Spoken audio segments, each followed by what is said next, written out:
I woke up in a daze, and heard the noisy voices of women. Li Xiao, you are an ungrateful man, you are so ruthless, don't come back if you dare. Li Xiao, if you dare to come back, I will castrate you. No one in the human race is a good person. A unique fragrance of a young woman wafted through my nose. After being tainted by the warm body temperature, it smelled very comfortable. I was fuzzy and guessed that I was lying down. I thought, did I have a car accident? I didn't die, and I didn't feel any pain. Whose charming body fragrance was this? Was it the nurse who selflessly saved lives? Oh, she is so kind. I opened my eyes slightly and looked at the plump figure in front of me that blocked half of my vision. Suddenly, tears welled up in my eyes. I tried to reach out my hand, of course not to test the feel of it, I just wanted to stand up. However, the moment I reached out my hand, I was stunned. Two small, short, fleshy hands appeared in front of me, swaying. A baby's hands. I was stunned. Feeling more carefully, I found that I seemed to be wrapped in a swaddling cloth, with only my two little hands able to move outside. Something was wrong. Did I travel through time? After a moment of silence, I wanted to scream, wow wow woo woo. But when I heard my own voice, I was stunned again. I am a baby. I doubted my life. Hearing the crying, the beautiful woman in a white dress with lotus flowers looked down at me in the cradle. Oh, big sister, he was woken up. Big sister's voice came, let him wake up, a bastard born by a human goblin, when he grows up, he may be the same as his father. Then other women started talking. He's crying so pitifully, is he hungry? If he's hungry, go feed him. Let him starve to death, otherwise he will learn from his heartless father and harm good women when he grows up. Isn't this bad? It's too cruel. A cold and beautiful woman in a black dress suddenly said with a cold face, if you want to raise him, you can, first clean him up and raise him as our 8th daughter. I was delighted to find that everyone's words sounded very much like the dialect of a certain place in Xia country on Blue Star. I happened to have studied this dialect in depth, and I actually understood it at this time. But I didn't have time to be moved to tears after understanding the meaning, because I was shocked by the last sentence. Beauty, do you have to be so fierce? I felt cold in my heart, no, it was cold in my crotch. I think so. That's a good idea. A woman in the field actually agreed. Clang. The pretty face of the woman in the black skirt was as cold as frost and snow. Without saying a word, she took out a short blade that shone with a cold white light and walked towards me coldly. Hiss. I woke up from my daze.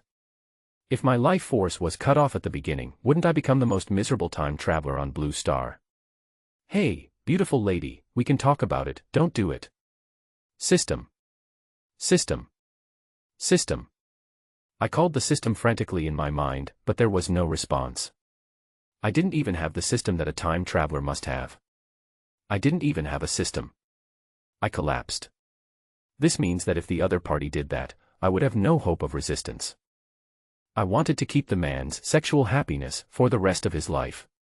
I tried to shake my small body and resist with my weak strength, but I was too young and my body was wrapped up. I couldn't move at all. I could only grab my hands randomly, and the woman in the black dress was getting closer and closer. This woman was not joking. She was probably serious. I felt like I was going to pee. Then, I really peed. Tat. Ouch. The beautiful woman who was holding me reflexively let go of my hand with a look of disgust. Oh my God. No way. Did this idiot not become a eunuch but fell to death first? In my baby state, I felt so unlucky, helpless and full of panic. Suddenly, at the critical moment, an elegant woman in a plain dress next to me flashed and disappeared from the spot. She caught me in her arms as fast as lightning, not caring about the dirt. Then she looked at the swaddling clothes with worry in her beautiful eyes. The woman in the plain dress was tall and graceful. At this time, she whispered, 5th sister, 6th sister, and eldest sister. After all, he is the flesh and blood of the 3 swords. You have the heart to hurt him. The woman in the black skirt was the 5th sister. After hearing this, she stopped and said in a cold voice, hasn't his unfaithful father hurt us enough? The woman in the plain skirt patted me to comfort me as I cried loudly, but it's not the child's fault. Besides, you chose to be with Sanjian willingly, didn't you? The fifth sister snorted, turned her cold face away and said nothing. Good person. This fairy sister is a good person. I felt like I had grabbed a life-saving straw, and I shamelessly leaned towards her. That irresponsible cheap father in this life almost caused me a lot of trouble. He was a playboy, and he had 7 women at once, and each of them was the best of the best. No, including my cheap mother whom I had never met, it should be 8. 8, hiss. I couldn't help but wonder, what kind of playboy was my father in this life, who could make so many top-notch women fall in love with him at the same time. The eldest sister seemed to have calmed down a little and regained her senses. She nodded and looked around at the sisters. Sisters, calm down. What 7th sister said makes sense. After all, he is her offspring. We can't go too far. Then how about raising the child? Who will? His mother is not here. We have our own children to raise, and the animal milk is not enough. The 6th sister, who seemed to have mysophobia, was wiping her hands vigorously. Since 7th sister asked to keep him, let her raise him. She is from the Linglong Divine Beast clan, and her bloodline is closest to that of humans. The woman in the plain floral dress lowered her head and said, I'm afraid I don't have enough milk. Not enough milk. Hearing the voice, my Longan-like black eyes unconsciously turned to the woman's figure. Suddenly, my eyes dimmed and I began to worry about my own survival. A woman in red suggested, why not find a human wet nurse for him? The eldest sister flatly refused, no. We are far away in the wilderness. It will take more than 2 months to go out and find someone. Besides, our hiding place cannot be known to outsiders. The woman in black skirt said coldly, I don't like humans either. Then let's go to the mountains to find animal milk to feed him. This is feasible, but if Sanjian finds out when he comes back, he will probably complain and be angry. The eldest sister said, then, this child can only be raised by us. Oh. After the eldest sister finished speaking, the 5 people on the scene turned around and left in silence. The woman in the plain dress holding me stood there in a daze. Big sister. Big sister, try to feed them first, human children don't drink much. After saying that, Big sister turned around and left. Me. The woman in the plain skirt was disheveled in the wind. She looked at me in her arms and found that I was looking at her with clean black eyes and a pure face. She sighed softly, Sususu, what sin did I commit in my previous life? Raising a child for the little human fairy who seduced Li Sanjian, Sususu was also entangled and embarrassed in her heart. Wah wah woo. At this moment, the baby in my arms cried again, loud and crisp. Hungry. Sususu's daughter was also 3 months old. She had experience in raising children. She learned to tell from the cry that this human baby might be hungry. I swear, I have no other intentions, I am just hungry. This is the baby's instinctive reaction. Sususu looked at me in her arms and sighed again. Your unfaithful father went into the forbidden zone of life alone for you and found the elixir of immortality, which saved you. You are also a poor kid. Your emperor's bones were dug out when you were just born. Otherwise, with your qualifications, you would have been brilliant in this life, the best of an era, and as talented as your father. But now, the emperor's bones have been taken away, and the elixir of immortality has only saved your life. Your talent is gone, and you are also a poor person, that's all. With a faint sigh, Sususu hugged me and turned around and walked back to her boudoir. There is a cradle in the boudoir, in which a baby with a pink face and crystal-clear skin like white jade porcelain is sleeping. Although the baby is young, it can be seen that he is very beautiful and has perfectly inherited his mother's beauty. Maybe the father is a human, and this child of Sususu is also a human baby. Sususu's original body is a divine beast. Her milk contains abundant blood essence, which is used by divine beasts to feed their offspring. As a human, I am very lucky to be able to drink the milk of a divine beast. After the milk of the divine beast entered my stomach, I felt as if my whole body was filled with warm energy. This energy flowed through my limbs at a constant speed, and I immediately felt warm and comfortable. But before I could get excited for long, a mysterious ancient tripod suddenly emerged in my body. This tripod has 3 legs, and the body of the tripod is engraved with complex earthworm-like inscriptions. I have studied the characters of this inscription in depth in my previous life. It is a very rare primitive sacrificial text that appeared in the ancient times of the Xiao civilization on Blue Star. The tripod is dark gray in color, and it is in a state of being neither material nor material in the body, which is extremely mysterious. As soon as the tripod appeared, it absorbed the milk of the divine beast that entered my body like a whale. I was stunned. This tripod is the ancient tripod dug out from the unnamed ancient tomb in Xiao country. It came with me. Or did I travel to this alien world because of it? In my previous life, I was a famous graduate student in history and archaeology in Xiao country on Blue Star. Before I traveled through time, I was doing an archaeological work. On the way back to the institute, I was thinking about this tripod that I had just dug out from an ancient tomb, but I accidentally got into a car accident. When I regained consciousness, my soul had traveled to this alien world and possessed the body of this baby boy. The cheap dad in this world found the elixir of immortality to save his child, but I guess even he himself would not have thought that he only saved his body, but his soul was occupied by me. I was moved. At this time, the tripod absorbed the milk of the divine beast, and it seemed that I activated this mysterious tripod. A message came into my mind: the primordial mother chi tripod absorbs energy, can transform the mother chi of all things, and purify the most primitive matter. This message just appeared in my mind, and the next moment, a strange energy with primitive material properties suddenly steamed out from the mouth of the three-legged primordial mother chi tripod like smoke, and then instantly penetrated my whole body. After receiving this energy, my small body changed fundamentally. My body gradually underwent an incredible transformation. This transformation was a reorganization of the lowest structure of the human body, which was composed of deep-level particles. In the process of reorganization, the flesh, blood, and bones were faintly coated with mysterious dark gray runes. In the blood, there was a unique blood power, which was similar to some characteristics of animal milk. This transformation was extremely gentle and subtle, but I could feel that my body was changing. The changes were also very weak, involving very few levels and parts. I guessed that it might be because the tripod did not absorb enough energy. This tripod is not simple. I was a little excited. I traveled through another world without a system, but I got this mysterious tripod. Sure enough, the novel was not deceiving me. Every traveler from Blue Star was not simple. But I didn't get excited for long. My eyelids started to doze off. I closed my eyes in a daze, and my body felt tired. I was still a baby, and there was no way I could stay active for a long time. But even with my eyes closed, I was still greedily eating the beast's milk.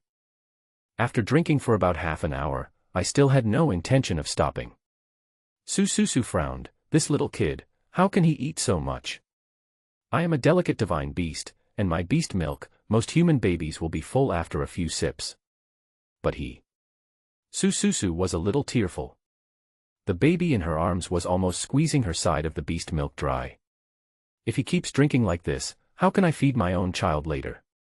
Su was dumbfounded. She wanted to stop me, but seeing how obsessed I was with drinking, she finally softened her heart. A lactating tiger may not eat a newborn fawn, but may take it back to feed it and treat it as its own child. This is the maternal instinct engraved in its genes. Although Su is an extremely powerful and exquisite beast, she is now in the lactation period, and her maternal instinct is at its peak. In addition, I am the offspring of her beloved men, so she can't bear to abuse me, but subconsciously treats me as her own child.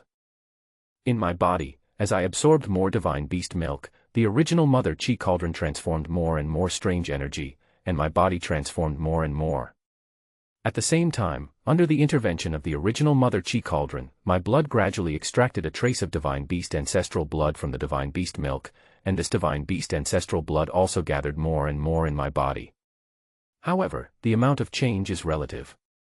Overall, the deep changes in my body and the creation of ancestral blood are still minor. I still need to let the original mother chi cauldron absorb more energy. I finally drank enough milk until only about 3 layers of milk were left on Su's body. I fell into a deep sleep with satisfaction, and looked very well behaved.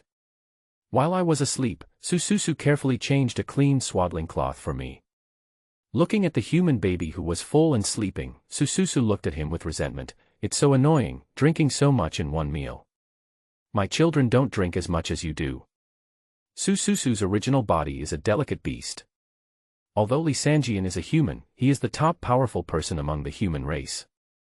The offspring born from their union cannot be weak, and they definitely drink a lot in one meal. When Su Susu's child Li Xiao woke up, she could only drink half of her mother's milk. Because she was not full, Li Xiao cried for a long time. This was only the first day. As time went on to the second day, Su Susu found that I drank more and more when feeding me.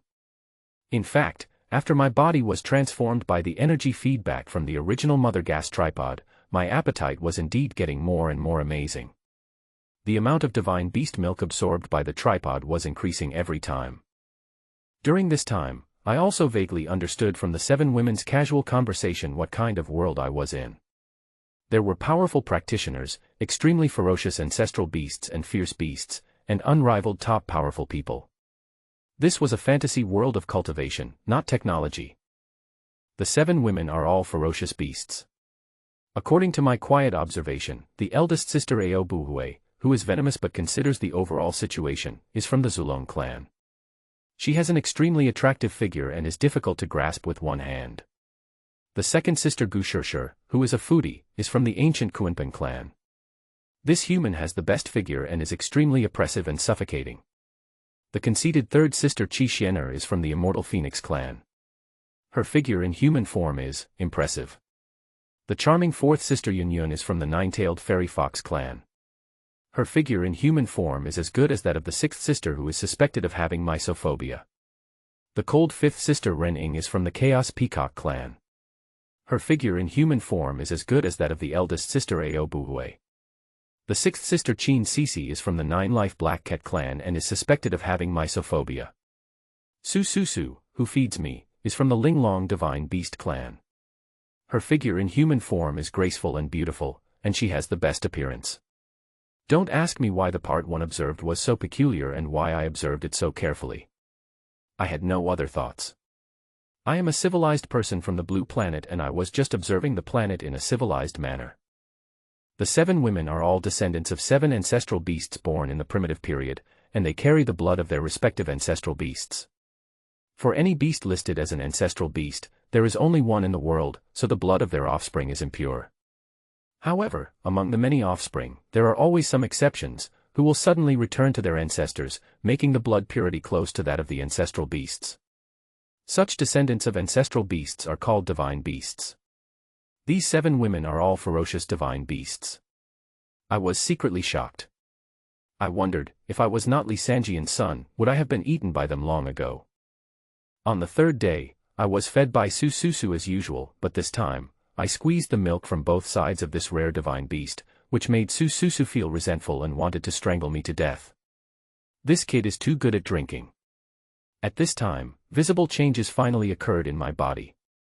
I found that in my body, where a piece of bone was dug out, a small piece of strange bone had grown again, engraved with mysterious runes like tadpoles, and exuded a hidden power, similar to the sacrificial text on the original Mother Chi tripod.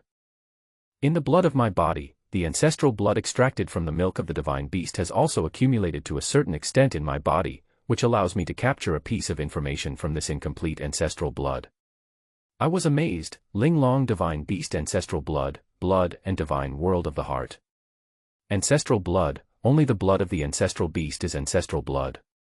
And the divine beast is the blood of the descendants of the ancestral beast that has reached a certain degree of purity, and is therefore classified as a divine beast. Su Susu is a member of the Linglong divine beast clan. She is not a Linglong ancestral beast, and her blood is not ancestral blood. But I extracted ancestral blood from the milk of the beast through the original Mother Chi cauldron and obtained the blood of the ancestral beast. It turns out that the original Mother Chi cauldron extracts the original material properties, which is actually what it means. I understand a little bit.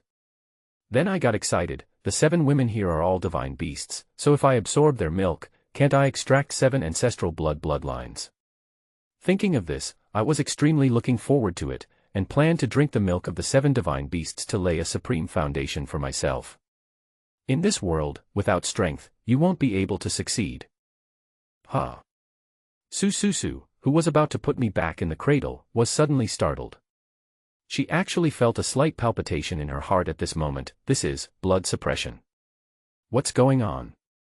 After carefully examining me, Sususu was shocked to find that Linglong ancestral blood was born in my body. He drank my beast milk and gave birth to ancestral blood. Sususu's cherry mouth opened wide, her eyes full of disbelief. What kind of physique does he have? He can actually purify the essence of beast milk and convert it into his own blood. This ability is too terrifying, too incredible. Sususu was shocked at this time even though she had a strong cultivation base. She had never heard that anyone in the human race could be born with such a physique. Sususu looked at me and said in surprise, "You have lost the great emperor bone, but you are not simple either." Huh. At this time, Sususu discovered that the place where I lost the great emperor bone had grown a new bone. But this time, this bone was only a small piece, about 1/10 the size of a little finger. The great emperor bone, reborn. Sususu was shocked again. Is it the effect of the immortality medicine? After thinking about it, Sususu could not find a reason to explain this phenomenon, and finally attributed it to the immortality medicine I had taken. The immortality medicine is the supreme precious medicine that only exists in the life-forbidden area of the ancient world. It can revive human flesh and bones, reverse the cycle of yin and yang, and continue the river of life of the dead.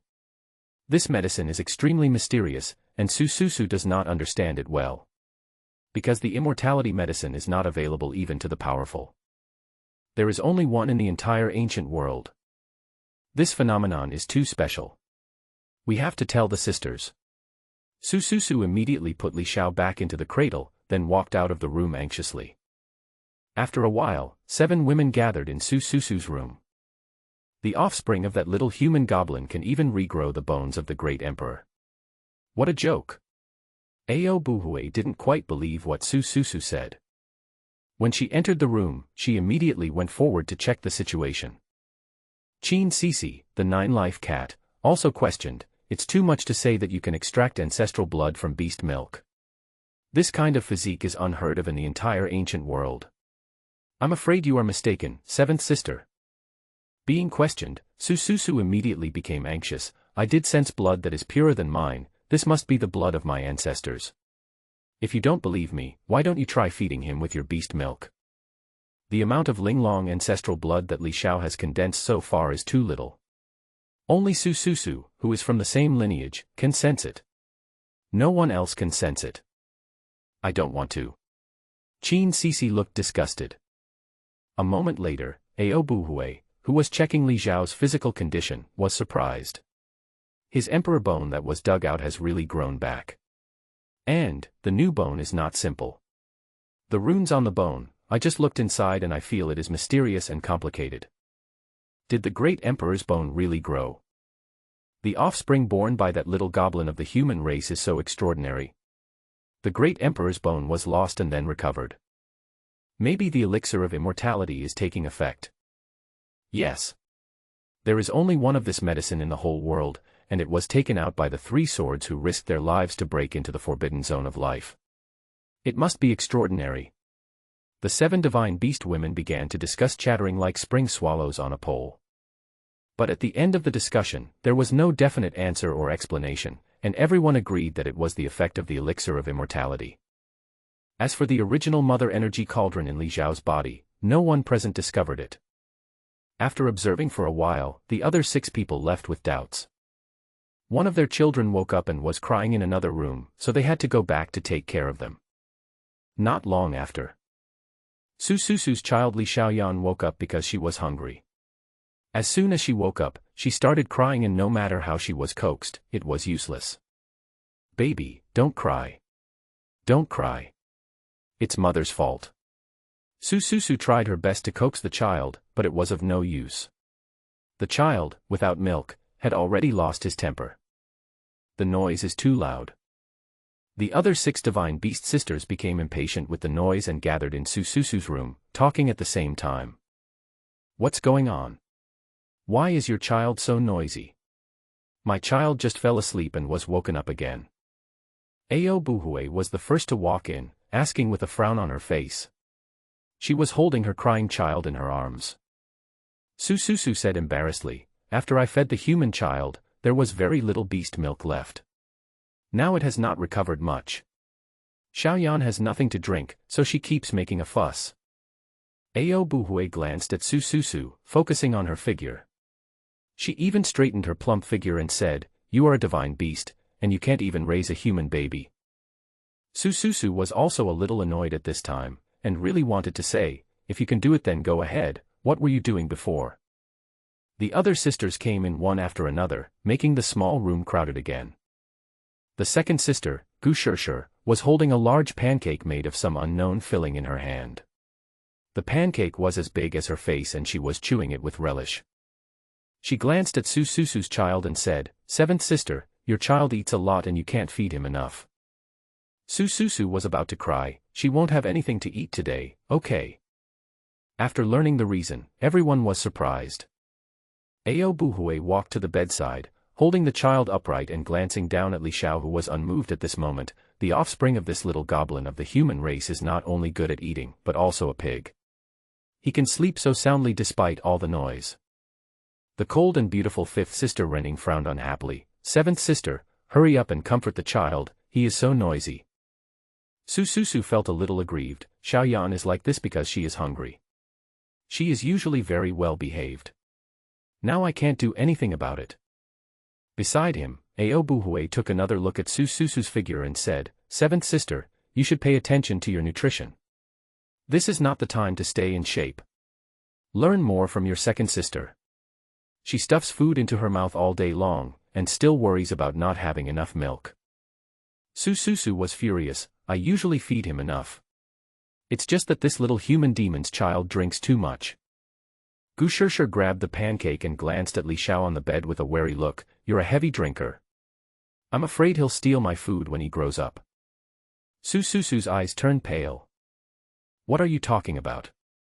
The child is so hungry, but you don't even think of a way to help her." Ao Buhui said, "We can't feed your child. The essence of the blood in our beast milk will conflict with the blood in her body and cause backlash. The bloodlines between the divine beasts will clash, especially when they are young, and they are unable to absorb the essence and energy from other divine beasts.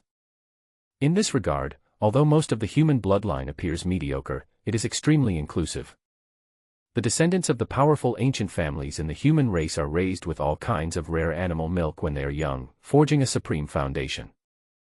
This acquired plasticity is the greatest advantage of the human race. This advantage enables the human race to produce extremely powerful and capable people, thus ruling the vast ancient world and standing as the leader among all races. What should we do then? How about going to the mountains to find some animal milk? No. The offspring of the divine beast must consume breast milk if they are under 1 year old. This is the most critical period for laying the foundation. You let my child drink beast milk, so why don't you let your child drink it?" When Su Susu heard that her child was asked to feed other animal milk, her timid character suddenly became tough. She refused outright with an extremely ugly look on her face. In fact, with the girl's skills, it would be easy to seal the sound, but everyone was helping to find ideas and solve the problem so as not to let the children starve. Wah wah wah, Li Xiaoyan was still crying at the top of her lungs. "It's so annoying." Renning couldn't stand the voice and turned around and walked out. Su Susu held Li Xiaoyan in her arms, walking back and forth in the room, stroking the baby's back. "Be good, Xiaoyan. There will be food soon." Beside him, Ao Buhui became increasingly annoyed and cursed. "It's all Li Sanjian's fault. He only cared about preserving the offspring but not raising them. But he went so far as to kill the little human fairy and leave her behind. He even left her burden to us. He is truly heartless." Some people felt the same way and echoed Ao Buhui, calling Li Sanjian a bad person. At this moment, an extremely discordant voice interrupted. Gu Shirshir ate the pancake and tilted her head up at a 45-degree angle, as if thinking, "If he brings back some delicious local specialties, I will forgive him." Everyone. Wow wow wow. At this moment, Li Xiao, who was sleeping soundly, woke up and cried loudly, his voice even sharper than Li Xiaoyan's. Double the torture, echoing throughout the room. "Seventh sister, what's wrong with him this time?" Qin Sisi covered her ears. Su Susu took a look and was overwhelmed. "He is probably hungry too." Ao Buhui said irritably, "Didn't you just feed it?" Su Susu complained, "You don't know, his appetite is getting more and more amazing every day. All my animal milk is not enough for him to drink. Everyone was surprised. A descendant of the human race, drinking the milk of a divine beast, has such an astonishing appetite. The physique of this human infant is not simple. Everyone couldn't help but think. As Li Xiao's crying sounded, it seemed that he had found an accomplice, or the two voices were competing with each other. The cries of Li Xiaoyan and Li Xiao became more and more sharp, and the two seemed to be competing with each other. Finally, Ao Buhui couldn't stand it anymore and said to the sisters, "Who of you can go feed this little demon? He's making so much noise that he can even make people faint." After hearing this, Li Xiao shouted even louder. He would not stop until his throat was broken. "Here it comes, the new divine beast milk is coming." Li Xiao shouted wildly in his heart. He screamed so loudly on purpose just to drink the milk of other mythical beasts. The primordial mother Qi cauldron can extract primordial material properties. He extracted an ancestral blood from Su Susu's milk, so he should be able to extract it from the milk of other divine beasts. And a bloodline represents a kind of supernatural power. In particular, what Li Xiao extracted was ancestral blood. The magical powers he obtained were definitely on the same level as the ancestral beast in terms of power. From Su Susu, he refined a magical power of the world of mind. Then what kind of magical powers can be extracted from the milk of other divine beasts? Li Xiao was looking forward to it. "Sixth sister, you are the youngest except for the seventh sister, so you will be the first to feed her." Ao Buhui looked at Qin Sisi on her left, with a commanding tone. Hearing this, Li Xiao's eyes lit up and widened, and he almost forgot to cry. Qin Sisi's figure is the second most plump among the crowd, and she has plenty of breasts. However, Qin Sisi flatly refused, "I won't. I feel uncomfortable feeding other children." "You actually refused?" Li Xiao was unhappy. Then, Li Xiao, who was lying on the bed, tilted his head to look at the 6 women in the field, and then focused his gaze on Gu Shirshir. He waved his little hands in that direction and cried loudly. "This is..." Everyone looked at each other. Ao Buhui glanced at Li Xiao, then at Gu Shirshir who was chewing on a pancake, thought for a moment, then looked at Gu Shirshir and said, "He seems to want to drink your animal milk." Gu Shirshir paused while eating the cake.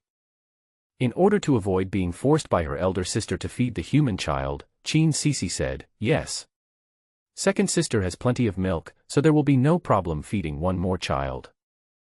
Gu Shirshir frowned and said, "But he's just a child and he can't make delicious pancakes for me, why should I feed him?" Everyone. When Li Xiao heard this, he shouted in his heart, "I can do it, beautiful lady. When I grow up, I will not only make pancakes for you, but also beggar's chicken, crayfish, braised spare ribs, and stewed goose. But please feed me first, I'm really hungry." "Really?" Li Xiao was not fooling around, but felt a sense of hunger throughout his body, and every cell was craving for energy. The special energy converted by the original Mother Qi cauldron transformed his body, causing his metabolism to be very fast and consuming an extremely large amount of energy. Ao Buhui advised earnestly, "Second sister, think about it, you have taken good care of San Jian's son, and when he comes back, he will definitely reward you. Are you afraid that you won't have delicious food? Last time he mentioned to you that he wanted to roast a deep-sea magic dragon for you, do you still want to eat it? Roast the deep-sea demon dragon." Gu Shirshir's eyes lit up, "Of course I want to eat." Ao Buhui said in a sharp voice, "If you want to eat, why don't you feed me quickly?" "Oh."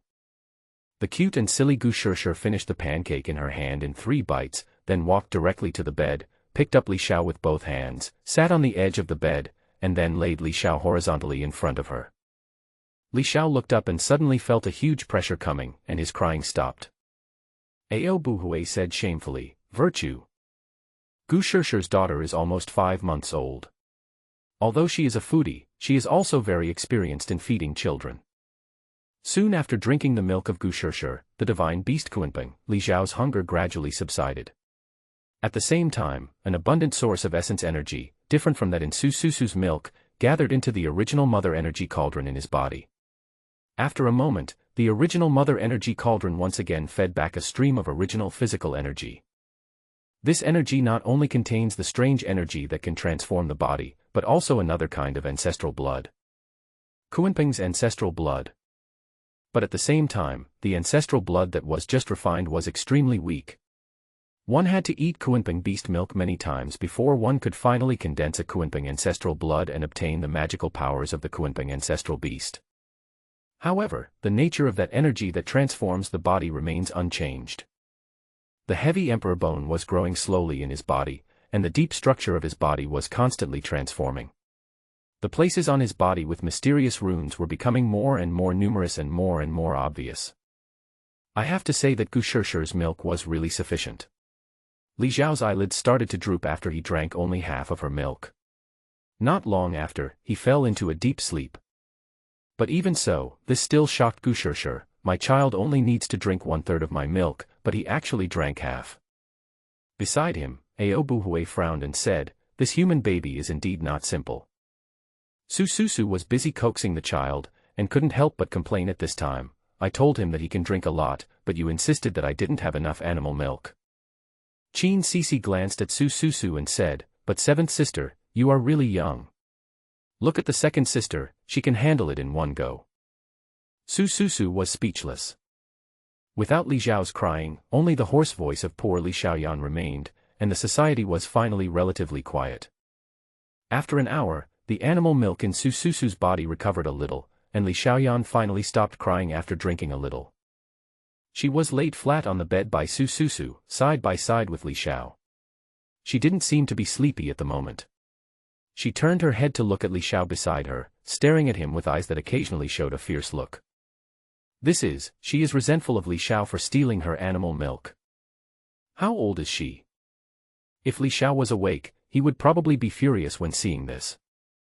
The descendants of the divine beast are so terrifying. Not long after, Li Xiao also woke up. Feeling the gaze of Li Xiaoyan beside him, he turned his head towards her. Two pairs of beautiful eyes like longan seeds looked at each other. Suddenly, the young Li Xiaoyan suddenly waved her chubby pink fist and punched Li Xiao, looking so cute and fierce. Unfortunately, she was too small and her arms were too short to reach Li Xiao, so she could only slap him on the bed covered with animal skins. "Hit my little chest." Seeing this, Li Xiao was stunned, then he understood, and he couldn't help but gasp and almost got angry. Logically, this should be his seventh sister. She's so young, yet she wants to beat him up. Are all the descendants of divine beasts so cruel? After just a short while, Li Xiaoyan became tired and fell into a deep sleep. Li Xiao was lying on the bed, feeling the ancestral blood that he had just extracted from the milk of Gushirshir, the divine beast Kunpeng. Sure enough, the primordial mother Qi cauldron can extract ancestral blood from the milk of different divine beasts, and different ancestral bloods can flow perfectly in the body without conflict. Li Xiao was shocked. This ancient tripod from Blue Star is really extraordinary. Then, Li Xiao daydreamed, there are 7 divine beasts here. If I can drink their milk, wouldn't I be able to obtain 7 ancestral bloodlines and give birth to 7 ancestral beasts' magical powers? 7 supernatural powers. And they are all ancestral beast level. Just thinking about it made Li Xiao excited. Yes. I must make all 7 of them my wet nurses. The 7 women are all extraordinary divine beasts. If they were to be discovered outside the world, they would cause panic among the human cultivators. Because under normal circumstances, the divine beasts among beasts are generally stronger than human cultivators.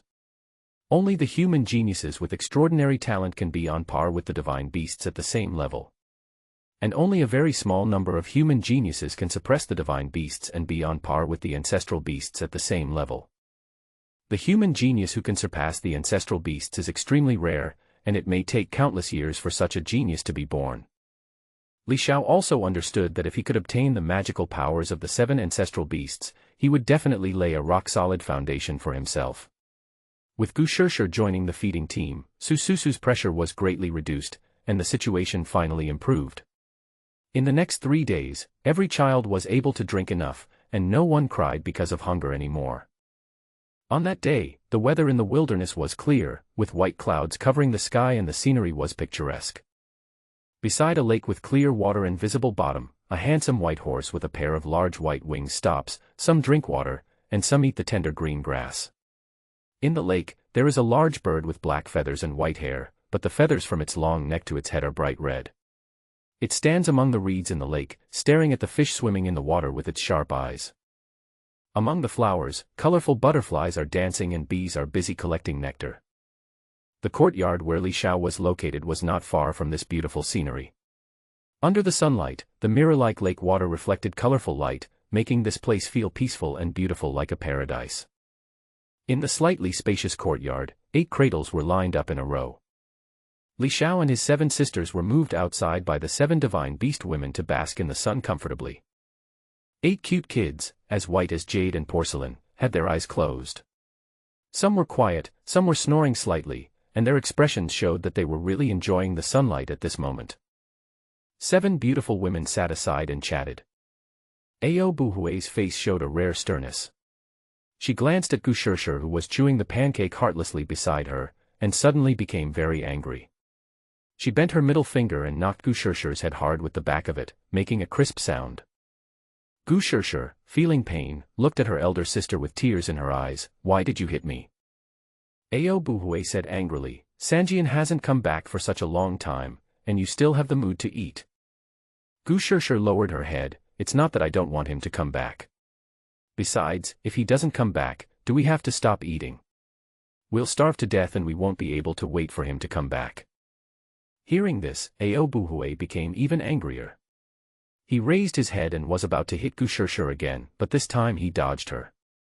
Sususu glanced at everyone and said worriedly, "Before Sanjian left, he said he would be back in 3 days at the earliest, or 5 days at the latest. But now 7 days have passed and there is no news at all. Could something have happened?" Immortal Phoenix Qi Xianer looked at her face carefully in a bronze mirror and said, "Sister, don't worry. Sanjian is the top powerful person of the human race. With his strength, nothing will happen to him." Renning frowned coldly, "But, today, I can no longer feel his aura on the life mark token he left behind. The life mark talisman can record a breath of life to determine the life or death of the owner. If the owner of the mark is still alive, the aura in the life mark talisman will not dissipate. In the ancient world, cultivators from various forces, when their strength reaches a certain level, can leave a life mark talisman in the sect or family. If the life breath in the talisman dissipates, it can be determined that the cultivator traveling outside has met with an accident. Now, the life mark talisman left by Li Sanjian, who has been away for a long time, can no longer sense the remaining breath of life." Ao Buhui and others were naturally worried that Li Sanjian might have encountered an accident outside the boundary. Although Li Sanjian is a top-notch powerful person in the ancient world and there is no one who can kill him, it is different when he is outside the world. Outside the realm are gathered the top powerful people with various magical powers from all realms. If Li Sanjian is not careful, he may be in danger of falling. Li Xiao, who was enjoying the sunbath with his eyes closed in the cradle nearby, was moved when he heard this. He was not asleep, but just dozing off, secretly listening to the conversation of the 7 women. That cheap dad, did something happen to him? Thinking about what would happen if Li Sanjian really had an accident, Li Xiao found that he actually felt a heavy feeling in his heart. However, he had clearly never met Li Sanjian before. The 2 of them could be said to have never met before and were strangers. How could he have such depressing emotions of losing a loved one? But this emotion came suddenly and disappeared just as suddenly. If he dies, I will also have lost both parents. Then I will be extraordinary in this life. Li Xiao felt inexplicably excited. As we all know, it is not easy for people who have lost their parents. At this time, Qin Sisi, who was sitting farthest from the child, looked around at everyone and said solemnly, "There is another possibility, that is, Li Sanjian used the magical power of a powerful person to jump out of the current era, which is why his life mark talisman can no longer sense the breath of life." Li Xiao. Jumping out of the current era, what kind of ability is this? Li Xiao was confused and felt it was incredible. His father's cultivation seems to be ridiculously strong. Sususu's eyes lit up. "That's right, the 3 swords said that if you jump out of the current era, you will no longer belong to this ancient history, and the life mark token left behind will indeed become invalid." Hearing this, everyone's faces showed a thoughtful gleam, and after a moment they all nodded, hoping so. But when he thought about how Li Sanjian had resolutely jumped out of the current era in order to save the little human fairy, Ao Buhui felt sour as if he had eaten a lemon. It was all the fault of that little human fairy. Sanjian asked him to leave the Yaoqi Holy Land, but she refused. As a result, when the child was born, both met with an accident. If it wasn't for her and her mother, why would Sanjian leave? Renning said coldly, I've already said that all humans are bad people. In the cradle, Li Xiao hissed quietly, it seems that these 7 divine beasts have a deep grudge against me, a human. From the scattered information he heard these days, Li Xiao roughly guessed the cause of the incident. Li Sanjian was a playboy and had affairs with many women. The biological mother of this body was named Zhao Menjing, the last woman Li Sanjian hooked up with. The other 7 women had all been with Li Sanjian earlier and had known him early on. They were all from a special clan of divine beasts. As they were all beasts, the 7 of them quickly put aside their past grudges and formed a sister alliance. They shared a common hatred for the enemy and unanimously excluded Zhao Menjing, who was a human. Zhao Menjing is the contemporary saint of Yaoqi Holy Land, one of the 7 holy lands of the human race. She is extremely talented and has been cultivated by Yaoqi Holy Land since she was a child. However, ever since she got together with Li Sanjian, she has been opposed and neglected by Yaoqi Holy Land. Unfortunately, Zhao Menjing is obviously a sentimental person. Even though the sect ignores her, she is still unwilling to leave the Holy Land of Yaoqi after being opposed by the Holy Land of Yaoqi. She tries to draw a clear line with Li Sanjian and returns to the Holy Land of Yaoqi, intending to face the wall for 100 years to atone her sins. But who would have known that at this time, she was already pregnant with Li Sanjian's child? After the child was born in the Holy Land of Yaoqi, because the child was born with the bones of the great emperor and was extremely talented, the Holy Lord of Yaoqi hated Li Sanjian for seducing Zhao Menjing and ruining her saintly body. She became jealous and resentful, so she dug out the bones of the great emperor and implanted them into the body of another gifted 3-year-old child. When Zhao Menjing learned about this, she was filled with grief, heartbreak and anger, so she went on a killing spree in the Holy Land of Yaoqi. However, she was defeated and seriously injured and was dying. She was later rescued by Li Sanjian, who arrived. But when Li Sanjian arrived, it was too late. The youngest son's emperor bones were dug out alive and he was dying, and Zhao Menjing was also seriously injured and died. On that day, the angry Li Sanjian shook the entire ancient world and almost turned the ancient Holy Land Yaoqi upside down. In order to save his young son, Li Sanjian broke into the life-forbidden zone of the ancient world and found an elixir of immortality, but one elixir of immortality can only save one person. The young son was saved, but his lover died. In grief, Li Sanjian raised his lover's body in an immortal coffin and left the ancient world to find another elixir of immortality to save her.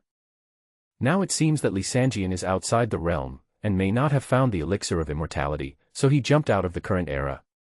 Li Xiao thought, this cheap father is romantic, but he is still very affectionate. In the field, Su sighed softly and said, I hope nothing happened to Sanjian.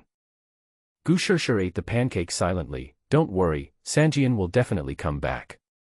He promised me that he would roast the deep-sea magic dragon for me. He never breaks his promise to me. Everyone was speechless for a moment.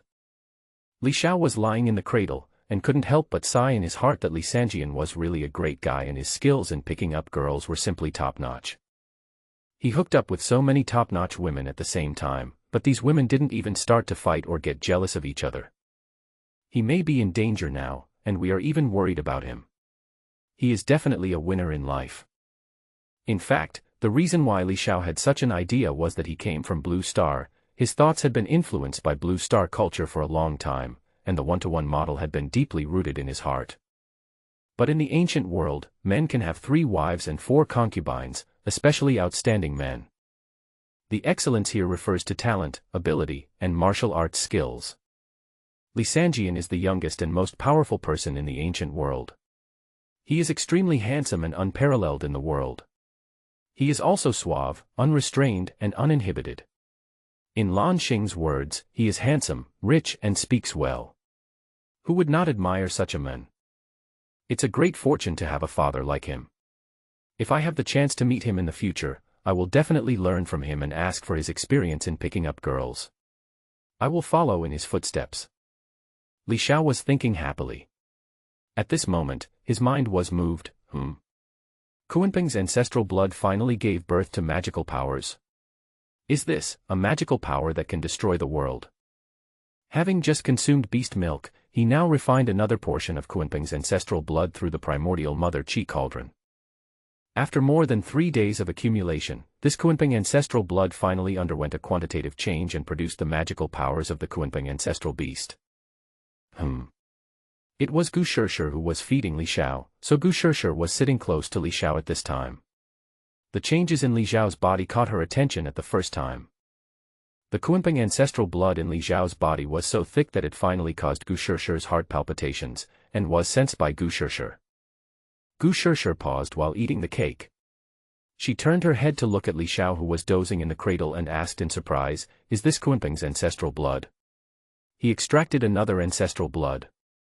Ao Buhui glanced at Gu Shishir and asked, "What are you talking about?" Gu Shishir turned to look at Ao Buhui with a silly look on her face. "I seem to be like my seventh sister. I sensed a bloodline stronger than mine in this human baby." Stronger than her bloodline? Ao Buhui and others were shocked. Gu Shishir was a divine beast, and the bloodline that was stronger than that of a divine beast was undoubtedly the bloodline of an ancestral beast. So, it is true that this human kid's physique can extract the original ancestral blood from our beast milk? Qin Sisi said in surprise. Ao Buhui stared at Gu Shishir. "Are you sure?" Gu Shishir scratched her head and said, "It should be, right." "What do you mean by should?" Ao Buhui couldn't help but roll her eyes at Gu Shishir. Then, she shifted her gaze to Li Xiao. She stood up and walked closer to the cradle to observe carefully. How could the offspring of this little goblin from the human race be so extraordinary? Extracting the blood of the ancestral beast from the milk of the divine beast is shocking in itself. What's even more shocking is that different ancestral beast bloodlines can coexist in one body. Although human blood is extremely inclusive, it does not mean that different animal bloodlines can coexist in one. This only means that humans can contact and absorb the essential energy of different beasts at the same time to build their foundation, but if it rises to the bloodline level, the human body will not be able to bear it. Even the explosive blood power of the divine beast would destroy the meridians of most humans, causing them to explode and die. Only the human geniuses with extraordinary physical talents dare to drink the blood of the divine beasts and use it as energy. However, this is limited to drawing energy from the blood, not extracting new blood. Someone like Li Xiao, after absorbing the beast milk, traced the source directly from the beast milk, and refined the blood of the ancestral beast into his body. This was unprecedented, so how could Ao Buhui not be shocked? And the great Emperor Boni lost and recovered is getting bigger and bigger. At this rate, it will be as good as new in less than a month. Ao Buhui's expression was moved. The runes on this bone are really mysterious, like bone patterns that analyze the original mysteries of heaven and earth. How could he, a human, give birth to such a peerless bone? Sususu came over at this time. His Linglong ancestral beast bloodline has become stronger recently, which means that every time he drinks our beast milk, he extracts the ancestral blood. His physique can really regenerate the ancestral beast blood. Curious, Qi Xianer put down the bronze mirror, stood up and gathered next to Li Xiao. "I wonder if she can still extract ancestral blood by drinking other beast milk." Then extract the ancestral blood. If it is true, then the 3 ancestral bloods will coexist in one. The coexistence of 2 ancestral bloods is already unprecedented and breaks everyone's cognition. If you lick another ancestral blood, it will be simply terrifying. Because this may mean that Li Xiao's physique can infinitely refine the blood of ancestral beasts and dissolve it in his body. Sususu opened her cherry lips slightly, her expression moved. If that's the case, this child is too outrageous. Qin Sisi glanced at everyone and instigated, "Who will feed him and try it out?" Renning glanced at Qin Sisi coldly. "Since you proposed it, you should do it.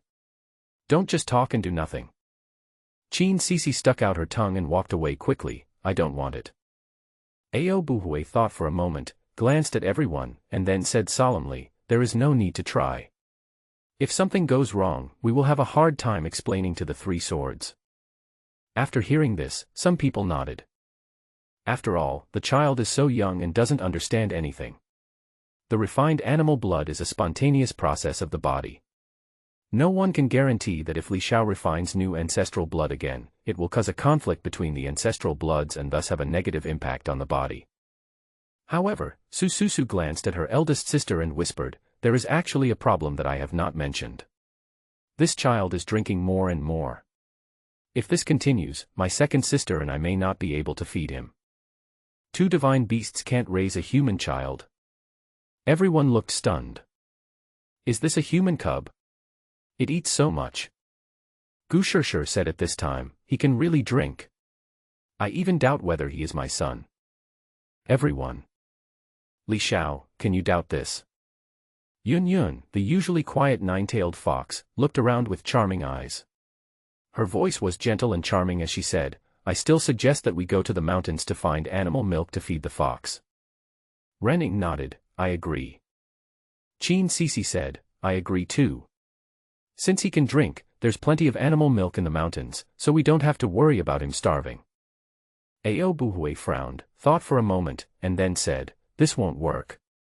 Since his body can extract ancestral blood, he can't just drink other beast milk.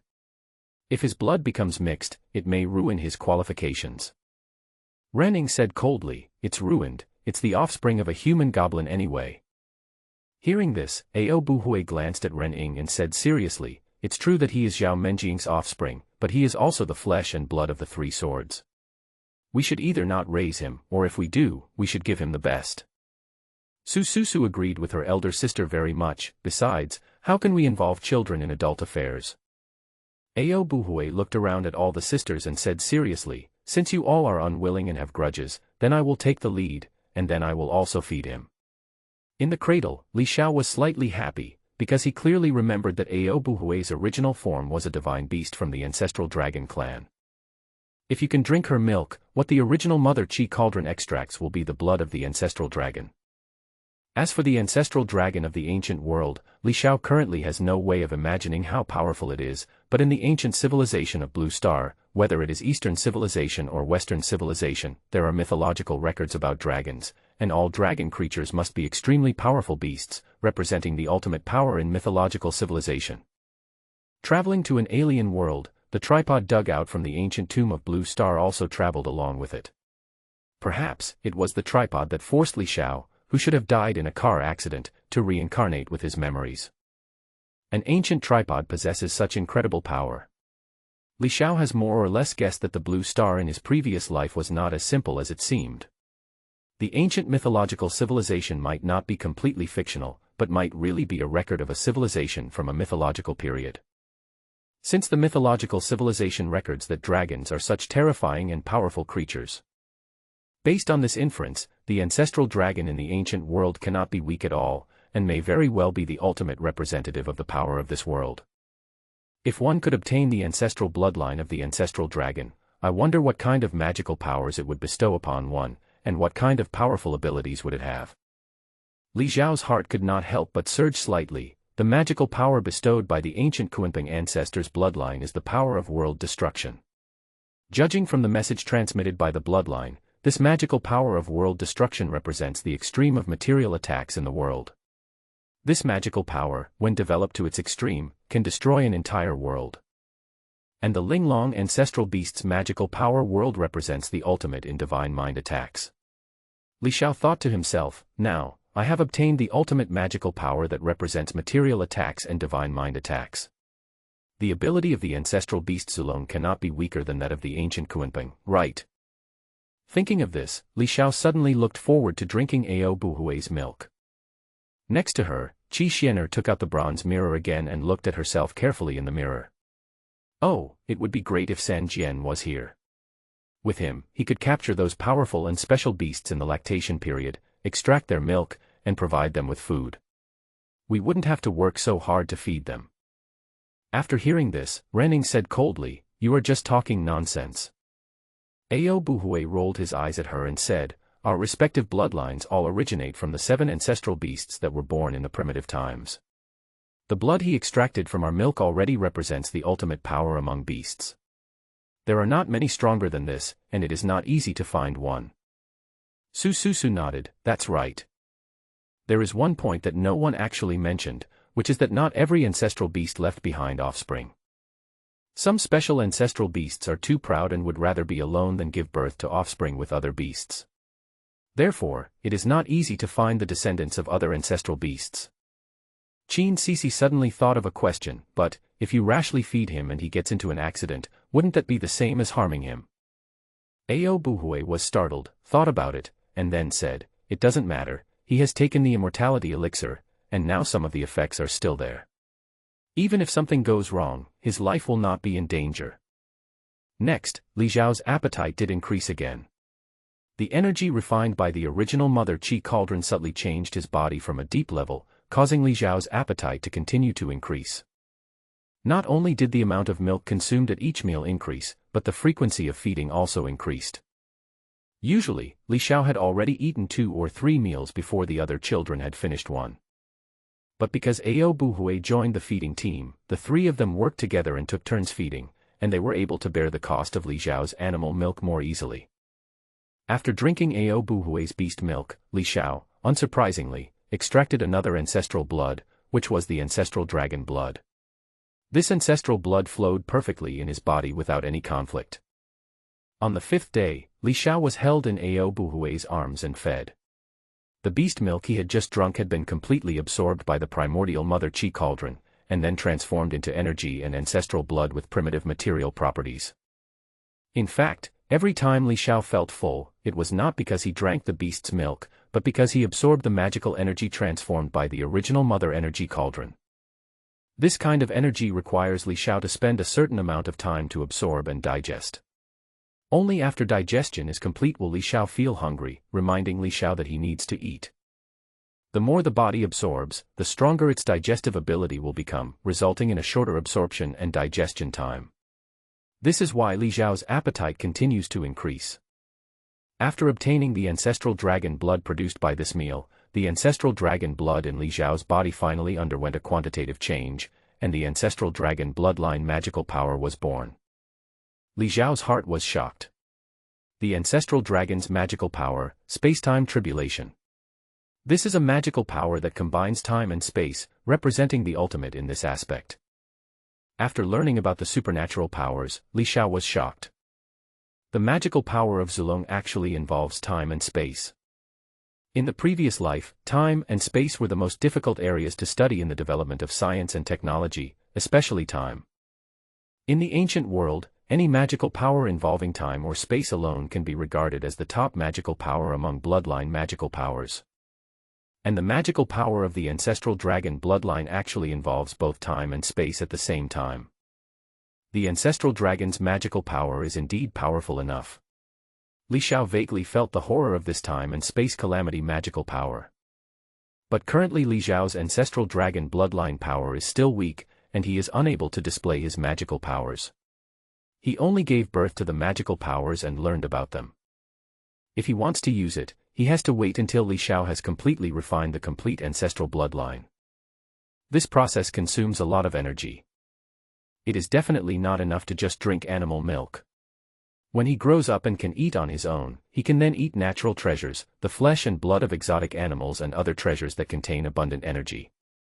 At the moment when Li Xiao's ancestral dragon bloodline gave birth to magical powers, Ao Buhui, who was holding him, suddenly felt his heart throb, and said in shock, "Ancestral dragon blood, it's ancestral dragon blood." He actually refined a third ancestral blood again. 3 different ancestral bloods added to his body, but his body is not affected at all, instead, he is even more energetic. Ao Buhui was a little stunned. Soon, Ao Buhui told the other sisters the news, and everyone was shocked again. Qin Sisi exclaimed, "There is no abnormality after adding 3 ancestral bloods to his body. It is obvious that his physique can accommodate multiple different ancestral bloods." Gu Shishir tilted her head, grabbed a pancake with her right hand, counted her fingers with her left hand, and said, "So, if he drinks our beast milk, he can extract 5, 6, or 7 ancestral bloods." Su Susu nodded. Based on the current situation, this is the case. Thinking of that situation, everyone was shocked. Even though he lost the bones of the great emperor, it still couldn't conceal his extraordinariness. As time went by, Ao Buhui and the other 2 discovered that one person alone could no longer satisfy Li Xiao's appetite. Many times, they needed the work of 2 or even 3 people to satisfy Li Xiao's meal. Another 10 days passed, and Ao Buhui and the other 2 were tortured by Li Xiao to the point of being miserable. Because Li Xiao's appetite is becoming more and more amazing. Li Xiao's body, transformed by the primordial mother Qi cauldron, finally showed surprising signs, which were discovered by the divine beast that fed him. Everyone gathered in Su Susu's room. Ao Buhui, who always spoke sharply and loved to ridicule others, was sitting by the bed with a rare serious look on her face. Her invisible and formless divine consciousness quietly penetrated into the body of Li Xiao, who was lying on the bed. Her gentle divine consciousness carefully examined the inside of Li Xiao's body. After a while, Ao Buhui, who had found the result of the investigation, gathered her spiritual thoughts, but what she found shocked her mind and soul. She couldn't help but exclaimed, "It is really as Seventh Sister said, the bones in his body are transforming into the bones of the great emperor." What? Everyone was shocked when they heard this. Everyone knows very well what it means that all the bones in the body are transforming into the bones of the great emperor. If this transformation goes smoothly to the end, it means that Li Xiao will be born with a body full of bones of the great emperor. Oh my God! The bones of an emperor. For an ordinary genius to be born with an emperor's bone is already considered a monstrous genius unrivaled in his generation. What would it mean if your whole body was made of emperor bones? Even though the 7 divine beasts before them had profound cultivation, they could not suppress the shock in their hearts and revealed expressions of disbelief and astonishment. This phenomenon is unheard of. Even if you look through the entire history of the ancient world, you will never find such a freak. This is far beyond common sense.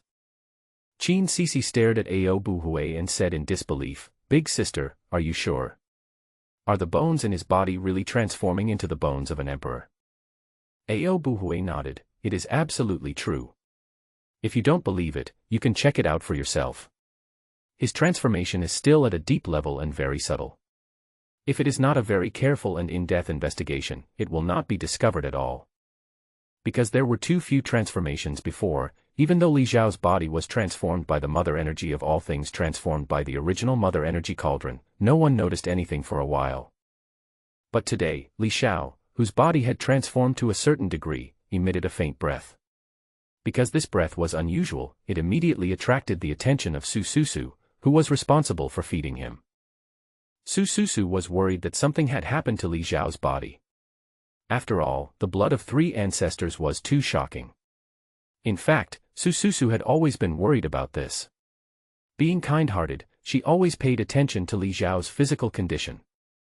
As soon as the aura appeared, Su Susu took the trouble to thoroughly investigate Li Xiao's body, and she immediately discovered Li Xiao's astonishing changes. Bone patterns actually appeared on the bones in Li Xiao's body. This bone pattern is primitive and extremely mysterious, and is similar to the runes on the piece of emperor bone that he regrew, which is 9 levels similar. With Su Susu's knowledge, she immediately guessed that all of Li Xiao's bones were transforming into the bones of an emperor.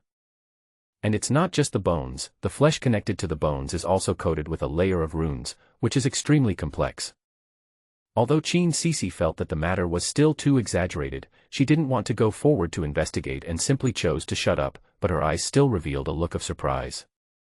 Qi Xian'er walked to the bed curiously. "It's too mysterious that a human offspring can be born with the bones of a great emperor. If I don't check it out myself, I really don't believe it." As he spoke, his spiritual sense quietly stretched out and slowly penetrated into Li Xiao's body. Not long after, Qi Xian'er's face was moved. "It's true. Oh my God. What on earth is going on? Could it be that someone is born with the bones of an emperor?" The human race's little goblin's ancestors' talent was so amazing that Ao Buhui felt jealous, but according to the situation she had investigated, she had to admit, if nothing unexpected happens, he will definitely be able to transform into a great emperor. Su Susu said, "Rather than saying this is a great emperor's bones, it's better to say it's a great emperor's body, because not only the bones in his body, but also his flesh and blood are coated with runes." Renning had a cold expression on his face, but at this moment, he couldn't help but be moved. Then this may explain why he has so much ancestral blood added to his body. Everyone nodded seriously. If it is the bones and flesh of a great emperor, it is indeed possible to control the ancestral blood of multiple alien species. But suddenly, a discordant voice sounded in the crowd, destroying the originally slightly solemn atmosphere in the field. Gu Shishir silently took a bite of the delicious pancake.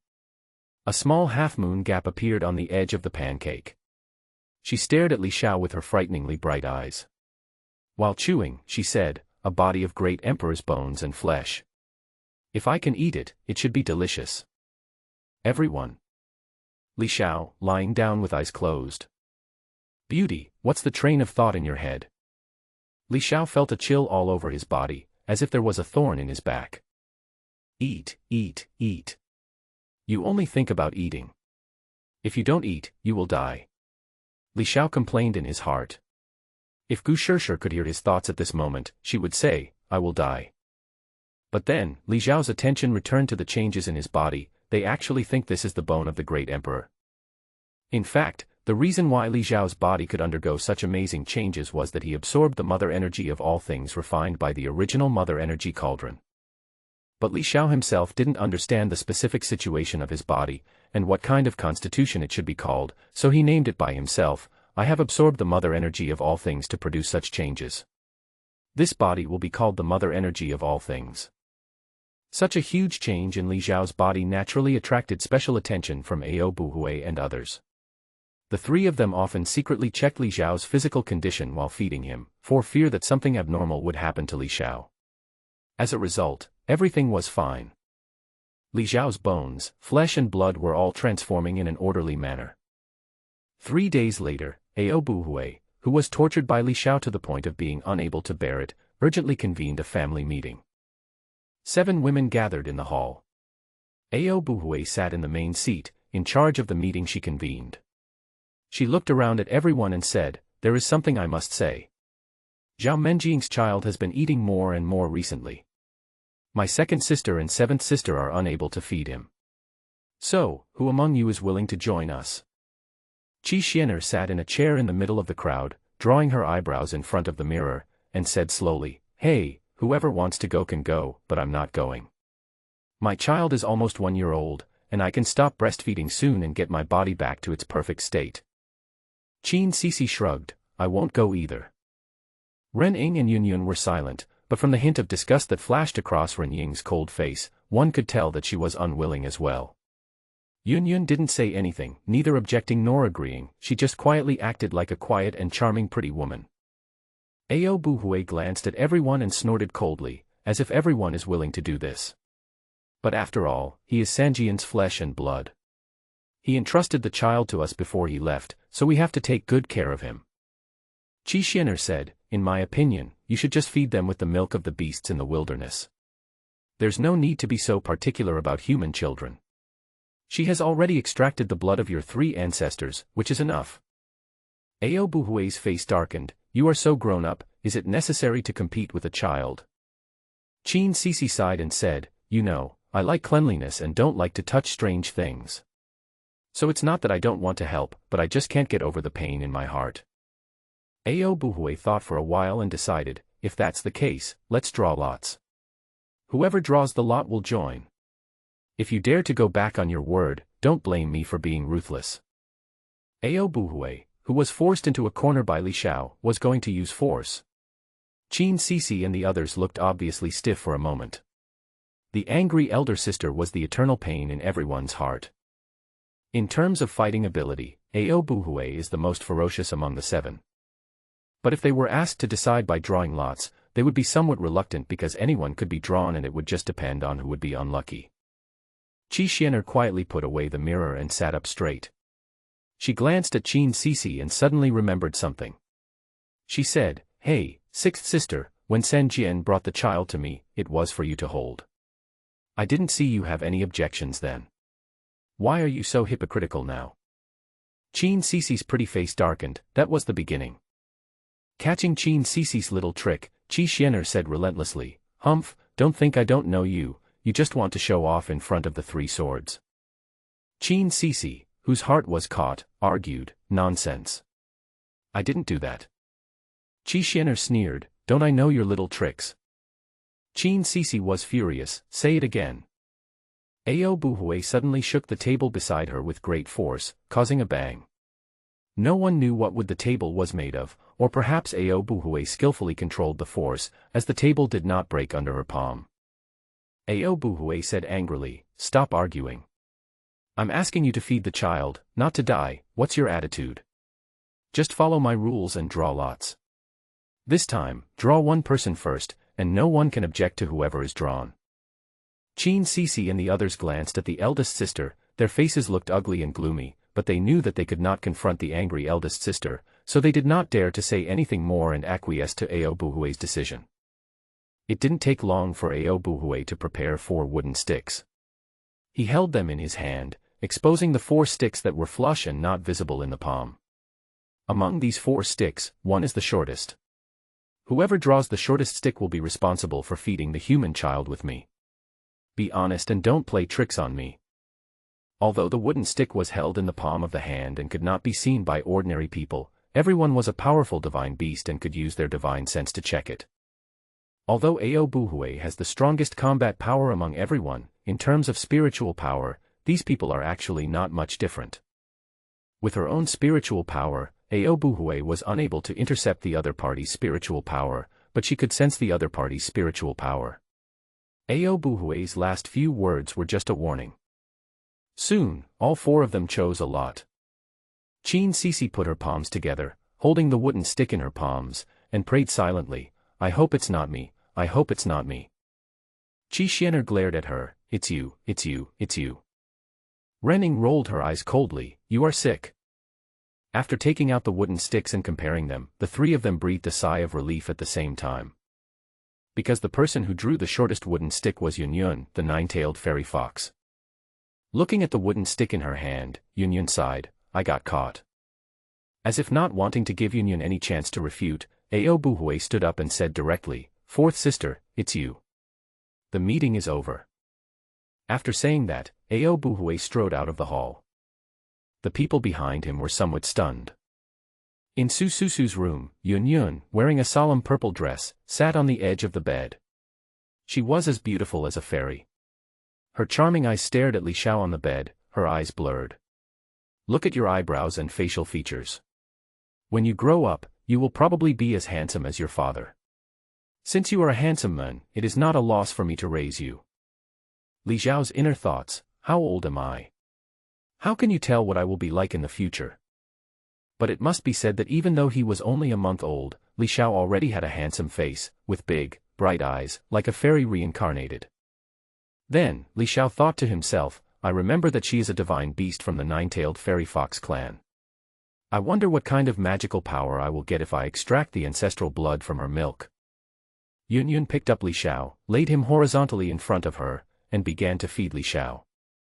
After drinking Yunyun's milk, the milk was refined by the original mother energy cauldron and once again a stream of ancestral blood was extracted. The blood of the 9-tailed fairy fox.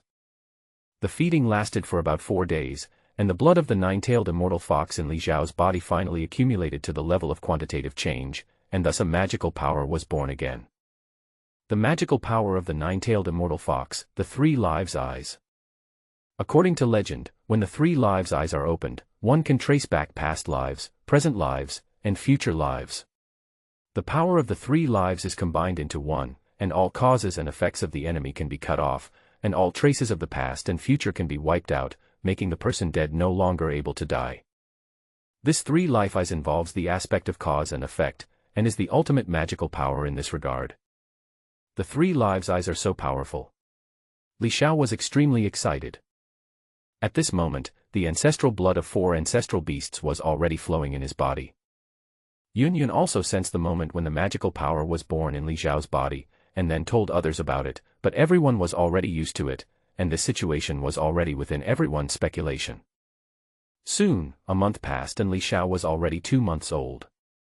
Once, Li Xiao and Su Susu's child Li Xiaoyan were the only ones in the room. Li Xiao was fine, but Li Xiaoyan always looked fierce and aggressive, as if she was still holding a grudge against Li Xiao for stealing her animal milk. Li Xiao couldn't stand it anymore and wanted to say something to her, but Li Xiao actually made a sound. The language of the ancient world is 9 levels similar to the ancient language of the Xia kingdom on Blue Star. Li Xiao studies history and archaeology and is familiar with ancient languages. So after traveling through time, he could barely understand what everyone was saying, and naturally he could speak the language of the ancient world at this time. Li Xiao's words at the time were, "You little bastard, who are you bullying? Believe it or not, I will beat you so hard that your mother won't recognize you." Although Li Xiaoyan couldn't speak yet, he obviously understood some of what was said. He knew that Li Xiao was scolding him, and he was so angry that he screamed and almost rolled off the bed. The screams soon attracted Su Su, who picked up Li Xiaoyan and went outside to coax her. Li Xiao, who was alone in the room, was amazed at himself. I'm only 2 months old, and I can actually speak. Li Xiao did not just babble a few syllables, but spoke fluently and clearly. However, since he was still a child, his voice inevitably had a baby tone, which was very cute. In fact, after being transformed by the original mother energy, Li Xiao's body grew very fast, and his metabolism increased day by day. As a result, Li Xiao's body structure supported him to speak when he was only 2 months old. I am really a child prodigy, Li Xiao said boastfully. On this day, 7 divine beast women carried 8 children in cradles to the edge of a clear lake to enjoy the wilderness scenery. In order to kill the boring time of taking care of the children, the 7 women inevitably started chatting again.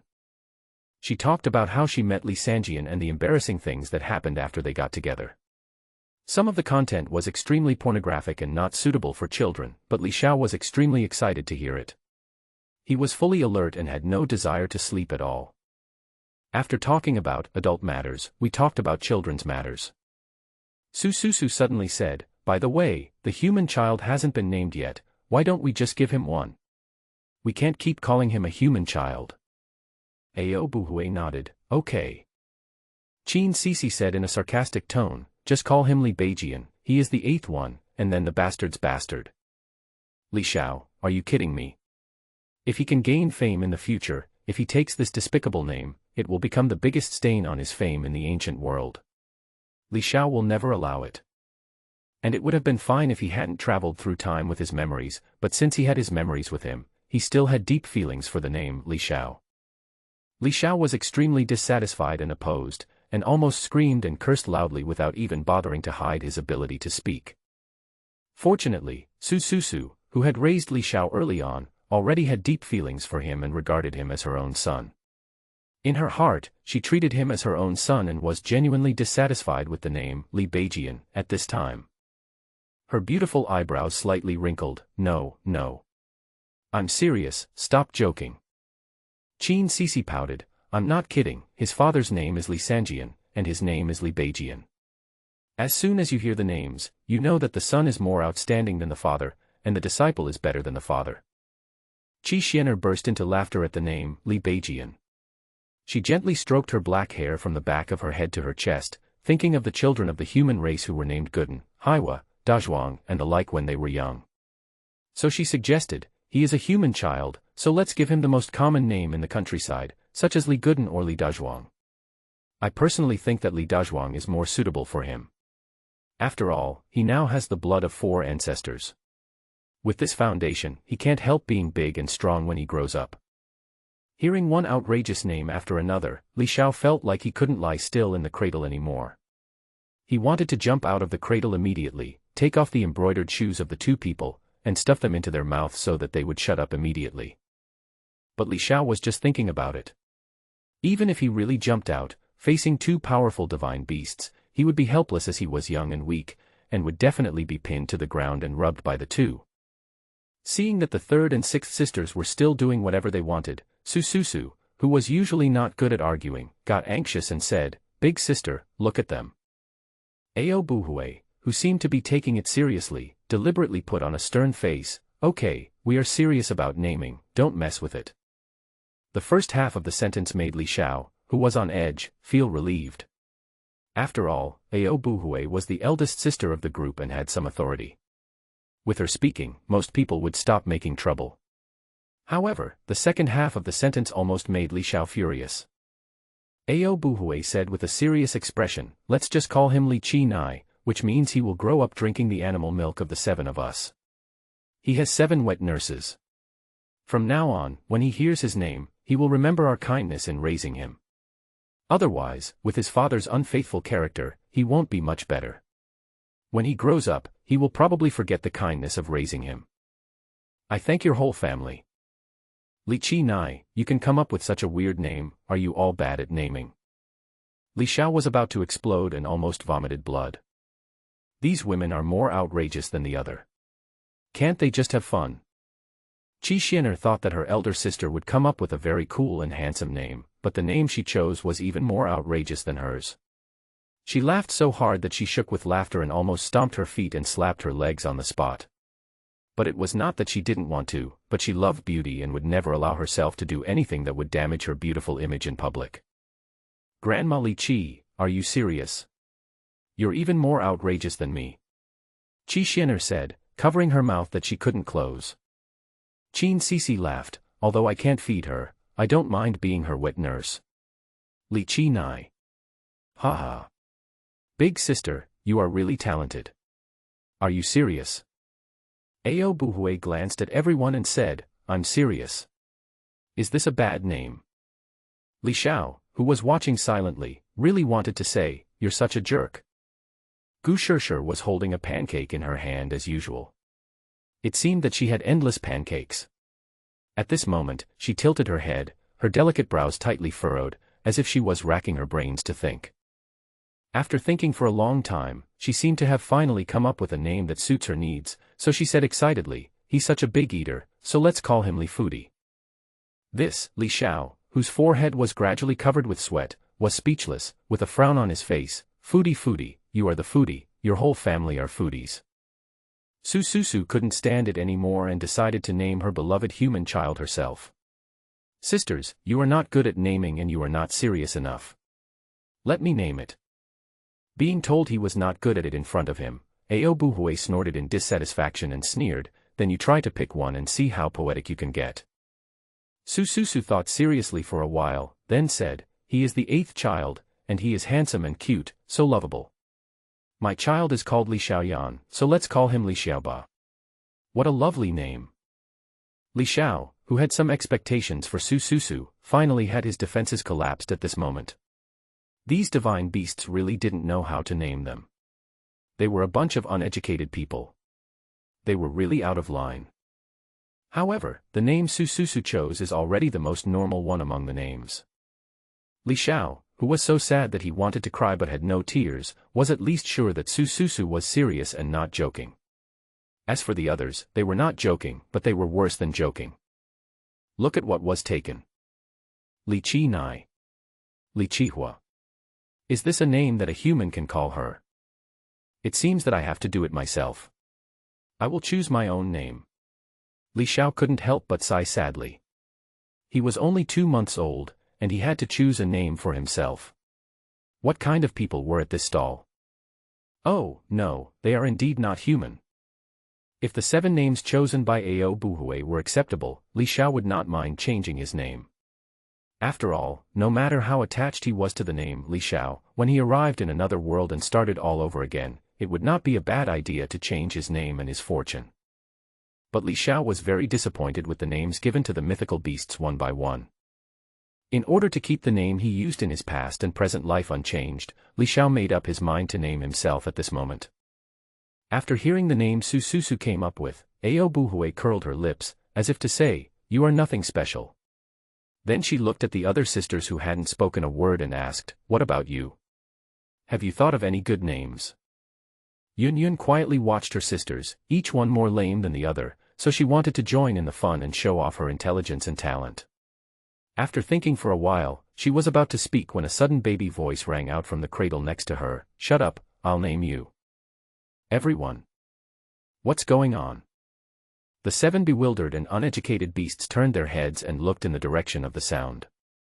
They immediately saw Li Xiao in the cradle staring at them with his big cute and fierce eyes and his mouth puffed up. You are such a loser, a bunch of uneducated people who can't even come up with a good name, shouted the cute and fierce Li Xiao. Even though he was surprisingly angry, the words he said at this time sounded clearly childish. People didn't feel that he was angry at all, but instead felt very cute. Su Susu was shocked. He can speak now. He's only 2 months old, and he can speak so fluently. Qin Sisi was incredulous, did I hear him right? He was the one speaking just now. Li Xiao, you heard me right, I'm the one talking. I was born with an unparalleled physique, and I can extract ancestral blood from beast milk that is better than yours. I'm destined to be extraordinary. Is it strange that I can talk? Gu Shishir, who had just taken a bite of the cake, opened her mouth slightly, and the crumbs of the bitten cake fell silently from her mouth. She couldn't close her mouth at this moment, and her expression was a little petrified. What the hell? The human cub, who is only 2 months old, can speak fluently. If it weren't for the baby voice, his words would be more like those of a person who is good at speaking back at people. It's so fluent, which shows that his thoughts are very clear. Even though Renning was cold and indifferent to the human race, she couldn't help but exclaim at this moment, "Monster." Ao Buhui walked to the side of Li Xiao, stared at him, and nodded. This nod seemed to be a response to Ren Ying's exclamation. Then he said solemnly, "At such a young age, his intelligence has developed so well. He is indeed a monster." Thinking about Li Xiao's special physique, he could not only trace back to his ancestral roots from animal milk and extract ancestral blood, but also regrow the lost emperor's bones. The most shocking thing was that Li Xiao's bones and flesh had been transforming into emperor's bones imperceptibly during this period of time, and the mysterious dark gray bone patterns on them became more and more complex with the passage of time. Thinking calmly and objectively, since Li Xiao's body is so special beyond common sense, his intelligence should not be ordinary. After thinking about it this way, all the divine beasts were relieved at once. On the contrary, I think it is normal for Li Xiao to be able to speak fluently in 2 months. Qin Cici's eyes were blank as she murmured, "What kind of offspring did that little goblin from the human race give birth to?" Qi Xian'er looked at Li Xiao curiously, and then said, "Don't forget, he has taken the elixir of immortality. That medicine is extraordinary and difficult to understand. It may have effects that we don't understand, which makes him so extraordinary." Su Susu added, "Moreover, he was born with the bones of a great emperor, but the bones were dug out by someone. But at least it shows that he is different from ordinary people. Once women start talking, men really have nothing to do." Li Xiao suddenly spoke, his fluent words shocked the 7 divine beast women, and then they spoke one after another, without any seamless connection. Li Xiao really couldn't find a suitable opportunity to interrupt, and was extremely anxious. At this time, Su Susu finished speaking, and no one interrupted her. Instead, they were all silent, and their expressions revealed that they were lost in thought about something. Li Xiao seized the opportunity and spoke again, "Remember, I will choose my own name. I want to be called Li Xiao, the Li of Musi Li, the Xiao of Xiaoyao." Hearing Li Xiao's sudden fierce howl, the 7 divine beast women suddenly came back to their senses and looked at Li Xiao in surprise. Qin Cici was surprised and asked, "He actually named himself? This kind of thing has never been seen before. A 2-month-old cub actually gave himself a name. If you tell anyone about this, it would be sheer nonsense." Ren Ying's cold and fair face was clearly startled, as if she had thought of something embarrassing. "Didn't he hear everything we said just now?" Hearing this, Qi Xian'er remembered the embarrassing things between adults that they had just discussed enthusiastically. She suddenly felt embarrassed and her cheeks turned red to her ears. Gu Shishir tilted her head slightly. "What did we say?" Su Susu's pretty face turned slightly red, and she comforted him with a lucky mentality. "Don't think too much, he is just a child, what would he understand if he heard it?" Ao Buhui lowered his head and looked at Li Xiao in the cradle. "You said you wanted to call me Li Xiao." Li Xiao said in a baby voice, "Yes. The name you picked is too bad. It has no culture at all and does not fit my identity as the great emperor." Ao Buhui felt ashamed when being mocked by a 2-month-old child, but he refused to show it on the surface. He said coldly, "How arrogant. How can you, a kid, give a name like that?" Li Xiao was lying in the cradle and yelled in a baby voice, "I hope that I can be free and unfettered in this life. But as a human being, living in this world, constraints are everywhere. Being free and unfettered without rules is undesirable and does not exist. So I only take half of the freedom to warn myself that there is a limit to freedom." These words were certainly not what Li Xiao thought, but what his father in Blue Star said to him in his previous life. Li Xiao clearly remembers that one summer night, the family was sitting in a country yard enjoying the cool air. Curious, Li Xiao asked his father why he named him Li Xiao instead of Li Xiaoyao. "Li Xiaoyao sounds so nice." So Blue Star's father Li said the above words to Li Xiao earnestly. After hearing it, Li Xiao felt refreshed and thought it made a lot of sense. He still remembers it vividly. After listening to Li Xiao's explanation, Su Susu was greatly surprised. She couldn't believe that this came from the mouth of a human cub. She repeated the 4 words in Li Xiao's words, free and unrestrained. Oh, it would be great if the 3 swords also understood this principle. Ao Buhui, who was slapped in the face by Li Xiao's words, chose to remain silent, but silence could not hide the embarrassment that was rising in her heart at this moment. Thinking of the name she had given herself and comparing it with the one given by Li Xiao, who was 2 months old, Ao Buhui suddenly felt a little embarrassed. Hearing Su Susu's words at this time, Ao Buhui quickly took over the conversation and sneered. If he understood, he would not be Li Sanjian.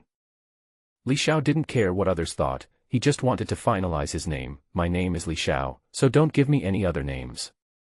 Hearing this, Su Susu walked to Li Xiao's side, squatted down, and then gently stroked Li Xiao's fair face, saying softly, Li Xiao, what a good name, I'll do as you say. No one would argue with a baby over a name, so Ao Buhui and the others naturally would not have any objection. Seeing that everyone had no objection, Li Xiao finally felt relieved. At least he did not become Li Dazhuang or Li Qi Nai.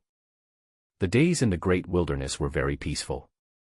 5 days had passed since Li Xiao named herself, and Ao Buhui became worried again because Li Xiao's appetite increased again, making the 4 divine beasts they were responsible for feeding unable to support him. At this time, another divine beast was urgently needed. But Rening, Qi Xianer, and Qin Sisi were extremely firm in their stance and refused to bite no matter what. Ao Buhui had no choice but to use hard measures, and the decision was also made by drawing lots. The lucky one who drew the short lot this time was Qin Sisi, who was suspected to have mysophobia. Ever since Li Xiao's talent became more and more amazing, Ao Buhui resolutely refused to feed Li Xiao with mountain beast milk. The reason why Ao Buhui did this was not only because she didn't want to ruin Li Xiao's qualifications, but most importantly, she took Li Sanjian's feelings into consideration and didn't want Li Sanjian to feel resentful or dissatisfied because of this. And the 7 of them are all descendants of the unique and powerful ancestral beasts in the primitive period. Li Xiao estimates that he can extract the strongest ancestral blood from their milk. If the strongest ancestor of an animal is just a divine beast, then no matter how special Li Xiao's physique is, the ancestral blood he can extract can probably only be of the divine beast level. Therefore, good animal milk is very important. It just so happens that all 7 of them are descendants of the ancestral beast, and the beast's milk is very suitable for Li Xiao. Although Qin Sisi drew a short lot, she was still reluctant and hesitant, as if every cell in her body was resisting. But Ao Buhui's words made Qin Sisi pinch her nose and agree obediently. Ao Buhui, if Sanjian comes back and finds out about your behavior, your carefully crafted image of being obedient and generous will be completely ruined. So, Li Xiao successfully drank Qin Sisi's milk. While feeding, Li Xiao, lying in Qin Sisi's arms, could clearly feel that her delicate and smooth skin all over her body seemed to be densely covered with goosebumps, and her plump body seemed to be resisting and trembling slightly. After feeding Li Xiao, Qin Sisi rushed to the bathhouse and stayed there for the whole afternoon. Gu Shirsi, who was sitting on the stone bench in the yard outside the bathhouse and eating a pancake in silence, heard the clear sound of pouring and changing water coming from the bathhouse more than once. During this time, Gu Shirshi looked towards the bathhouse curiously more than once. She probably didn't understand in her heart why Sixth Sister could take a whole afternoon to take a bath, just as others didn't understand why she was so bored eating the same food all day long. Regardless of the abnormal behavior of Qin Sisi because she was scared by Li Xiao touching her body, not long after Li Xiao drank Qin Sisi's beast milk, he once again extracted the blood of an ancestral beast into his body, which made Li Xiao extremely happy and he was grinning all day long. Qin Sisi is the descendant of the ancestral beast Nine-Life Black Cat. Li Xiao drank her milk, and after refining it with the original mother energy cauldron in his body, he quickly extracted a portion of the ancestral blood of the Nine-Life Black Cat.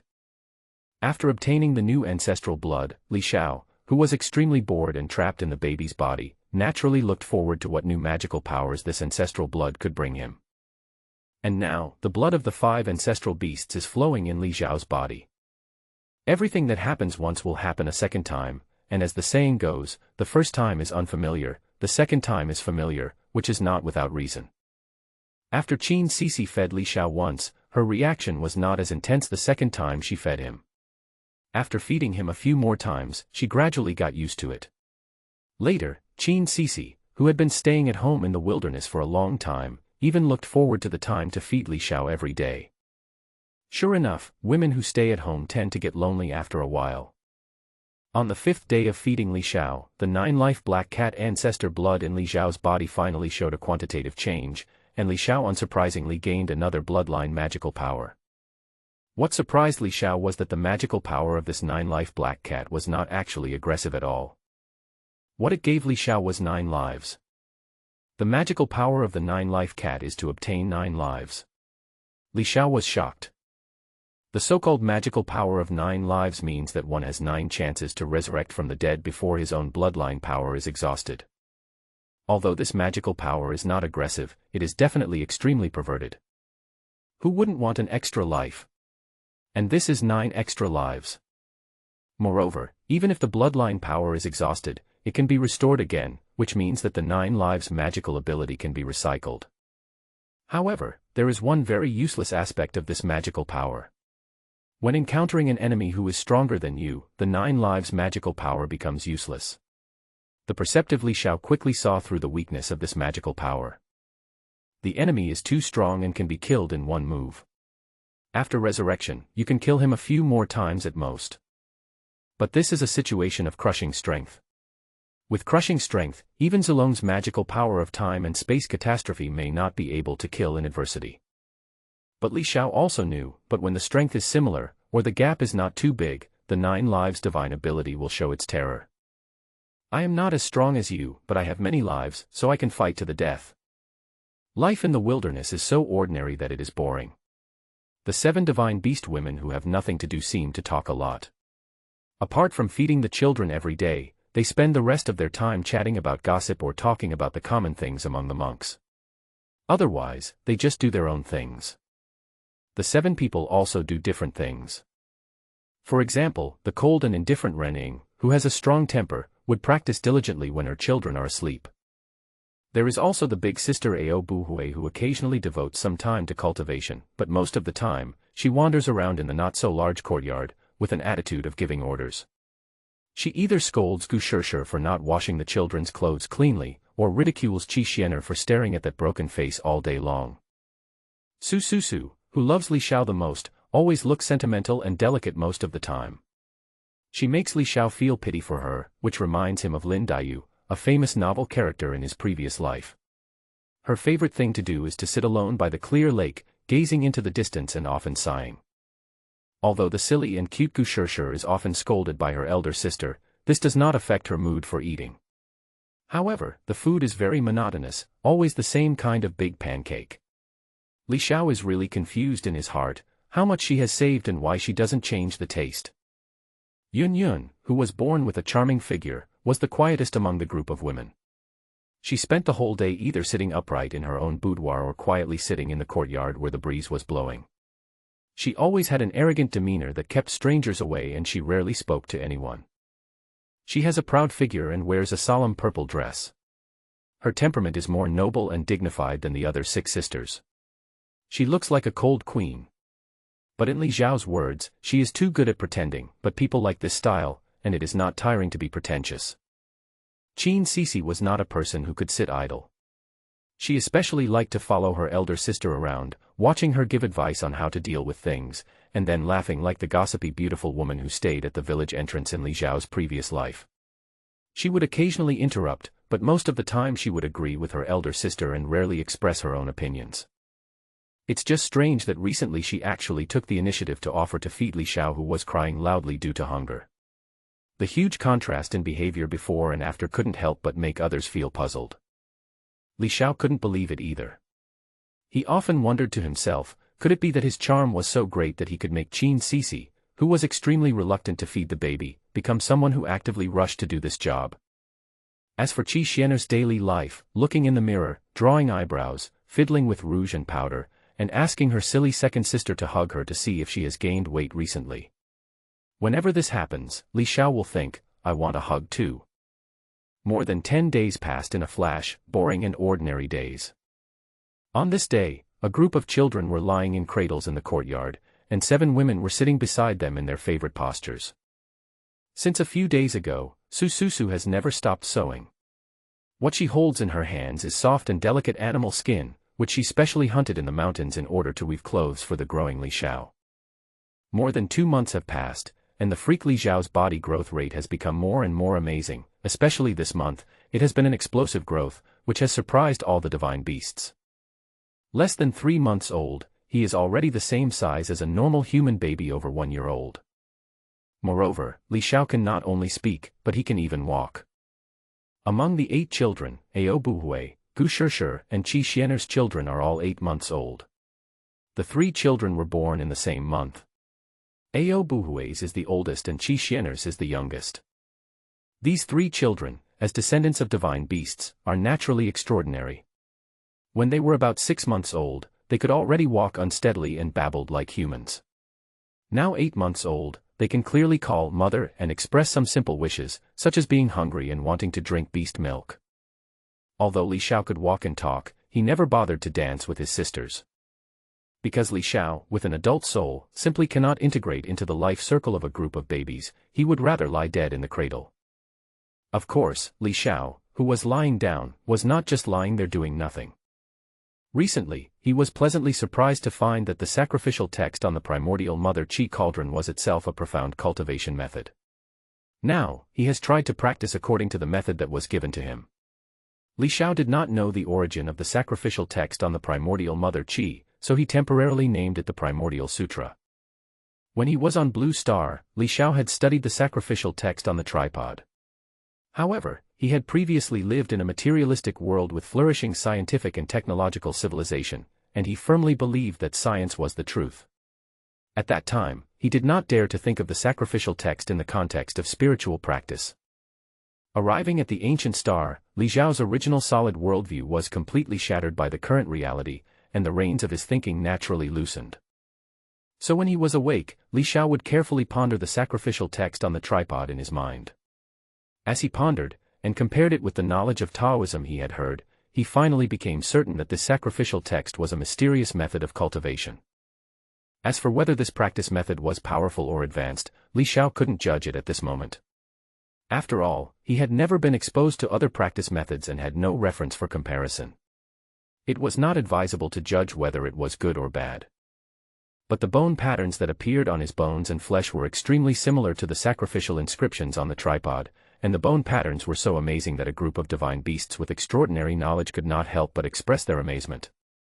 At least judging from this point of view, Li Xiao believes that the original sutra is not simple.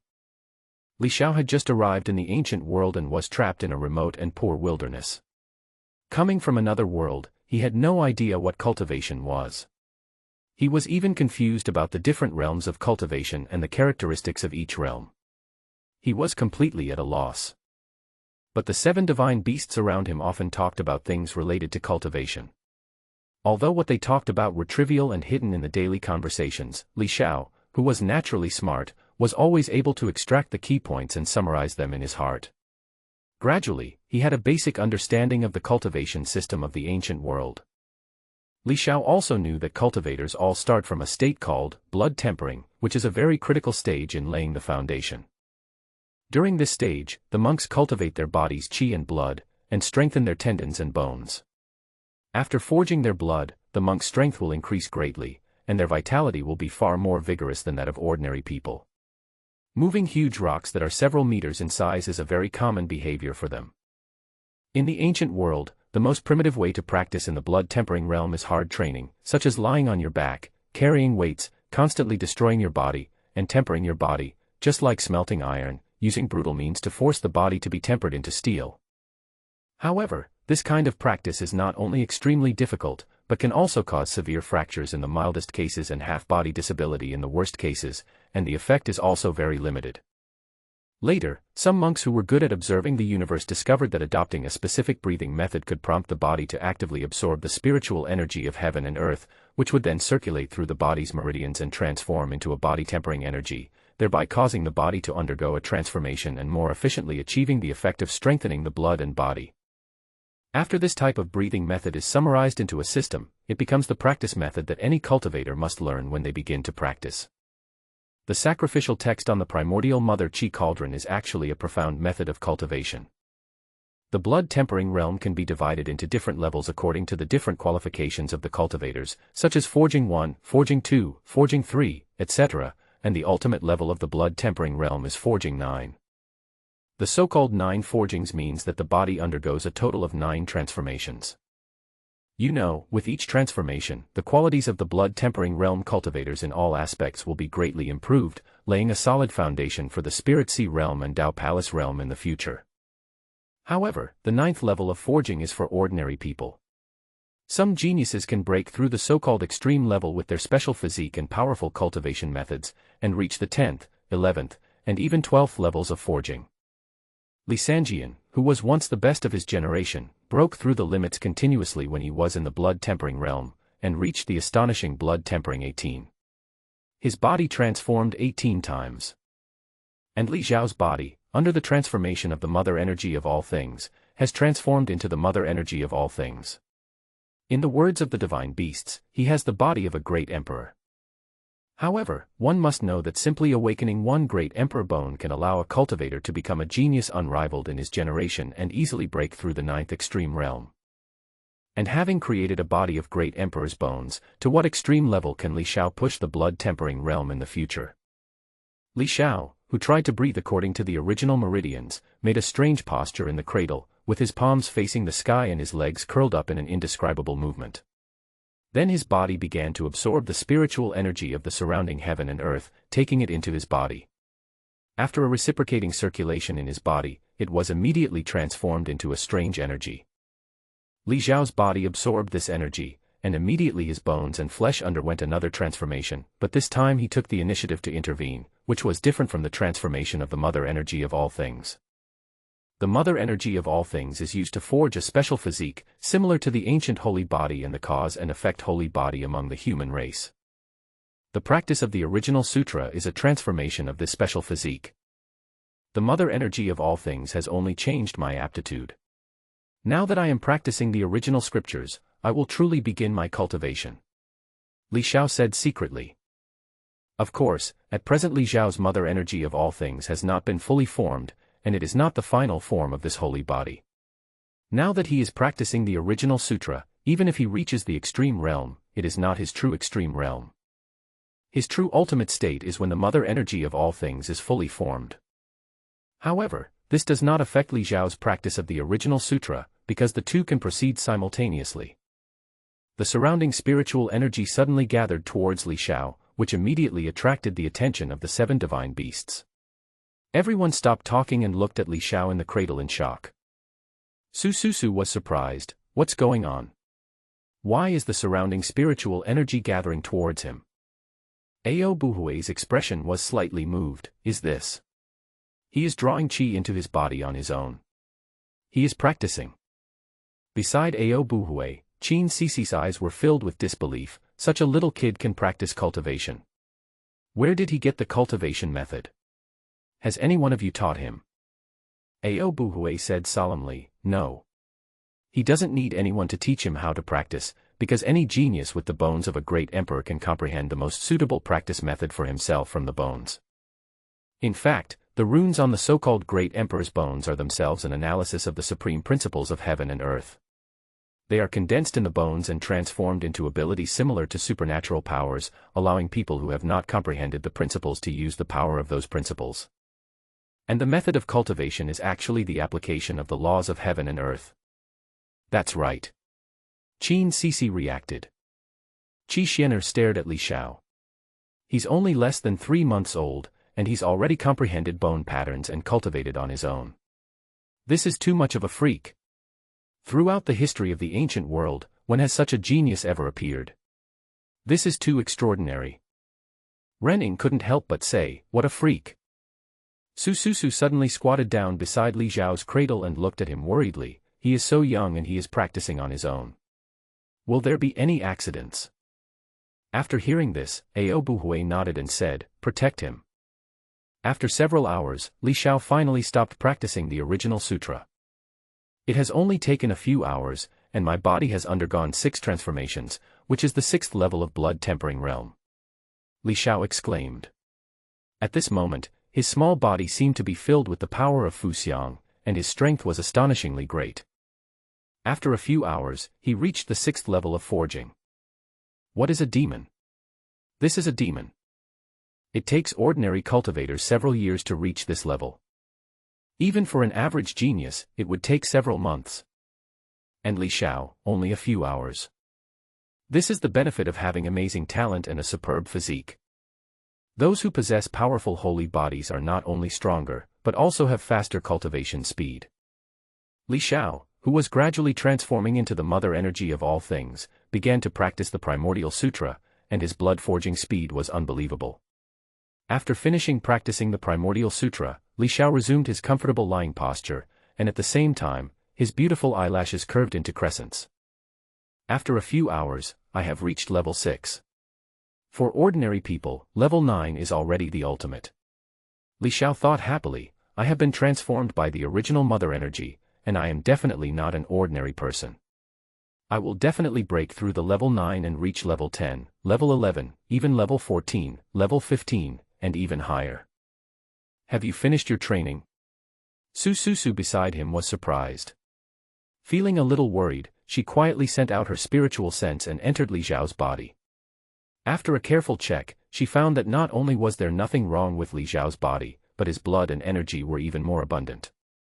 He was tossing and turning like a wild beast, and his body functions were abnormally active. He was nothing like a child who was less than 3 months old. Su was moved. His physical body functions are so active, far more amazing than that of a cultivator at the 9th level of forging. When Qin Sisi heard that Li Xiao's physical skills were comparable to those of a blood-refining realm 9-level cultivator, her mouth opened wide, as if it could hold her hand. A human cub that is less than 3 months old already has a blood-refining realm 9-level physical body. Qi Xian was curious. He just drew qi into his body, which should be a blood-forging process. I wonder how many times his body has undergone transformations. Generally, the human geniuses who have grown great emperor bones have extremely amazing blood-forging speeds. Now the emperor bone that Li Xiao lost has long been restored to its original state, and it is even more mysterious. Ao Buhui's expression became a little serious. That's right. I remember Sanjian said that when he was in the blood-refining realm, he entered the 3rd refining realm in one night. And because of his special physique, his physical functions at the 3rd refining realm are comparable to those of a cultivator at the 6th refining realm. Qin Sisi said, so, he has at least reached the 6th level in just a short while. Ao Buhui shook his head, I don't know. His body is extremely special, and it is transforming towards the great emperor bone. Even if he is only at the 1st level, I'm afraid he can be comparable to the 4th or 5th level human cultivators. It is difficult for outsiders to judge how many times the body has undergone transformations, especially for geniuses with special physiques. They can only judge the current level of body function. Because at the same level, cultivators with stronger physiques will have stronger physical functions. Su said solemnly, his current physical body functions are far superior to those of human cultivators at the 9th level of forging. I feel, he is even comparable to a divine beast cub at the 9th level of forging. Qin Sisi's beautiful eyes widened like 2 copper bells. That's too exaggerated. Seeing such an exaggerated performance, everyone suddenly wanted to know how many transformations Li Xiao had just experienced and what level of forging he had reached. At this time, a cocky voice sounded, are you stupid? If you want to know what level I have reached in my cultivation, just ask me directly. Everyone in the crowd, Gu Shishir stopped eating her cake and laughed foolishly, yeah, we are so stupid. A layer of gloom crept up on Ao Buhui's forehead. He turned around and stared at Gu Shishir with cold eyes, eat your cake. If you can't speak, no one will think you are dumb. Li Xiao's inner thoughts, come on, mistress, if you can talk, just say more. Qi Xianer leaned down and looked at Li Xiao, revealing an alluring white chest. Li Xiao's eyes widened immediately. Qi Xianer asked curiously, then tell me, what level of forging have you reached in your cultivation? After taking a few greedy glances at the scenery above, Li Xiao closed his eyes unsatisfiedly, crossed his arms behind his head, and put on a baby-like, dignified look, want to know? Hey, I won't tell you. Qi Xianer was slightly stunned when she heard this. She was very concerned about her reputation and didn't expect to be fooled by a kid who was not yet weaned. Her cheeks suddenly felt hot and she felt a rush of heat. Qi Xianer gritted her teeth and said, "You have never learned to be a good person since you were a child. You are just like your father." Li Xiao pursed his lips and shrugged his shoulders slightly, but said nothing. Seeing Li Xiao like this, Qi Xianer became even angrier, but she couldn't bring herself to argue with a baby, so she snorted, turned around and took 2 steps away from Li Xiao, stood aside, then took out a mirror and looked at her eyebrows that she had just drawn today and was very satisfied with. Her mood became beautiful again. "How old are you? How can you keep people in suspense?" Ao Buhui was surprised that Li Xiao was so intelligent. He hadn't even been weaned yet he knew how to keep people in suspense. In the past few days, she had been feeding Li Xiao and had developed feelings for him. At this moment, she suddenly felt excited and happy that her child was really smart. But then she changed her mind and found out that such an outstanding person was not her child, but the descendant of the human goblin who seduced Li Xiao. Suddenly, a sour feeling arose in her heart. The word morality was about to come out of her mouth, but she held it back. She found that she couldn't bear to scold this little brat. Su didn't care what Li Xiao said. In her eyes, he was just a child. She squatted down and gently touched Li Xiao's face with her slender hands. "Xiao Ba, if you don't want to tell me, then don't tell me. But if you want, you can tell Nanny Qi secretly. Nanny Qi also wants to know." After Su said this, Qi Xianer pricked up her ears, as if she was listening carefully to Li Xiao's reaction. She was fooled, and she hoped that Su would suffer the same fate as her, otherwise she would lose face. Li Xiaoming opened his eyes and screamed, "I told you not to call me Xiaoba." Su, okay, then don't bark. Xiaoba is the best. Li Xiao felt a flash of electricity on his forehead and his fist stiffened. He suddenly wanted to hit someone.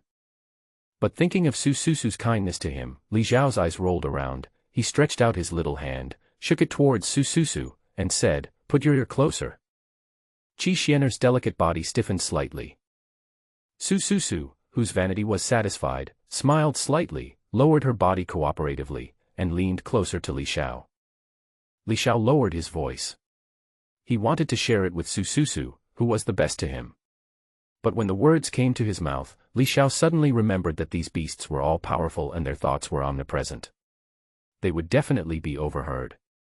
So he changed his mind temporarily and didn't want to say it anymore. He planned to continue to whet everyone's appetite, forget it.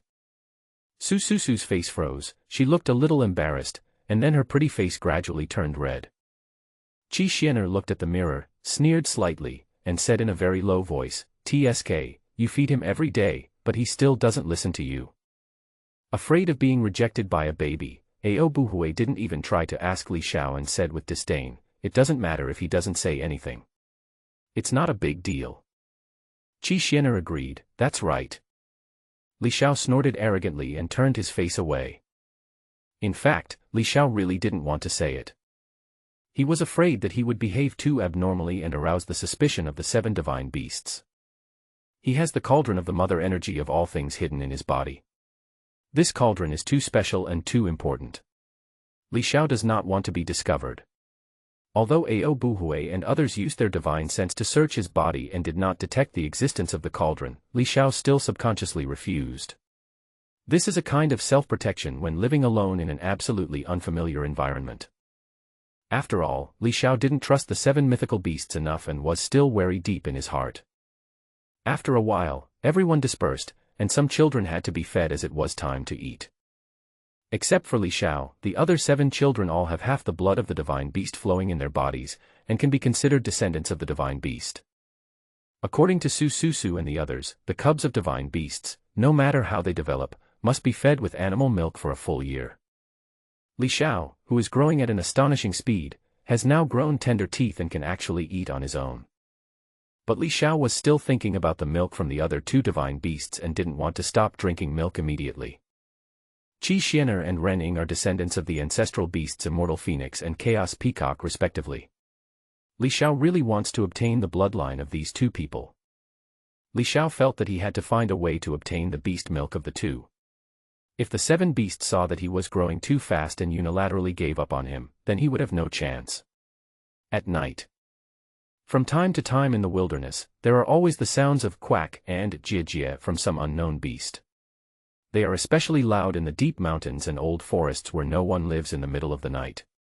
They don't seem very scary at first, but if you listen carefully, you will feel a little scared.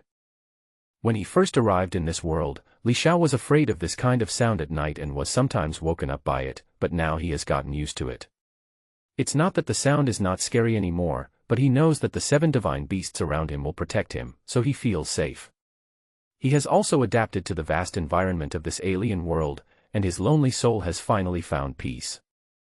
In Su Susu's room, Li Xiao was lying in a cradle that was one size bigger than Li Xiaoyan's because he was growing too fast. Li Xiaoyan next to her had already fallen asleep with an even breathing. Su Susu was sitting cross-legged on the bed, as if she was meditating or resting. In short, her eyes were closed, and she looked like a lonely female bodhisattva without any movement. Although Li Xiao's body has developed ahead of time, he is actually equivalent to a 1-year-old child. He practiced the original scriptures for several hours during the day. By now, he could no longer resist the invasion of strong fatigue. His eyelids were drooping, but Li Xiao was holding on and refused to let his eyelids close. It was as if a tug-of-war was going on between Li Xiao's will and his tired body. On one side, the body was forcing him not to sleep, while on the other side, the body was telling him to close his eyes, causing Li Xiao to squint and then open his eyes. Li Xiao didn't want to sleep, but he wanted to think about things while being awake. He was thinking about the milk of 2 powerful divine beasts, Qi Xianer and Ren Ying, and wanted to drink it quickly to refine the ancestral blood. Based on his observations of Qi Xianer and Ren Ying during this period, he was afraid that these 2 would rather be beaten to death by Ao Buhui than feed him, so he had to prepare early and find a way to make these 2 beasts provide him with milk willingly. Otherwise, with his amazing growth rate, as he grew bigger, the 2 would have more excuses not to feed him. Qi Xianer is vain. I can please her, but Ren Ying hates humans from the bottom of her heart. She is the most difficult to deal with. It's so troublesome. It's so worrying. Li Xiao was in a daze, and his will was finally succumbed to his body. He lost the tug-of-war between sleeping and not sleeping, and went to meet Zhou Gong in a deep sleep. In fact, Li Xiao has already refined the ancestral blood of 5 ancestral beasts and possesses the 5 great ancestral beasts. In theory, he should be content. But the magical powers of the 2 ancestral beasts were right in front of him. As long as he drank the beast's milk, he could refine it. Li Xiao was itching to give it up, so how could he give it up easily? Not only does he not want to give up, he also wants to take the initiative and seize the initiative, rather than being forced to wait, because there are too many uncertainties. Life is like this. Many times, if you take the initiative, your destiny may change. The next morning, Li Xiao woke up and immediately started to practice the primitive sutra and began to cultivate diligently. After practicing for half an hour, Li Xiao's qi and blood transformed again and he reached the 7th level of forging. This made Li Xiao very happy. He was making rapid progress. At this time, a divine beast finally came to feed him. Ao Buhui picked up Li Xiao skillfully and said as usual, "Stinky boy, come and eat. You are like a pig every day. It takes 3 people to feed you every time. You are a born glutton at such a young age. Your father doesn't eat so much. It's obvious that you just follow your shameless mother." After a moment. Ah! Ao Buhui, who was feeding Li Xiao, suddenly cried out in pain. He bit his mouth slightly and felt a slight pain in his chest. He became a little angry and slapped Li Xiao's butt in annoyance. Li Xiao's face looked aggrieved. But then Ao Buhui realized the problem. You've started to grow teeth. It seems that you are not suitable for feeding animal milk. You can eat liquid food. Well, if your appetite increases, you can eat liquid food. I am too lazy to force others to feed you. Li Xiao didn't know whether Ao Buhui was speaking in anger or really intended to do so, but no matter which the situation was, he immediately felt a sense of urgency in his heart. Murphy's law is indeed accurate. What you worry about will come true. Li Xiao thought. Soon, this little incident spread among the 7 women. Raising a child in the wilderness is boring to begin with, so whatever happens will be spread around as a topic of conversation to kill time. Has it grown teeth? Let me see. Su Susu walked to Li Xiao, pinched open his mouth, looked inside carefully, and then said, "It has really grown teeth, and there are quite a few of them. It seems that it can indeed be fed liquid food." However, liquid food cannot be random, it must be fed with Bai Yao Tang or something like that, treasures that can lay the foundation. If that's true, if his appetite increases, I won't have to feed him anymore, right? Qi Xianer realized this problem at the first moment, turned to look at Ao Buhui, and asked expectantly. Ren Ying's pretty face was cold, of course I need to say that. Even Yun Yun, who seldom spoke, sighed and said with some regret, I lost. What she meant was that she shouldn't have given up so quickly in the first place. If she had persisted, maybe she wouldn't have to feed this human child. Ah, no need to feed me anymore. Qin Sisi was stunned, and seemed a little reluctant. Renning rolled her eyes at her. Why, do you still want to continue? Yes, no. No. Why would I think so? Qin Sisi smiled awkwardly and waved her hands, her face turning red in confusion. When everyone saw this, they were puzzled and looked at her strangely, as if to say, I see that's what you think. As if some shameful secret had been exposed, Qin Sisi's heart was pounding and her cheeks were becoming increasingly dry. Ao Buhui gave Qin Sisi a deep look and cursed, this is inexplicable. Li Xiao on the side was wailing in his heart, no, no. I'm still short of 2 ancestral bloods. Li Xiao was anxious and wanted to ask for it. He called out in a baby voice, Big Nanny, I don't want to eat liquid food. I need the milk of the 3rd and 5th nanny. I can use it to refine the ancestral blood of the ancestral beast. This is for laying the foundation. Qi Xianer glanced at him and said, you have already refined the blood of 5 ancestral beasts, is it not enough? Li Xiao kicked his calves in a mock manner and yelled, not enough. Renning said coldly, if it's not enough, then you can die. Ao Buhui thought for a while and suggested, why don't you two put the animal milk into an animal leather bag and give it to him to drink as a treasure for building his foundation? Renning refused directly, don't even think about it. Qi Xianer smoothed her black hair in front of her chest, that will delay my recovery, and I won't agree to it. Seeing this, Ao Buhui said nothing more. She knew the two's personalities very well, and using strong probability would not work, and might instead destroy the sisterhood between them. During this day, Li Xiao, lying in the cradle, had been thinking about how to make Qi Xianer and Renning willingly offer their animal milk. Since the 3rd nanny is so concerned about her figure, why not teach her a set of breast enhancement exercises? Li Xiao suddenly had an idea. In his previous life, when he was on Blue Star, Li Xiao's ex-girlfriend had the habit of watching breast enhancement exercises frequently. At that time, Li Xiao and his girlfriend had a good relationship. She watched him and he watched too. Under her influence, Li Xiao memorized several sets of breast enhancement exercises. Women all love beauty. Although women in this world can practice cultivation, their essence remains unchanged. Breast enhancement exercises, a Bible for fashionable women to become beautiful, must work everywhere. Li Xiao, who couldn't think of a better way, decided to give it a try. Even if he failed, it wouldn't matter much. In the afternoon, Li Xiao climbed down from the cradle with his buttocks up. Li Xiaoyan next to him looked at him with envy. Li Xiao looked back at her, and before leaving, he touched Li Xiaoyan's fair face and said, don't be envious. I am just so awesome. I can walk and march, talk, and practice bone patterns. Even though you are a descendant of a divine beast, you are not as good as me. There is no point in glaring at me. Don't be unconvinced. Even though you were born before me, I hope you call me brother and I call you sister. Do you understand? Li Xiaoyan is almost 5 months old. Although she cannot speak, she can understand what people say. I heard that Li Xiao was so shameless and disrespectful that he actually wanted to be her brother. And listen, is what he said human language? So arrogant. Li Xiaoyan's cheeks were puffed up with anger. Her bright eyes were now cute and fierce. Her pink little fists were clenched tightly in the cradle, and it looked like she wanted to beat Li Xiao to death. This human who tried to steal her animal milk was so annoying and infuriating. Not only does he drink the beast milk that belongs to her, but he also wants to take advantage of her and become her brother.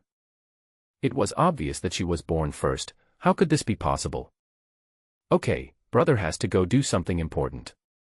You stay in the cradle, don't wet the bed, and don't try to climb out like me.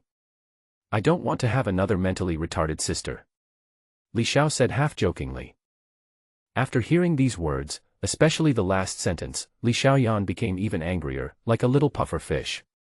But she couldn't do anything about Li Xiao, and at this time Li Xiao had already walked out of the room happily. Li Xiaoyan was getting more and more angry, and finally managed to utter a harsh word, beat you, beat you. Li Xiao left the room and walked to the courtyard with trembling steps, without paying attention to what Li Xiaoyan, who was so angry that she spoke, said. The weather is breezy and sunny. Qi Xianer sat cross-legged on an animal skin mat, her beautiful face facing the sky, her body breathing rhythmically, her impressive chest rising and falling with her breathing, her already thin waist also becoming a wasp waist, and her whole body exuded an alluring aura. What Qi Xianer was doing at this moment was a bodybuilding method commonly used by the beauty-loving ladies in the secular world of the human race to maintain their figure. In fact, it is of little use. As a divine beast with profound cultivation, Qi Xianer does not need such a method to manage his body shape. But that's what people who love beauty are like. Just like some women on the blue planet, they will do anything to become thinner, even if they are already thin enough. Li Xiao came over and asked, "Third nanny, what are you doing?" Qi Xianer didn't move. "Go play somewhere else." Oh. Li Xiao seemed not to feel Qi Xianer's coldness towards him. He looked around, his clever little eyes rolling around.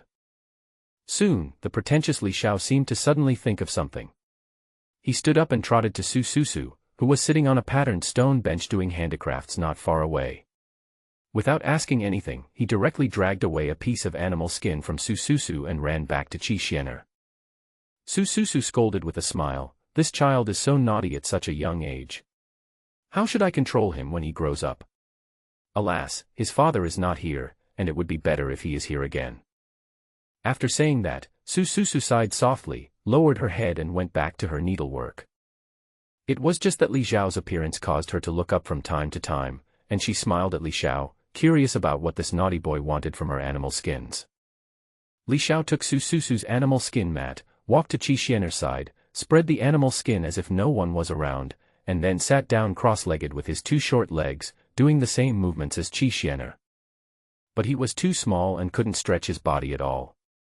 His movements were awkward, funny, and hilarious, which made Su on the other side burst out laughing. Seeing this, Qi Xianer frowned and glanced at Li Xiao, wondering what this baby was going to do. Who? Li Xiao imitated Qi Xianer's exhalation. Qi Xianer pulled in her abdomen, and he also pulled in his abdomen. Qi Xianer patted her face, and he also patted his face. Qi Xianer frowned even deeper, and then he suddenly became furious and cursed, "You naughty boy, who are you slandering here?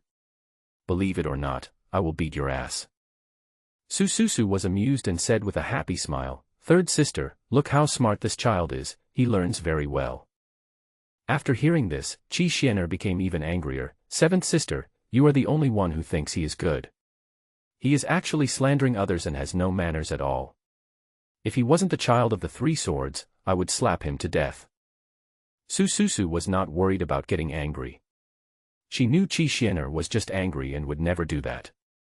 She smiled and said, "Third sister, I think you should stop getting angry. Women in the human race are prone to wrinkles when they get angry." In fact, Su had something else to say in her heart, "No matter how angry or sad I am, I don't get better. Human women are just pretentious."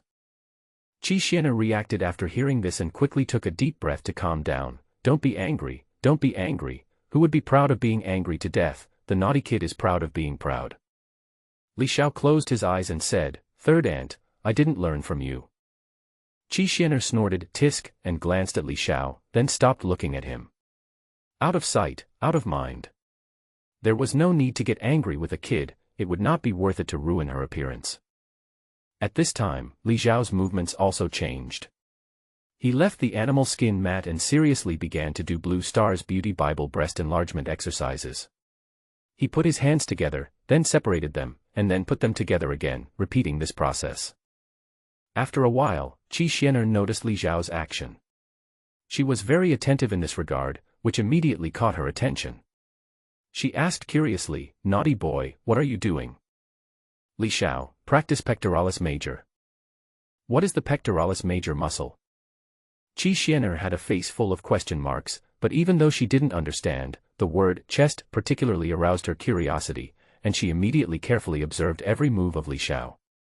Qi Xianer became more and more interested as he watched, and gradually he involuntarily wanted to imitate Li Xiao's gestures. But at this moment, Li Xiao's practice reached a critical moment and suddenly stopped. He stopped his movements, stood up and went back to the house, not caring about returning the animal skin to Su Su Su. "Where are you going?" Qi Xianer felt itchy and uncomfortable after being interrupted. Li Xiao didn't even turn his head. "I'm tired, let's go back to sleep." Qi Xianer snorted, "What a fool." Qi Xianer ignored Li Xiao and the actions that Li Xiao had just taken. He just continued with the previous actions. But as he was doing it, Qi Xianer subconsciously imitated Li Xiao's actions. After a while, Qi Xianer was pleasantly surprised to find that Li Xiao's movements were not simple. Qi Xianer was able to discover that Li Xiao's movements were not simple, purely because of her own keenness. In fact, even though Li Xiao grew fast, he was only about the same age as a 1-year-old child. What he just did looked more like playing around. The only difference between Li Xiao and a normal 1-year-old child is that his soul is an adult soul, and he has already cultivated to the 7th level of blood tempering realm, with more amazing strength than a tiger. This means that Li Xiao is definitely not a normal child and cannot be viewed with the eyes of a normal child. After Qi Xianer did Li Xiao's breast enhancement exercises for a few rounds, she felt good about herself. She had a feeling that if she persisted, it might be effective. Qi Xianer was very happy. "I am really smart. I saw a few movements of a baby playing around and I can use them to keep fit. I am really talented. If these few movements were to be spread to the world, those beautiful ladies would definitely go crazy for them." Qi Xianer certainly didn't think that Li Xiao did this on purpose for her to see, and she didn't believe that Li Xiao was really exercising his pectoralis major muscles just now. She just thought it was a naughty child playing around. Qi Xianer even felt that Li Xiao was making fun of her and was deliberately using such an action to laugh at her for being too beautiful. But then, Qi Xianer sighed and said, "There are just too few movements, and it's not a complete set. It would be better if it were improved a little bit." Thinking of this, Qi Xianer suddenly hoped that the baby would do this action more often. The next day, Li Xiao drank the beast milk and then practiced the original scripture. After practicing for 2 hours, Li Xiao was directly promoted from the 7th level of forging to the 8th level of forging. His qi and blood were enhanced exponentially again, and his vitality became more vigorous. This phenomenon surprised Ao Buhui and others. They all thought that Li Xiao was a terrible freak. Only 2 days had passed, but Li Xiao's body functions had increased by at least 2 times. At the same time, the bones, blood, and flesh of Li Xiao's body were still constantly transforming towards the bones of the emperor, and his body did not show any abnormalities. This made the group of divine beasts believe that Li Xiao was really transforming into the body of an emperor. How extraordinary will he be in the future? Su Su Su once sighed. Ao Buhui was also shocked and curious. The whole body is made of the bones of a great emperor. Who would have dared to imagine this before? I am very curious, in the blood forging realm, to what extent can he improve the blood forging extreme realm? Su Su Su responded, Sanjian was born with a piece of sword bone, and then he reached the pinnacle of swordsmanship and became a top-notch powerful person. That was just a piece of bone, and he will have a whole body of bones of that level. Su Su Su only compared Li Xiao with his biological father, and did not directly say that Li Xiao would be a powerful person in the future. After all, talent is only one of the requirements to become a powerful person. Opportunity, understanding, will, imagination, creativity, luck, timing, environment, experience, etc. are all indispensable. Only when everything reaches the extreme can a top-notch powerful person be born. It's just that talent is like the foundation of a building. Without the foundation, there will be no tall buildings. Talent will always be the foundation of cultivation. After practicing the primitive sutra and drinking enough animal milk, Li Xiao babbled as he staggered to the front yard. In the yard, Qi Xianer imitated the movement of putting his hands together, then opening them, and then putting them together again, doing it over and over again, without getting tired of it and enjoying it. This was clearly a set of breast enhancement exercises that Li Xiao had done yesterday, but in Li Xiao's opinion, it was slightly different. He has now also embarked on a journey of spiritual practice, absorbing the spiritual energy of heaven and earth. At this moment, she could sense that when Qi Xianer was doing that set of breast enhancement exercises, he had actually attracted the spiritual energy of heaven and earth. The spiritual energy of heaven and earth entered Qi Xianer's body and concentrated on her chest. The energy it transformed into seemed to be enlarging her breasts. Because only one day had passed, Qi Xianer's breasts, which were not very plump to begin with, had surprisingly grown in size, making them even more attractive. Li Xiao was shocked and his eyes widened. This is outrageous. Is this the immortal version of breast enhancement exercises? Li Xiao felt like his worldview was shattered. This is outrageous. Originally, he was just trying it out, and casually did a few breast enhancement exercises from his previous life. But Qi Xianer saw it and learned it, and even improved it by incorporating elements of Taoism. Is it still possible to play like this? Li Xiao was dumbfounded. Qi Xianer was very happy. Seeing Li Xiao coming, Qi Xianer deliberately glanced at Li Xiao and said, "You naughty boy, you want to slander me again today." Although she said this, Qi Xianer actually wanted to see what tricks Li Xiao would play today. She remembered that Li Xiao's action yesterday was not finished. But she was not sure whether the little Li Xiao could remember what he did yesterday. After all, she felt that what Li Xiao did yesterday was just a spur-of-the-moment action. But Qi Xianer still had expectations, because from the contact in the past few days, although Li Xiao was young, his intelligence was really not low, and seemed to be almost the same as that of an adult, so it was still possible that he could remember. Li Xiao calmed himself down and wanted to cough, but he felt that it was inappropriate for a baby to do so, so he endured it and said, "Third nanny, you think too bad of me. How can I be that bad? In my eyes, third nanny is the most beautiful of all the nurses. I like third nanny so much." When Qi Xianer heard this, she was immediately delighted. Her fuller breasts made her inexplicably more confident, and this emotion became even stronger at this moment. As the saying goes, children speak without restraint. When an adult praises you, you may think that he has other intentions or is just being polite, but it is different with children. Children's words are usually very real and come from their hearts. "You're such a smooth talker, just like your father." Qi Xianer glanced at Li Xiao and said some unpleasant words, but her face showed uncontrollable joy. Li Xiao babbled, "Of course. The third nanny is the most beautiful," I said. Qi Xianer's eyebrows raised even higher. "Then what are you doing here?" Qi Xianer asked with a smile, looking very friendly and amiable. Li Xiao said in a baby voice, "Practice your pectoralis major muscles. Didn't I mention that yesterday?" Qi Xianer's eyes lit up, but she said, "How shameless." Li Xiao didn't say anything, walked aside, and started doing the breast enhancement exercises in an orderly manner. Qi Xianer seemed not to care about Li Xiao, but in fact she was paying attention to him all the time, and even secretly used her spiritual power to carefully observe Li Xiao's every movement, analyzing the details, and was very serious and attentive. As a result, Li Xiao got to the same position as yesterday, then stopped again, and then sat down on the ground with a listless look. Qi Xianer was stunned and felt a little anxious. How come this naughty kid fails at the critical moment? What's wrong? Don't you want to train your pectoralis major muscles anymore? Qi Xianer asked. Li Xiao sighed calmly, his eyebrows drooping, "Alas, I don't have enough milk to eat, and I have no strength." Qi Xianer's heart moved, "Not full." Li Xiao's expression was dull, "Yeah, not full." Qi Xianer was sharp-minded and realized that the naughty child in front of her might be thinking about her animal milk.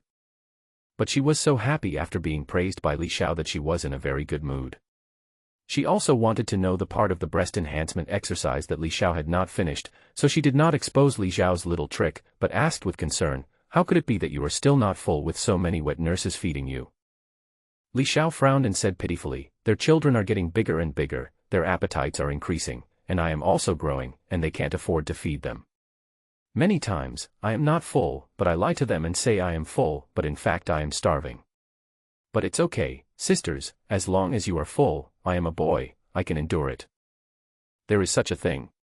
Qi Xianer was surprised.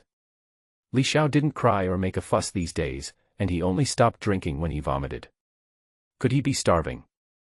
But looking at Li Xiao's pitiful appearance and what he said just now, Qi Xianer felt distressed.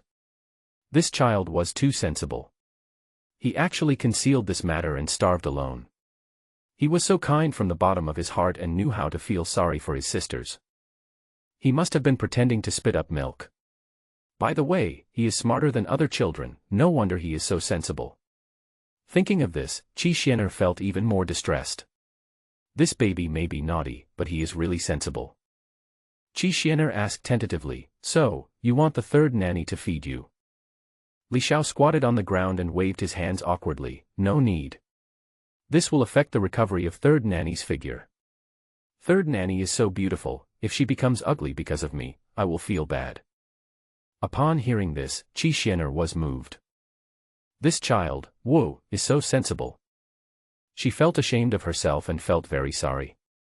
She thought that as an adult, why should she compete with a baby and be reluctant to feed him even a single sip of animal milk? Qi Xianer was embarrassed. Actually I. Li Xiao squinted his eyes at Qi Xianer and sighed, "Third nanny, if you like to call me Li Dazhuang, just call me that. I don't mind, really. Just think of this as the nickname third nanny gave me. I will remember it for the rest of my life." Li Xiao was not talking nonsense when he said the last sentence, he really remembered it for the rest of his life. Qi Xianer was surprised again. Before, she called Li Xiao Li Dazhuang, which made Li Xiao scream and scream. He was very angry. But now he was so calm. Li Xiao opened his big cute eyes, looked up at Qi Xianer, and asked, "Third nanny, do you want to see how I train my pectoralis major muscles? But although I really want to train for you, I don't have the strength. Alas." Qi Xianer squatted down gently, looked into Li Xiao's eyes and asked, "Third auntie is very curious, your chest exercise, that pectoralis major muscle exercise, is it something you came up with yourself, or did you do it randomly?" Li Xiao answered very seriously at this time, "But if you knew the details, you would definitely call Li Xiao a charlatan. I figured it out from the bone patterns on my body. Doing this can train my sternum, but I think it is training my pectoralis major muscles." Hearing this, Qi Xianer was completely moved. Those seemingly ridiculous movements actually came from bone patterns. Qi Xianer stared at Li Xiao. She didn't really believe it. She felt that this kid must be fooling her. Li Xiao said to himself, "I am still too young, and I have not understood it deeply. I have only learned the basics, so it does not look mysterious, but I swear, it really comes from the bone pattern. If you are going to fool people, you must fool them to the end." Li Xiao linked breast enhancement exercises with natural bone patterns, which was equivalent to gilding it. Qi Xianer would definitely pay more attention to it. Anyway, he is the only one who can understand his own bone patterns, and it is like reading a book in heaven for others to read them. Is that true? Yes, I can improve these movements, integrate them into the method of cultivation, and draw the spiritual energy of heaven and earth to change my body shape. Other folk body techniques cannot be like this. The more Qi Xianer thought about it, the more he felt it made sense, and the more he believed it to be true. In fact, Li Xiao himself didn't quite understand how this thing was improved upon by Qi Xianer, and how it could even incorporate elements of Taoism. He couldn't figure it out for a moment, and finally simply concluded, "It seems that things from Blue Star are not simple." Blue Star has now become more mysterious in Li Xiao's mind. Because the cauldron in his body is too special. It's not just that this cauldron can transform the mother energy of all things and refine the original material properties. The most important thing is that several powerful divine beasts used meticulous divine thoughts to search his body, but they couldn't even discover the existence of the cauldron. The cultivation levels of these divine beasts are extremely powerful. If any one of them goes out, it will cause tension among the major human forces. However, such a powerful beast could not even discover an alien cauldron that was not controlled by anyone. It actually came from the bone patterns.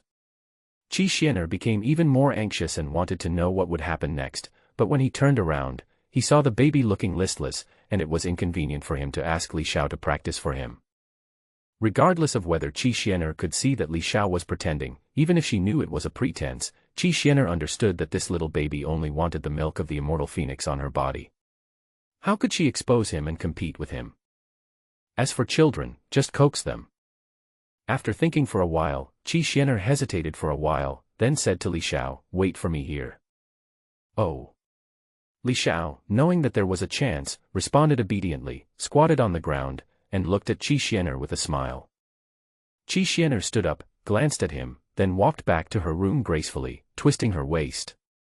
After a while, Qi Xianer was seen coming back slowly, carrying a bag of animal milk. She handed the milk bag to Li Xiao, scratched his nose with her onion-like fingers, and said, "Don't think I don't know that you are thinking about the milk of my immortal phoenix clan.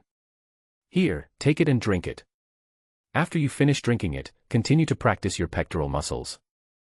Li Xiao chuckled, took the bag of milk without hesitation, opened it and drank it. Soon, his pair of innocent-looking eyes narrowed into crescents. Seeing this, Qi Xianer scolded, "What a foodie, and a scheming foodie at that." Li Xiao just grinned, with animal milk on the corner of his mouth. The immortal phoenix beast's milk entered Li Xiao's body and was immediately absorbed by the primitive mother's energy cauldron. After a moment, a stream of energy emitted from the mouth of the primitive mother's energy cauldron like steaming mist. Among them, there is an immortal phoenix ancestral blood. Li Xiao finally obtained the 6th ancestral beast bloodline as he wished, but this bloodline is currently not enough to give birth to magical powers. But once you have started, you are not afraid anymore.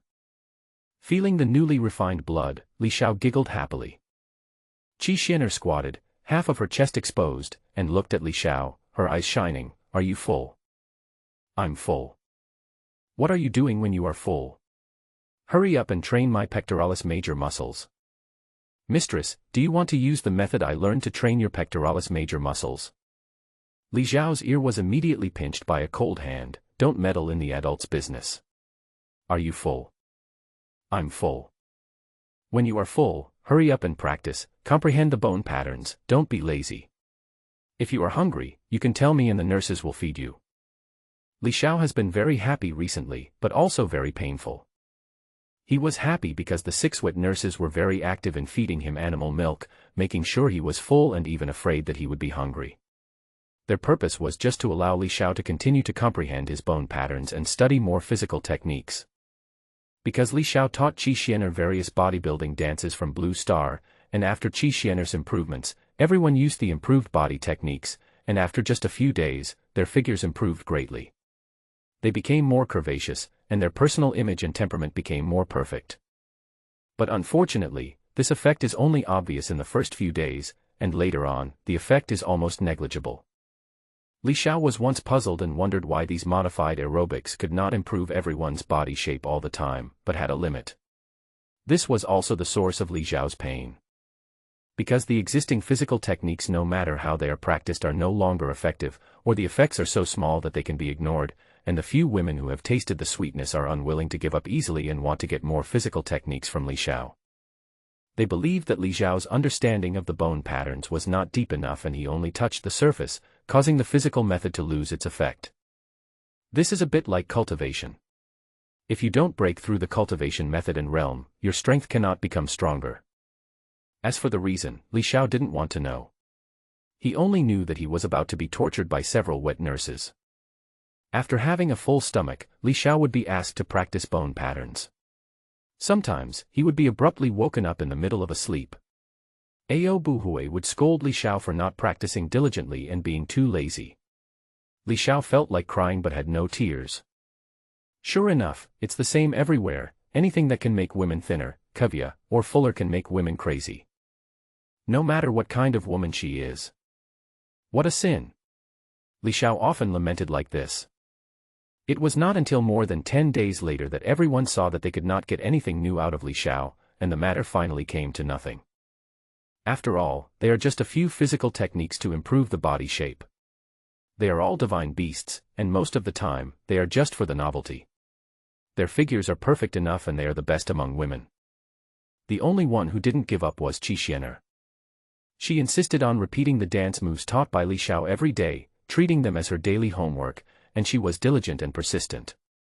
Even though there was no change in her figure, she still continued to do it with perseverance. Without being disturbed by others, Li Xiao thought about how to get Renying's milk every day.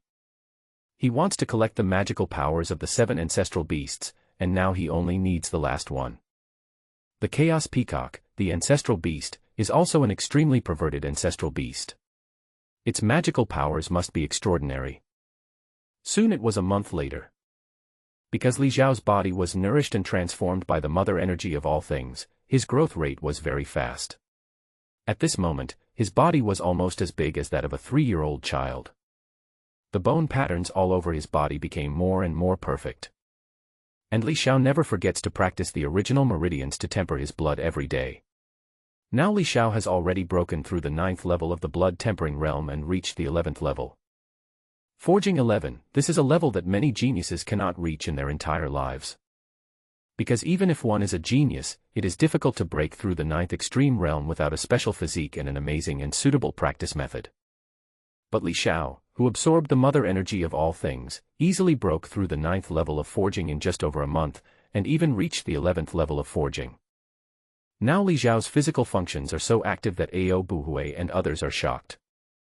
Looking at Li Xiao running towards the lake to play, Ao Buhui's eyes narrowed slightly and he said in surprise, "This human child is too good.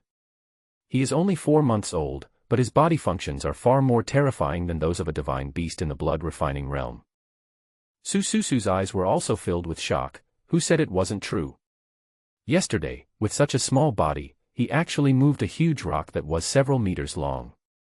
What kind of viewing platform is he going to build by the lake? Speaking of Li Xiao's observation deck, everyone was speechless again. This human child is not only naughty, but also has many tricks. Qin Sisi said at this time, "I have seen the observation deck. The location is very good. It is really a pleasure to enjoy the scenery there. I have to say that this child is very thoughtful. There are many weird things in his mind. He is very smart." Ao Buhui said, "He is obviously the youngest, but he is the smartest. His intelligence is as good as that of an adult. He seems to be childish in his actions, but in fact he is very organized. But it's good. With him around, we don't have to take care of children anymore. Our children all play with him." Qi Xianer smiled at the mirror and said, "After my child followed him, I felt relieved. I have more time to dress up and take care of my body every day. Otherwise, by the time my child grows up, I would have wrinkles from worrying about it." Ao Buhui looked at Qi Xianer with disdain. "How can you still be a mother if you are like this?" Qi Xianer was not angry either, and said without blinking, "The child was an accident.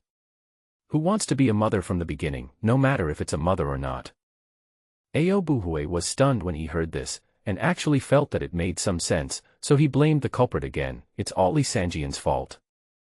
Hearing about Li Sanjian, Su Susu sighed and said, "To this day, the life-mark talisman left by Sanjian still has no breath of life.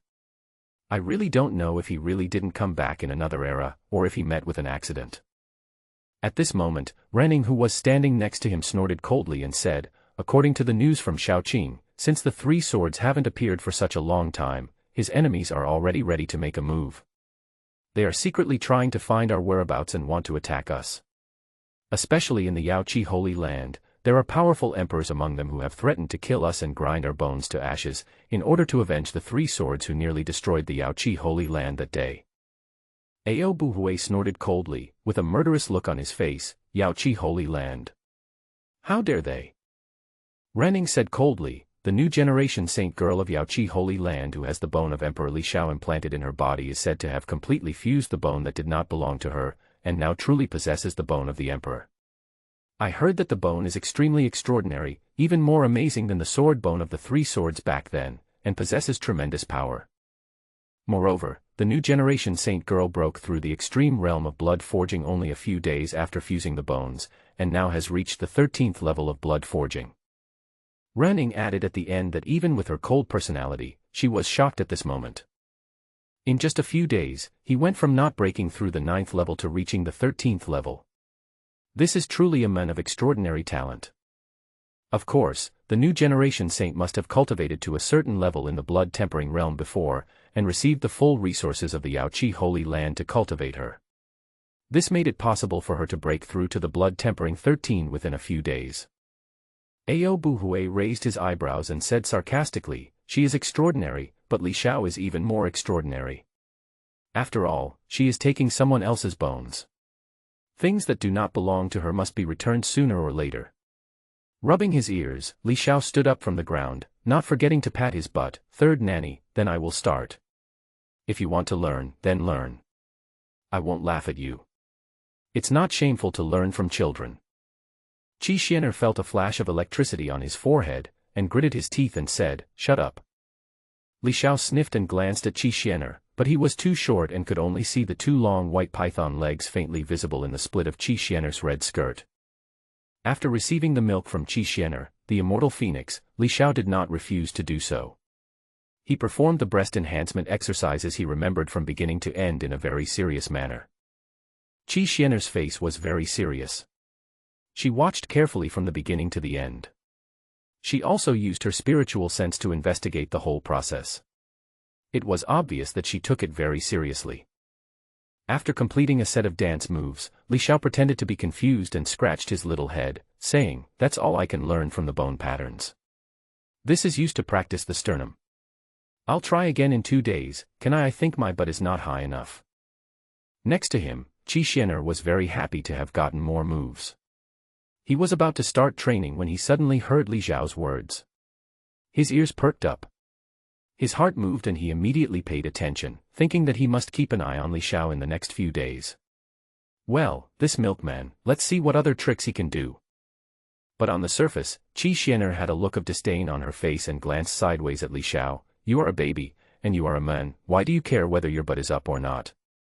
Li Xiao hummed and said, "Don't worry about the children's affairs." As he said this, Li Xiao put his little hands behind his back, trying to imitate others. Unfortunately, his hands were still too short, so he could only carry them to the back sides of his waist. He walked back to the house, thinking about his steps. Qi Xianer, cut it. The next day, Li Xiao was still asleep when he was abruptly woken up by a burst of noise. Li Xiao was very annoyed and wanted to scream and vent his dissatisfaction as soon as he woke up. But when he rubbed his sleepy eyes and took a closer look at his surroundings, he was stunned. A group of women surrounded his cradle, staring down at him with unfriendly expressions. At this moment, Li Xiao felt like he had spent the night in the wild and woke up to be surrounded by a group of wild beasts. What is going on? Li Xiao was so frightened that he forgot to speak. He looked around blankly, stretched his neck and looked down at his mythical beast. After a moment, Li Xiao, who had a bad premonition, forced a smile and greeted in a baby voice, "Good morning, nurses." Snort. Although no one spoke, Li Xiao seemed to hear a cold snort. Ao Buhui stared at Li Xiao and said in a bad tone, "You naughty boy, let me ask you, did you say yesterday that Qi Xianer is the most beautiful of all the wet nurses?" Ah. Li Xiao was stunned, then his heart skipped a beat and he thought to himself, "It's bad. These women won't be angry because of this. Also, what's going on with Qi Xianer? Is she showing off everywhere just because someone casually praised her?" Li Xiao stayed in the cradle and dared not move, no. Upon hearing this, Qi Xianer was unhappy. "What do you mean nothing? That's what you said yesterday." While speaking, Qi Xianer deliberately puffed out her chest, and Li Xiao immediately discovered that her chest was almost as big as Qin Cici's. The effect is so obvious. Li Xiao was stunned. Ao Buhui glared at Li Xiao and cursed, "I really fed you in vain, you ungrateful wolf." Qi Xianer actually shouted at Li Xiao for the first time, "Why are you an ungrateful person? Is it ungrateful to praise me as the most beautiful? Children's eyes are sharp. If she says I am the most beautiful, then I am the most beautiful. You're just vain all day long. Your face is painted like a monkey's butt. It makes me want to vomit. Who are you calling monkey ass? I'm talking about you. Stop arguing, it's not a big deal." Li Xiao covered his ears silently. "Oh, woman." After the quarrel ended, Li Xiao finally had some peace and quiet, but he faced a bigger problem. He was going to be hungry. Because of Li Xiao's unintentional words, Ao Buhui and others, who were still angry, went on strike and refused to feed Li Xiao. This made Li Xiaoyan next to him laugh and kick her legs happily, as if her emotional revenge was finally taken. The annoyed Li Xiao felt so angry that his teeth were itching. In the end, only Su Su, who loved him the most, fed him animal milk. But Su Su fed him only after feeding Li Xiaoyan, which made Li Xiao's stomach only half full. No way, even the silly mistress is angry. This shouldn't be the case. Li Xiao wailed in despair. In fact, Gu Shishir was not angry, but Ao Buhui had ordered her not to do so. She had never had much of an opinion, so naturally she would not disobey orders. After this incident, Li Xiao understood a truth: one should always be cautious when talking to women, no matter what kind of women they are. Li Xiao, who was hungry, started practicing the primitive sutra despite the waves of hunger. Although he was not full, Li Xiao still did not forget to practice. After practicing for a while, Qi Xianer came to him. Qi Xianer squatted down, approached Li Xiao and said, "You naughty boy, they won't raise you, but the third nanny will. But you must remember to promise the third nanny that after you have had enough, I will study your bone patterns carefully, especially the method of training your femur." Li Xiao's eyes were filled with tears. Third nanny is still the best. Just like that, for the next 5 days, Qi Xianer was very proactive and diligent, and took on the responsibility of preparing Li Xiao's meals. During this process, Qi Xianer even neglected her children, who often cried out of hunger. On the 5th day, the immortal phoenix blood in Li Xiao's body finally accumulated to a sufficient amount, and supernatural powers appeared. Li Xiao also learned about the magical power from his blood. The magical power of the immortal phoenix ancestor beast, Nirvana.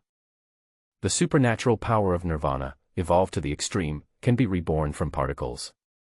In other words, even if the body collapses to the point where only a particle remains, it can be reborn as a complete body through the power of Nirvana.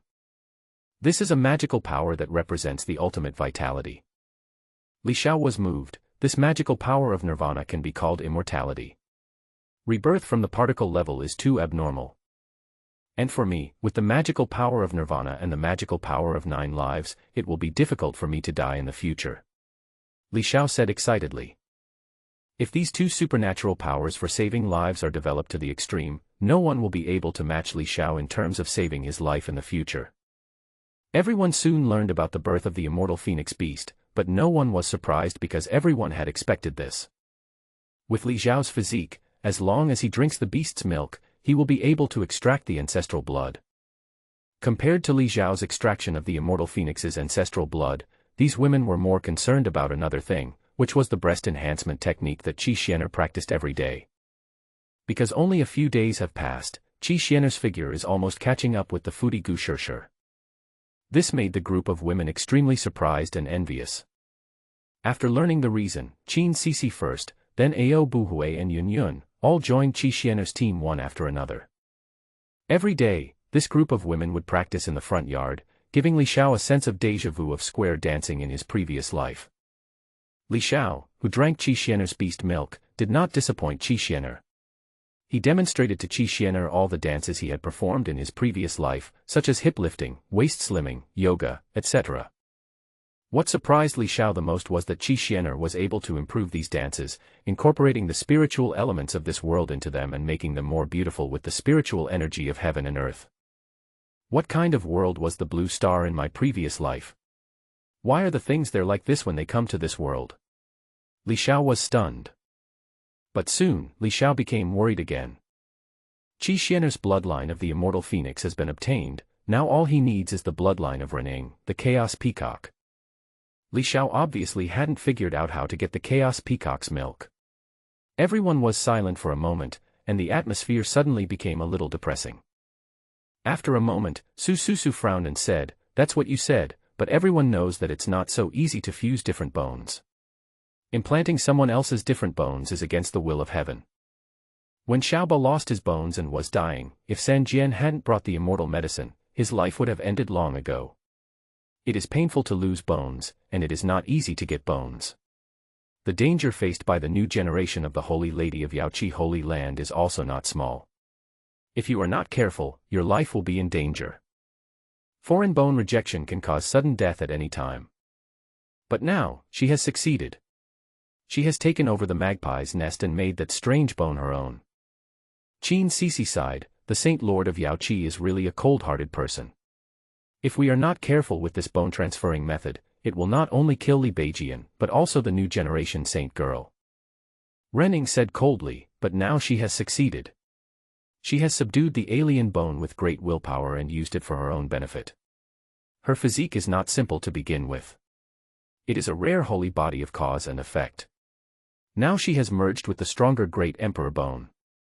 It is just around the corner for her to achieve the Emperor realm in the future.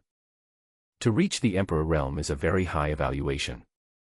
Judging from Li Xiao's current performance, everyone also believes that if nothing unexpected happens, Li Xiao will be able to achieve the Emperor realm in the future. But the Emperor realm does not mean those who are all-powerful. No matter how evil the new saint girl is, no one dares to assert that she will become a powerful person in the near future. Ao Buhui was surprised to hear that Ren Ying, although they were one of her own, was praising others and making them look impressive. Moreover, although Ao Buhui didn't say it these days, she had already treated Li Xiao as her own son in her heart. Moreover, the new generation saintess of Yaoqi Holy Land had stolen the emperor's bone from Li Xiao and thus gained her reputation as a genius. Ao Buhui felt suffocated and uncomfortable in his heart and felt aggrieved for Li Xiao. Ao Buhui sneered, after all, they are his bones.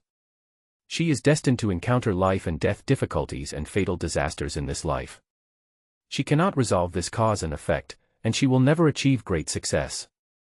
Although Li Xiao lost his bones first, now the great emperor bone has not only been recovered, but the bone pattern has become more mysterious, and even his bones, blood, and flesh are all transforming towards the direction of the great emperor bone. What an amazing physique! As the saying goes, those who survive a great disaster will have good fortune in the future. I believe that Li Xiao's talent will be famous in the world and shock the entire ancient world in the future. When he spoke, Ao Buhui's tone already had a strong flavor of protecting his child. Ren Ying fell silent upon hearing this, glanced at her elder sister, and tactfully said no more. Su Susu nodded in agreement, yes. And Xiao Ba's physique can also extract ancestral blood from our beast milk. Although we don't know whether his ability has any effect on other substances. But from this point alone, it has been proved that his physique is unprecedented and has never been seen in the ancient world. His life is destined to be extraordinary. Hearing this, Ao Buhui thought of something, looked at Ren Ying, whose face was always cold, and said seriously, "Fifth sister, I know you don't like the human race, but Li Xiao is different. He is the offspring of the three swords. I hope you don't impose your prejudice against the human race on him. If you can provide him with beast milk, he will have an extra ancestral beast magical power. Doing so will have no effect on you, but it will greatly enhance his ability." Qin Sisi suddenly laughed. Actually, there's nothing wrong with feeding human children. Before she could finish her words, Ren Ying next to her gave her a cold look. Seeing this, Qin Sisi shrank her neck and stuck out her tongue, but did not dare to finish what she was saying. Su Susu looked at Ren Ying deeply, and then said softly, "Fifth sister, I wonder if you have noticed recently. Xiao Ba ignores other children, but he is particularly concerned about Xiao Qin. Sometimes you are busy practicing, and the child is crying and hoarse, and Xiao Ba will impatiently go over to make her happy. When you go to the lake to play, he will only run with your child, and clumsily use his little hands to block the wind." Su Susu spoke softly about the little things one by one, which gradually moved Ren Ying, and her cold eyes also softened a little. Su Susu sighed, "He is still so young, but so sensible. That little body, it makes my heart melt. He is actually very good to your child, you shouldn't be so prejudiced against him." Ren Ying sneered and said stubbornly, "He has ulterior motives." Qi Xianer glanced at Ren Ying and spoke for Li Xiao, "Even if he has ulterior motives, what bad intentions could he have? He just longs for your beast milk and longs to refine your ancestral blood." Ever since Li Xiao taught Qi Xianer various dances, Qi Xianer likes Li Xiao very much. Ao Buhui nodded, "Fifth sister, aren't you and San Jian's children half human? If you must say, they are from the same clan, all members of the Li clan. When the children grow up, they will have to take care of each other. You don't want your child to be rejected and excluded by others, do you?" Ren Ying had a gloomy face, with an uncertain expression. Ao Buhui continued, "Actually, deep down in your heart, you don't really hate humans that much, otherwise you wouldn't remain in human form and be willing to be with the three swords." Ren Ying's eyes fluctuated violently for a moment, but were soon covered with indifference. "If it weren't for the three swords, I would have killed all the humans long ago." Everyone sighed and said nothing more. Ren Ying silently raised her head and looked towards the direction of the lake. There, a group of little ones were playing carefreely under the leadership of a leader. Li Xiaozhen didn't want to play with a group of kids, but these kids insisted on following him. Life in the wilderness was so boring that Li Xiao had nothing to do except practicing the primitive sutra every day. In order to fill his boring life, Li Xiao always had to find something to do. Although he was still very young, only 4 months old, due to the absorption of the mother energy of all things, his body was already as strong as that of a 3-year-old child. More importantly, he had broken through the limit of the blood-tempering realm and reached the 11th level, with enormous strength. This means that even though Li Xiao is trapped in the body of a child, he can now do a lot of things. Even doing heavy work is easier and easier than in the previous life. Beside the clear lake, a huge rock several meters in size was piled up next to a patch of evergreen reeds. The top of the rock was flattened with weapons, revealing a platform. It was not Li Xiao who flattened the boulder. He asked Su Susu to help. There are wooden fences half an adult's height on the lake-facing side and both sides of the boulder. Standing on the flat surface of the boulder, you can look out over the fence and take in the beautiful scenery of the lake in the distance. At the fence, you can also ask Gu Shishir to take some of the cakes she eats, crumb them into crumbs, and throw them into the lake to feed the fish. Among the group of children, Li Xiao, needless to say, can move freely. As for the others, Ao Buhui's child Li Xiaoxi, Gu Shishir's child Li Xiaotong, and Qi Xianer's child Li Xiaoqing, are now 9 months old. In less than a month, they will be 1 year old, and it is time for them to be weaned. They are all descendants of divine beasts, and can move freely and speak fluently, but their voices are still babyish. The other children were a little younger, but they could also walk, though they moved unsteadily and spoke in babbling, with incomplete sentences. Li Xiao sat by the fence, his legs stretched out, holding a homemade fishing rod in his hand, leisurely fishing for big fish in the lake.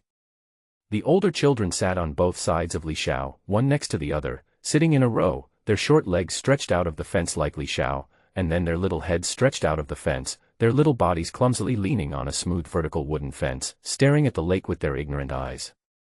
The 4 younger babies squatted on the wide platform at the back, occasionally raising their little heads and stretching their necks to look into the lake. It was unknown whether their eyes could see the scene in the lake. Including Li Xiao, in fact, everyone's body is too small, and their heads and legs can't stretch out very far. From a distance, their behavior is even dangerous, as if they may fall into the lake at any time. But the adults who were watching from a distance were not worried at all, because, even if they really fell into the water, with the kids' strong physiques, they would not drown at all, but could instead struggle around in the lake. Even if something happens, the 7 powerful adult beasts can arrive in a breath and rescue in a short time. The water in the lake is so clear that you can clearly see the roots of the reeds on the lake bottom that are attached to the old silt. Large fish of various colors with shiny scales are swimming quietly among the not very dense reeds. Soon, several clever big fish discovered the bait placed by Li Xiao, and swam over with caution. Crash! But in the next moment, the movements of these big fish suddenly attracted the attention of the fish that were originally swimming quietly at the bottom of the water. Many big fish immediately discovered this fresh food, and instantly rushed over to grab it, which immediately caused a burst of water sound. Fish! The kid near the fence got excited and screamed loudly. However, the sudden sound inevitably startled the school of fish below, causing the fish, which were originally trying to scramble for the food on the hook, to be frightened and immediately run away, causing another sound of water. The fish in this lake are very smart and will become extremely alert at the slightest unusual movement. Li Xiao saw the fish being scared away, and angrily put his hand on his forehead, and said angrily, "You are a bunch of idiots, I told you not to make any noise, but you insisted on making noise." Being scolded by Li Xiao, several older kids looked at Li Xiao with smiles on their faces. They had no idea that they had just ruined something. Instead, they seemed to find it very funny. Seeing this scene, Li Xiao swallowed his anger. But Li Xiao thought about it and felt that there was no need to argue with a group of ignorant kids. It was not that he was not angry, but it would make him look like he had an IQ problem. As the saying goes, anyone who competes with a fool is also a fool. There's no need to do that. Li Xiao meant that if he competes with a child, he is also a child. Thinking of this, Li Xiao threw the fishing rod directly into the lake and stopped fishing. Li Xiao stood up out of boredom, folded his hands behind his head, and walked towards the courtyard calmly. The group of kids looked at Li Xiao in confusion, but soon they were attracted by the fish at the bottom of the lake and laughed happily. Thump! But before Li Xiao had walked far, he heard a sound of someone falling into the water behind him. Li Xiao was startled when he heard the sound, and quickly looked back. His heart tightened, and then he ran back to the fence quickly. With Li Xiao's strength, he ran at an incredibly fast speed. In the blink of an eye, he was lying beside the fence, looking into the lake with an anxious look on his face. Snap. Snap. Snap. But at this time, 1 fish, 2 fish, 3 fish, many fish suddenly flew up from the bottom of the lake and fell on the flat and smooth rocks. The fish out of the water jumped on the rocks in panic, trying to get back into the water, but they couldn't find the direction for a while. This. Li Xiao was stunned when he saw the scene in the water. In the lake. I saw Ao Buhui's child Li Xiaoxi, splashing happily in the water, swimming faster than the fish. He slapped the water with his little hands, splashing a lot of water, but the fish in the water were also bounced up by the strange force. Even when she was moving among the reeds, she still appeared extremely agile, like an elf in the water. I almost forgot, they are not ordinary children, but a group of descendants of divine beasts. The scene in front of him made Li Xiao laugh and cry, but he also secretly breathed a sigh of relief. Xiao Ba, fish, so many fish. All for you. Li Xiaoxi laughed happily, babbling in a baby voice. When she spoke, she smiled innocently. She was very smart and had just noticed that Li Xiao was unhappy. She naively thought that Li Xiao was unhappy because he couldn't catch any fish. Now she was using her own method to catch fish for Li Xiao. However, she obviously doesn't understand the real fun of fishing. Li Xiao frowned, and a hint of tenderness appeared in his eyes. Fish, come up quickly. So many fish, all for you. But Li Xiaoxi was still happily splashing in the water and catching fish. At this moment, Ao Buhui suddenly appeared behind Li Xiao without anyone noticing, and did not attract Li Xiao's attention at all. It was not until he heard the sound that Li Xiao was startled. Ao Buhui put his hands on his hips and yelled into the lake, Li Xiaoxi, have you had enough fun? Hee hee. Li Xiaoxi was not afraid at all when she saw Ao Buhui. She laughed happily in the water, even a little complacent.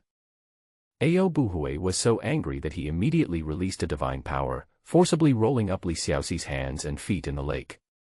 Then he waved his hand, and the divine power swept over Li Xiaoxi from head to toe, and her wet body and clothes were immediately completely dry. Ao Buhui kicked Li Xiaoxi angrily. Li Xiaoxi stood there, scratching his butt with his left hand, looking like a naughty kid who had made a mistake and was unrepentant. Seeing this scene, Ao Buhui couldn't help but act like an old mother. She wanted to beat and scold her son but couldn't bear to do so. But she couldn't swallow her anger by ignoring him either. Ao Buhui's full breasts rose and fell, and then she suddenly turned around and glared at Li Xiao, taking out her anger on him. Grandma Li Qi, look at what you have done. You are so young and don't learn good things, just tinkering with useless things.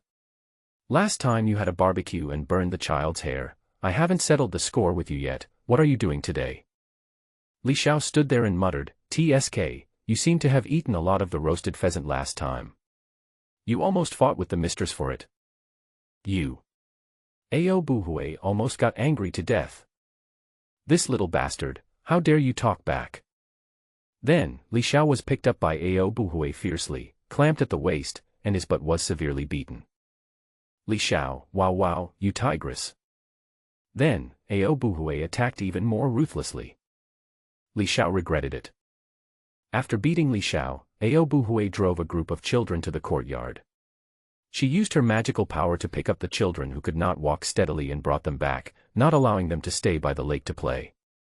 Li Xiao, who was still weak, did not dare to contradict him and could only admit defeat and follow him back reluctantly. But soon, Li Xiao noticed some movement behind him. He turned around and saw Li Xiaoxi trying hard to hold 2 raw fish with their tails jumping around in her arms. She was following closely behind him. When she saw Li Xiao turning around, she looked at him and smiled cutely. Li Xiaoxi is less than 1 year old, but the 2 fish can't break free from her restraints. This shows that Li Xiaoxi, as a descendant of a divine beast, is not simple and has extraordinary power. Li Xiao was stunned for a moment, then a hint of tenderness appeared in his eyes again. He grinned and took a fish from Li Xiaoxi's hand, also tucked it in his arm, then put his arm around Li Xiaoxi's shoulder and said, Brother will make you grilled fish later. Compound. A triangular support made of wooden branches stands on flat ground. Li Xiao made 2 tripod brackets and tied them together with strips of animal skin. He made sure they were sturdy enough so they wouldn't fall apart. The two tripods were separated by a distance, with a wooden fork across the middle, and two big fish on the fork. The wooden fork is made of a special spiritual wood in the wilderness. It has a strong fire resistance. When placed on the blazing fire below, the fish is roasted with a sizzling sound, but the wooden fork does not even emit a burnt smell. Instead, it emits a refreshing fragrance that smells very much like a spice from the previous life that can increase one's appetite. Just smelling it can make one's appetite wet. Li Xiao and a group of kids gathered around the campfire. He was in charge of grilling the fish, while the other kids stared at the grilled fish with drooling mouths. Some of them were so impatient that they even stretched out their hands to grab the food with their bare hands, but were stopped in time by the sharp-eyed Li Xiao. "It's not cooked yet, why are you in such a hurry?" Li Xiao said. Those impatient babies stopped immediately and sat there obediently, but the saliva from the corners of their mouths kept flowing thicker and thicker, dripping onto the ground, very sticky.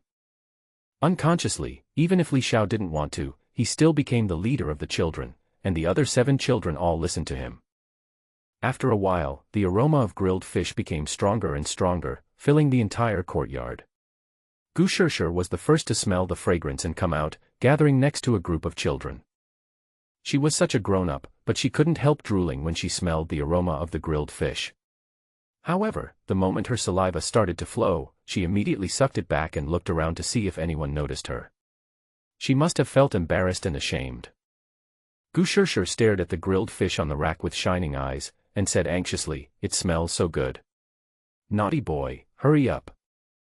Li Xiao turned the grilled fish over, and then said as a warning, "Second wife, you can eat it, but you can't snatch it. Last time I made a roast chicken, you ate half of it, leaving the children with nothing to eat." However, Gu Shishir's eyes did not leave the grilled fish on the stand. "It's not me who snatched it, it's you who eat too slowly. You can't blame me for eating fast." Li Xiao couldn't help but glance at her sideways. "How can a child compare to you? You are an adult, okay?" Gu Shishir swallowed her saliva and said, "You naughty kids don't understand. When eating, the size of the food doesn't matter. The only thing that matters is the speed." Li Xiao snorted with disdain. When it comes to food, Gu Shishir can be said to be extremely shameless, even competing with children for it. After these days of contact, the 7 women subconsciously began to treat Li Xiao as a little adult without realizing it. There was nothing that could be done about it. Li Xiao's intelligence was too high, just like an adult. He spoke and acted in a very organized manner. This kind of performance once made a group of adults marvel, but later they all accepted it. They all thought that Li Xiao was a genius with extraordinary talent and was smarter than ordinary people since he was a child. They secretly felt that Li Xiao would achieve extraordinary things in the future and had the potential to become an emperor. If he develops smoothly, he will definitely become a powerful emperor. And they will never know that the baby they are facing may actually be an adult top student from another world. Soon, the grilled fish was finally ready and the aroma was fragrant. "Haha, the grilled fish is ready and can be eaten." Li Xiao happily took the grilled fish and smelled it with a smile. But suddenly, Li Xiao sniffed, and before he could react, a phantom flashed before his eyes, and his hands were empty. The grilled fish disappeared, and was snatched away by Gu Shishir next to him without anyone noticing. Although Gu Shishir looks cute and silly, she has extraordinary skills. Even Li Xiao didn't know how she snatched the grilled fish, and the fish was in her hands. Gu Shishir smelled the roasted fish, her saliva watering, her index finger twitching. "It smells so good. It smells even better than the roasted chicken last time, little one. Although you are young, your cooking skills are really great. You must be a natural chef." As she spoke, Gu Shishir took a big bite, not afraid of the heat, but eating with relish. It's delicious. Much better than the pancakes made by Sen Jian. Wow. Seeing the grilled fish being snatched away, the other children burst into tears out of grievance. Li Xiao was furious and yelled, "Second wife, how dare you snatch food from a child? Do you have any shame?" Although Li Xiao was so angry that he screamed, he had no way to deal with Gu Shishir, who was a divine beast. Gu Shishir looked unimpressed and said, "I'll trade you guys for the pancake." As she spoke, she waved her hand and 2 more pancakes appeared in her other hand. She handed them to Li Xiao and said, "Here, take them and share them." "You're welcome." There was a black line on Li Xiao's forehead. This mistress has completely lost all her dignity just for food. Beside him, Li Xiaoxi's fierce eyes were filled with tears. "Grilled fish. I want to eat grilled fish, this is my grilled fish." She was so smart. She remembered that Li Xiao said that this was the grilled fish made for her. Now it was snatched away by Gu Shishir. She was unhappy and kicked her legs in grievance, venting her anger. "Fish, I want to eat fish." The other children also started babbling. In the end, Gu Shishir was embarrassed and felt very ashamed, so she gave half of one of the fish to other children. Li Xiao was angry, this foodie. For a bite of food, he didn't even care about his own children and ate most of it by himself. Li Xiao felt that Gu Shishir was unique and a true foodie. The baby who was given half of a grilled fish instinctively scrambled for it. Fortunately, Li Xiao came over to maintain order so that each child got an equal share. Li Xiao also got a portion for himself. It was the portion left after he had distributed it to other children. When Li Xiao squinted his eyes and smiled, wanting to enjoy the delicious food, he looked up and found Li Xiaoqin looking at him expectantly with her eyes and sucking her little lips. To be more precise, he was looking at the grilled fish in his hand. "This little girl eats very fast, and she has already finished the portion I was given." Li Xiao looked at Li Xiaoqin's appearance, his eyes suddenly warmed up, and then he handed the grilled fish over. "Here." Li Xiaoqin took it, stuffed it into her mouth, then looked at Li Xiao and smiled happily. Li Xiao smiled in a mature and gentle manner and said, "Eat slowly, there are bones in the fish." But Li Xiao's words were obviously redundant, because although these descendants of the divine beasts were young, they were not afraid of fish bones at all, and they tasted them just like humans eating soft tofu. They are all extraordinary. Even though they only have half the blood of divine beasts in their bodies, they are already gradually showing their extraordinary qualities when they are less than a year old. The blood of the divine beasts in their bodies is of high purity. Li Xiao looked at Li Xiaoqin's adorable appearance as she wolfed down the food, and a warm feeling surged in his heart. He then touched the latter's little head. Li Xiao is actually an adult and knows a lot. These are his half-sisters in this life. Although Li Xiao comes from another world and has an independent soul and his own ideas, the blood of Li Sanjian is still in his body, and he has a blood connection with the other children. But in his eyes, the 7 sisters in front of him were just a group of ignorant and innocent babies. He couldn't bear to hurt them, but instead developed a desire to protect them in his heart. Li Xiao didn't know that this scene was seen by an indifferent figure standing quietly on the roof, and a hint of warmth quietly appeared in her eyes, which seemed to be always cold. After eating the grilled fish, Li Xiao returned to his room to practice the primitive sutra. He never forgot to practice. The next day, when Li Xiao just got up, he found a bag of animal milk next to his bed. Li Xiao picked it up and took a sip, and found that it was a taste he had never tasted before, new beast milk. Could it be from the Chaos Peacock? Li Xiao was surprised to taste the beast milk he had never tasted before. He sat up straight in the cradle, then looked around, but did not see any sign of anyone. "It was the 5th wet nurse who secretly gave me her beast milk." Li Xiao's heart moved slightly, and the usually cold figure of the 5th wet nurse emerged in his mind. He felt a little unbelievable. He did not expect that the 5th wet nurse, who hated the human race so much, would take the initiative to provide him with beast milk. These days, Li Xiao was indeed trying to be nice to Ren Ying's child Li Xiaoqin.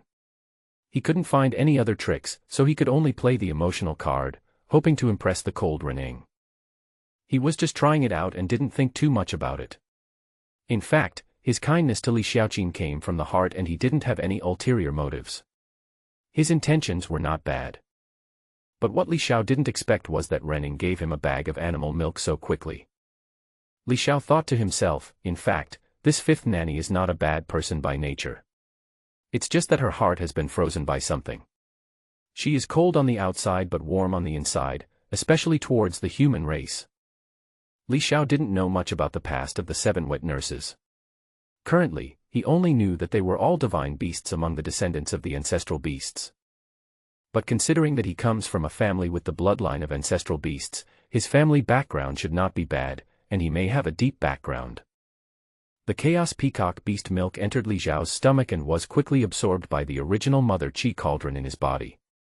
After a while, the original Mother Chi cauldron began to feed back a special energy, which included the mother energy of all things, as well as a new and powerful ancestral blood, the Chaos Peacock Ancestor Blood. The legendary ancestral beast, the Chaos Peacock, was an extremely powerful and terrifying beast that was bred when the ancient world was just born by absorbing the chaotic energy from outside the world from a weak crack in the world. This Chaos Peacock progenitor beast later combined with a divine beast-level peacock creature to give birth to the current Chaos Peacock clan. However, due to the impure bloodline, there are no pure-blooded Chaos Peacocks among its offspring. After many generations of breeding, even the probability of offspring with divine beast-level bloodline appearing is extremely small. However, any bloodline may experience atavism. Although the bloodline of the Chaos Peacock is becoming weaker and weaker among its descendants, it does not mean that there is no possibility of a pure-blooded Chaos Peacock appearing again. It's just that the probability is pitifully small, perhaps even smaller than the chance of Li Xiao accidentally traveling through time. In the next few days, every time Li Xiao got up, there would be a bag full of fresh animal milk beside his bed. Li Xiao drank happily until the 8th day after drinking the Chaos Peacock beast milk. The Chaos Peacock ancestral blood in Li Xiao's body finally accumulated to the level of quantitative change, and the Chaos Peacock ancestral beast's magical powers were born in his body. Li Xiao was shocked. The magical power of Chaos Peacock is actually reincarnation. The magical power of reincarnation represents the ultimate power of reincarnation. Reincarnation. There is reincarnation in this world. And all reincarnations are controlled by the rules of reincarnation. Even those as powerful as the Emperor cannot remain eternal. When their lifespan ends, they can only turn into a handful of dirt, return to the earth, and enter the cycle of reincarnation. When you are reborn, your previous life is wiped out and you start a new life in the world. Living beings have bodies and souls carried by the bodies. Both are transformed from the energy between heaven and earth. After death, this energy must be returned to heaven and earth. The soul's rebirth is actually a circulation of energy between heaven and earth. The magical power of Chaos Peacock actually touched upon reincarnation. He was born with the power of reincarnation and controlled the essential power of the world. If the reincarnation magic of the Chaos Peacock is developed to the extreme, it can reverse the entire era, cause time to cycle, the myriad worlds to collapse, and everything to return to zero. This is a force that returns to zero. Li Xiao was born with ancestral blood, at the same level as the ancestral beast Chaos Peacock, and the magical power he developed naturally represented the ultimate. He also understood from his blood the terrifying effect of this magical power evolved to the extreme. Li Xiao was shocked. The power of Chaos Peacock is so terrifying, it feels stronger than the ancestral dragon's magical power of time and space. Li Xiao was very satisfied with obtaining the reincarnation of magical power. He would not dislike the powerful magical power. The stronger the magical power, the happier Li Xiao is. Life in the wilderness is plain, but also carefree. Every day, Li Xiao would receive milk from 7 wet nurses, and he was carefully raised by the divine beasts. It was just because Li Xiao grew too fast, and the 7 wet nurses found that Li Xiao's intelligence was too high, no different from an adult, so it was no longer appropriate to hold him and feed him, so in the end they all changed to putting the animal milk into animal skin bags and continued to feed Li Xiao in this way. Moreover, according to Ao Buhui and Su Susu's opinions, Li Xiao is the offspring of Li Sanjian and should be treated the same as other children and enjoy the treatment of a divine beast. They plan to provide Li Xiao with animal milk for at least a full year, and will only consider weaning him when he is 1 year old. By absorbing the energy containing the essence of the blood of the divine beast, Li Xiao's mother energy of all things is gradually improving, and the 5 ancestral bloodlines in his body are also gradually taking shape in the accumulation. Time flies, 6 years have passed in a hurry. 6 years is neither long nor short. During these 6 years, Li Xiao's 7 wet nurses have never left the great wilderness, and they also do not allow Li Xiao's 8 children to stay away from the compound. However, every month, a blue bird would fly back from the outside world and bring Ao Buhui and others various important news about the ancient world. Although Ao Buhui and others lived in a remote area, they were not completely out of touch with the news. They were well aware of major events in the outside world. And the most eye-catching thing in these 6 years was that the new generation saint girl of the Yaoqi Holy Land, who was only 9 years old, almost defeated a Taoist monk above the spiritual sea realm in the blood-tempering realm. She fought across two major realms and shocked the entire ancient world. It is a rare case in the ancient world that someone at the blood-tempering realm can be on par with those at the Tao Palace realm. There are very few people in history who can achieve this. The most recent one is the youngest top powerful person in the history of the ancient world, the famous Li Xiao. But now, the new generation of Holy Maiden of Yaoqi Holy Land has done the same thing, and her performance is even more amazing, because she has not yet chosen to break through the blood-tempering realm, and is still striving for her own limit. A year ago, it was said that this woman had reached her limit and broke through to the 18th level of forging, reaching the height that Li Xiao had reached back then. During this year, she even tried to break through to level 19. I don't know if she has achieved it after a year. You know, every time you break through a certain level in the blood-refining realm, the difficulty increases dramatically. At first, this woman broke through to the 13th level in a few days, but it was only because of her rich accumulation and the fusion of the Great Emperor's bone that she was in the outbreak period. But after that, every time she made a breakthrough, it took longer and longer. Therefore, it took her 5 years to slowly break through to the 18th extreme of forging. On top of that, if she wants to go one step further and reach an unprecedented peak, she needs not only time, but also talent, luck, courage, great wisdom, perseverance, and so on. However, this woman's breakthrough to the 18th extreme of forging still inevitably caused a violent shock in the ancient world, causing a huge uproar and shocking countless cultivators. Back then, Li Xiao reached the 18th level of blood-tempering realm, laid an unparalleled foundation, and eventually became the youngest top-level powerful person. Even if this woman may not reach Li Xiao's level in the future, her limit is definitely not limited to the ordinary emperor realm. Some even claimed that this woman's talent was higher than Li Xiao's. And those who came to this conclusion relied on the fact that this woman was still striving to reach the peak of her blood-forging realm. Although it does not mean that success will be achieved, it at least shows one thing, that is, this woman does not think that she has reached her limit, but that there is still room for further exploration of potential. A few years ago, the Saint Lord of Yaoqi cruelly dug out the bones of other people's babies and implanted them into the body of the new generation of Saint Girl. This actually caused a huge public opinion in the ancient world. The entire world of cultivators scolded the Saint Lord of Yaoqi for being too vicious and cruel, and said he was not worthy of being the master of the Holy Land. Filthy words and gossips once flooded the Yaoqi Holy Land, causing its reputation to plummet among the 7 holy places. It was branded as the devil among devils. The name of the Holy Land was like polluted stinking water, despised by all cultivators, who covered their noses when hearing it and stayed away from it. Originally, as one of the 7 holy places, the disciples of Yaoqi Holy Land must be high and mighty and respected when they go out.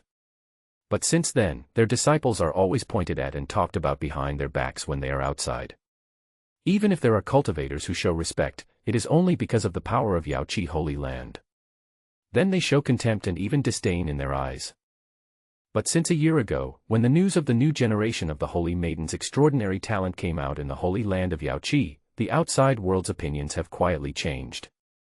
Many cultivators who once cursed the Holy Land of Yaoqi even believed that the bone transfer act of the Holy Lord of Yaoqi was an extremely wise decision, which enabled the great emperor's bone to have a better owner and display its unparalleled charm. However, it is not necessarily true that the great emperor's bone would have been able to shine as well on the original owner. It is not ruled out that the Holy Land of Yaoqi is behind this kind of whitewashing public opinion, but the fundamental reason is that the performance of the new generation of the Holy Lady is so outstanding and amazing that everyone has to admit defeat. It can be imagined that once this woman breaks through the 18 extreme levels of forging and reaches an unprecedented extreme height, more people will agree with this view. At that time, the Holy Land of Yaoqi will surely become famous. And the poor baby boy who lost his bones will gradually be forgotten and may not even be mentioned. Great wilderness, great courtyard. Li Xiao's 7 wet nurses sat in the hall. 6 years had passed, but they were still as charming as ever, with no wrinkles on their faces. Time had not left any trace on them, and their looks had not diminished at all. Instead, they became more plump and had more of the beauty of young women. My lord, Ao Buhui listened to the news reported by a young lady in green clothes in the hall. He was so angry that his beautiful face was heaving and the anger on his face was getting more and more intense, almost impossible to dissipate. When Ao Buhui heard the green-clothed woman say that the outside world had gradually acknowledged the Yaoqi Saint Lord's bone-transferring act, he became so angry that he slammed the table with his palm, smashing it to pieces. The green-clothed woman who was reporting below was so frightened that her snow-white neck shrank in fear. Su and the other 6 women also suddenly looked gloomy. Ao Buhui angrily said, "What a bunch of bullshit. Stealing someone else's bones is justified. How ridiculous." Su's pretty face sank slightly. The Yaoqi Holy Land must be behind this, fanning the flames, hoping to restore the Holy Land's former reputation. 6 years have passed, and Qi Xian'er has become more and more beautiful. At this moment, she smoothed her hair and sneered, after all, it was Xiao who stole his bones. How can this infamy be washed away? Humph, if Xiao is born, I wonder how these shameless people will react. A boneless baby boy has not only not become useless, but has become even more outstanding. When Li Xiao was mentioned, everyone's expressions relaxed and a smile appeared on their faces. Because in the past 6 years, the talent that Li Xiao has shown is so terrifying that it is not enough to describe it as unbelievable. Thinking that Li Xiao did not become useless because of the loss of bones, but became more outstanding, Ao Buhui's anger finally subsided, but when he thought of the despicableness of the Yaoqi Holy Land, he still felt unhappy and still felt sorry for Li Xiao. Stealing other people's bones is now justified, and even using other people's talents to achieve one's own legendary fame. No one can accept this. Ao Buhui fixed his eyes, raised his hand and waved to the woman in green in the hall, signaling her to leave. The girl in green was very tactful. She leaned towards the adult in the hall and then retreated obediently. Soon, only 7 people were left in the hall. It was quite quiet. Ao Buhui took 2 deep breaths and suddenly said sneerily, breaking through the 18th level of forging and being on par with the 3 swordsmen of the past, I used to think she was really amazing. But now, this achievement is far behind Xiao, a small witch meeting a big witch. Qin Sisi, who was standing next to him, had a proud look on her beautifully painted eyebrows. She said with great joy, he is only at the 18th level. Haha, compared with Xiao, he is really not good enough. Last month, we asked Xiao about his cultivation and he said that he had reached the 72nd level. Moreover, his potential has not yet been fully tapped, which means that he can continue to improve in the blood refining realm. Ao Buhui nodded solemnly, that's right. Forge 72. Even though everyone already knew about it, when it was mentioned again, they still couldn't help being moved. Because of such an amazing achievement, before the freak Li Xiao appeared, no one dared to even think about it. It is very difficult for ordinary people, even geniuses, to break through the 9th level of forging if they are not born with strange bones and a special holy body. It is difficult for a mortal body to reach the realm of genius. But it doesn't mean that there won't be a genius who can break through the 9th extreme realm among ordinary people, but it's hard to meet one even after a long period of time. Even if one possesses a unique bone structure and a rare holy body, breaking through the 9th level of forging is still difficult. It is even rarer to reach the height that Li Xiao once reached. But what about Li Xiao? It took him 6 years to cultivate in the blood-tempering realm and break through to the 72nd level, which shocked the 7 divine beasts with profound cultivation and broad knowledge. This is several times more than the level of forging 18. And this is not Li Xiao's true limit. He is still seeking a breakthrough in order to reach a higher level. Su said proudly, although the 72-point forging is unbelievable and even absurd, no one will believe it if you tell others about it. They will think that the person who said it must have a problem with his brain. However, from our understanding, for Xiao who possesses the great emperor body, this is actually a normal thing. His current achievements are worthy of his great emperor body. After living with Su and the others for so many years, Li Xiao and everyone else have long been blood relatives, and are like family members to each other. Li Xiao no longer had any guard against them. When the 7 nurses asked him about matters of cultivation, Li Xiao told them the truth without any intention of hiding anything. However, the only thing Li Xiao did not reveal was the original mother energy cauldron in his body. This secret is so important. Li Xiao had already decided not to mention it to anyone, including his cheap father Li Xiao in this life. But there is no need to hide the matter of cultivation. One reason is that he needs to ask the wet nurses for advice on cultivation. The other is that the higher his level in blood-tempering realm is, the stronger his body functions will be. This will be sensed by Su and the others, and it will be difficult to hide it. Even if they don't know Li Xiao's exact level of cultivation, they will still feel that Li Xiao's performance is different from that of ordinary people. Qi Xianer sneered again. That thief who stole someone else's emperor bone thought it was great to challenge the Dao Palace realm with the blood-tempering realm. Oh, she was just almost defeated. If it was Xiao, with Xiao's current strength, I'm afraid she could kill a Dao Palace realm with one palm. Qi Xianer's words sounded exaggerated and absurd, as if he was exaggerating to vent his anger. But when everyone heard it, they nodded slightly in approval. This shows that everyone agrees with this statement. A blood-tempering realm could kill a Dao Palace realm with one blow. This is something that no one in this world dares to imagine. If this gets out, people's worldview will be shattered and they will doubt their lives. Qin Sisi then said, "This is just great strength. Don't forget, Xiao extracted the blood of the 7 ancestral beasts from our beast milk, and possesses the magical powers of the 7 ancestral beasts. Now these 7 bloodlines have already been fully formed, flowing in his body in distinct and non-conflicting ways. Xiao himself is a body of great emperor bones and flesh, engraved with complex primitive runes, which also endows him with powerful emperor bone magical powers. Yes. All emperor bones are born with supernatural powers, similar to the bloodline powers of beasts. Otherwise, those with holy bodies would not be as powerful as they are said to be. This is not just about physical strength. The so-called magical power of the Emperor's Bone is actually the embodiment of the laws of heaven and earth, which allows people to unleash the power of the laws without having to master the laws. Sususu nodded. Now Xiao, the skull, sternum, spine, leg bones, and arm bones, 5 parts of his body have all evolved the Emperor Bone divine power. Adding it all together, Xiao now possesses a total of 12 great divine powers. Even if all magical powers are used together, even the top masters in the Dao Palace realm may not be able to gain an advantage over Xiao. Talking about Li Xiao's excellence, the 7 women felt relieved.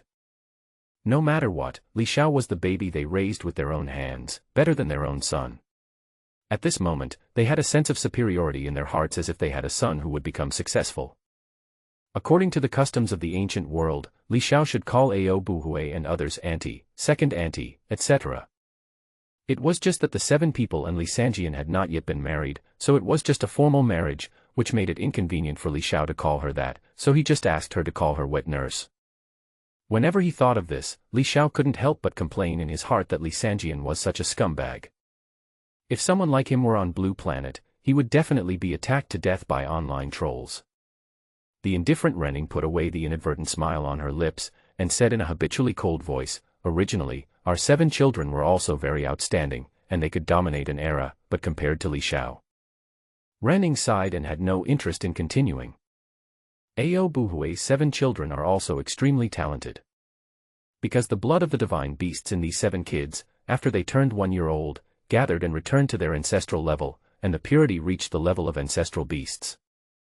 Li Xiao's 7 daughters have the blood of ancestral beasts. Not only that, they also have 2 bloodlines flowing in their bodies. One is the powerful bloodline of Li Sanjian, and the other is the bloodline of the ancestral beast. The 2 major bloodlines are clearly separated yet coexist in one. This is also the reason why Renning dares to say that their children can dominate an era. Just awakening the bloodline of the ancestral beast is enough to achieve this. What's more, all 7 of them are extremely powerful, and 2 top bloodlines coexist in one body. At first, all the women thought that their children had the blood of a divine beast at most, but they never expected that when they were 1 year old, they would suddenly revert to their ancestral form. The most exaggerated thing is that all 7 children were like this.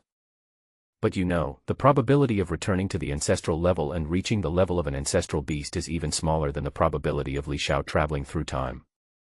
The probability of 7 people reverting to their ancestral form at the same time is incredibly small. It can be said to be a huge piece of luck. It is really incredible and not an exaggeration at all. Their children are so outstanding, and as mothers they should be extremely proud. Unfortunately, they met this freak Li Xiao, who made them feel that there are always mountains beyond mountains, and those mountains are so majestic that people can't help but look up at them, without any jealousy. After hearing Ren Ying's words, the others also fell silent. After a moment, Ao Buhui changed the subject and mentioned another matter. His expression suddenly became extremely solemn. The enemies of the 3 swords have been acting more frequently and brazenly lately, searching for us everywhere. Given the current situation, they may find our hiding place at any time. Hearing this, the faces of the others all turned grim and the atmosphere became depressing. After a moment of silence, Renning said coldly, "Why should we be afraid of them? If they come, just kill them." As soon as the words came out, everyone looked at Renning, but no one responded, and the solemnity on their faces did not ease at all. Li Xiao's enemy is a powerful emperor. Although the several divine beasts are powerful, they are not strong enough to easily compete with the emperor. Especially in the holy land of Yaoqi, there lives a top-notch powerful person who can cover the sky with one hand. Qin Sisi said solemnly, 6 years ago, that group of people took action. It was just that Sanjian had left not long ago, and the deterrent effect was still there. In addition, 3 of Sanjian's friends also stood up and made their positions clear to protect us. That's why we had 6 years of peace. But recently, they have become more rampant. Everyone's faces grew even darker. Everyone knows why the enemy is so rampant. It's because Li Xiao has been away for too long. There were even top powerful people in the Holy Land who spread the news that Li Xiao had encountered trouble outside the era, and the trouble was big. The powerful man did not say directly that Li Xiao was dead, but his words hinted at something. Qi Xianer said at this time, "If it really doesn't work, we should compromise with the children's mother clan. With the children's talents, the mother clan will definitely protect them with all their strength. With the deterrence of our ancestors, I wonder who dares to move." Back then, the 7 mythical beasts colluded with humans and had a very bad relationship with their respective families. Today, this contradiction has not been eased. Ao Buhui was silent for a while, then said in a deep voice, "Let's talk about it later. In fact, we don't need to worry too much. Without the definite news of the 3 swords' death, the emperors will still have some concerns." Su Susu looked around at everyone and said, "And don't forget, there is also the Li family. The 8 children have grown up, and they can't always live with us in the wilderness. They need to get in touch with the outside world. The Zhongzhou Li family is one of the 10 ancient families in the ancient world." Everyone was stunned. Letting the children return to their father's family was also a form of protection for the children. Qi Xianer sighed, "Does that mean we have to separate from the children?" Hearing this, Gu Shishir, who was chewing on a pancake, was stunned. "Separate? Does that mean that Chef Li is leaving?" Gu Shishir felt reluctant to let Li Xiao go when she thought about him leaving Dahuang and she wouldn't be able to see him anymore. What no one knows is it Li Xiao himself, or Li Xiao's roasted chicken, roasted fish, and roasted mountain rabbit that she is reluctant to part with? Ao Buhui was reluctant in his heart and said in a deep voice, "Wait a little longer." Everyone was silent for a while, then stood up quietly, walked out of the lobby slowly, and then came to the gate of the courtyard. Looking around, they saw that the bank of the clear lake was full of joy and peace, and bursts of silver bell laughter came melodiously. There seemed to be a fairy tale-like amusement park in another world. 6 years later, Li Xiao had grown up. His face was like white jade, his eyes were like stars, and his black diamond-like eyes were very dazzling. There was no trace of impurities in his eyes, which were so clean that they could soften one's heart. But within the cleanness, there was also an innate melancholy that made those who looked into his eyes tremble, and then aroused a desire to protect him. His temperament is extremely fresh, like a spring breeze, as if he is an elf in the forest who lives in harmony with the world.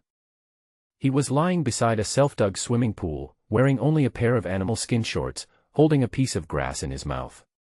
The ground was covered with broken white phosphorus stones, sparkling in the sun, as beautiful as a starry sky. At this moment, he was looking ahead with a smile. There, a water wheel made of spiritual wood several meters high was slowly turning under the artificially created high and low water flows. About half a meter away from the water wheel was hung a small wooden box where people could sit. The overall design is similar to the big turntable in the Blue Star amusement park. At this time, 3 fairy-like girls were sitting on it and playing, making loud and happy laughter and gazing into the distance. Next to the water wheel turntable is an upright wooden pillar that is several meters high and as thick as a person can hug. On the pillar hangs a wooden pirate ship that is about 1 meter long. In the distance, there are swings, carousels, roller coasters. This is a large artificial amusement park built with sacred wood from the mountains. It is the result of Li Xiao's 6 years of leisure time. Li Xiaoxi, who carries the blood of the ancestral dragon, wears a children's animal skin swimsuit designed by Li Xiao and sewn by Su Su Su. She slides down the roller coaster, is thrown high into the air, and then dives into the lake, causing a splash of water that scares away a group of fish under the water. Those that failed to escape in time were forced to fly into the air with the splashes of water, wagging their tails in panic. Ha ha ha. Li Xiaoxi laughed happily in the water and splashed water towards Li Xiao on the shore. Xiao Ba, come down and play. On the shore, Li Xiao lowered his eyes and glanced, then tilted his head, bit the grass roots in his mouth, and ignored Li Xiaoxi. On the carousel, there was a little girl sitting quietly. She was very pretty, with a pair of big, kiss-me eyes, a ponytail, and wore a fur skirt. The style of this fur skirt was very suitable for students from Blue Star. There is a melancholy look in her eyes and she sighs often, but in fact there is a smile in the corners of her eyes, making people feel that she should be a lively and cheerful girl. She was none other than Li Xiaoyan, the girl who, when she was in the cradle as a child, wanted to beat Li Xiao to death with her little fists. Now that she has grown up, the 6-year-old girl not only has the blood of the Linglong ancestral beast, but is also a top beauty, having perfectly inherited her mother's beauty. But Li Xiao said that she had a problem, which was that she liked to imitate her mother's sentimental appearance. Unfortunately, she had active genes in her bones and loved to laugh and make noises. A little girl in tight clothes sat alone on the swaying pirate ship. Her fair face had a cold expression and she had an aura that kept people at a distance. She was sitting on the pirate ship, but she was not playing. Instead, she was practicing with her eyes closed. She is Li Xiaoqin. She was very cute and loved to eat when she was a child, but in recent years, her personality has gradually become cold and her temperament is as cold as ice. But she is so beautiful, and her cold temperament makes her very attractive. When she grows up, she will definitely be a tall and cold goddess. It's just that maybe she was too deeply influenced by her mother, and was very diligent in her practice and very strong-willed. But there is an exception only in front of Li Xiao. When she is next to Li Xiao, she will smile sweetly like a little sister, hold Li Xiao's hand, snuggle up to him, and be very clingy. Looking at the laughter and play in the distance, Li Xiao lay beside the swimming pool, basking in the warm sunshine in the wilderness. His skin had a light wheat yellow color, and he looked very healthy and full of energy. He looked relaxed, but in fact, the primordial meridian was running in his body, trying to reach the highest level of his blood-tempering realm. A month ago, Li Xiao broke through to the 72nd level of forging, possessing the enormous strength of a Taoist monk at the Tao Palace level. Now, Li Xiao is breaking through to the 73rd level of forging. Only a month had passed, and Li Xiao's body had undergone another transformation, heading towards level 73. This speed of improvement is truly astonishing. For example, the new generation saint lady from Yaoqi Holy Land has been training for a whole year but there is no news of any breakthrough. Li Xiao easily took a month to break through the already terrifying level of forging 72. Soon, the blood in Li Xiao's body began to boil, tumble and surge violently, and his entire body underwent its 73rd transformation. Seeing this, Li Xiao was delighted, his eyes suddenly lit up, forging 73 is done. At the moment of completing the transformation, Li Xiao's body functions doubled. The ancestral beasts of the same period were far from being as terrifying as him. After breaking through to level 73, Li Xiao was only happy for a moment, then he became indifferent. After all, he had experienced 72 transformations, and he had long been accustomed to it, just like having enough to eat and drink 3 times a day. When I was 3 years old, the mother energy of all things was fully formed. Now, 3 years have passed, and I have reached the 73rd level of blood tempering, but I still don't feel like I'm about to reach the limit. Li Xiao said secretly while observing himself. Li Xiao's acquired body has incredible powers that are beyond belief and more terrifying than any known holy body in the ancient world. Because for any holy body, usually only part of the body will have primitive runes, such as a heart or a pair of eyes. But Li Xiao's entire body was engraved with runes. Of course, the runes on his body are hidden and not visible. They are located at a deep level in the body's mechanism. They will only appear externally when activated by the owner. Ordinary people cannot discover them. Li Xiao initially thought that the amazing changes in his body were the result of absorbing the mother energy of all things. But in recent years, Li Xiao gradually discovered that it is not that simple. The other children all have two bloodlines, one is the bloodline of the ancestral beast, and the other is the bloodline of Li Xiao, the powerful man. However, apart from the blood of the 7 ancestral beasts that he had refined using the primordial mother Qi cauldron, Li Xiao's body did not contain any other special blood. In other words, this body originally had no outstanding bloodline except for the piece of emperor's bone that was dug out. But the biological father of this body is a top-notch powerful person, and the biological mother is the saint of the Yaoqi Holy Land. Both of them are extraordinary. Even if Li Xiao did not extract the blood of the ancestral beast from the milk of the divine beast, his own blood should be extremely strong and not ordinary. But before Li Xiao arrived, this body seemed to be of mediocre physique except for a piece of emperor bone. Similar to Li Xiao back then, he had no special physique, but was born with a sword bone. The holy body and the great emperor's bones do not appear at the same time, and most of the time, only one can appear in one body. But recently Li Xiao discovered that this body was not simple. Li Xiao once guessed that if it were not for this body, he might not have undergone the current transformation after absorbing the mother energy of all things. Another possibility is that this body allowed him to master the primal mother Qi cauldron when he was an infant. But Li Xiao could not sense any information from himself about what was special about this body. This is very abnormal. One possibility is that the original body was an extremely mortal body. Because being extremely ordinary is itself special. As for why Li Xiao's body did not inherit Li Xiao's bloodline or his mother's bloodline, it may be that something unusual occurred after the two human bloodlines combined. This is also the biggest characteristic of human bloodline. The bloodline of the human race has always been ordinary. But it is these ordinary parents who gave birth to peerless geniuses with holy bodies and emperor bones. But the bloodline of animals needs to be passed down. Even if it returns to one's ancestors, there must be ancestors with strong bloodline.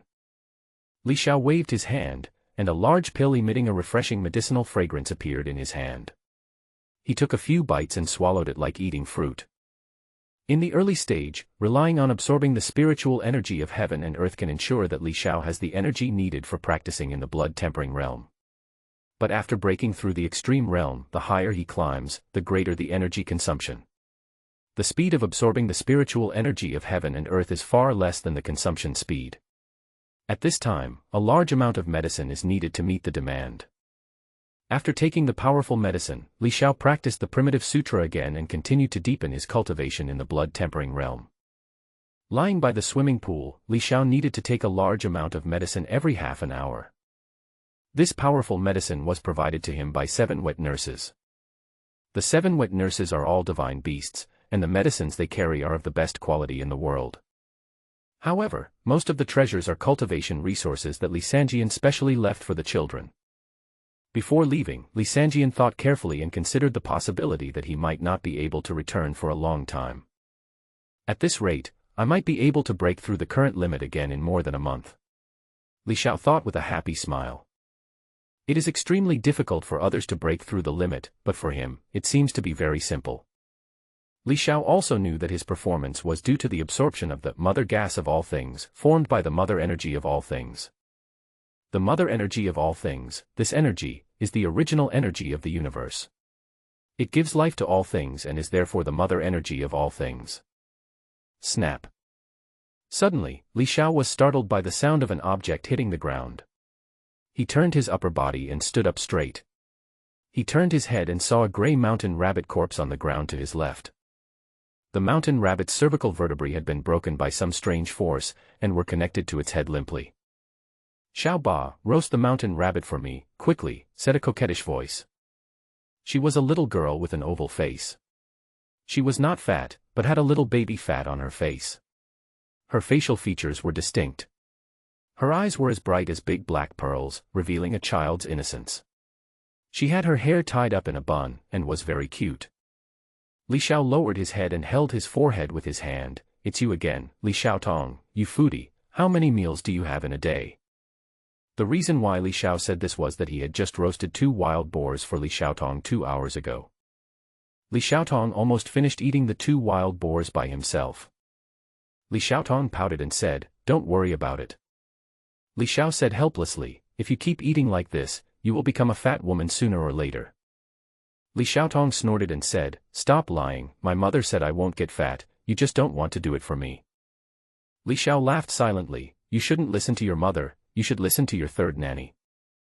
Li Xiaotong tilted her head. "Bullshit, you clearly said last time that the third wife is as thin as a bamboo pole, not as plump as she is, and she doesn't look good." Li Xiao was startled, and quickly got up from the ground, covered Li Xiaotong's mouth, and looked around vigilantly. "If you can't speak, don't speak. I also said that third nanny is big in all places that should be big, so don't just say half of the words, okay? It was you who talked nonsense last time, causing me to be punished by third nanny." Li Xiaotong looked at Li Xiao, giggling, harmless, but with a hint of gloating in his eyes. Li Xiao was familiar with this expression, and his heart skipped a beat. At this moment, Li Xiao's neck stiffened. Then, he turned around numbly, looked behind him, and forced a smile. "Hi, third nanny." Qi Xianer put her hands on her wasp waist. From the angle that Li Xiao looked up, he could see that the tip of her chin was blocked by her plump breasts like a ball. At this moment, her beautiful face was full of anger, and her eyes were like fire. She stared fiercely at Li Xiao, who was half a body shorter than her. Qi Xianer was already very tall, and when Li Xiao was 3 years old, his original mother energy took shape. After that, a strange phenomenon occurred in his body. From that time on, his development tended to be normal, and in the end he developed slower than other children. As a result, during the 6 years, Li Xiao's height was not as high as imagined, and was no different from that of a normal human child. "What did you say about me?" Qi Xianer said while gnashing her teeth. Li Xiao laughed awkwardly. "I said I never said anything like that, third nurse, do you believe me?" Qi Xianer suddenly yelled sharply, "Get out." As the word roll was roared out, a stream of sonic air spurted out of Qi Xianer's mouth, which directly blew Li Xiao away from the edge of the swimming pool and threw him high into the air, like a parabola across the sky. Li Xiao flailed his hands and feet in midair, but he could not escape the propulsion caused by the sound waves acting on his body. He flew directly into a large lake not far away. He looked as panicked as a bird with broken wings. "You are so barbaric!" Li Xiao screamed, splashing water everywhere.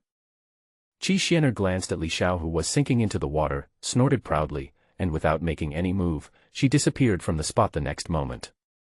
"Ha ha ha!" Li Xiaotong laughed heartily on the shore. Her laughter was as unbridled as it could be. If Li Xiao was standing next to her, he would definitely want to beat her up. Gulp. In the lake, Li Xiao popped his head out, spat, and floated on the water. Suddenly. At this moment, a black shadow pressed down from above his head, like a huge rock falling in a parabola, and the place where it landed was right above Li Xiao's head. It turned out that Li Xiaoxi had left the lake earlier and was thrown down from the roller coaster, and hit Li Xiao, who had just emerged from the bottom of the lake with his butt. "You little bastard, take my crush." Li Xiaoxi was not worried about hitting Li Xiao. Instead, he screamed and was extremely excited, as if he wanted to sit on Li Xiao and flatten him. "Here we go again." Li Xiao cursed inwardly. But then, he suddenly jumped into the water, his body as fast as lightning, and instantly moved sideways for a distance, directly avoiding Li Xiaoxi's big butt that was hitting his forehead. Plop. Li Xiaoxi fell into the water, making a huge splash. At this time, Li Xiao kicked his 2 little feet in the water, and with the slight recoil force from the impact of his feet in the water, his body soared into the sky and returned to the shore. As soon as he stood firmly in the wet, Li Xiao spread his legs, put his left hand on his waist, pointed at the lake and cursed, "Li Xiaoxi, I have tolerated you for a long time. If you do this again, I will make you scream for help." Hearing this, Li Xiaoxi stuck out her tongue, without showing any fear on her face. "You little bastard, you act like a boss all day long. My mother said you have to call me big sister." Li Xiao took a sip, not sure if it was to express his anger towards Li Xiaoxi or to spit out the lake water in his mouth. "You little girl, I've eaten more salt than you've drunk milk. And you still want me to call you big sister, bah." Li Xiaoxi stuck out her tongue slightly, turned her head and dived into the water. In an instant, she had stirred up a large group of frightened fish of various colors. Li Xiao snorted when he saw this and was about to turn around when he heard Li Xiaotong's voice behind him, mixed with confusion and curiosity. "What is salt? Is it delicious?" "There is also a seasoning called salt in the ancient world, but it is not called salt here. it is called salty seasoning. Every month, the blue bird would fly back from outside. This blue bird is extremely good at speed. When it reaches adulthood, its speed alone can rival that of the emperor-level beasts. It only takes about 10 days to travel back and forth across the wilderness. Every time the bluebird comes back to lie down, it will bring back some daily necessities.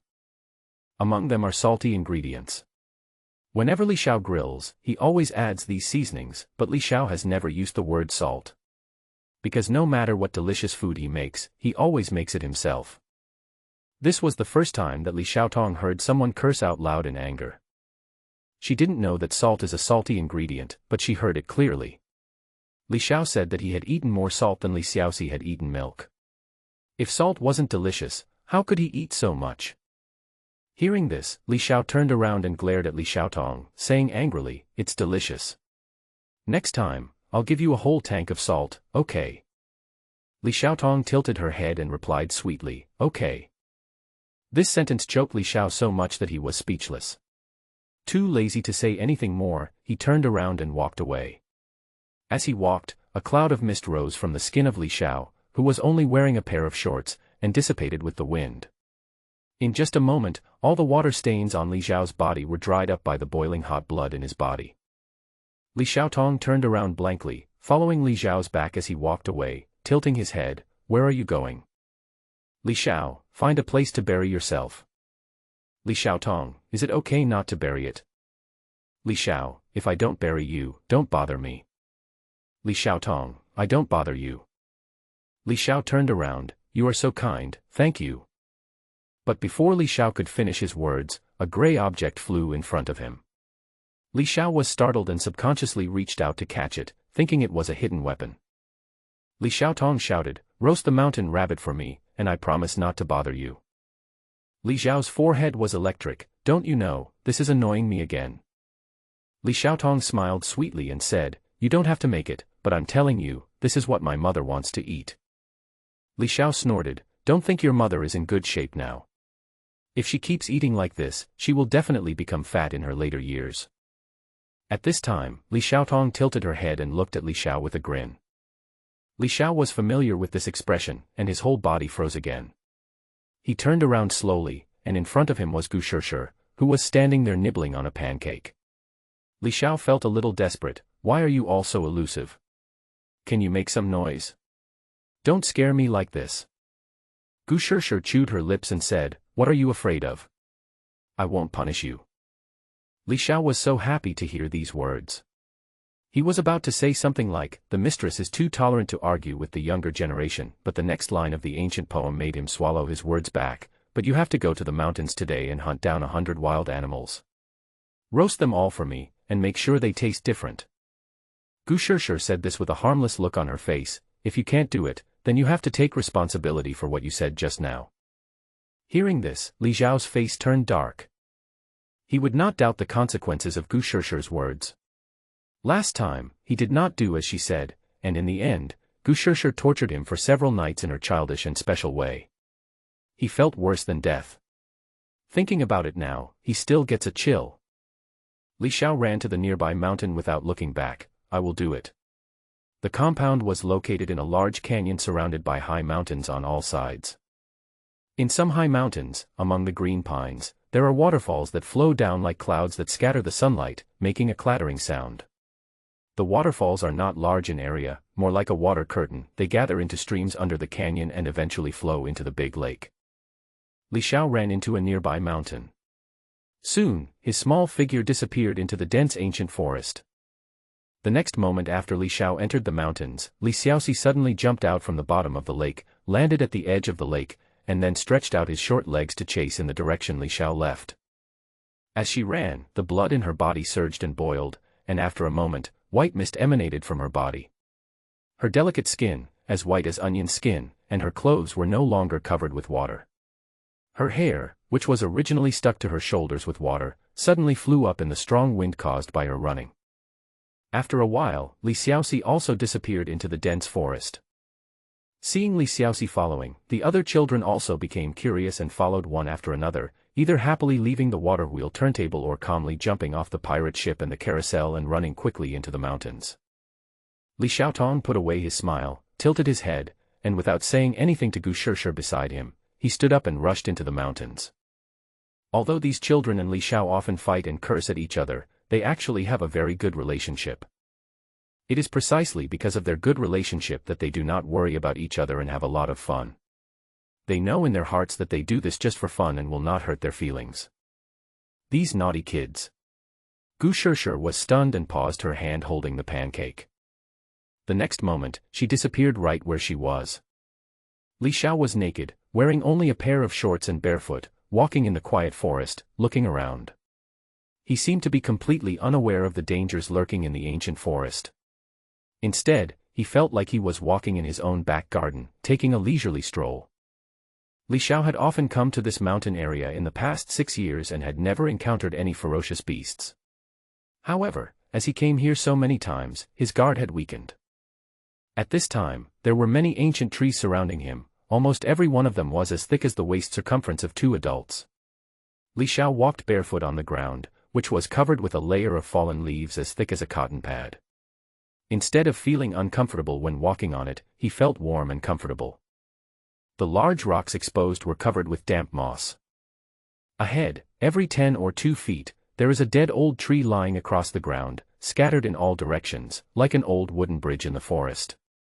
It is also covered with thick moss, and the bark is dark black from necrosis. If you look closely, you can even see woodworms and ants crawling silently. Li Xiao climbed over the dead trees skillfully. The quietness around him seemed to calm people's hearts, but if a stranger came here alone, he would probably feel fear from the bottom of his heart. It is daytime now, and the sunlight from the sky can only shine into some places in the forest. Most places are filled with the unique coldness and darkness of the deep mountains where there is no light all day long. After hunting wild animals for so many years, there are fewer and fewer of them in this area now. Li Xiao's clean eyes searched the surroundings. Although his eyes were pure, they were sharp at this time. He sighed at this time. Li Xiao, who was paying attention to his surroundings, suddenly noticed a movement behind him. He exhaled and said without turning his head, "Why are you following me again?" Behind him, 7 girls of similar heights tiptoed and followed Li Xiao. Li Xiaoxi walked in front, hunching her back, and it seemed that she wanted to scare Li Xiao. Hearing Li Xiao speak, Li Xiaoxi shrugged and said with a bored look, "Boring, you always find out." Li Xiao snorted lightly, expressing his disdain. Then he turned around and looked at everyone, then lowered his voice and said, "Come if you want, but don't make any sound or smell. The blood auras in your bodies are too strong, and it's easy to scare away wild animals." In fact, Li Xiao carries the blood of 7 ancestors, and the aura on his body makes the surrounding beasts fearful. However, Li Xiao is able to restrain himself as much as possible, making his performance look ordinary. When he goes into the mountains like this, he might sometimes be attacked by ferocious animals. Oh! The Lolas nodded. They had different temperaments, but they were all very beautiful and had their own characteristics. They nodded in unison at this moment, and the scene was once refreshing. Although they responded verbally quickly and tried their best to conceal their breath, the expressions on their faces showed that they were eager to try. Li Xiao sighed helplessly again. These naughty kids are not the kind of people who will stay contented. Whenever I went into the mountains with him before, I would always ruin his plans. Especially Li Xiaoxi, who is extremely reckless. Once, when Li Xiao was about to catch a 3-cornered deer, Li Xiaoxi suddenly jumped out from the side, pounced on him fiercely, and did not control her own strength. As a result, the 3-cornered deer was crushed into meat paste. The blood and meat fragments splattered all over Li Xiao. Li Xiao still remembers the nausea he felt at that time and feels like vomiting when he thinks about it. But these kids are particularly attached to him and always hang around him every day.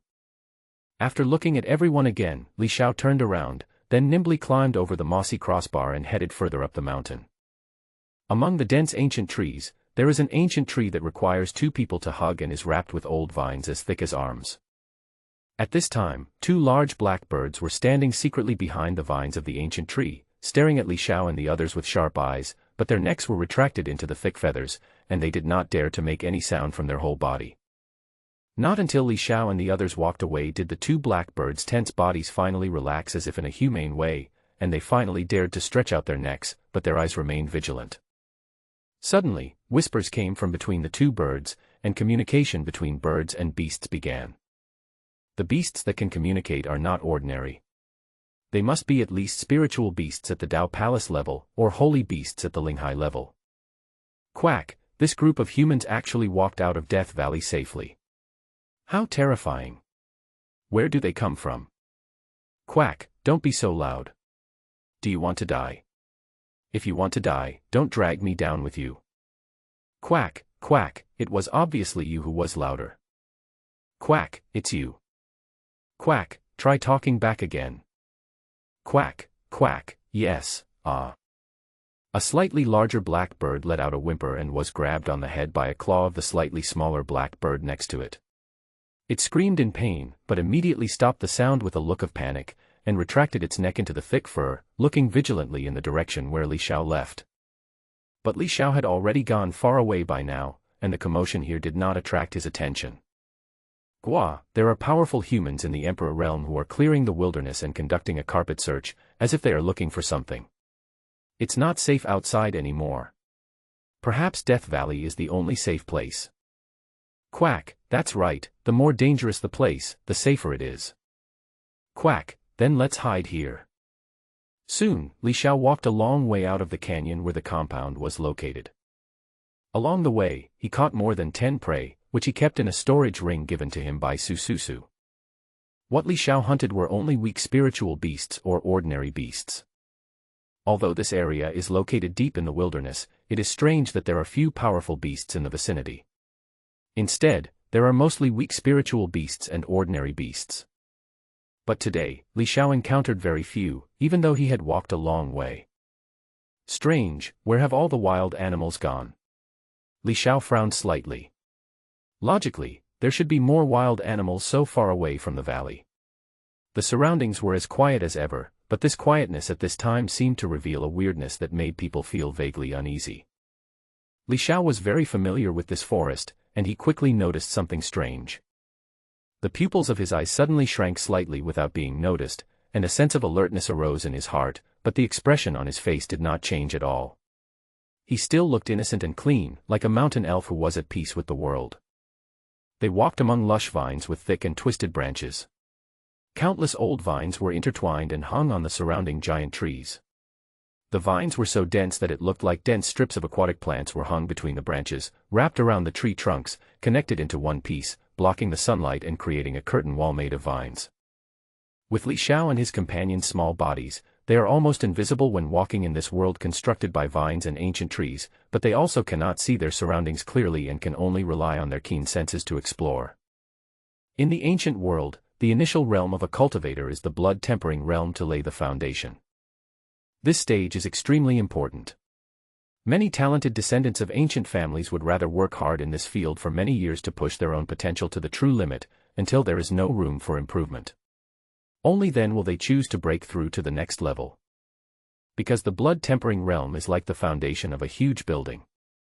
If the foundation is not solid enough, it is impossible to construct a towering building. Even if you force yourself to build it higher, there will be endless hidden dangers and it may collapse at any time, resulting in failure.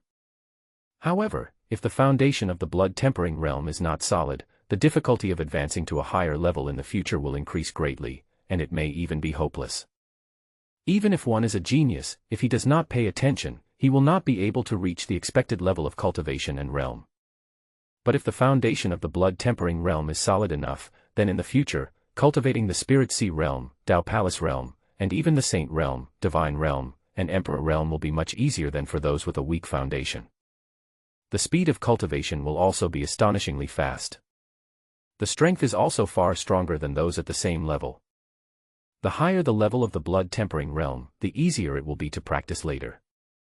Because of this, in the ancient world, many geniuses have low realms in the early stages, because they need to cultivate deeply in the blood-tempering realm. However, the longer you stay in the blood-tempering realm, the better. Generally, 18 years old is the limit. Beyond this age, the later you break through, the more disadvantageous it will be for your cultivation. Therefore, when you know that there is no hope for your blood-tempering realm to continue to improve, it is better to break through early. The blood-tempering realm cultivates the body and blood, and does not involve the soul. But when it comes to the spiritual sea realm, the cultivator will have spiritual thoughts, which can replace the body's perception and explore the surroundings. Li Xiao is still in the blood-tempering realm. Even though he has transformed to the blood-tempering realm 73, it is still only in the physical aspect and has not involved the soul aspect. He has no spiritual thoughts at this time. However, his body was too strong, causing his perception at this moment to be stronger than that of many spiritual sea realm cultivators. Soon, Li Xiao sensed something unusual and immediately stood still, hiding behind a curtain of straw. As soon as he stopped, the other 7 little Lolas also stopped behind him and hid behind Li Xiao like an eagle catching a chick. Li Xiao turned around at this time and made a hushing gesture to everyone in a low voice. The 7 little girls were very well behaved and immediately covered their mouths with their little hands. However, their expressions were full of hope and excitement, as if they were doing something very exciting and fun. Li Xiao ignored them and tiptoed forward like a civet cat. Soon, he quietly poked his head through the gap between the larger rattan curtains. He was very careful in the process so as not to make any noise. Behind the rattan curtain, there is a wide open space of about 10 feet in size surrounded by rattan curtains on all sides, and the ground is formed by the withered vines. In the center, there was a figure in a Taoist robe squatting on the ground. His face was facing Li Xiao, but he lowered his head and looked at the ground instead of looking forward. His face had a constipated expression, and it was red from holding it in, and it seemed as if all the strength in his body was being used to squeeze downwards. Kindness. Seeing this, Li Xiao's expression froze, and he became extremely embarrassed. He was about to shrink back, but Li Xiaoxi, who was standing right behind him, squeezed up. The space around them was not big to begin with, and this blocked Li Xiao's retreat. Li Xiao, who did not want to attract the attention of the young Taoist priest, did not dare to move. At this time, Li Xiaoxi stuck his head out and looked at the young Taoist priest in the open space, his pure eyes full of curiosity. She looked at the other person and suddenly asked, "Taoist priest, are you taking a shit?" Hearing this, Li Xiao in front of him froze again, his ears turned red, and the next moment, he wished he could find a hole in the ground to crawl into, it was so embarrassing. On the other side, the young Taoist priest's body obviously stiffened, and the whole person seemed to be still for a moment. Then he raised his head and looked ahead. He saw that in the vine curtain, there were not only the 2 heads of Li Xiao and Li Xiaoxi, but also the heads of the other 6 people sticking out, and each of them had a grin on their face. Even though the young Taoist priest was calm, he was shocked when he saw this scene and almost jumped up from the ground. Seeing that the young Taoist priest didn't answer, Li Xiaotong asked again, "Taoist priest, please say something. Are you taking a shit?" The young Taoist priest was embarrassed at first, then furious, but the anger only flashed across his face, replaced by a warm smile. "Quite brilliant, what do you think?" Li Xiaoxi howled as if she had discovered a new world. "I think you are, and you can't poop." As soon as these words came out, Li Xiao's face instantly turned as red as the young Taoist priest in front of him. He just stood there in silence, trying to make himself transparent. The young Taoist priest seemed to be frozen in place by acupuncture. He could only laugh awkwardly to hide his extremely awkward mood. There was silence for a while, and the atmosphere gradually became weird. After a while, the young Taoist priest forced out a laugh and said, "Kids, is it not good to look at it like this?" Li Xiaotong tilted her head, "Then hurry up and pull it." Young Taoist priest. At this time, Li Xiao finally couldn't pretend anymore, and he immediately raised his body. The unexpected movement pushed everyone behind him back 2 steps at the same time. Li Xiao said angrily, "Shut up." Then he turned around, pushed away the crowd, wiped his nose, and walked away quickly. Li Xiaoxi and others were stunned. Among this group of Lolita, only Li Xiaoqin, who had always had an indifferent expression, turned around first and caught up with Li Xiao without even looking at the field, following him closely. Li Xiao looked back and said nothing. He found another place and there happened to be a horizontal wooden beam nearby. It seemed that it had just collapsed not long ago. There was almost no moss on the tree surface and it was very clean.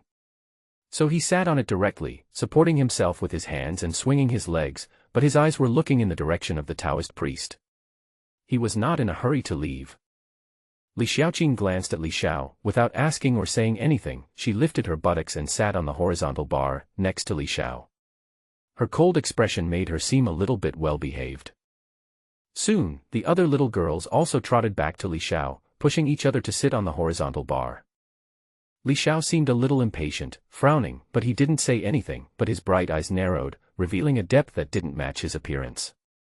Li Xiao, a group of children sat on the horizontal bar, like a nest of fluffy sparrows, crowded together on the branches. Li Xiao looked at the young Taoist priest quietly with a deep gaze. His brows frowned and then relaxed. There was no smile on his face, and he did not speak to anyone else. Seeing that Li Xiao was silent, Li Xiaoxi and the others also tacitly kept silent. They just looked at Li Xiao with different expressions, and then looked at the young Taoist priest with curiosity in their eyes. In the silent deep forest, there is no sound of insects or animals, it is extremely quiet. Not long after, a faint rustling sound was heard from the direction of the young Taoist priest. Li Xiao had sharp ears and eyes, and the sound seemed to ring in his ears. His brows furrowed even deeper, and the corners of his mouth twitched unconsciously. When the young Taoist priest walked out of the rattan curtain, he patted his robe in front of him, then raised his eyes and looked at Li Xiao and the others not far away. He found that Li Xiao was looking at this side calmly. When their eyes met, he was stunned for a moment, then shrugged slightly, showing a playful smile, and slowly walked towards Li Xiao and the others. "Where are you from, kids? This wilderness is extremely dangerous. If you are not careful, you might fall into the belly of an animal. It is better to leave quickly," the young Taoist said to himself. But halfway through, he noticed that Li Xiao and the others were unusually calm. He was startled, and then he thought of something. So he smiled slightly, as if mocking himself, "I worry too much."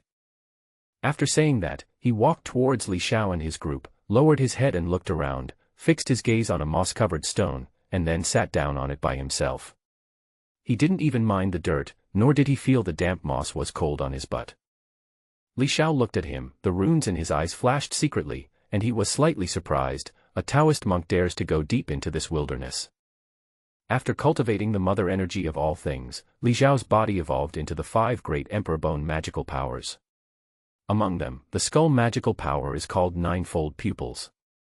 The ability of the first pupil is to see through illusions. Just now, Li Xiao used the ability of the first pupil, with his cultivation level of blood tempering realm, to see through the Taoist young men in front of him at the Dao Palace realm.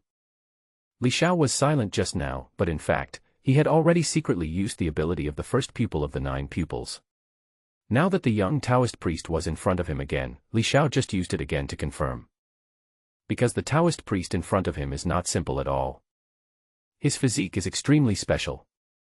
With 7 wet nurses teaching him Taoism, Li Xiao had a lot of knowledge about Taoism and knew a lot of secrets, but he couldn't recognize the young Taoist's body.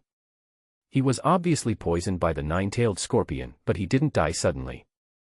Instead, he was able to excrete the poison on his own. This man's identity and origins are probably not simple. According to legend, the 9-tailed poisonous scorpion is a sacred beast among animals. It can reach the holy realm when it reaches adulthood. The venom on its body can corrode the soul and body of the poisoned person. Once poisoned, the enemy will die instantly. Even a strong person in the saint realm would still die if accidentally poisoned by the 9-tailed poisonous scorpion. Just now, the young Taoist priest was defecating, which was actually for the purpose of detoxification. Otherwise, with his level of cultivation in the Taoist realm, he could have achieved fasting and lived on air, without the need to defecate at all. Moreover, a Dao Palace realm did not notice Li Xiao and his group approaching, which was obviously abnormal. He was poisoned, and both his body and soul were affected, causing his perception to decrease. In addition, Li Xiao and the others were not simple people, so he did not notice their approach at the first time. And this young Taoist priest is actually a Taoist monk with an extraordinary physique. The young Taoist priest sat down and turned his hand, and there was a wine jug in his hand. He raised his head and took a sip. "Good wine."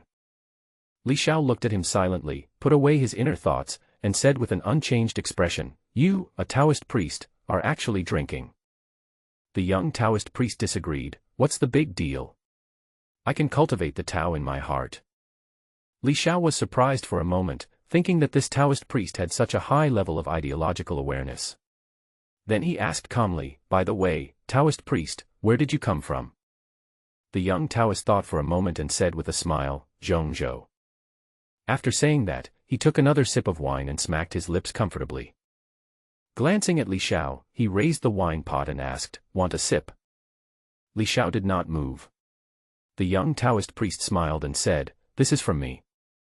What he meant was that he forgot that Li Xiao was a little kid and he shouldn't have passed wine to Li Xiao. This action was actually a subconscious behavior caused by his addiction to alcohol. Li Xiao showed a curious expression, can you tell me about the outside world? The young Taoist was startled and asked in surprise, didn't you come in from outside? Li Xiao didn't answer, and the young Taoist priest laughed again, I am the one who said too much. He raised the wine jug in his right hand and was about to take a sip, but just as he raised it to his lips, he stopped, looked at Li Xiao and asked, why aren't you afraid of me? Aren't you worried that I'm a bad guy? At this time, Li Xiao did not answer. Li Xiaoxi laughed first and said, you are a Taoist priest who takes a shit, what is there to be afraid of?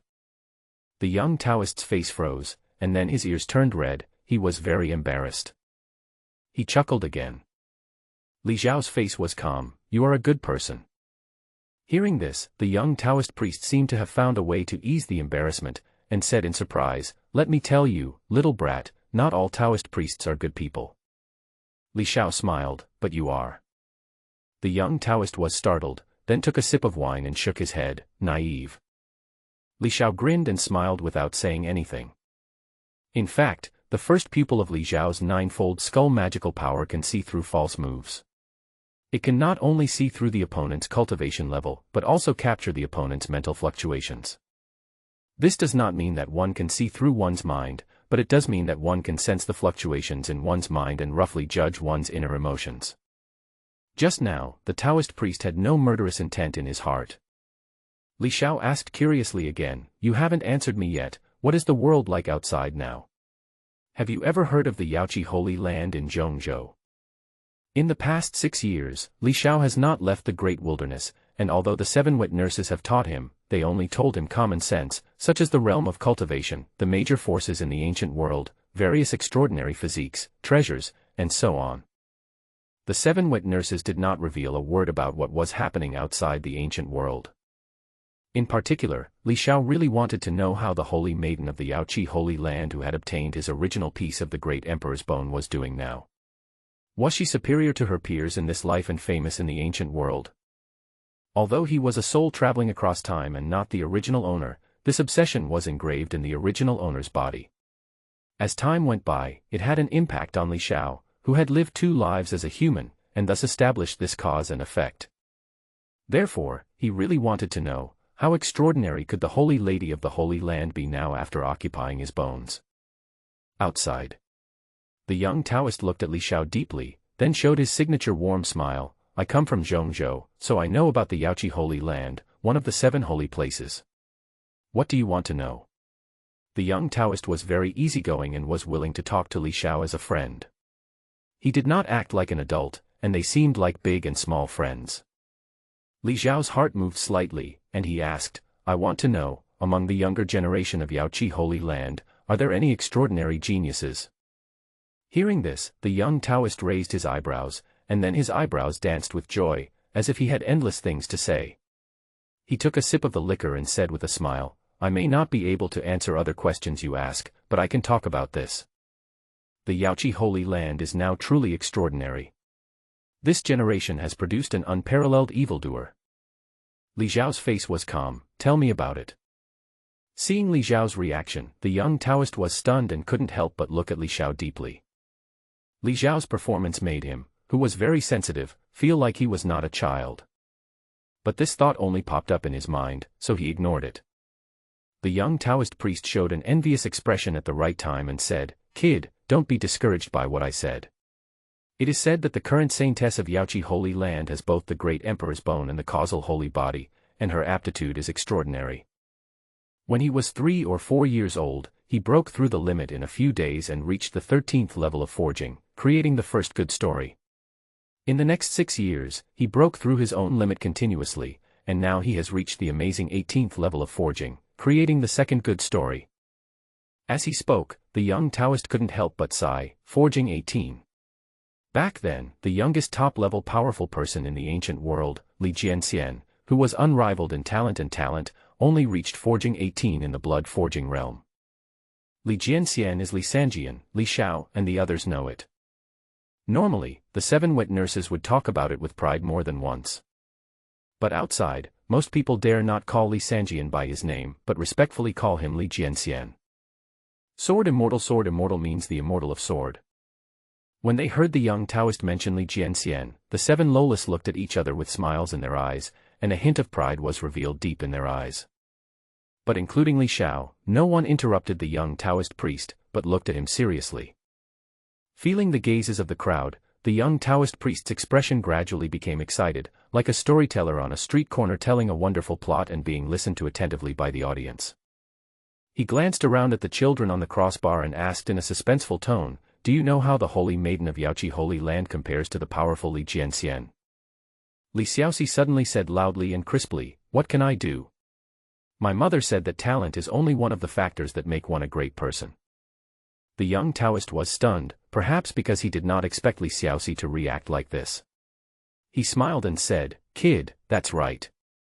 But what I want to say is that the aptitude of the Saintess of Yaoqi may be higher than that of Li Xiao. Because she is still striving to reach the pinnacle of her blood-tempering realm." Hearing this, Li Xiao was slightly moved. He knew how difficult it was for a cultivator to break through to the highest level of the blood-tempering realm. But because his own breakthrough was too easy, he himself did not feel the difficulty involved. He also understood how difficult it was to reach the 18th level of forging, and that it was a rare existence. However, the Saint Lady of Yaoqi did not stop yet and was still trying to reach her limit. However, at this moment, Li Xiao's heart was only shaken for a moment, and then he became calm again. Forge 18. Even if the Saint Lady of Yaoqi really broke through to the 18th level and reached the 19th level, which was unprecedented in the eyes of outsiders, it was still far from enough for Li Xiao. You know, Li Xiao has now reached the 73rd level of forging. Seeing Li Xiao so silent and without any reaction, the young Taoist thought that Li Xiao was hit hard, so he comforted him, "Child, hard work can make up for lack of talent. Those monsters may seem unattainable, but if you are willing to work hard, your achievements in the future may not be lower than others." Hearing this, the group of little Lolas who knew Li Xiao's background started laughing again. Their eyes narrowed into crescent shapes and they looked at the young Taoist priest with a strange look, as if they were looking at a fool. The young Taoist was startled again and thought to himself, "What does this mean? Is there something wrong with what I said?" Li Xiao just smiled, and then asked, "I heard that the holy body and the great emperor's bone have never been easy to coexist in one body. Is that Yaoqi Saint Lady really so extraordinary? Is there any trick?" Upon hearing this, the young Taoist's face changed slightly, and he quickly put away his playful smile. "Don't speculate, the holy maiden of the Holy Land has real talent, how could there be any tricks? From now on, when you go out, you must never say such words again, otherwise you will be in trouble, because the Holy Land cannot be insulted. That saint girl was indeed born with a holy body and great emperor bones." Hearing this, Li Xiao's face darkened slightly. He guessed a lot of things from these words. The saint who had taken the great emperor's bone from his body's original owner, not only usurped the throne and successfully possessed the great emperor's bone that originally belonged to him, but also forcibly distorted right and wrong, and made the despicable act of stealing the bone seem legitimate, as if it was something she was born with. Even though Li Xiao was not the original owner, when he thought of this at this moment, his heart was still burning with uncontrollable anger and he felt extremely angry. The anger was so intense that even the mature and calm Li Xiao subconsciously clenched his hands, gritted his teeth, and his cheeks bulged. A holy place is so shameless that it can occupy someone else's nest and still call it legitimate. That bone was clearly taken from someone else. Li Xiao said silently with a cold heart. After a moment, Li Xiao sneered and whispered, "Only 18 years of forging." Hearing this, the young Taoist looked at Li Xiao and said, "Kid, self-confidence is a good thing, but you shouldn't overestimate your abilities. You're only at the 18th level. Do you know how many people in history have reached the 18th level in the blood-refining realm?" Li Xiao looked at the young Taoist priest, shrugged his shoulders, and said calmly, "I'm not interested in this." The young Taoist priest glanced at Li Xiao and said, "You are young, but you are quite arrogant. The indifferent Li Xiaoqin suddenly spoke up at this moment, as if to defend Li Xiao. He didn't say anything nonsense, he really is not interested. The young Taoist shook his head. He didn't want to argue with a group of children. He thought they were too young to understand the meaning. Li Xiao's mother energy of all things is extremely special. After it takes shape, it can perfectly restrain the aura on his body.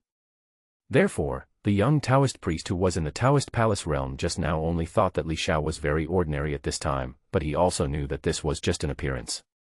At such a young age, he actually appeared in the wilderness, which was unusual in itself. As for how extraordinary Li Xiao was, he had no idea.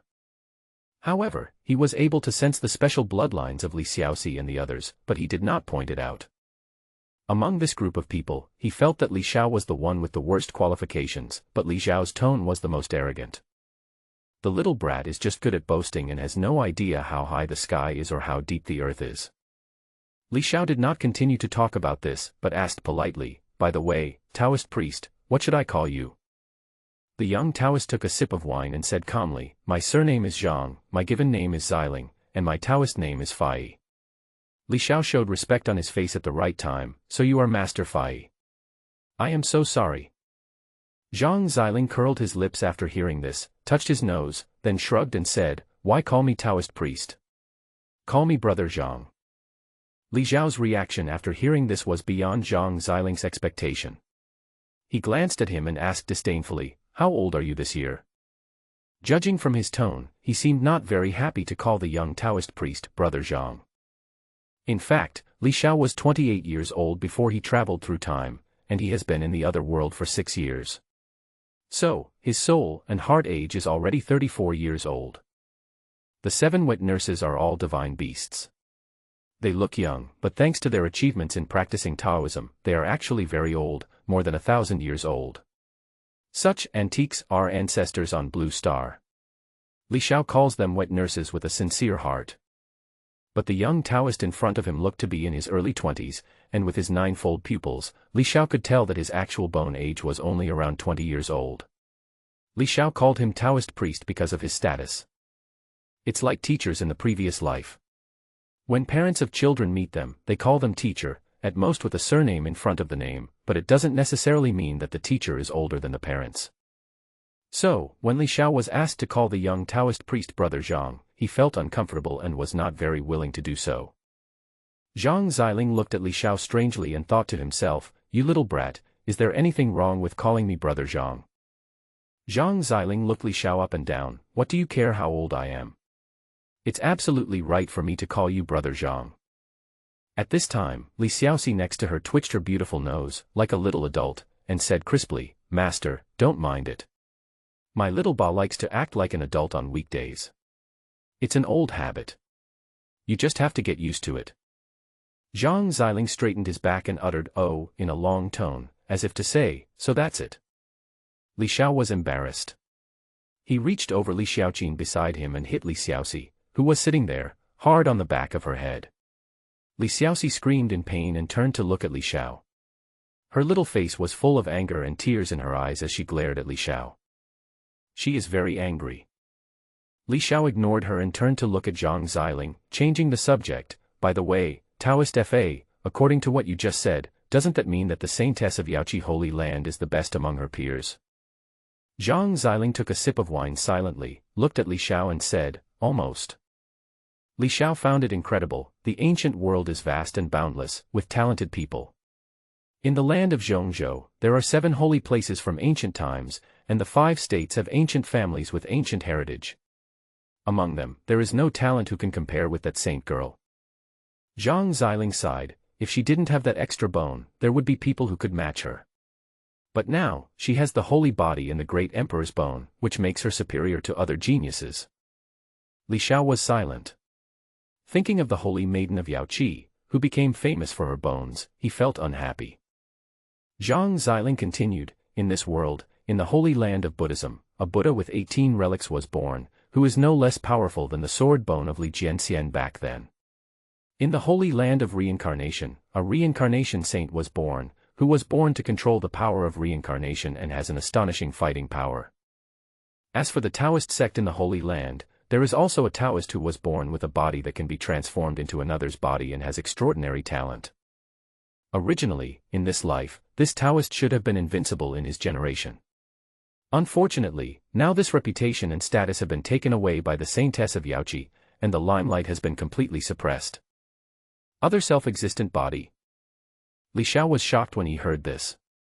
His 7 wet nurses had told him about this holy body, which was extremely terrifying and evolved to the extreme.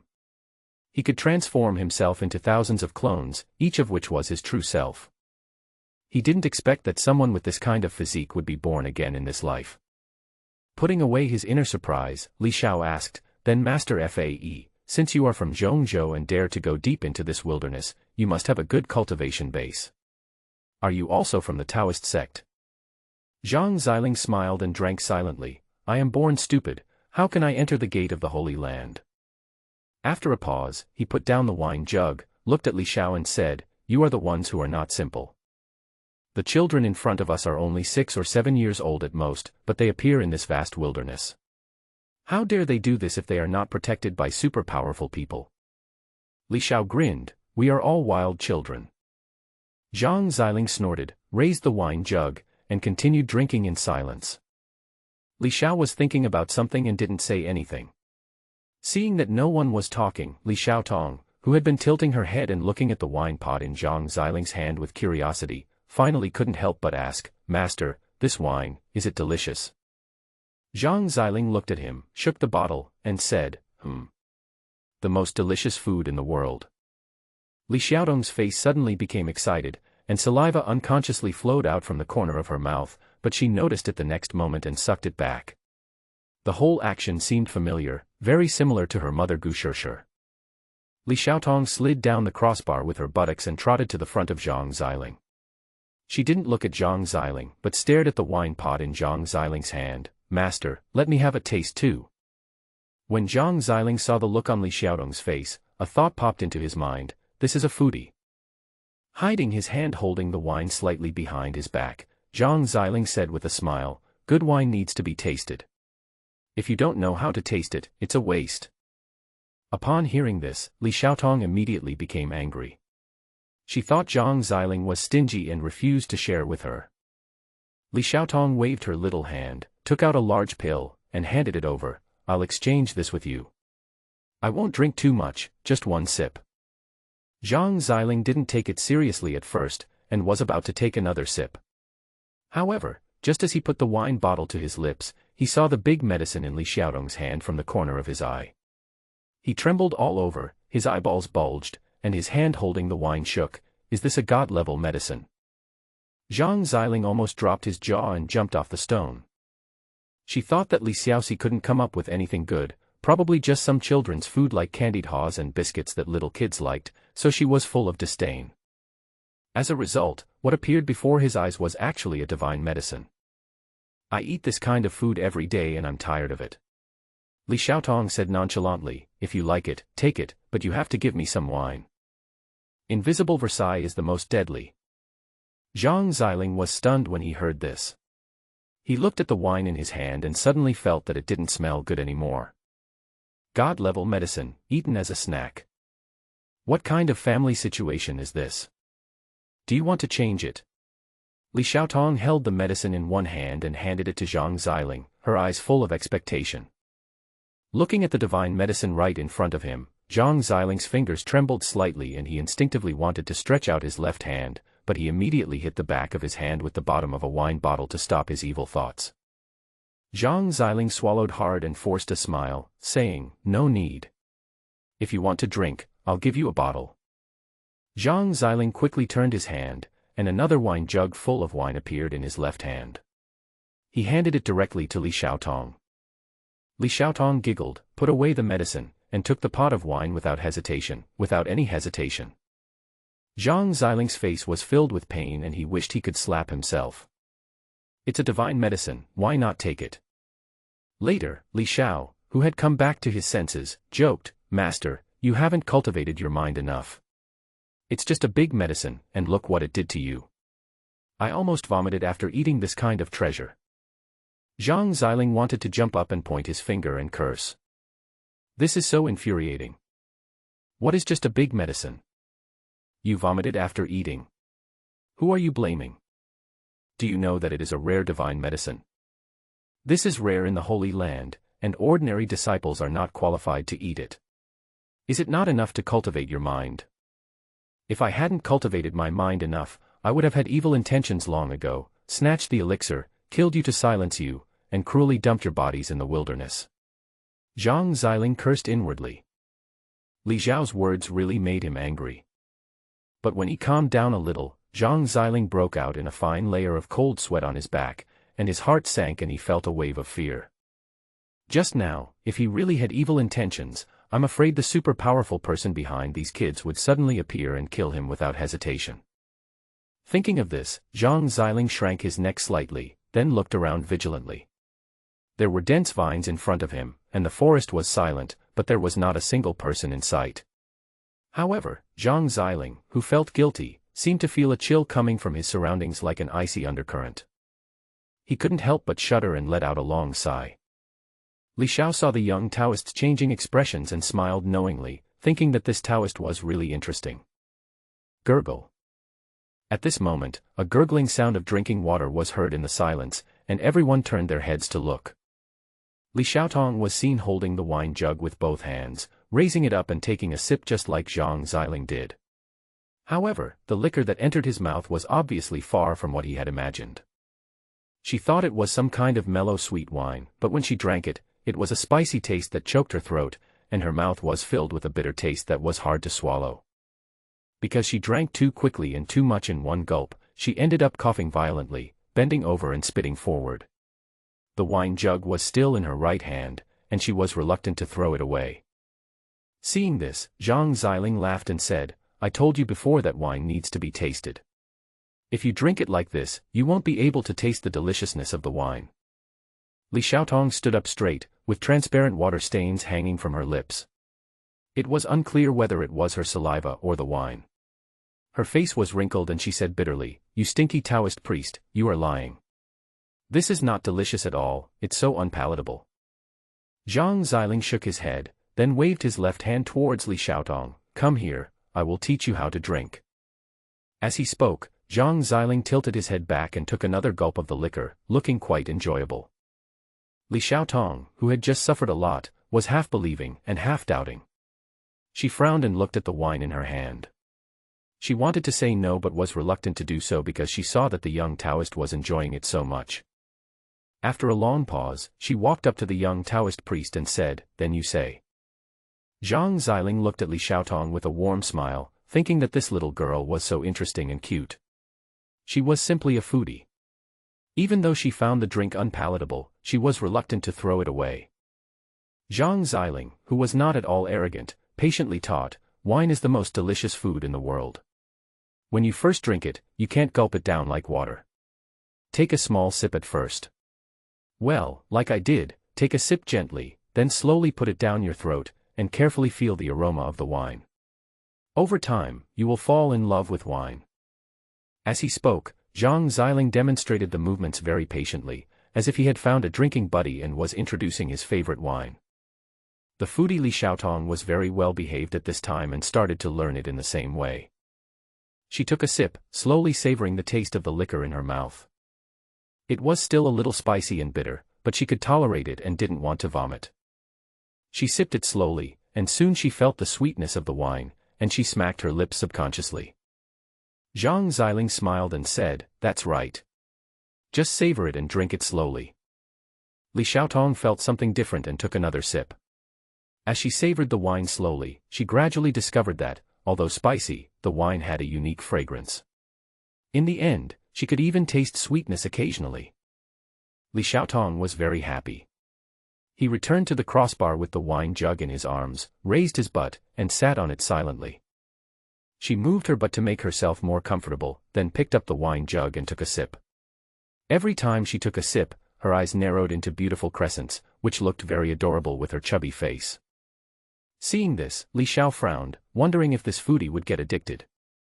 Zhang Xiling glanced at Li Xiaotong with a smile, then looked away and looked at Li Xiao, saying, "Oh, kid, why are you in this vast wilderness at such a young age? Where are the adults in your family?" While speaking, Zhang Xiling subconsciously looked around out of the corner of his eye. Li Xiao smiled and said, "Of course I'm at home." Zhang Xiling was startled, then he smiled and said, "I am sorry for saying too much." Zhang Xiling regarded Li Xiao's words as a joke and thought that the other party was unwilling to reveal it. At such a young age, how could you enter this vast wilderness without an adult? You're kidding. It's impossible to even think about it. Li Xiao glanced at Zhang Xiling, not caring what Zhang Xiling thought, and asked, "Why did Taoist Fae come to this inner wilderness? Moreover, I think he was poisoned by the nine-tailed scorpion before. He didn't die from the poison. I guess he is not a simple person." Hearing this, Zhang Xiling was shocked and a look of disbelief flashed across his face. He was poisoned by the nine-tailed scorpion, but now the poison has been expelled. Even the Saint Realm experts may not be able to see through it, so how old is this little kid, and how can he see it? In an instant, Li Xiao and others seemed more and more mysterious in Zhang Xiling's eyes. A little Lolita uses a god-level medicine and treats it as a snack. And this little boy's speech and behavior are extremely organized. He doesn't look like a naive 6-year-old kid at all. When talking to him, Zhang Xiling felt like he was talking to an adult who was more mature than him, rather than a childish and ignorant child. Also, what is this guy wearing? She was almost naked, wearing only a peculiar animal skin garment that covered her crotch. Even though it was very cool, it was definitely something Zhang Xiling had never seen before. There were also other children's clothes, which were nice-looking but also strange. To sum up, there is only one word in Zhang Xiling's heart: sexy. Especially that boy, he is so sexy. In broad daylight, wearing only a pair of shorts, what are you trying to show off? As he was thinking, Zhang Xiling glanced at Li Xiao with an expression that was hard to describe. Li Xiao saw that the other party was silent and had a strange expression, so he asked curiously, "What's wrong, Taoist priest?" Zhang Xiling came back to his senses as if startled. He smiled awkwardly and touched the tip of his nose and said, "Ah. Nothing." Then he remembered something, and Zhang Xiling suddenly said with a serious expression, "I am here to seek refuge. Now the wilderness is not at peace." Li Xiao was surprised. "What's going on?" Zhang Xiling suddenly showed a solemn expression. "The Yaoqi Holy Land, the Samsara Holy Land, the Immortal Holy Land, together with the Zhou family, the Li family and other ancient families, are clearing the great wilderness, as if they are looking for something. Several emperor-level powerhouses have blocked the outer periphery of the great wilderness, and are now searching the inner wilderness. Those who want to go out, if they don't have a strong background, have all been caught. The intelligent beasts have also been detained and interrogated." Li Xiao was startled, and Zhang Xiling said in a deep voice, "I accidentally entered the inner wilderness, and when I wanted to get out, there was no way out. I could only follow those animals that have gained intelligence, and finally escape to this place. Unfortunately, I was unlucky and was accidentally hit by a nine-tailed scorpion on the road. If I hadn't been so lucky, I would have almost lost my life." Zhang Xiling, in line with what he had learned and understood, finally kindly advised, "Listen to my words, reunite with adults as soon as possible and leave this place." Li Xiao smiled and said, "Thank you for your kindness, Taoist priest, we will do it." Zhang Xiling glanced at Li Xiao and wanted to persuade him again, but when he thought that his words would probably be redundant to others, he sighed lightly, hesitated to speak, and finally just drank. Li Xiao was curious and asked, "Hasn't the 7 holy places always been in fierce competition? Why are they united now, and are there ancient families involved? Taoist priest, do you know what they are talking about?" Zhang Xiling said in a deep voice, "I don't know." After hearing this answer, Li Xiao sat there with an indifferent expression, not knowing what he was thinking. But thinking back to the time when his soul traveled through time and space, Li Xiao had not been fond of the holy land of Yaoqi. Now that the 3 holy places and the ancient families have joined forces to clean up the wilderness, with the holy land of Yaoqi participating in it, Li Xiao always felt that their intentions were not good. Moreover, from what Zhang Xiling said, the actions of these major forces were full of tyranny and most of them were not good. There was silence for a moment. At this time, a burp was heard. Everyone turned around and saw Li Xiaotong holding a wine jug with a red face. It seemed that she had drunk a lot of wine in just a short moment. And because she had just started drinking, she was obviously not able to hold her liquor. Her head was a little dizzy at this time. Li Xiao held his forehead and said, "Damn it. This foodie." Seeing this, Zhang Xiling smiled happily and thought that Li Xiaotong, the little donor, was so cute. Helpless, Li Xiao jumped off the horizontal bar and hit Li Xiaoyan on the shoulder, signaling Li Xiaoyan to make way.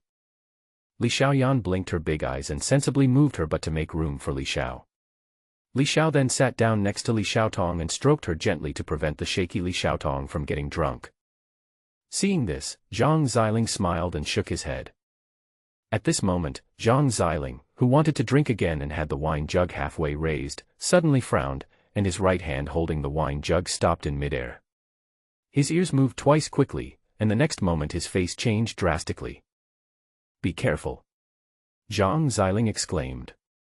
Li Xiao's face changed when he heard the warning, and then he looked up suddenly as if he sensed something. Above his head, a black striped python as thick as a bucket swooped down from high above among the dense vines on the branches of the giant tree. It was so fast that Li Xiao's heart clenched suddenly when he saw it. The black striped python had a pair of extremely cold eyes. As it swooped down, its bloody mouth suddenly opened wide, and a fishy stench immediately gushed out of it, making people feel sick. Humph. Zhang Xiling flipped his right hand, holding a rune sword tightly in his hand. He stepped forward and was about to rush forward, but at this moment, Zhang Xiling felt a piercing coldness on his back, like a thorn in his back. Sensing a bad premonition, the runes under his feet flashed green light, and he moved sideways more than 10 feet, with his back against a huge old tree on the left. Just as he moved away, the moss-covered stone where he was originally standing was pierced by a poisonous hook and the ground was covered with dirt and rocks, forming a large pit. Evil beast! It's you again. Zhang Xiling's face was filled with rage, and he stared at the trees and old vines behind him. There, a huge poisonous scorpion was showing off its 9 poisonous tails, dancing gently like a peacock with its feathers shed and its tail spread out. A pair of cold red eyes, revealing a fierce light like a sharp sword, stared fiercely at the young Taoist priest not far away. 9-tailed poisonous scorpion. Whoosh! Before Zhang Xiling could attack, the 9-tailed poisonous scorpion's legs that were supporting the ground suddenly bent, and when it straightened out the next moment, it suddenly burst out with an astonishing upward force, and used its entire huge body to break free from the thick and twisted old vines around it, and jumped towards Zhang Xiling at a high speed. Feeling the pressure from the dark shadow above, the green light under Zhang Xiling's feet shook into a circle, and he rushed towards the 9-tailed poisonous scorpion with a cold snort. Evil creature! Zhang Xiling, wearing a black and white Taoist robe, used all his methods and fought fiercely with the 9-tailed poisonous scorpion alone. On the other side, the black-striped python above Li Xiao and the others opened its smelly bloody mouth and swallowed the dizzy Li Xiaotong in one gulp. Its target is very clear, the primary target of attack is Li Xiaotong. Facing the sudden beast, Li Xiao remained calm. His eyes suddenly sank and became extremely cold in an instant. The next moment, a terrifying blood aura surged out of his body like a tidal wave. Breath of ancestral beast. The levels between animals are extremely obvious, especially their bloodlines. Those with strong bloodlines are often like the king of beasts. The aura they emit alone is enough to intimidate all beasts and make those with weak bloodlines prostrate themselves in submission. And the ancestor beast is above all other beasts. The aura of its blood can cause other animals with inferior bloodlines to instinctively feel fear. The moment this breath appeared, the black-striped python's cold pupils suddenly shrank, and its icy and frozen eyes suddenly shook, and obviously relaxed, revealing a bit of fear. This black-striped python is a spiritual beast at the Tao Palace level. It is in the ranks of semi-holy beasts and is only one step away from being promoted to the Holy Realm. Just now, it and the 9-tailed poisonous scorpion were lurking nearby. The moment Li Xiaotong took out the divine medicine, they smelled the scent of the divine medicine and immediately became greedy. Because if one gets a piece of the magic medicine, it is very likely that one can break through to the Holy Realm in a short period of time. Li Xiao stood there naked in his shorts, looking up at the black-striped python. At the same time, he suddenly raised his right hand and pushed forward. The tremendous strength of the 73rd level of the blood-tempering realm was suddenly condensed in this punch, and then it slammed towards the black-striped python's jaw. As he blasted forward, his arm glowed and grey runes emerged from beneath his skin, densely packed and full of mystery. The Emperor's magical power returned to origin hand. At the same time, the power of the ancient Kunping ancestral blood in the body also gathered towards that arm at this moment, and the magical power condensed and burst out. The magical power of the ancient Kunping ancestor beast, destruction of the world. At this moment, Li Xiao used the magical power of Emperor Bone, one of the mother energies of all things, and the magical power of the ancient ancestral beast Kunping almost at the same time. The blood-tempering realm is about cultivating the physical body and possessing extremely ferocious strength. And the strength that Li Xiao Duan 73 possesses is enough to kill an ordinary Taoist monk with one palm strike. The strength of this black-striped python is close to the holy realm. It is not easy for Li Xiao to kill it with a single slap of his bare hands. However, with the combination of the ultimate magical powers of the two imperial bones and bloodlines, the situation is completely different.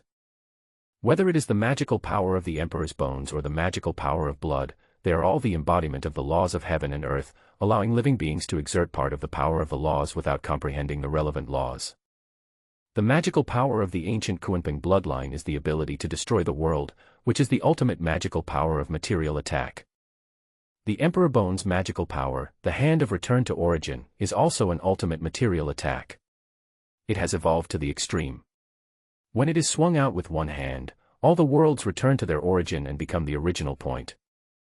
Now, due to Li Xiao's weak cultivation, the two great magical powers have only begun to show their power. However, this is the ultimate supernatural power after all. Even if only a little bit of power is exerted, it is terrifying enough. Especially, combined with Li Xiao's tremendous strength that was enough to slap a Taoist monk, Li Xiao's punch at this time was so powerful that the black-striped python could hardly imagine it. Boom. As the fist was thrown, the black-striped python flipped its head with a look of panic in its eyes and flew into the sky. The power of the Emperor Bone's magical power, returned to origin hand, and the ancient Kunping magical power instantly penetrated into the black-striped python's body, causing its body to collapse inch by inch on the material level. The snake flesh split open, and fishy snake blood fell out.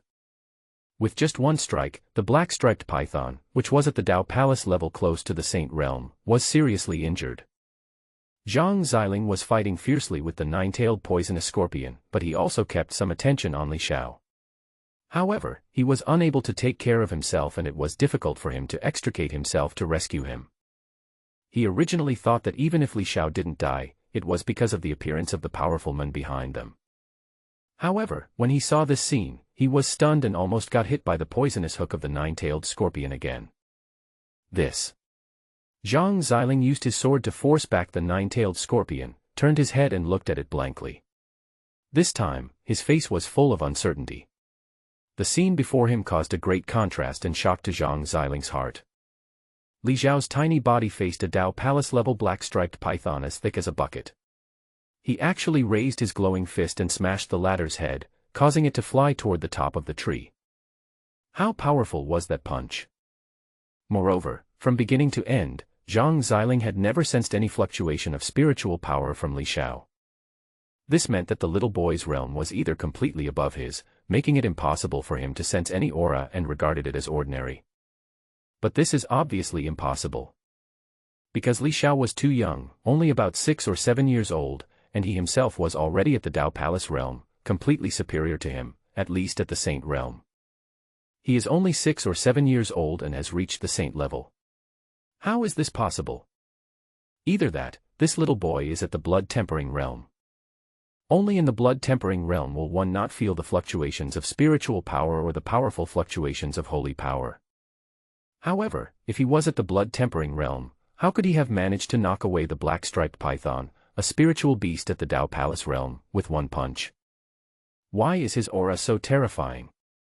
I feel like I'm facing an ancient beast. It's terrifying. Zhang Xiling was horrified. Also, the runes on his arms are extremely mysterious and complex. They are obviously primitive runes. His physique must be extremely special. However, I can't tell what kind of holy body it is. At this moment, he felt that the worldview he had built up over the past 20 years had collapsed. Is there anyone in this world who can kill a Dao Palace realm expert with his blood-tempering realm strength? You know, even the saint girl in the Yaoqi Holy Land who possessed the holy body of cause and effect and the bones of the great emperor and reached the astonishing 18th level of forging, but it was only heard that she was on par with the Dao Palace realm, and at most she was almost defeated. Moreover, the Dao Palace realm that the saint girl faced was obviously the weakest level. At this time, Li Xiao was facing a Dao Palace realm spirit beast close to the saint realm. In other words, if it was the saint of Yaoqi, she would not be the enemy of this black-striped python. However, not only was Li Xiao able to defeat him, he was also able to severely injure him with just one punch. Horrible. In the ancient world, there is such a terrifying monster. Surpassing forging 18. Zhang Ziling's worldview collapsed and he was shocked. At this moment, he realized that this little boy was extremely extraordinary. The truly invincible genius of the world is probably this boy. The thought flashed by, and when Zhang Ziling came back to his senses, a steel-like poisonous hook came towards him. His face darkened, and he raised the long sword emitting green light, with green light array patterns flashing under his feet, and killed it with a cold face. In the past 6 years, Li Xiao often went up the mountain to hunt and killed quite a few animals. Sometimes he would encounter spirit beasts at the blood-tempering realm or spirit sea realm. These powerful beasts were often used by Li Xiao for training and to hone his combat skills. When it comes to fighting and killing enemies, Li Xiao is no novice. Even when facing the black-striped python, a spiritual beast at the peak of the Dao Palace realm, Li Xiao was not afraid at all. He himself has an astonishing 7 ancestral bloodlines.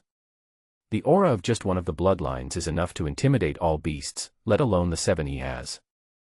The suppression of its bloodline made the black-striped python feel fearful, and its strength unknowingly declined by 2 levels.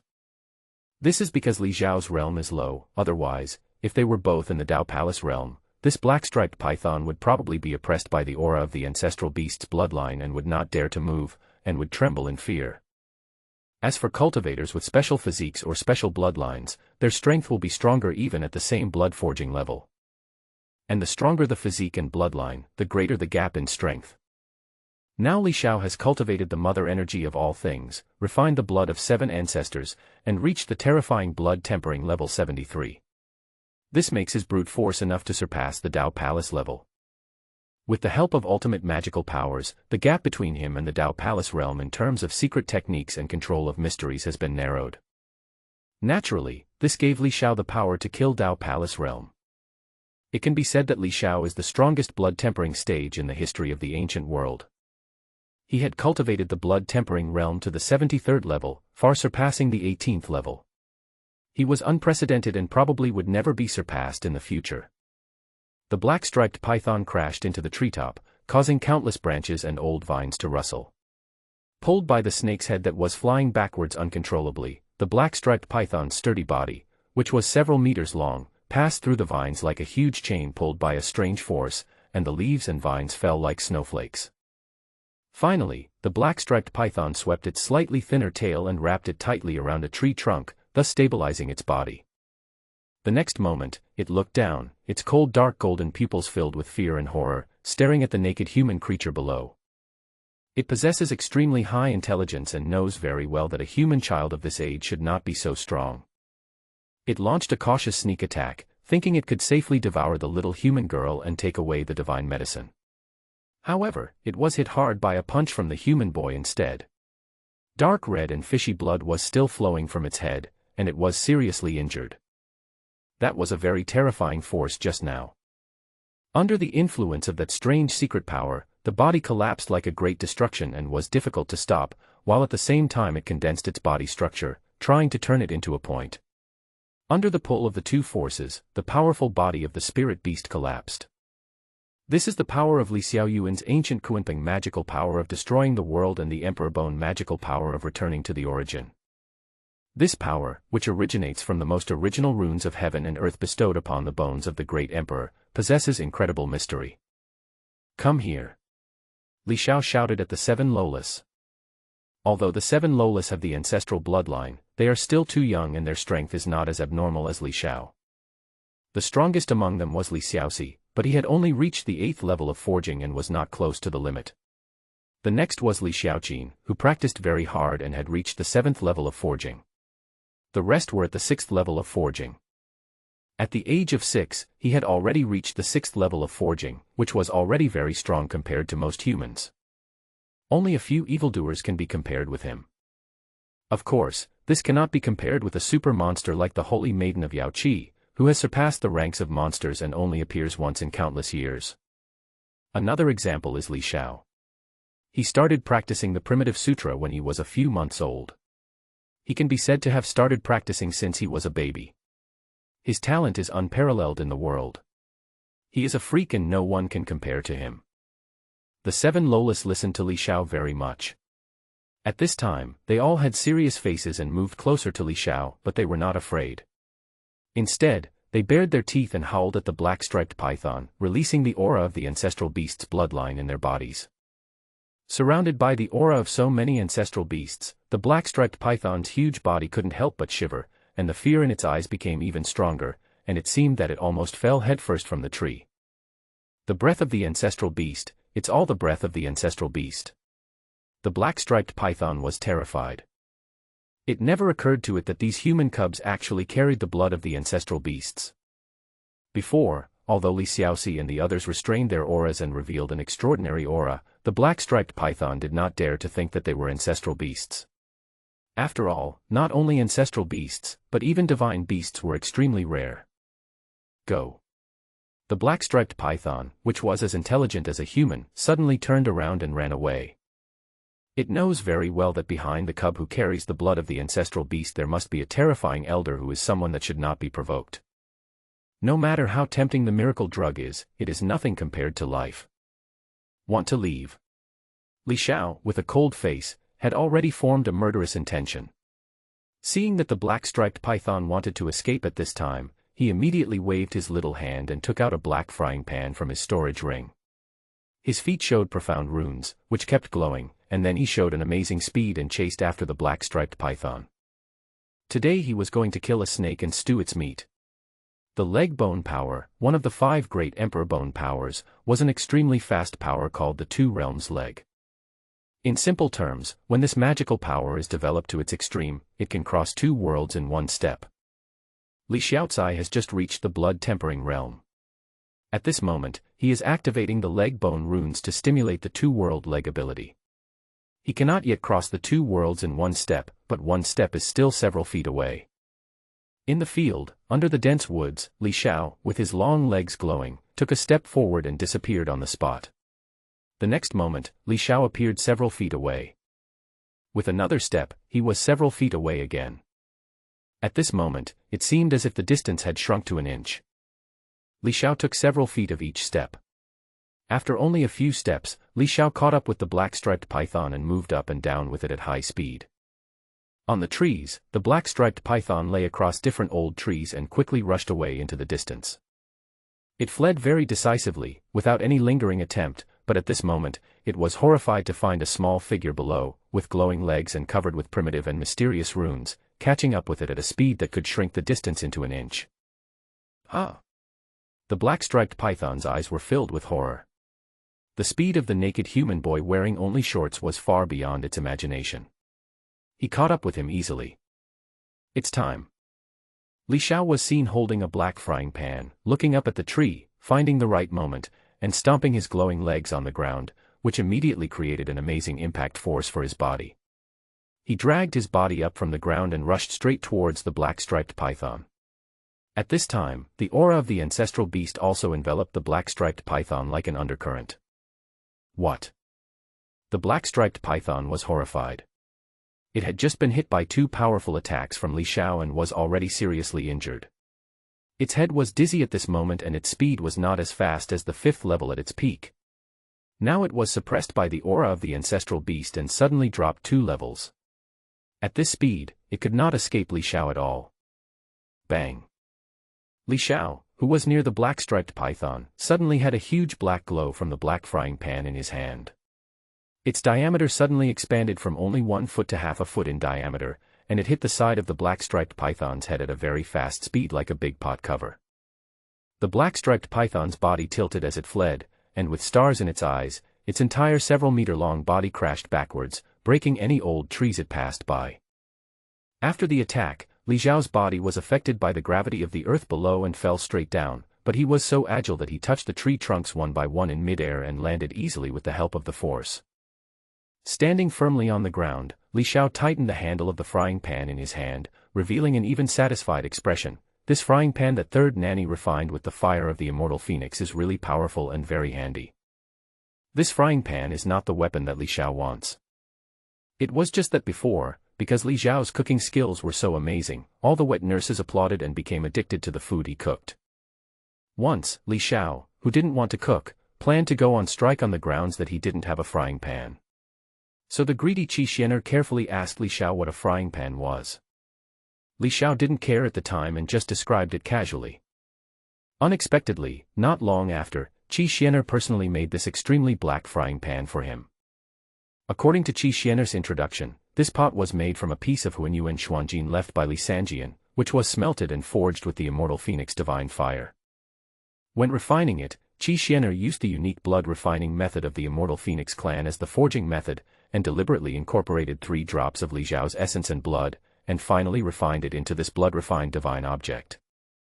The most obvious feature of the so-called blood-refined divine object is that the owner who has integrated his essence and blood into it can control it without profound cultivation.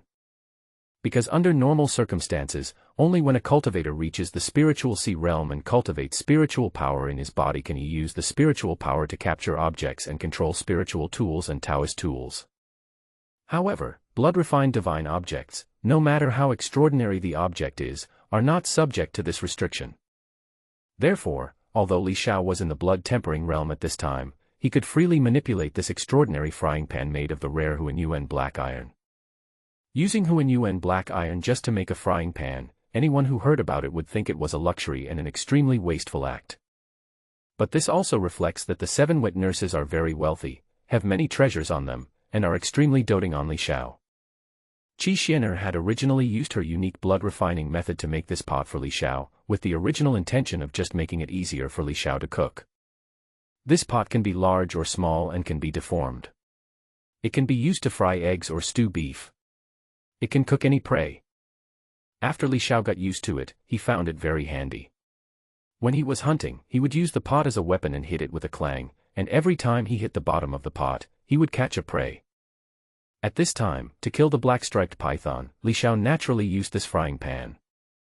This pot may look funny, but it is actually extraordinary. It is a divine object and possesses the power that a divine object should have. Bang! On the other side, the black-striped python was hit by the frying pan that Li Xiao had used with great force. It fell to the ground powerlessly without being able to use any of its tricks and fainted. Because the snake's body was too long, its head fell from the tree to the ground, blood gushing out, while the other end of the tail was hung on a tree branch and did not fall to the ground. Li Xiao was holding a frying pan and ran to the black-striped python with his feet glowing. He took 2 steps around the snake's head and took a look at it. Not feeling reassured, he picked up the frying pan and hit it again to finish it off. The black-striped python showed no reaction at all and was obviously dead. "You little snake, you still want to eat people. Just wait to be put into the pot tonight." Li Xiao snorted. In his mind, Li Xiao had already thought of 9 ways to cook this snake. At this time, seeing the black-striped python being killed, Li Xiaoxi and his group rushed to Li Xiao, looking at the dead thing in front of them curiously. Li Xiaotong was drunk and felt dizzy at this time, but when she saw the big snake on the ground, she screamed, "Meat, I want to eat meat." As he spoke, Li Xiaotong struggled to break free from the support of Li Xiaoyan and Li Xiaoxi, and was about to pounce on the black-striped python, but was stopped by Li Xiao, who was in front of the crowd, grabbing her collar from behind. "You bastard, you're so drunk and still want to eat," Li Xiaoxuan said. Boom. At this moment, a vibration was heard that made the ground tremble. Li Xiao's heart trembled and he turned his head to look in the direction of the vibration source. Zhang Xiling was surrounded by bursts of green light and was holding a glowing sword. Behind him appeared the shadow of a mysterious giant sword with complex runes flashing faintly, as if it was being carried on his back. The shadow of the giant sword was 10 feet high and half a foot wide, floating there like a mountain of swords. As Zhang Xiling made a gesture and pulled, a group of small swords with runes appeared densely on the body of the giant sword, and rushed towards the 9-tailed poisonous scorpion in front like a school of fish. Behind the nine-tailed poisonous scorpion, 9 huge shadows of poisonous tails also appeared, and runes could be vaguely seen on the shadows. The two strange visions collided with a loud bang. The nine-tailed phantom was pierced by the fish-like chi swords and shattered into pieces in an instant, but the rune chi swords remained and immediately pierced into the body of the nine-tailed poisonous scorpion like flying nails. The nine-tailed poisonous scorpion flew backwards with a loud bang and landed several feet behind, crushing many old trees and creating a large pit with flying earth and rocks on the ground. It was this blow that caused the ground to shake. Looking at the giant sword shadow gradually disappearing behind Zhang Xiling, Li Xiao's heart moved. Is this the Dharma image of the Taoist palace? The strong men in the Taoist palace all have Dharma images. However, the black-striped python underestimated Li Xiao's strength, and was hit by Li Xiao's 2 most powerful magical powers without being prepared. Its soul was damaged and its condition was extremely bad. It was too late for it to use the Taoist palace Dharma. Even if it did, the power would be greatly reduced, which would affect its speed of escape. Li Xiao, who saw a cultivator display the Dao Palace Dharma image unique to the Dao Palace realm for the first time, couldn't help but reveal longing and expectation in his eyes, which were full of enthusiasm. Coming from a technological planet, he longs for that kind of ability. At this time, in front of him, Zhang Xiling was wearing a fluttering black and white Taoist robe and standing a few feet above the ground. The green light under his feet interpreted as a yin and yang formation diagram. He chased towards the location where the nine-tailed poisonous scorpion fell without hesitation. He is a Taoist priest, but at this moment he is not merciful at all. His face and eyes are cold and murderous. At the bottom of the big pit, a nine-tailed poisonous scorpion suddenly jumped out from the bottom of the pit, its entire body surrounded by dark red blood light. A dark red poisonous scorpion phantom that was larger than its original body enveloped its body, causing its speed to suddenly increase at this moment. It instantly rushed to the dense forest in the distance and disappeared in the blink of an eye. After suffering a loss, the nine-tailed poisonous scorpion immediately fled. Zhang Xiling flew over the pit and chased for a distance. When he found that he could not catch up, he stopped and stood still in midair. He looked at the direction where the nine-tailed scorpion disappeared with a cold gaze and snorted, "You ran fast. The next time we meet, I will enforce justice on behalf of heaven and kill you, you evil creature." The nine-tailed poison scorpion's strength is also close to the holy realm. But it was an underdeveloped nine-tailed scorpion, not in its peak state. But it is a sacred beast after all, and its strength is stronger than that black-striped python. Zhang Xiling's cultivation level is Dao Palace realm, but it is obvious that he has just entered the Dao Palace realm not long ago and is not at the top Dao Palace realm. Although he had an extraordinary physique, it was only very peculiar. He did not seem to be extremely strong in terms of combat power. He was unable to cross levels and crush the holy beasts in battle. He was far inferior to monsters like Li Xiao.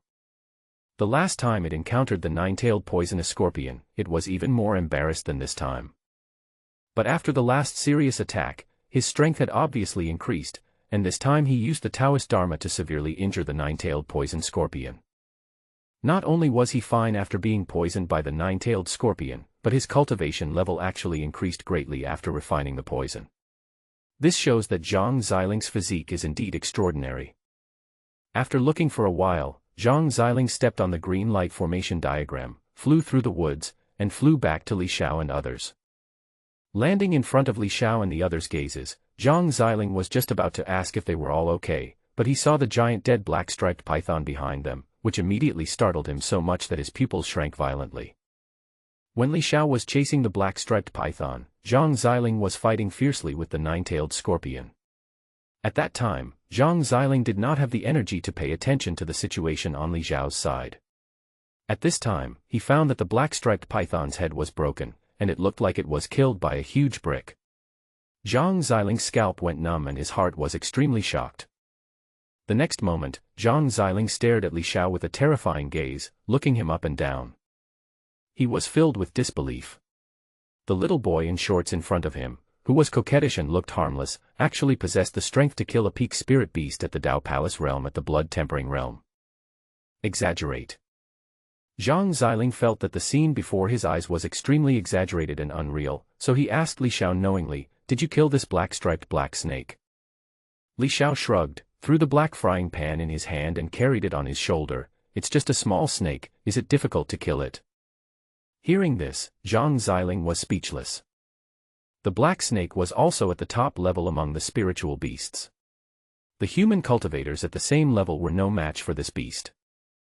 However, the human boy in front of him, who was obviously at the blood-forging stage, was able to kill him. And looking at Li Xiao's state at this time, it seemed that the killing process was very easy and there was no pressure at all. This is horrible. This shows that Li Xiao's strength crushes the black-striped black snake, a spiritual beast in the Dao Palace realm. Mystery. At this moment, Zhang Xiling looked at Li Xiao and felt that the other party was becoming more and more mysterious. He swallowed and couldn't help asking, "Excuse me, how far have you reached in the blood-refining realm?" Li Xiao glanced at him and said, "You know it's inappropriate, but you still ask." Zhang Xiling was choked by Li Xiao's words and stood there in a daze, not knowing how to respond for a moment. Feeling somewhat embarrassed, he touched his nose and coughed lightly, but did not ask any further questions. If others are unwilling to talk, it would be offensive to ask further. Zhang Xiling never does anything disgusting. He quickly felt relieved, took out a pot of wine from his storage ring, tilted his head back and started drinking, with a faint and warm smile returning to his face. Li Xiao withdrew his gaze from Zhang Xiling, glanced at the black-striped mystical snake lying on the ground, walked over, put his hand to the snake's head, and with a thought, he immediately put the black-striped mystical snake into his storage ring. Seeing this, Zhang Xiling's pupils shrank again, and he was moved. He can actually store such a big black snake in his ring. How big must the space in his ring be? But he suddenly remembered that the girl before could even exchange wine for a magic medicine, and he felt relieved again. These kids must have minds at home, they are all rich second generations. Li Xiao suddenly looked around, his face serious, and said to Li Xiaoxi and the others, "Let's stop hunting, let's go back. In this area, there has never been any beast above the Dao Palace level before. Today it is obviously very abnormal. Li Xiao is worried and does not want to stay any longer." Before leaving, Li Xiao turned to look at Zhang Xiling and said politely, "Thank you, Taoist priest." Zhang Xiling was stunned, as if he didn't understand why Li Xiao was thanking him. After a moment, he realized that the other party wanted to say goodbye to him. Zhang Xiling nodded and said, "We'll meet again. Do you want me to give you a ride? The beasts in the surrounding area are all gathering near this place. It might be dangerous for you to go back." But as soon as he finished speaking, Zhang Xiling felt that he was talking too much again. Not to mention anything else, just this little boy is so amazing, why does he need his protection? Thinking of this, he smiled bitterly, shook his head, and raised his head to drink. Li Xiao no longer hesitated and led a group of Lolas back home. However, after taking only a few steps, everyone stopped with a changed expression. In the dense forest ahead, I saw a big and strong lion with black hair all over its body walking towards me silently with graceful steps. And all around, there were more dark shadows moving through the woods. Obviously, there were more ferocious beasts approaching in the hidden places around. Before they knew it, Li Xiao and his companions were surrounded by a group of powerful beasts. Even though Li Xiao and his companions revealed the aura of the ancestral beast's bloodline, there was still a group of bold and fearless beasts that still coveted the magic medicine, and even coveted the ancestral beast's flesh and blood on Li Xiao and his companions. Li Xiao's face suddenly darkened. He stretched out his hands to protect the 7 girls and retreated step by step. In the back, Zhang Xiling realized something was wrong and immediately replaced the wine jug in his hand with a rune sword. He looked around alertly. The breath of the black lion made everyone's face change with horror. At this time, the black lion took graceful steps and suddenly spoke ventriloquy in a thunderous voice, "Children of the human race, where are your elders? Can you call them out and talk to me?" The black lion was very cautious and did not attack immediately, but was testing the situation. When seeing a child, it would ask the parents first. This place was a long distance away from the canyon where the compound was located. The animals nearby did not know that Li Xiao had walked out of the Valley of Death, which they had heard was a place of death. Instead, they treated Li Xiao and the other 8 as lost children who had lost their elders. This black lion is terribly powerful. If it attacks instantly, it can cover the entire area within a radius of several miles with one grabbing palm, becoming its plaything, an island in its palm. But it did not do so. Instead, it was testing to see if there were any powerful people hidden nearby who were protecting these 8 extraordinary human children. If so, if it is defeated, it can retreat with its own magical powers and will not feel that there will be any loss. Having the blood of an ancestral beast doesn't mean that the predecessor must be incredibly strong, but it may just be a lucky return to one's ancestral roots. The black lion walks gracefully, like it is walking on a catwalk, with a strong sense of rhythm and a pleasing beauty. Its fur was shiny black and very smooth, and seemed extremely hard, like steel needles. Its large, deep eyes were like 2 deep holes, revealing a heart-wrenching coldness and a hostile look. At this time, the black lion stared at Li Xiao and spoke again in ventriloquy, "Speak. Human kid, don't be dumb. Where are your elders? Don't you dare to come out and see people." Li Xiao's eyes were extremely alert as he stared at the black lion. He was very nervous, but the black lion was too arrogant, as if it was invincible, which made people feel uncomfortable. He lives with 7 divine beasts all day long and is used to facing strong men. His biological father is one of the top powerful men in the ancient world, and his biological mother is the previous saint of the Holy Land. He has been very confident since he was a child and is a strong second-generation man. He has developed a confident character and will not shrink or feel afraid when facing strong men.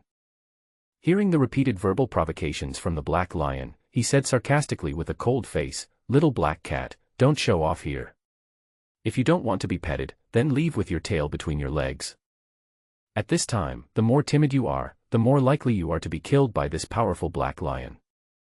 The calmer and more composed he appeared, the more fearful the black lion and the nearby dark shadows would become. Hiss! In the back, Zhang Xiling suddenly gasped, and Daegongjing's body couldn't help but shiver violently. The temperature around him seemed to have dropped to freezing point in that instant. It was a terrible murderous aura that came from the black lion in front. Little black cat. It is a sacred lion. But how does this human boy speak? It was so rude that it deliberately called it a little black cat. It was obvious that it was despised and did not take it seriously. The black lion's eyes became colder and colder, and his entire eyes turned a constantly changing snow white. It seemed as if there were 2 ice and snow worlds there, with endless ice and snow condensing and melting in them, a vast expanse of white. Human child, your mouth stinks. How can you be so uneducated? Didn't your parents teach you to be polite? If your family doesn't teach you how to behave, people outside will. The black lion's ventriloquy was cold, and each syllable sounded like different cubes of ice colliding with each other. The black lion stopped, but the aura on its body became more terrifying, pressing down Zhang Xiling behind Li Xiao so hard that his legs trembled and the green light formation diagram under his feet was forced to appear. However, Zhang Xiling's legs still couldn't support himself and bent down, almost kneeling on the ground. Li Xiao and the others just turned pale, but did not have such a strong reaction. They just felt uncomfortable, but they had no urge to kneel down. Because the ancestral beast bloodlines in them were surging as if in anger, flowing wildly in their bodies, especially Li Xiao. There were 7 ancestral beast bloodlines in his body surging like raging rivers, resisting the pressure from the holy lion. The bloodlines of the 8 ancestral beasts vibrated, and even suppressed the black lion in terms of aura, which frightened the holy lion. This feeling of wanting to bow one's head only occurs when one is weak, and it has not felt it for many years.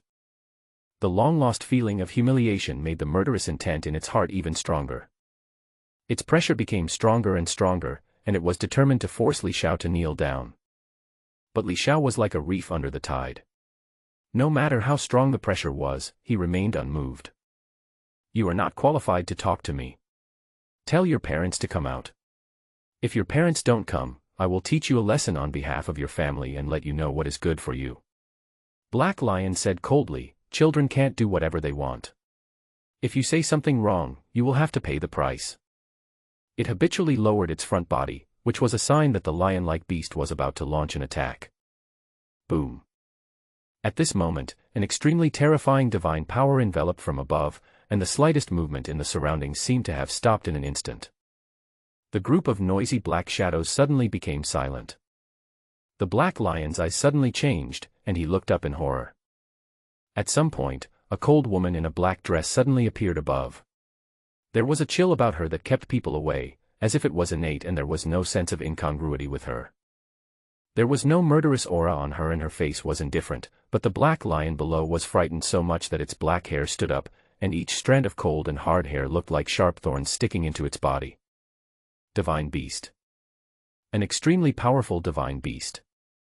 The black lion was numb, terrified, and trembling on the ground. Because the huge pressure was almost directed at it.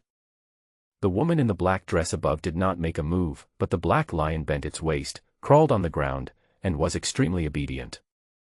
"Senior, please spare my life." The black lion's ventriloquy sounded, but it no longer had the same indifference as before that seemed to dominate everyone. Instead, its tone was extremely humble. Li Xiao and his companions did not feel the pressure of divine power, but they noticed something unusual. They looked up and their eyes suddenly became warm. They were extremely surprised and shouted in unison, "Fifth nanny!" "Mom!" Li Xiaoqin's cold face showed rare excitement. Li Xiao didn't expect that the chaos peacock Renning would appear so timely. He couldn't help but think that maybe when they went out, the fifth nanny secretly followed them out. Now that she has encountered force majeure, she has shown up and taken action. Thinking of this, Li Xiao felt full of security in his heart, and developed a sense of superiority as a strong second generation, and the corners of his mouth couldn't help but rise. This feeling of being protected is so comfortable both physically and mentally. He enjoyed it very much. Renning stood quietly in midair, looking at the black lion below, and said coldly, "Don't you want to meet their elders? I am them.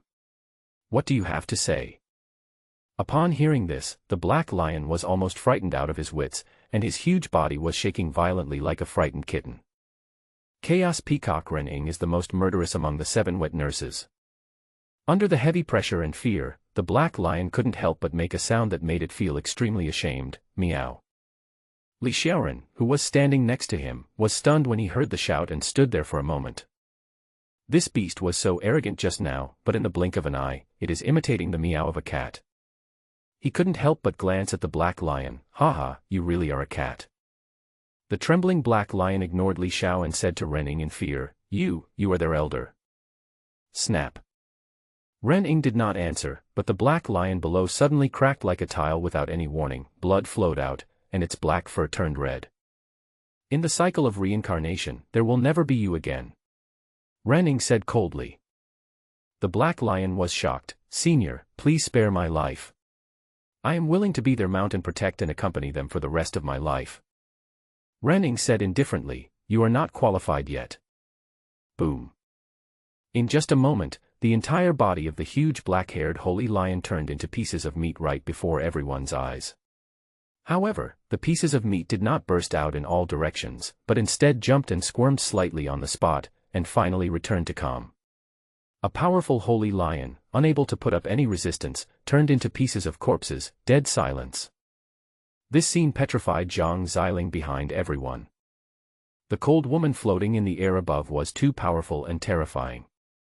Without seeing what magical powers or secret techniques the black lion used, it died tragically on the spot without any resistance. It had no room to display its cultivation and magical powers. It was obvious that the difference in strength between the black lion and the woman in black dress was like a chasm, which it could not cross, and it was crushed to death like an ant. Zhang Xiling held the sword, like a sculpture, with a dull look in his eyes, and it took him a long time to come back to his senses. Although he guessed in his heart that the identities of these 8 children were not simple and their backgrounds were very powerful, he never expected that an elder who came randomly would have such terrifying power to crush a holy lion. That black-haired holy lion not only has the strength of the pinnacle of the holy realm, but is also a rare species of holy beast. Such a terrifying beast could fight against a demigod-level human being.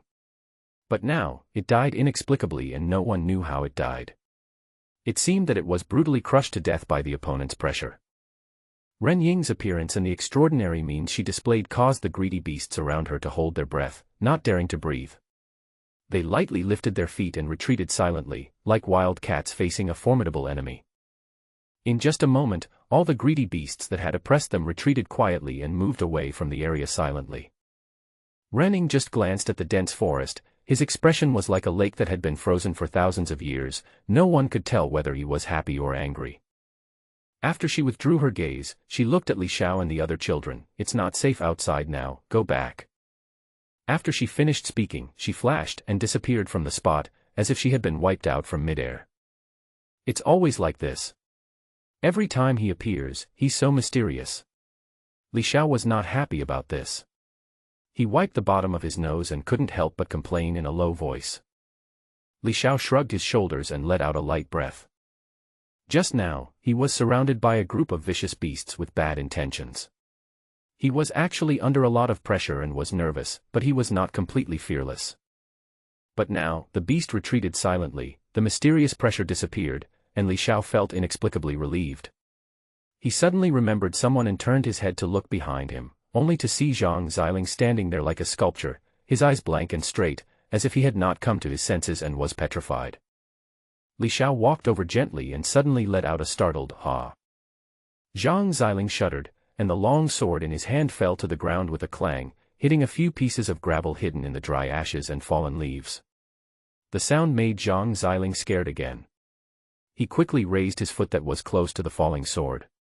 After realizing that it was his own sword, he patted his chest and breathed a sigh of relief. Seeing this, Li Xiao was amused and laughed. "Master Fae, you are also so afraid of death." Zhang Xiling was speechless. "Look at what you said, who in this world is not afraid of death?" Zhang Xiling picked up the long sword on the ground and put it back into his ring. He then took out a pot of wine and drank a few gulps. Then he let out a long sigh and seemed to be relieved. He said, "Great." It seemed that he would only feel at ease if he drank some wine. Li Xiao smiled at him. At this moment, Li Xiao felt something and turned his head to look at a position on the upper right. Suddenly, he found that the fifth nanny who had disappeared just now was standing coldly on a branch again, with her hands folded. Her black dress highlighted her coldness. She looked at him silently with cold eyes. The clever Li Xiao understood that the fifth nanny wanted to urge them to leave quickly. Seeing Li Xiao suddenly turn his head and look away, Zhang Xiling followed his gaze. When he saw the woman in the black dress, his eyelids jumped with fright and he quickly turned his eyes away, not daring to look at her directly. Li Xiao turned around and bowed to Zhang Xiling, saying, "Master Fae, I have to go home. Thank you for talking to us for so long and for giving us Xiaodong wine. You should also find a safe place quickly, or you will be eaten by beasts." Zhang Xiling waved the sleeve of his black and white Taoist robe with his left hand and said with a smile, "Don't worry about me." Li Xiao nodded without saying anything else. He turned around and walked to the drunk Li Xiaotong, carried him on his back, and then led Li Xiaoxi and the others to quickly return to the canyon where the compound was located. They were very agile and nimble, and kept jumping over the crossbars. Like spiritual creatures in the mountains, they quickly disappeared from Zhang Xiling's sight. Watching Li Xiao and the others leave, Zhang Xiling sighed slightly, took a sip of wine, and suddenly became serious on his face, which had a faint and warm smile. "These kids are not simple. Especially the boy in the shorts, he has the strength to cross the level of Dao Palace realm with the strength of the blood refining realm, which is really terrifying. This kind of feat is unprecedented. If he were to appear in the world, he would be the most dazzling and peerless genius in the entire ancient world and the entire ancient history. The holy maiden of Yao Qi who had seized the emperor's bones would be completely dimmed and overshadowed by the boy's brilliance. I had misjudged him before, thinking he was the worst one among them. But he turned out to be the most evil one, a freak. Well, I am glad to have met him today. Maybe he will be useful to me in the future. The most important thing Taoists pay attention to in their lives is fate." Zhang Xiling and Li Xiao talked so much with each other heart to heart, just to establish a good relationship. After finishing reading, Zhang Xiling looked around, then a green light array appeared under his feet, and he flew away quickly in another direction. Li Xiao only met Zhang Xiling by chance. Although he knew that Zhang Xiling was in the wilderness at the moment and might be in danger, the compound was the secluded residence of 7 wet nurses, and outsiders were forbidden to set foot there. Especially the 5th wet nurse, who had never liked humans, so it was impossible for her to invite Zhang Xiling back with her. Even without these restrictions, Li Xiao and Zhang Xiling's relationship wouldn't be that good. Ren Ying's appearance restored the peace and tranquility to the area around the compound. Li Xiao and his group of children soon returned to the fairy tale-like canyon. When the clear lake surface came into view, Li Xiao exhaled slightly and smiled with relief. When Ao Buhui and the other nurses came out to greet them, they saw Li Xiaotong sleeping like a pig on Li Xiao's back and frowned. Huh? She drank. Where did you get the wine for her to drink? With the cultivation level of Ao Buhui and others, they could tell what was going on with Li Xiaotong at a glance. They did not worry about him or think that he was injured or something. Even though Li Xiaotong fell asleep, her little hand was still tightly holding the pot of wine that Zhang Xiling had given her. Li Xiao was running southwest fast and the road was so bumpy, but she didn't drop it. It was obvious that she was still obsessed with the pot of wine and was reluctant to let go even when she was drunk. Li Xiao laughed dryly and said, I met a Taoist priest. The Taoist priest gave him the drink. Ao Buhui looked at Li Xiao. What Taoist priest? Li Xiao was still trying to decide how to describe Zhang Xiling when Li Xiaoxi next to him suddenly howled, he's a Taoist priest who poops. He's still a cultivator, but it's a pity that he's constipated and can't poop. How funny, ha ha ha ha. The nurses were confused and frowned. When did these idiots develop this habit of watching other people poop? Li Xiaoxi was laughing happily when Ao Buhui suddenly appeared in front of her and slapped her on the forehead with a slap. He said angrily, what are you laughing at? You don't practice all day long, but just act wild. From today on, none of you are allowed to go out. As he spoke, he looked around at the children and asked, did you hear that clearly? Yes. Including Li Xiao, everyone responded in unison. Li Xiao, who was sharp-minded, took a special look at Ao Buhui and vaguely saw that Ao Buhui's face looked a little unhappy. Thinking back to what the young Taoist said, and knowing that the 3 holy places were now clearing up the wilderness outside, Li Xiao couldn't help but feel nervous, and had a bad premonition. In the past, no matter how naughty the children were, Ao Buhui would never forbid them to go out. But now, as soon as he got home, he was strictly forbidden to go out. Li Xiao guessed that the situation outside must be very serious. Among the 3 holy places, there happens to be the Yaoqi Holy Land. The Yaoqi Holy Land and Li Sanjian have long been enemies and the feud is irreconcilable. In addition, Li Sanjian had been gone for 6 years without any news, as if he were dead. It was natural for Li Xiao to think that if Li Sanjian had enemies, then his enemies would definitely take advantage of this opportunity and take action. Even if we don't kill all the people related to Li Sanjian, we still have to test him and use extraordinary means to force him to see whether Li Sanjian really died outside the era and died a carefree life. After Ao Buhui scolded them, he looked at the 8 children with a sad look, then turned around and walked back. Qi Xianer, Ren Ying, Qin Sisi, and Yunyun also looked at the children with solemn expressions, then followed Ao Buhui and walked towards the lobby of the compound. That was where the 7 nurses often held their meetings, and children were not allowed to go in and cause trouble. Su, who was not very reassured, stopped where she was and solemnly warned everyone, listen to the nanny, don't go out recently, understand? Finally, Su looked at Li Xiao and said, Xiao Ba, you are the most sensible one. Keep an eye on them. Also, don't go out hunting. If the mistress wants to eat, let her go out and hunt by herself. Hearing this, the cute Gu Shirshir next to her was startled. She was originally going to the lobby, but when she heard Su say this to her, she stopped and turned around and said, 7th sister, am I such a tactless person? Besides, I am a foodie, but I am not a brainless foodie. After saying this, she didn't look at the reactions of the crowd, but nodded heavily to herself, affirming herself, then she bent her body, snorted, and walked towards the lobby. Behind her, Li Xiao and the other kids, as well as Su, looked at Gu Shirshir's confident back as she left, sneering twice as if to say, you're obviously a brainless foodie. After a while, Su also walked quickly to the lobby. Ao Buhui had just instructed her to come over and discuss important matters. Li Xiao glanced towards the lobby and shook his head. No matter how serious the situation was, it was not his turn to worry about it now. Even if the sky fell, he had 7 wet nurses to hold it up. He could just be a baby and be content. Besides, even if he wanted to do something, he was powerless. No matter how high his level of blood tempering realm is, he is only outstanding among the younger generation. Those powerful old antiques can kill him with just a flick of their fingers. So, he just needs to do his own thing. And his own business is to practice. He was extremely talented. During the past 6 years, the 7 wet nurses valued him very much and placed high hopes on him. They were all waiting for him to become famous and to personally avenge the bone-snatching incident. The 7 wet nurses did not tell Li Xiao about many things that happened outside, because they felt that the time was not right. After all, Li Xiao is only in the blood-tempering stage, his potential has not been fully tapped, and it is not yet time for him to show his talents.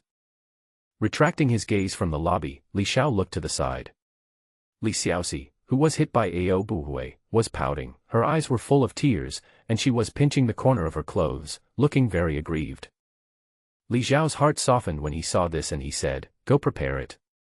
I'll stew the snake meat for you later." Upon hearing this, Li Xiaoxi's eyes lit up and she stopped crying.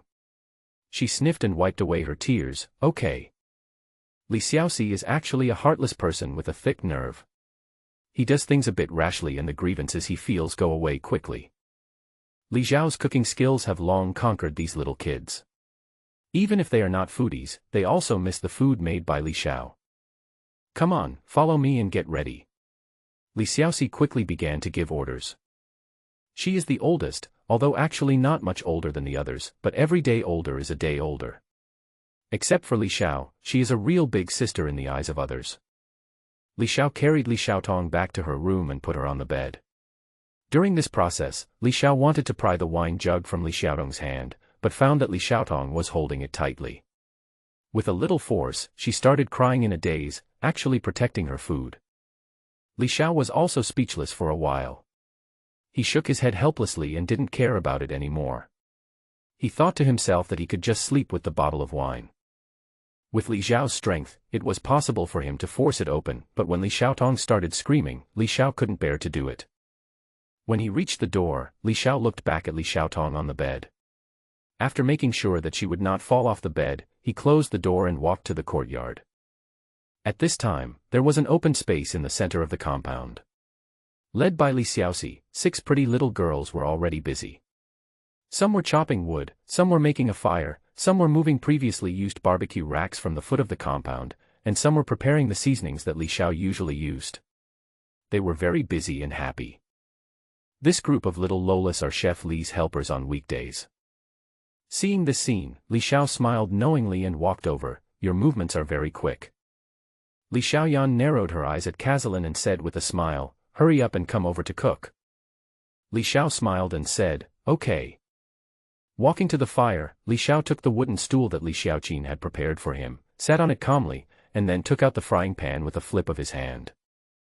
When he was trying to find a place to take out the black-striped python and prepare to dissect it to extract the meat, he suddenly remembered something and patted his head with a look of heartache. "Oh, how could I forget such an important thing?" Li Xiaoyan next to her looked at her and asked him what was the matter. Li Xiao said in annoyance, "I forgot to bring back some pieces of the little black cat's meat." "Oh my God! What a waste of food!" After being reminded, all the children remembered this incident, and then they followed Li Xiao's example and slapped their heads, saying in annoyance, "Yeah." They had just escaped from danger and had not yet recovered, so naturally they did not think about it. Later, Renning urged them, so they forgot about it. The flesh and blood of a holy lion can actually be considered a valuable medicine, but Li Xiao and his group of children usually indulge in eating divine medicines and get sick of them. Given their family circumstances, they actually don't care much about the corpse of a holy beast. Li Xiao felt sorry for it and thought it was a waste of a delicious dish. As to whether Zhang Xiling had forgotten about picking up the corpse, or had some other concerns and did not go to collect the body of the black-haired holy lion, it is unknown. In fact, Zhang Xiling had his own concerns, and they were deep. He was afraid of the woman in the black dress. That was the sacred beast she had killed, so how could he dare to take it? Li Xiao and his companions were making a fire and cooking in the courtyard. In the hall, the 7 wet nurses sat around the table again. Ao Buhui was the main seat without exception, and the others sat on her left and right in an orderly manner, arranged according to seniority. At this time, Ao Buhui's eyes were gloomy, and there was anger between his brows. How despicable the Yaoqi Holy Land is. They actually joined forces with the 2 major holy places and many ancient families to take sudden action, trying to clear the great wilderness and find us. Gu Shishir looked at Ao Buhui and said solemnly, "Over the years, they have never stopped their secret actions. Recently, they seem to have determined that we may be hiding in this wilderness." Qin Sisi snorted coldly and said, There is a sword formation left by 3 swordsmen here, with attack and defense skills to conceal the secrets. If they really find this place, they will be courting death. This canyon is engraved with the sword formation set up by Li Xiao with the great power of a powerful man. Even an emperor-level strongman would die if he touched it. It's relatively safe here. But everyone was worried that the powerful being sleeping deep in the Holy Land might break the formation. The canyon was as safe as the core area of a Holy Land. But the only difference is that there is no top powerful person in charge here. Any holy place or ancient family has at least one powerful person in charge, otherwise it cannot become a holy place or be called an ancient family. Li Xiao is a man of great talent and genius, and he is the youngest top-level powerful being in the ancient world. However, there are people who are as powerful as him. There is a top-level powerful being sleeping in every holy land. The same is not necessarily true for ancient families. Only the top 5 ancient families have top-level powerful beings alive. But except for Li Xiao, the top powerful people in these forces are all old antiques who have lived for endless years. Most of the time, they like to sleep in order to offset the erosion of time on their lives. As top-notch powerful people, they only have certain things they are good at, but they do not have absolute crushing strength. Therefore, even though Li Xiao is extremely strong, he cannot act tyrannically. There are many strong people in this world who can restrain him. Su said with a worried look on her face, the sword formation of the 3 swords is indeed powerful, but if the top powerful people in the Holy Land wake up from their slumber and interfere in this matter, the sword formation will not be able to hold up. Qi Xian'er raised her eyebrows. The top powerful people wouldn't be so shameless, right? If they move, it would break the rules agreed upon by all the major forces in the ancient world. Qin Sisi snorted coldly and said, "You dare to say it? The Yaoqi Holy Land is so despicable and its actions are disgusting. I'm afraid they can do it." Ao Buhui thought for a while with a calm face, looked at the sisters, and said, "If there is really a top-notch powerful person who does not care about his face, then we can only put ourselves in a difficult position and seek help from our respective families. Even though we have had conflicts with the clan, we are the core descendants after all, and the clan will not let us be bullied and killed by the world." The other women heard this and nodded slowly. But judging from their expressions, they probably wouldn't commit themselves unless it was absolutely necessary. Qi Xian'er pondered for a moment and said, "We have given birth to so many gifted children for the Zhongzhou family. If they knew about this, they would definitely help us." Ao Buhui shook his head as if he didn't agree. When it comes to the highest-end combat power in the ancient world, it will be difficult for the Li family to help. Previously, the Li family relied on the 3 swords to dominate the situation and lifted the Li family from the last of the top 10 families to the top 3 ancient families. Now there is no news about the 3 swords, and apart from the old man who is in his 70s, there is no one else in the Li family. The 3 holy places have united, and the Zhou family, the Li family and several other ancient families have joined forces. It is difficult for the Li family to stand up to them. Su nodded in agreement. Besides, every family is inevitably divided into factions, and is not completely united. If the Li family comes out to clash at this time, it may face the situation of being besieged by many top forces. If you are not careful, you may be removed from the ranks of ancient families. Some people may not agree. Qi Xian'er snorted, "But these children are so extraordinary, especially Xiao. We can't predict where his limit will be in the future. If he can be protected, the Li family may get one or even several top masters like the 3 swords in the future. What are the pros and cons? Those people in power in the Li family are not so stupid as to not be able to weigh them, right?" Renning said coldly, "You have to consider one thing, Xiao's talent is too extraordinary. If it is leaked, it may cause panic among the world, especially the hostile forces, which will be extremely detrimental to Xiao's growth. Therefore, Xiao's talent must not be revealed to others, not even to the Li family." This remark caused the others to frown and think, and after thinking for a while, they all felt that this remark made sense.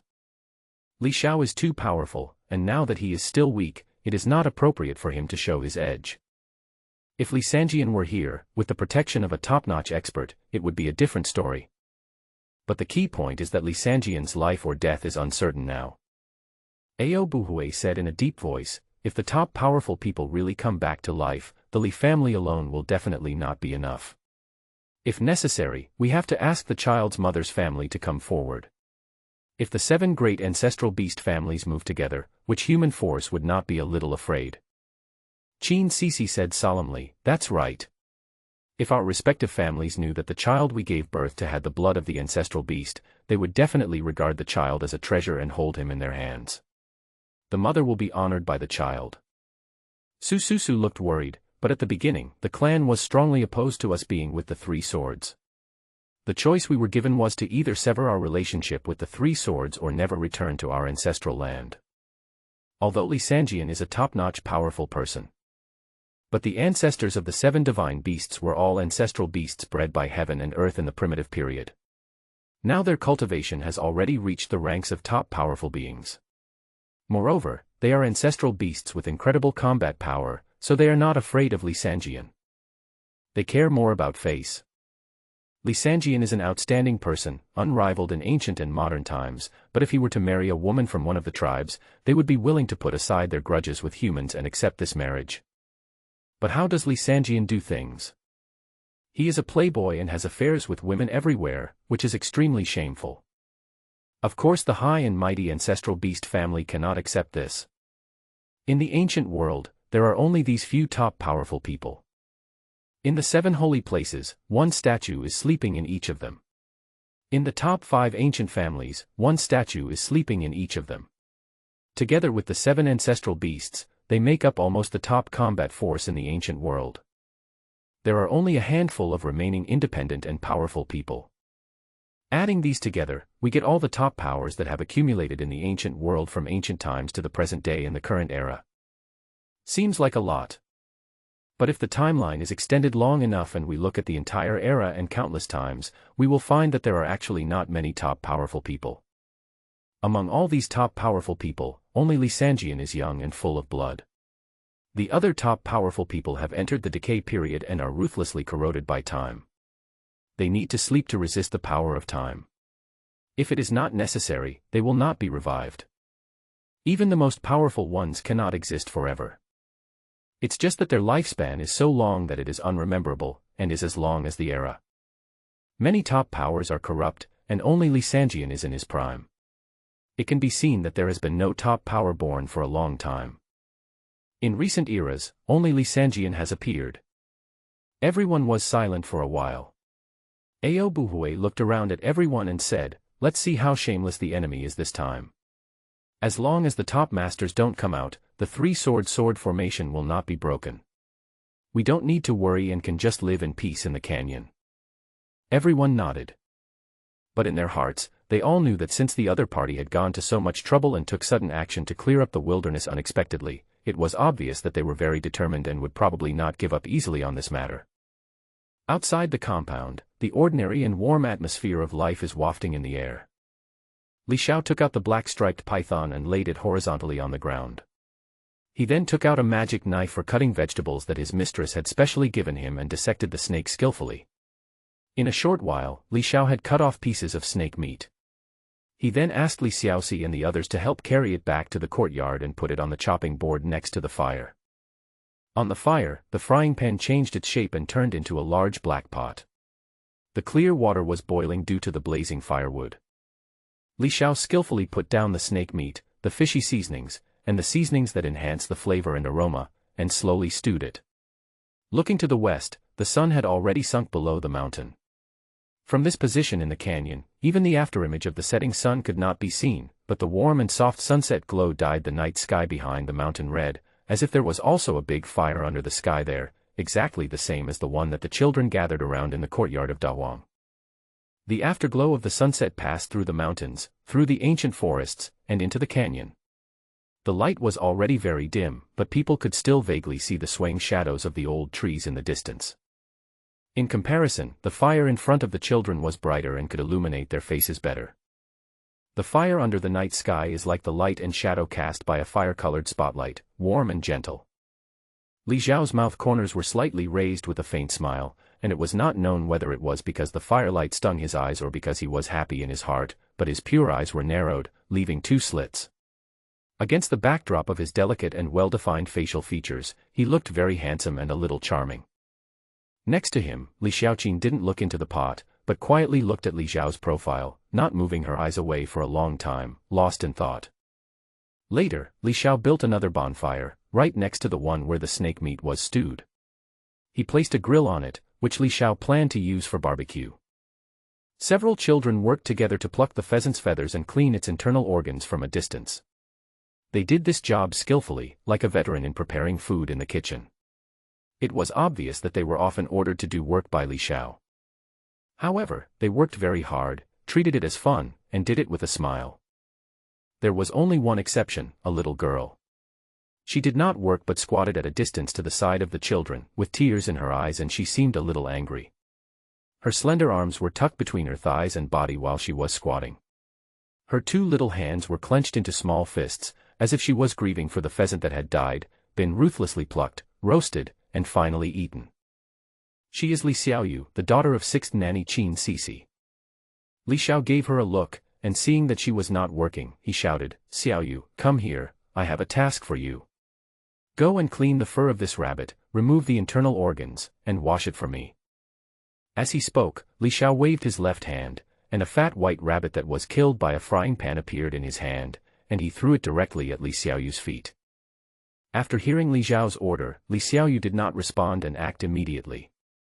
Instead, she remained squatting and slowly turned her body to face Li Xiao. Her big black eyes with white background flashed with tears as she glanced at the rabbit on the ground. Then, she raised her tearful eyes and looked at Li Xiao. Her pointed chin made her look a little angry and aggrieved. "Rabbits are so cute, why do you want to eat them?" Li Xiao grabbed the handle of the frying pan with his left hand again, and glanced at Li Xiaoyu without moving his head. "Then don't eat it later." Hearing this, the tears in Li Xiaoyu's eyes grew bigger and looked like they were about to fall down. After struggling for a few seconds, Li Xiaoyu seemed to finally muster up the courage. She stretched out 2 fingers, pinched one of the rabbit's ears, and walked to a large wooden barrel filled with water. She cried as she walked, "Rabbits are so cute, why do we have to eat them?" Li Xiao rolled his eyes and ignored Li Xiaoyu's saintly pretense. Li Xiao already knew Li Xiaoyu's character very well. When she eats it later, she won't blame the rabbit for being so cute and unable to eat it. Li Xiaoqin, who was standing beside Li Xiao, turned her head from looking back at Li Xiaoyu, stuck out her tongue, pursed her lips and said, "Rabbits are so cute, why are you eating them?" "Haha, I'll eat more than anyone else later." About an hour later, the courtyard was filled with the aroma of meat, which made people's mouths water. Gu Shishir smelled the fragrance and was the first to walk out of the lobby. She walked towards them with her breasts as full as big balls under her dress, as if they could burst the clothes. "It smells so good, Chef Li. That wet nurse is welcome." Gu Shishir walked to the big pot that was transformed from a frying pan and smelled the aroma wafting from the pot. Then she picked up the chopsticks made of wooden strips prepared on the table, reached into the pot, picked up a piece of snake meat, and started to eat it while standing. Hum. Hum. Hum. Hum. Hum.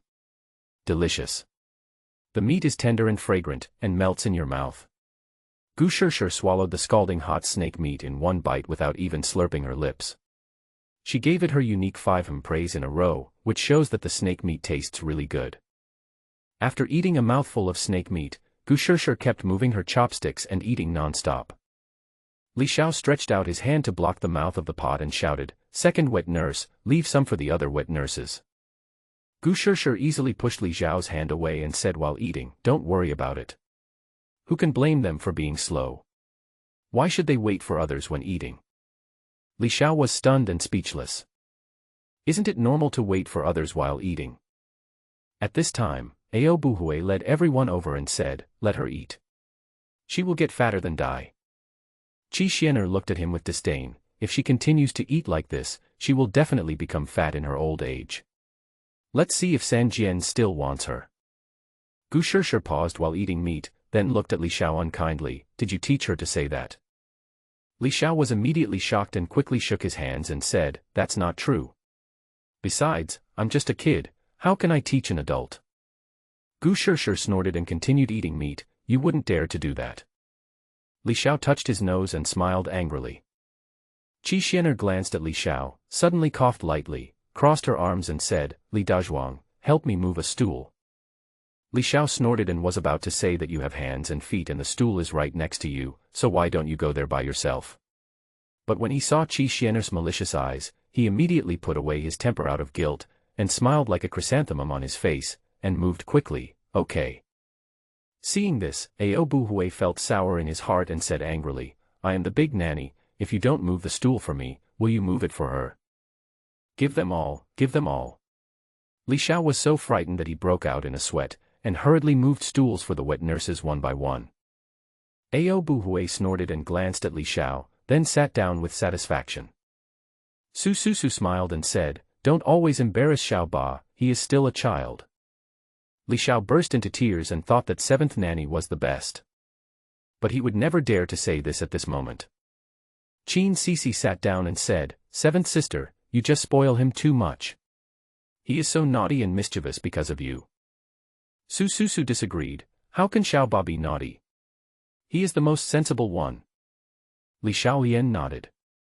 Ao Buhui had just picked up his chopsticks to eat a piece of snake meat when he saw Li Xiao's expression and slammed his chopsticks on the table. What are you nodding your head for? Li Xiao, I'm imitating a chicken pecking at rice. Ao Buhui glared and stopped talking. Soon, everyone gathered around and started eating, and the scene was warm and cozy. Li Xiao was gnawing on a roasted chicken leg and took a special look at Li Xiaoyu. The little girl was not sitting with the others, but was sitting alone with her back to them. She was holding a large piece of rabbit leg meat in her hand and biting it quickly with tears in her eyes. Rabbits are so cute, why do you still want to eat rabbits? Li Xiao really wanted to kick him. Cute. Are you still eating so diligently? In a few bites, Li Xiaoyu had gnawed the arm-sized piece of rabbit meat until only a bone with a few strands of meat hanging on it was left.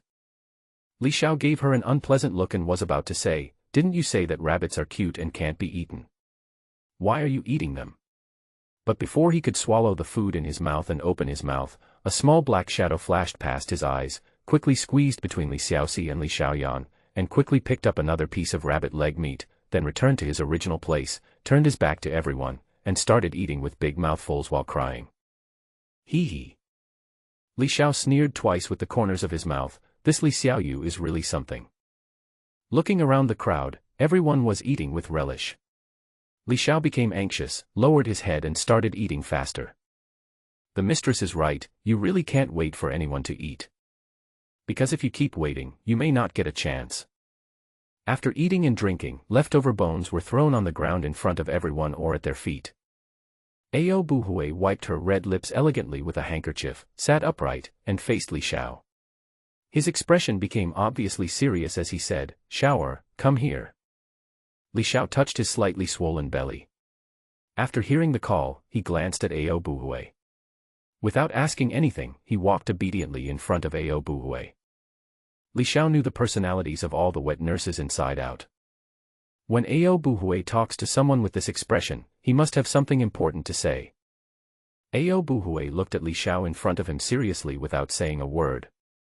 With a thought, she took out a dark gold bracelet from her storage ring and handed it to Li Xiao, saying, this is the Qianquan bracelet, a treasure your father got from a powerful man from another world. It can be used for self-defense and to cover up the aura on your body. It can be used to make it look ordinary. You can use it by dripping blood. Keep it. Li Xiao's heart moved, and he did not refuse.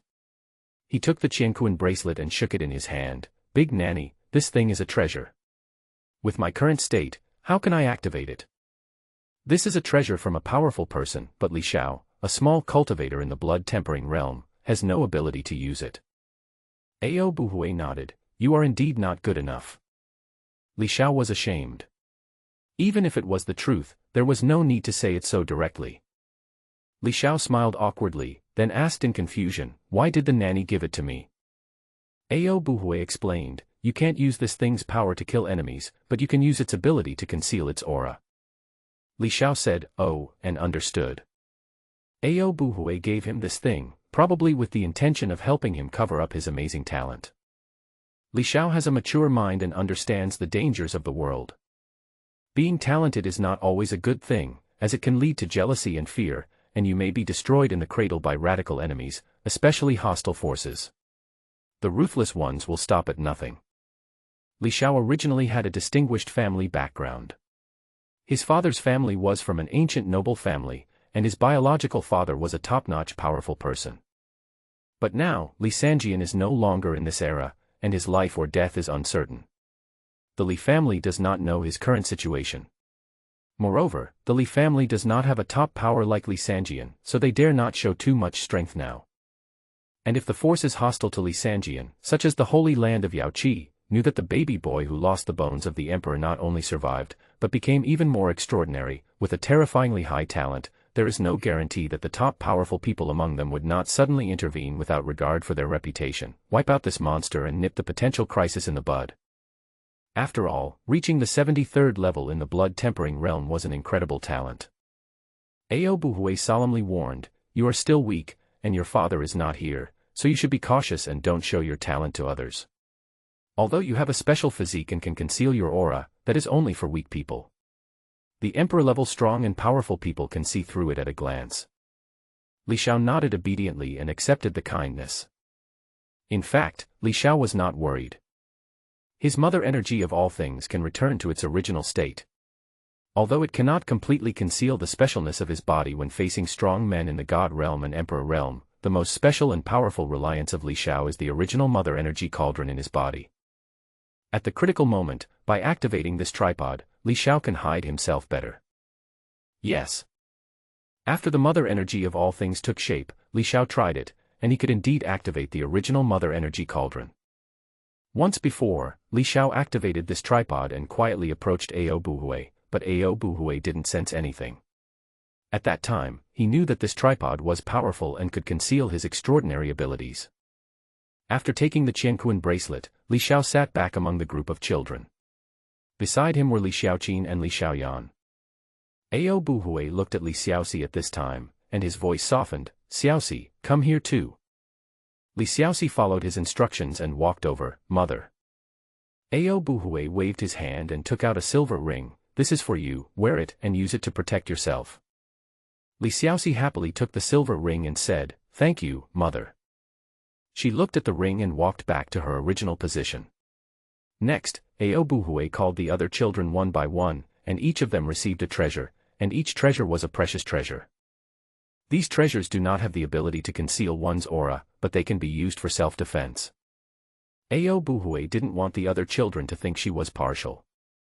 She called Li Xiao to receive it first because Li Xiao was the youngest and the others were her sisters, so they should give in and would not have any grudges. Second, Li Xiao is not the child of anyone present, so many times, when Ao Buhui does things, he will consider Li Xiao's feelings and not let him feel resentful and think that the wet nurses are not good to him and have prejudices against him. At night, Li Xiao spent the night practicing the original sutra. The next day, Li Xiao was awakened by a loud tremor. He opened his eyes from his cross-legged sitting position, jumped off the bed and went outside. He looked according to his senses, and saw that at this moment, all 7 wet nurses were flying in the sky, staring at a patch of sky outside the canyon. There, a woman in palace dress walked out of a crack in the void, holding the hand of a little girl about 9 years old on her right. The girl was dressed in black and had a stunningly beautiful face, but her expression was cold and she had an innate arrogance. Behind or beside these 2 women, one big and one small, were a group of terrifying and powerful men, both men and women. Just now, a male cultivator standing next to the woman in palace dress was wearing a purple robe, with a cold face, Taoist principles lingering on his body, runes flashing in his eyes, and an imperial sword in his right hand. At this moment, he was looking down at the canyon with a look of horror on his face, and his expression was moved. He sneered twice. Li Sanjian is indeed worthy of his reputation. With a sword formation, he easily blocked my sword. The palace-dressed woman opened her thin and cold lips and said, "Saint Lord of Samsara, Li Sanjian is a top-notch power after all, and he should be given the respect he deserves. This purple-robed man is none other than the current Holy Lord of the Holy Land of Samsara, a powerful being. Everyone, what does it mean to attack my retreat?" Ao Buhui looked at the group of people in front of him, especially the woman in palace dress, and showed no fear at all. The woman in palace dress is none other than the Holy Lord of the Yaoqi Holy Land. She glanced at Ao Buhui and the others calmly, and asked, "Where is the baby boy from that year?" Ao Buhui sneered and asked disdainfully, "You dug up someone's bones, and he's still alive." The Saint Lord of Yaoqi looked up at him and said indifferently, I know he is not dead. Li Xiao successfully obtained the immortality elixir and saved him. Ao Buhui raised her eyebrows, and the Saint Lord of Yaoqi looked at her indifferently, I have no ill intentions. I came here today to borrow some of his blood to nourish his bones. Above the canyon, Li Xiao's 7 wet nurses heard the words, and their originally cold faces instantly turned gloomy and extremely ugly. It's been 6 years. This despicable Saint Lord of Yaoqi is so shameless that he has not let Li Xiao go yet and is still thinking about him. He will squeeze every bit of value out of him when needed. He is so shameless and cruel to the extreme. Ao Buhui and the others were not quite sure why the Saint Lord of Yaoqi wanted Li Xiao's heart blood, but when they heard that the other party mentioned that he wanted to use it to nourish the bone that Li Xiao had been dug out alive, they guessed that there might be a problem with the combination of that bone and the new generation of the Saint Maiden, and it could not be 100% perfectly integrated, so the heart blood of the original owner was needed as a compatibility agent. However, digging out human blood is so cruel that only the Saint Lord of Yaoqi could think of it. Back then, she dug out the bones of a human baby and was despised by the world and bore a bad name. Now, she still refuses to repent and even wants to be a despicable and shameless villain again, digging out the blood of the same child again. Heart blood is extremely important essence and blood of the body. If it is lost, it will affect the mind and soul, and then affect life. In severe cases, the person will become sickly from then on, his lifespan will be greatly reduced, and his aptitude for spiritual practice will also be affected, which will have a huge impact. Ao Buhui's pretty face was filled with anger, and she said angrily, you dug out a piece of that child's sternum and she was dying. She was finally brought back to life, and now you actually want to take her blood. Are you still human? You are the Lord of the Holy Land, you are so despicable and shameless. Yaoqi Saint Lord looked indifferent and unmoved, and said calmly, you are too low-level and don't understand many things. I do this to win hope for all living beings in the future, including you and me. It concerns the overall situation, so what if I bear the blame? Bullshit. Stop saying disgusting things like that. You've done so many bad things, yet you're still so righteous and stand on the moral high ground. You stole someone's bones and you still say it so nobly. A thief will always be a thief. No matter how high-sounding your words are, you can't change this fact. Upon hearing this, Qi Xian'er raised her eyebrows and cursed. She was good at talking and often argued with Qin Sisi, the two-faced green tea girl. At this moment, she was infuriated by the words of the Saint Lord of Yaoqi, and the curse words came out of her mouth like beans at a very fast pace. Over the years, Qi Xian'er has been practicing breast enhancement exercises diligently without interruption for a single day. Although the results were minimal in the end, the key is to persevere. This has resulted in Qi Xian'er's figure becoming plump and the best among everyone. Her breasts are huge, even bigger than those of the foodie Gu Shirshir. She is not fat yet, and her waist is as thin as a wasp's, slender and holdable. The huge visual contrast makes her look extremely tempting. At this moment, in anger, her chest rose and fell exaggeratedly, like towering waves, which was extremely exciting. Seeing this, the mean Saint Lord of Yaoqi twitched his eyes slightly. He couldn't help but lower his gaze and quietly glanced at his chest. After the comparison, a strong feeling of sourness surged in his heart, as well as a little inferiority and jealousy. We are both women, why is there such a big gap between us? Unreasonable. Then she glanced at the other women and discovered that, although she had not noticed before, the breasts of every woman on the opposite side were no worse than hers, and some were even fuller than hers. Hateful. The Lord of the Holy Land was not angered by the insults. Instead, he felt unhappy because his stature was not as good as others. Originally, her breasts, figure, and even her appearance were all top-notch in the world.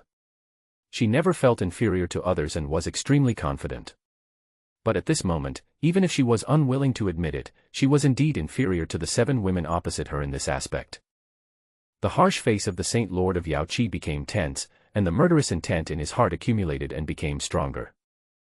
She said in a cold voice, for the sake of billions of sentient beings, and for a glimmer of hope for the future, I am willing to become a villain, even if I have to bear eternal infamy and be despised by the world. That baby boy has already lost his emperor bone and his talent has been greatly reduced. It's good enough for him to just live in this life. Why not be generous and devote his remaining energy to help another extraordinary genius? I lent him some of my blood, and he won't die because of it. I promise that I will never hurt him again in the future. I even swear to the 3 holy places to protect his safety in the future, and let him live a happy and ordinary life as a free and easy prince who is unmatched by others. Hearing this, the 7 wet nurses were so angry that their lungs almost exploded. Every word spoken by the Saint Lord of Yaoqi is righteous, and he places himself on the moral high ground, but what he does is disgusting and extremely sickening. What does it mean to be more generous? He dug up other people's bones and refused to repent. He even shamelessly asked for their own blood, just to fulfill the wish of a saint who had taken advantage of him. Not to mention that Li Xiao was extremely gifted today. Even if he was a useless person, the 7 wet nurses would not tolerate such a thing. Why should Li Xiao pay the price? Whether the new generation saint is a peerless genius is none of Li Xiao's business. Below, Li Xiao looked up at the sky, listening to the words of the gorgeously dressed woman, and remained silent with his lips pursed. But his eyes were sharp, his little hands clenched and then unclenched, and then he smiled, a smile that was a little cunning, but also a little cold. Above, Ao Buhui suddenly laughed in anger. Saint Lord Yaoqi, I know what kind of person you are. It turns out that you can pretend to be so noble even if you are despicable and shameless. Humph, I am too lazy to waste time talking to you. I just want to say, get lost. Upon hearing this, the face of the Holy Lord of Yaoqi, who was in full makeup, suddenly changed. As the most holy Lord, when had she ever been insulted so rudely in front of others? The Holy Lord of Yaoqi is high above, like an angel descended to the earth, always looking down on everyone with a pure look. But at this moment, her defense was broken. She was very angry, and murderous intent surged in her eyes, but she finally suppressed it and returned to normal, ignorance. Today, I will take this blood of my heart. Her pretty face was cold, as if she was issuing an ultimatum. Stop talking nonsense here, come in and talk first. At this time, Renning said coldly, with murderous eyes, staring at the Holy Lord of Yaoqi. Not only were the Saint Lord of Yaoqi and the Saint Lord of Samsara present, there was also another middle-aged man in a red robe, who was none other than the Saint Lord of Immortality. The 3 Saint Lords were all powerful. The rest of the people behind them are also at the Emperor realm. It can be said that the lineup is extremely luxurious. The ancient world is so vast that it seems boundless to most living beings. The area of the great wilderness alone is large enough that it would take a god-level powerhouse a month to fly into this inner wilderness, and an ordinary emperor-level powerhouse would also need about 10 days to fly. Only the powerful can break through the void and come directly from afar. The 3 holy places cleared the wilderness, and from the mouths of some powerful beasts, they discovered the Death Valley that had appeared in the inner wilderness in recent years. They immediately guessed that it might be a secluded place left by Li Xiao for his group of women. After determining the coordinates, they directly tore through the void and came across an endless distance. As a result, Li Xiao and the others were really found. However, the rune sword formation here was carved by Li Xiao. But Li Xiao is a top-level powerful being, and powerful people of a lower level do not have the strength to break him. Upon hearing this, Yaoqi Saint Lord said in a cold voice, I don't want to tear our faces apart. If you don't know what's good for you, the top masters in my holy land will be resurrected to find the baby boy. The 7 divine beasts' faces suddenly changed. This is what they are most worried about. The top powers are too terrifying. They are the battle ceiling of this world. Without a strong person of the same level, there is no way to stop them. For this matter, Yaoqi Holy Land did not hesitate to revive the top powers who were dormant. It can be seen that Yaoqi Holy Land is very determined to take this action and is determined to get Li Xiao's blood. Of course, there are other reasons as well. That is, these 3 holy places wanted to use this despicable means to force Li Xiao to confirm whether he was really dead. Li Xiao is a top-notch powerful person. If someone he cares about encounters life and death danger, he will feel it even if they are separated by eras and in a distant time and space. If he finds his relatives in danger, Li Xiao is likely to jump back to the present era at all costs. Behind each of the 3 holy places, there is a top-notch powerful being sleeping. Even if Li Xiao returns, they are not afraid because they have the ability and confidence to resist. Back then, when Li Xiao was around, the Saint Lord of Yaoqi even dared to dig out the emperor's bones of his son. This shows that the Holy Land is powerful and confident, and if it touches on its core interests, it dares to challenge Li Xiao. Hearing that the top powerful might take action, the faces of the 7 beast nurses changed. Things were developing in the bad direction that they least wanted to see. Deep down, they were already considering bowing to their ancestral land and asking their ancestors for help. There was silence in the field. The Holy Lord of Yaoqi looked down from above, like a noble god, standing there quietly without taking any immediate action. She was not being merciful, nor was she still having a conscience. Instead, she was giving the group of women opposite her time to think. Because, unless it was absolutely necessary, she did not want to disturb the sleeping ancient power. Hello. Suddenly at this moment, a childish voice came from the canyon. The sound was loud and clear, standing out in the sudden silence of the world. Hearing the sound, everyone turned their gazes away, and then they saw that in the canyon, next to a large, crystal-clear lake, on top of a thick wooden pillar with a strange wooden boat hanging on it, there stood a sexy little boy in shorts. The diameter of the wooden pillar is about the size of an adult's embrace. The top is flat and smooth. The area is not large, but it is large enough for one person to stand on. If one is agile, he can also move in a small range. Seeing the handsome boy in the distance, the Saint Lord of Yaoqi narrowed his eyes and a gleam of light flashed in his eyes. In the dark, a causal line emerged from the messy causal line ball and became extremely clear. It was a very thick causal line that had been bound to them for a long time, firmly tying the two people together. Even though he hadn't seen Li Xiao for 6 years, and when he saw him that year, he was still a 1-month-old baby and his appearance had changed a lot now, but at this moment, the Saint Lord of Yaoqi was 100% sure that the boy standing on the wooden pillar below was definitely the baby boy from that year. The boneless baby boy. The girl in black next to the Holy Lord of Yaoqi felt something strange the moment she saw the boy. She looked at Li Xiao and was suddenly attracted to him like a magnet being attracted to a magnet. At the same time, her chest began to beat like a leap, as if something inside her body was about to break out and fly towards the body of the baby boy in the distance like a moth to a flame. The girl in black was startled and her face changed slightly. Then her body began to glow, especially her chest, which was the strongest, like a ball of colorful light. After a moment, the strange bone in her chest finally became quiet, as if a fierce beast had been subdued, calmed down and became docile. This abnormality attracted the attention of the Saint Lord of Yaoqi nearby. She frowned slightly and asked, "Siener, what's going on?" The black-clothed girl still looked in Li Xiao's direction and whispered, "The Emperor's bone seemed to sense the original owner and wanted to break out of the body and go back. But it's okay, I suppressed it and it has submitted to me again." Upon hearing this, Yaoqi Saint Lord felt slightly relieved, but still frowned and said, "This bone still cannot be used 100% by you. It has the opposite sex and does not completely accept you. And this is also the biggest obstacle that prevents you from suddenly forging into the 18th realm. Only the baby boy's heart blood can completely solve this problem." The girl in black pursed her lips and said nothing, as if she was dissatisfied. She turned her face slightly towards the Saint Lord of Yaoqi and whispered, "Master, isn't it against morality and virtue to do this? Our holy land will be despised by the world. Is it worth it? I think I am not inferior to anyone in terms of my natural talent. Even without this imperial bone, I still have the confidence to surpass my peers. Are our actions too cruel to that boy? He is younger than me, but he has to endure this because of me."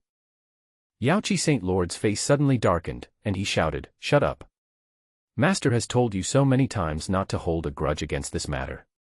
Anything, including other people's bones, is just a tool for you to become stronger. Listen to Master, Master will not harm you. Master said too much now, but you don't understand. You will be grateful to me in the future." "Yes, Master." The girl in black lowered her head and pursed her lips. "Disciple has always remembered Master's teachings, but what I want to say is that my talent is not inferior to anyone. Even if I don't have the Emperor bone, I am not inferior to anyone." The Saint Lord of Yaoqi nodded and his expression softened. "Friends in heaven, how are you?" At this moment, a rather unpleasant voice suddenly resounded throughout the canyon.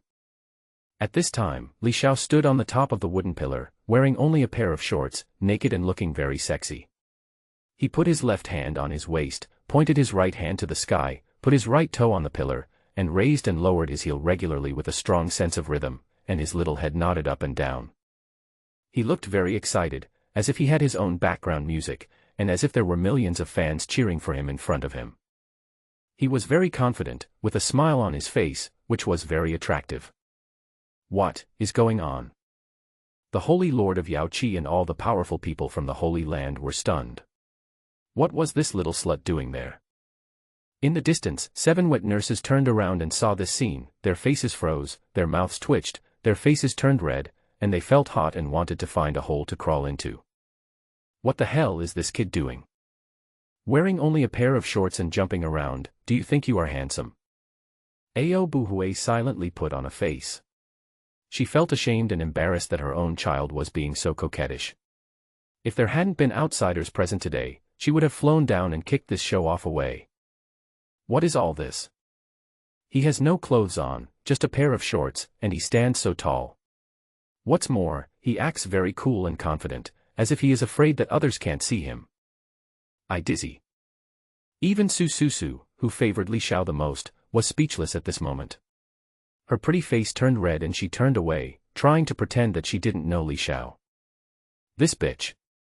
Below, 7 little lowly sisters all covered their faces, unable to bear to look at Li Xiao above. You can just wear shorts at home, but why do you have to wear them outside to meet people? And you deliberately stand so high and show off. Are you afraid that others can't see you? Brother, they are a group of powerful people from the Holy Land, can you be more respectful? You are embarrassing us both. Everyone felt ashamed and blushed for Li Xiao, but Li Xiao himself was immersed in it, thinking that he was extremely handsome and a big star on the stage, with millions of fans cheering for him. Friends in heaven, how are you? Li Xiao was showing off and spoke again. You're so good. The 7 wet nurses wanted to die. They covered their faces and didn't want to acknowledge this show-off. It was too embarrassing. Above the canyon, everyone stood there quietly, ignoring him and glancing at him sideways. But Li Xiao seemed to have social anxiety disorder. No one paid any attention to him, but he was having fun by himself and was even more excited. I saw him pointing diagonally to the sky with his index and middle fingers side by side and the rest of his fingers curled into a fist. His right foot was still rising and falling rhythmically, his little head nodded faster and his little body moved with the rhythm.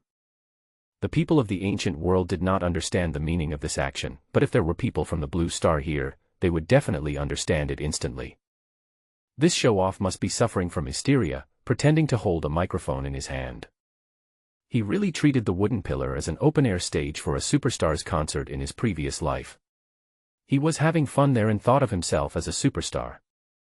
What is this show-off doing there? Did he lose his bones and become depressed, leading to a mental illness? The people from the 3 holy places were stunned and wondered if this boneless boy had mental problems. As this thought came to everyone's mind, they thought more and more that this was the case. They all nodded silently, feeling sad for the little boy. But no one sympathized. No one has traced the source of this tragedy. This world is cold and cruel, and the strong are respected. The great emperor's bone has been lost, which means he has lost everything. From now on he will become ordinary and can only be a weakling, unable to compete with the great geniuses. In fact, after comparing himself with the girl in black in his mind, this boy who might have mental problems seemed even more dispensable. They increasingly believed that Li Xiao should take the initiative to contribute his hard work to help a peerless genius. Li Xiao now appears to be just an ordinary child. Even the holy lords of the 3 holy places could not see how amazing Li Xiao was at this moment. Because Li Xiao not only wore the Qianquan bracelet, he also activated the original mother energy cauldron hidden in his body. The 2 great treasures worked together to conceal the breath. Li Xiao was flirting below, but he was actually paying attention to the group of powerful saints above him. These uninvited guests have such terrifying cultivation, but it seems that they all treat me as an ordinary child. They didn't even notice the original mother energy cauldron in my body. The original mother chi cauldron was so big that even the 7 divine beast nurses, who had been with him day and night for 6 years, did not discover its existence, nor did they find any clues. At this moment, 3 powerful men from the Holy Land were standing in the sky, watching him, and they also did not notice anything. Of course, This does not rule out the possibility that he was in the rune formation set up by Li Xiao and was concealed by the formation, so the group of strong men were unaware of it. It is also possible that this group of people are cunning and do not reveal their thoughts. Yaoqi Saint Lord looked at Li Xiao indifferently, looking down from above, and said loudly, "Are you the baby boy who gave the bones back then?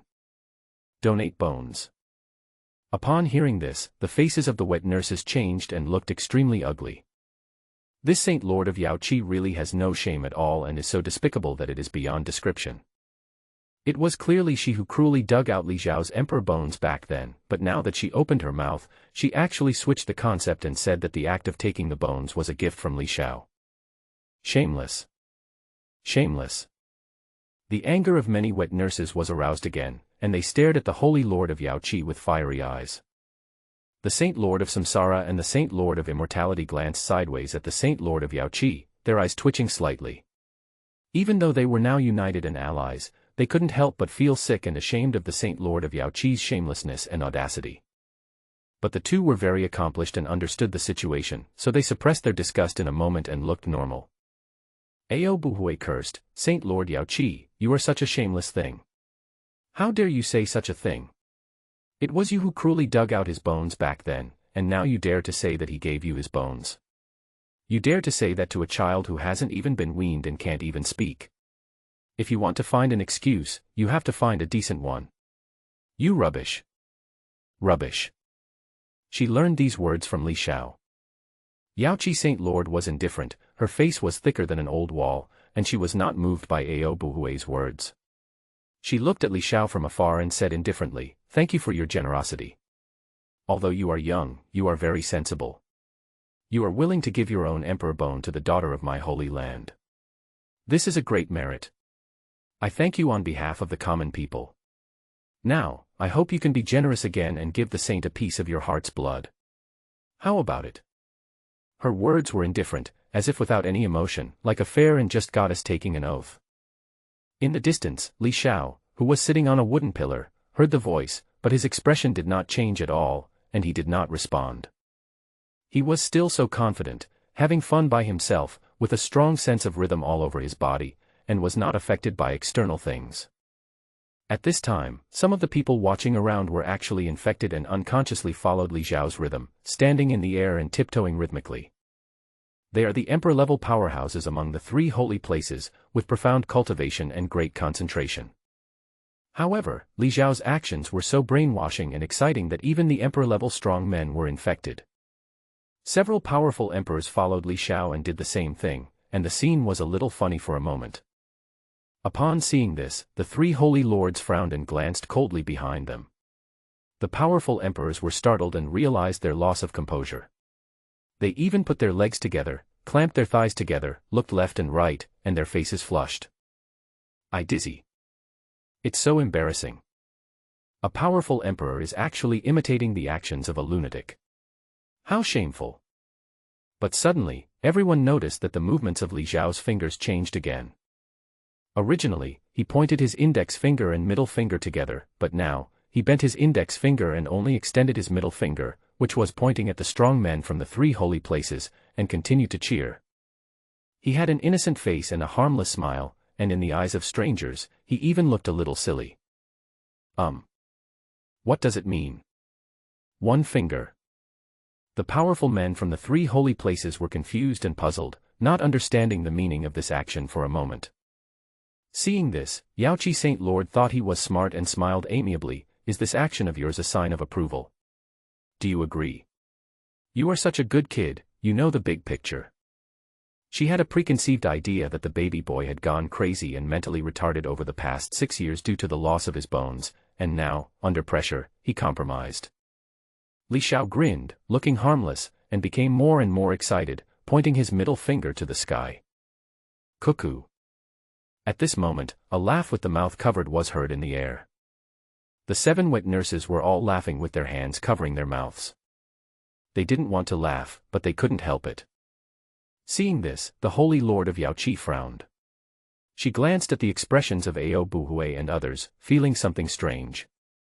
She stared at Li Xiao, and after a moment, she realized something was wrong. She was very smart and had just fallen into a misunderstanding. Now she reacted and immediately understood the general meaning of Li Xiao's action. That little jerk, when he raised his middle finger, it wasn't an agreement at all, it was clearly an insult. After the Saint Lord of Yaoqi figured it out, his face instantly turned red and he was extremely angry. Thinking of what I just said, I suddenly felt ashamed. She wished she could find a hole to crawl into. The next moment, her heart was burning with rage. She was humiliated by a mentally ill child. She couldn't hold back her face. Her defense was broken again, and murderous intent suddenly flashed in her eyes. She lost her composure and no longer had the reserve of a saint. This show-off is so hateful. The Saint Lord of Yaoqi felt his cheeks turn red and his teeth itched with hatred. She suddenly raised her hand, her slender palm glowed, and then turned into a rune hand, covering the sky and pressing towards the canyon. Above the canyon, the rune hand was like pushing a piece of glass. The space broke in front of the palm and recovered behind the palm, and the rune hand just pushed all the way, pressing towards the canyon. The expressions of the 7 wet nurses changed drastically. They are super divine beasts, born from ancestral blood. They have not broken into the Emperor realm, but they have the combat power of the Emperor level. However, the owner of this rune hand is a powerful person from the Holy Land. The gap in strength is too great, and they have no chance of competing at all. They could only pin their hopes on the sword formation set up by Li Xiao. In the canyon, Li Xiao felt the rune hand, and the terrifying aura penetrated the sky and pressed down, as if it was going to shake down the sky. His face turned pale and his heart was pounding as if it was about to jump out of his chest. He stopped his angry movements, looked up at the sky, staring at it intently. At this moment, he was so scared that he wanted to crawl on the ground. He was still too weak, and at this moment he was standing in the palm of a big hand, and that big hand was angry because of him and was targeting him. This made him feel endless fear in his heart, and his hair stood on end, and he felt a great terror coming. He was very sure that if he was not standing in the canyon, the rune hand would not even need to press down on him, and his body and blood would collapse inch by inch and disappear into nothingness. He is powerful and extremely terrifying, and a single look is enough to kill. Li Xiao was showing off. He was only afraid when attacked by the Saint Lord of Yaoqi. This was because of the protection of the sword formation in the canyon and his father, a top powerful person, who was protecting him. How terrifying. If I weren't a second-generation Richman who could live off my parents, I would have been wiped out in just one blow. Li Xiao's heart trembled with fear. The methods of the powerful one are too terrifying and he is not able to contend with them at the moment.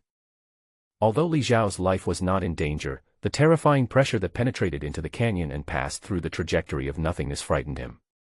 The pressure covered his body, making him want to kneel down. But Li Xiao couldn't kneel. You can kneel to anyone but not to the Holy Lord of Yaoqi. The other side came with a large army and demanded his blood, which was too much. Such behavior would make even a clayman angry, not to mention that Li Xiao had a deep connection with the other party and they had an unbreakable bond. If he kneels, it will be a shame. Li Xiao held up his body, his bones creaked and his calves trembled wildly. He was like a kitten protected in a cage, being stared at fiercely by a lion outside. He was trembling in fear. Although the lion could not hurt him, the fear could not be stopped from spreading. Li Xiaobao, hold on. Seeing this, the 7 wet nurses cheered Li Xiao up. They were nervous and worried about Li Xiao.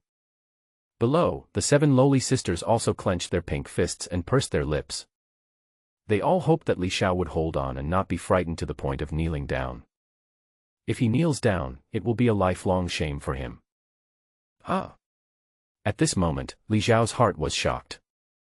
At the critical moment, the primordial mother energy cauldron hidden deep in his body suddenly trembled slightly. This tremor made Li Xiao's whole body relax. The huge pressure disappeared as if it had been drained away. His whole body was like dry soil, and suddenly a cool spring flowed through it, making him feel relaxed. It was the primordial mother chi cauldron that helped me. Li Xiao was overjoyed. This mysterious tripod of blue star that carried him across time and space was truly extraordinary and possessed power that was difficult to fathom.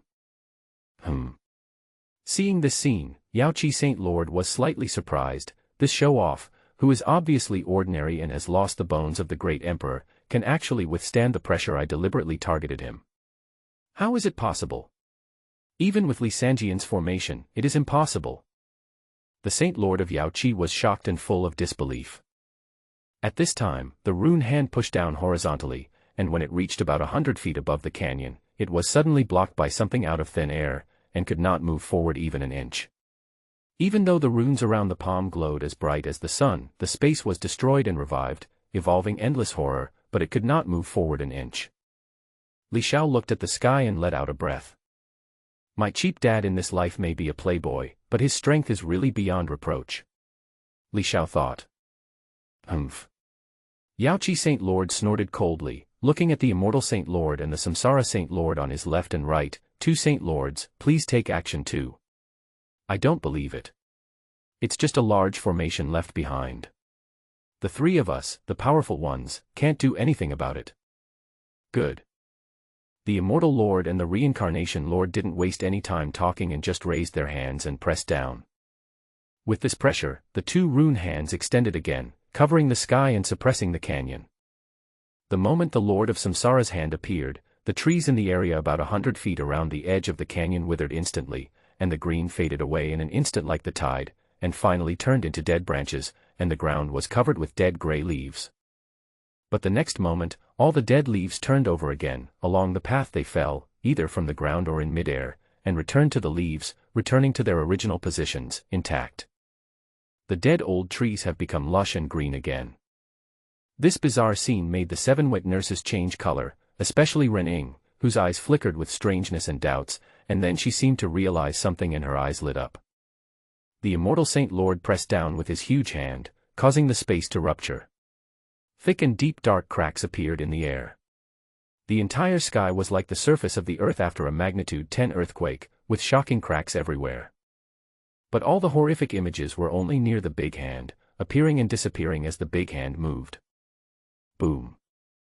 3 huge hands pressed down one after another, and the terrifying power was concentrated in the palms without leaking out. All the strength was suppressed towards the terrifying formation carved in the void on the other side of the canyon. Li Xiao stared at the sky, and at this moment he discovered that in the sky that was originally empty, at the position where the 3 big hands stopped attacking, golden air swords appeared, and countless air swords intertwined to form a golden net covering the sky above the canyon. No matter how majestic and powerful the 3 hands were, they could not shake the golden sword net. Seeing the powerful move that Li Xiao had made, the tense nerves of the 7 wet nurses standing above the courtyard finally relaxed. Ao Buhui even put his hands on his hips and cursed, "Shameless thing, aren't you very capable? Why don't you try it yourself?" Yaoqi Saint Lord's face darkened, and he said in a low voice unwillingly, "The gap between us and the top powerful ones is still too big after all. This formation can only be broken if the sleeping ancestor wakes up." At this time, Li Xiao suddenly shouted to the sky, "Hey, that silly dog, do you like the bones I threw?" As he spoke, Li Xiao stood on tiptoe again, with the middle fingers of both hands raised, glancing at the Saint Lady of Yaoqi and the girl in black beside her. "That stupid dog. Who are you calling?" Upon hearing this, the Saint Lord of Yaoqi was stunned, not understanding why Li Xiao shouted like that, but the next moment, she immediately understood. What Li Xiao meant was that their saint took away his emperor's bone, which was just like a dog taking away someone else's thrown-away bones. This is the ultimate mockery.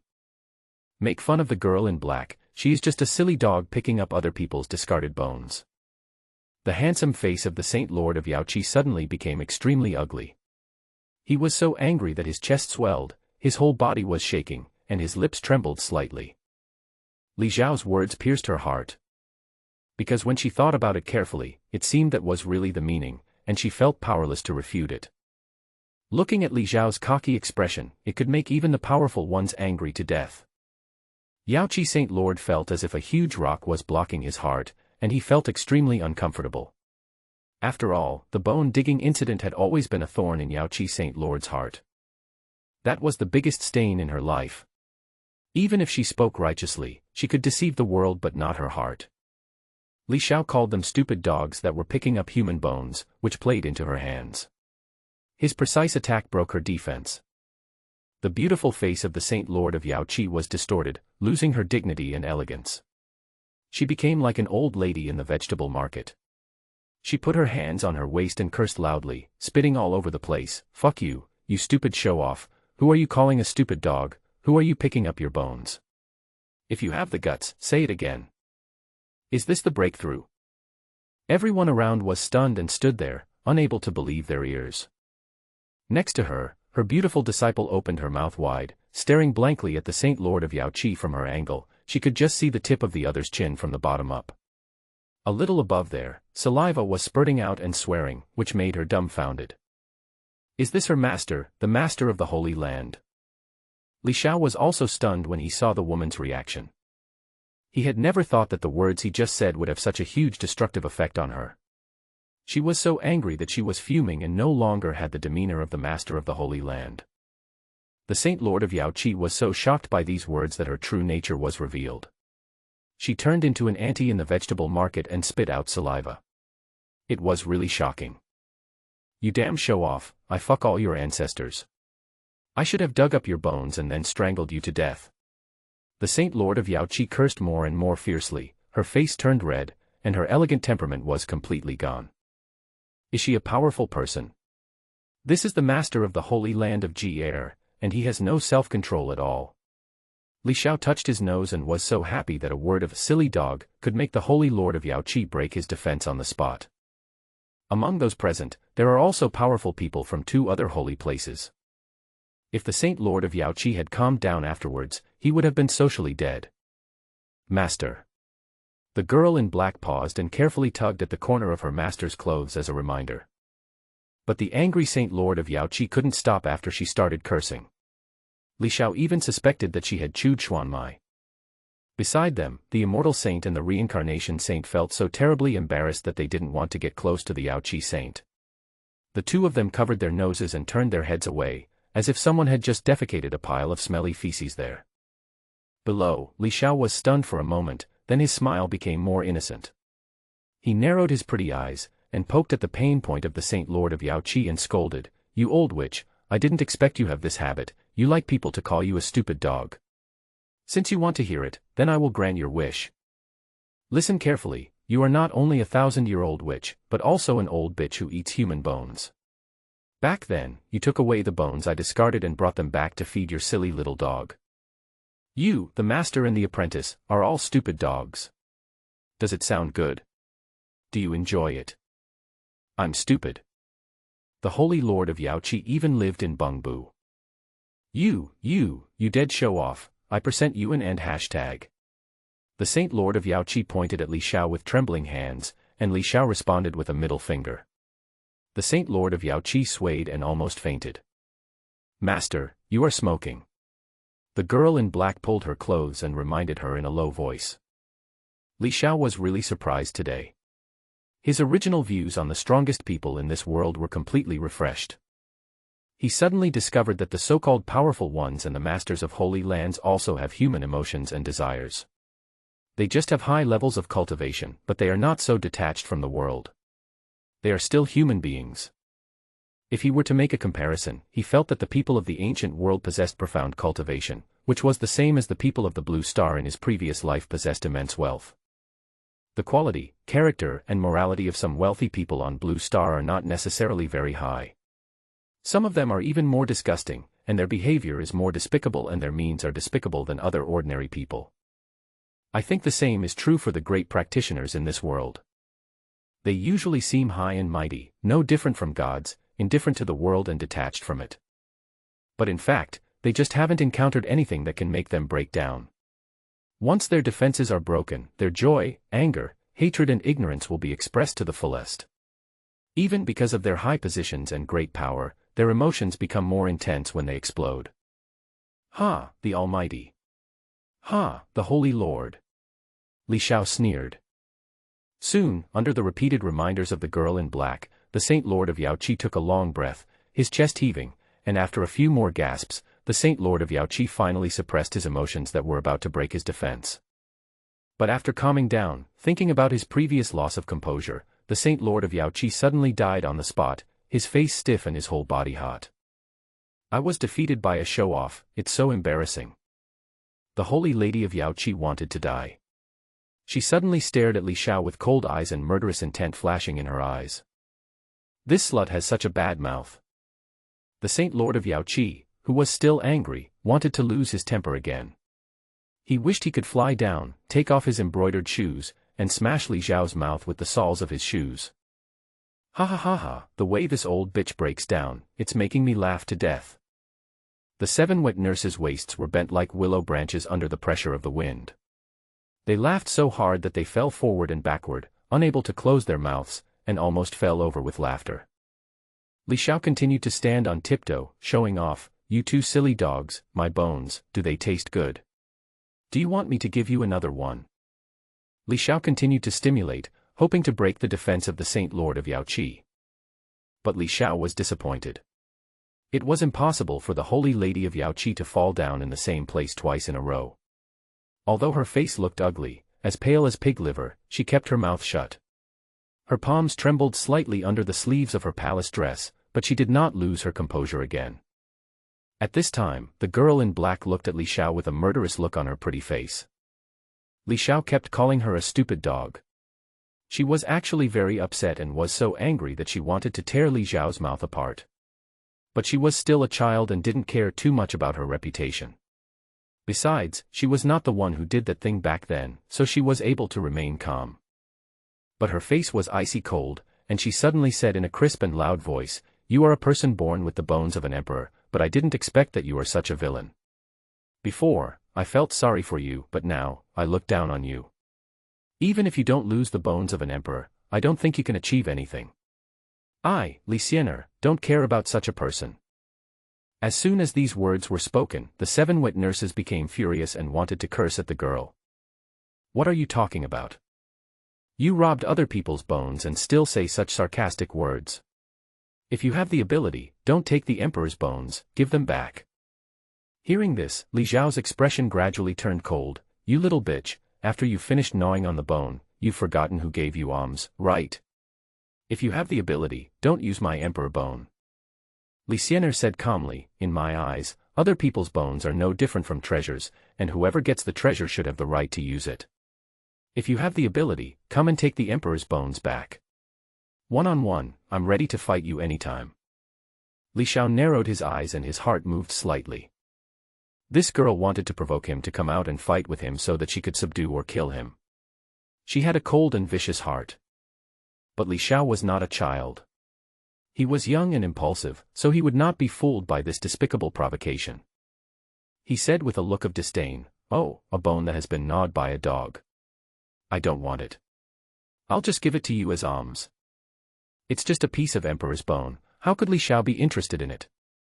Now he has the bones of a great emperor, and he really doesn't like the bones he had when he was a child. Great emperor bones, isn't that rare?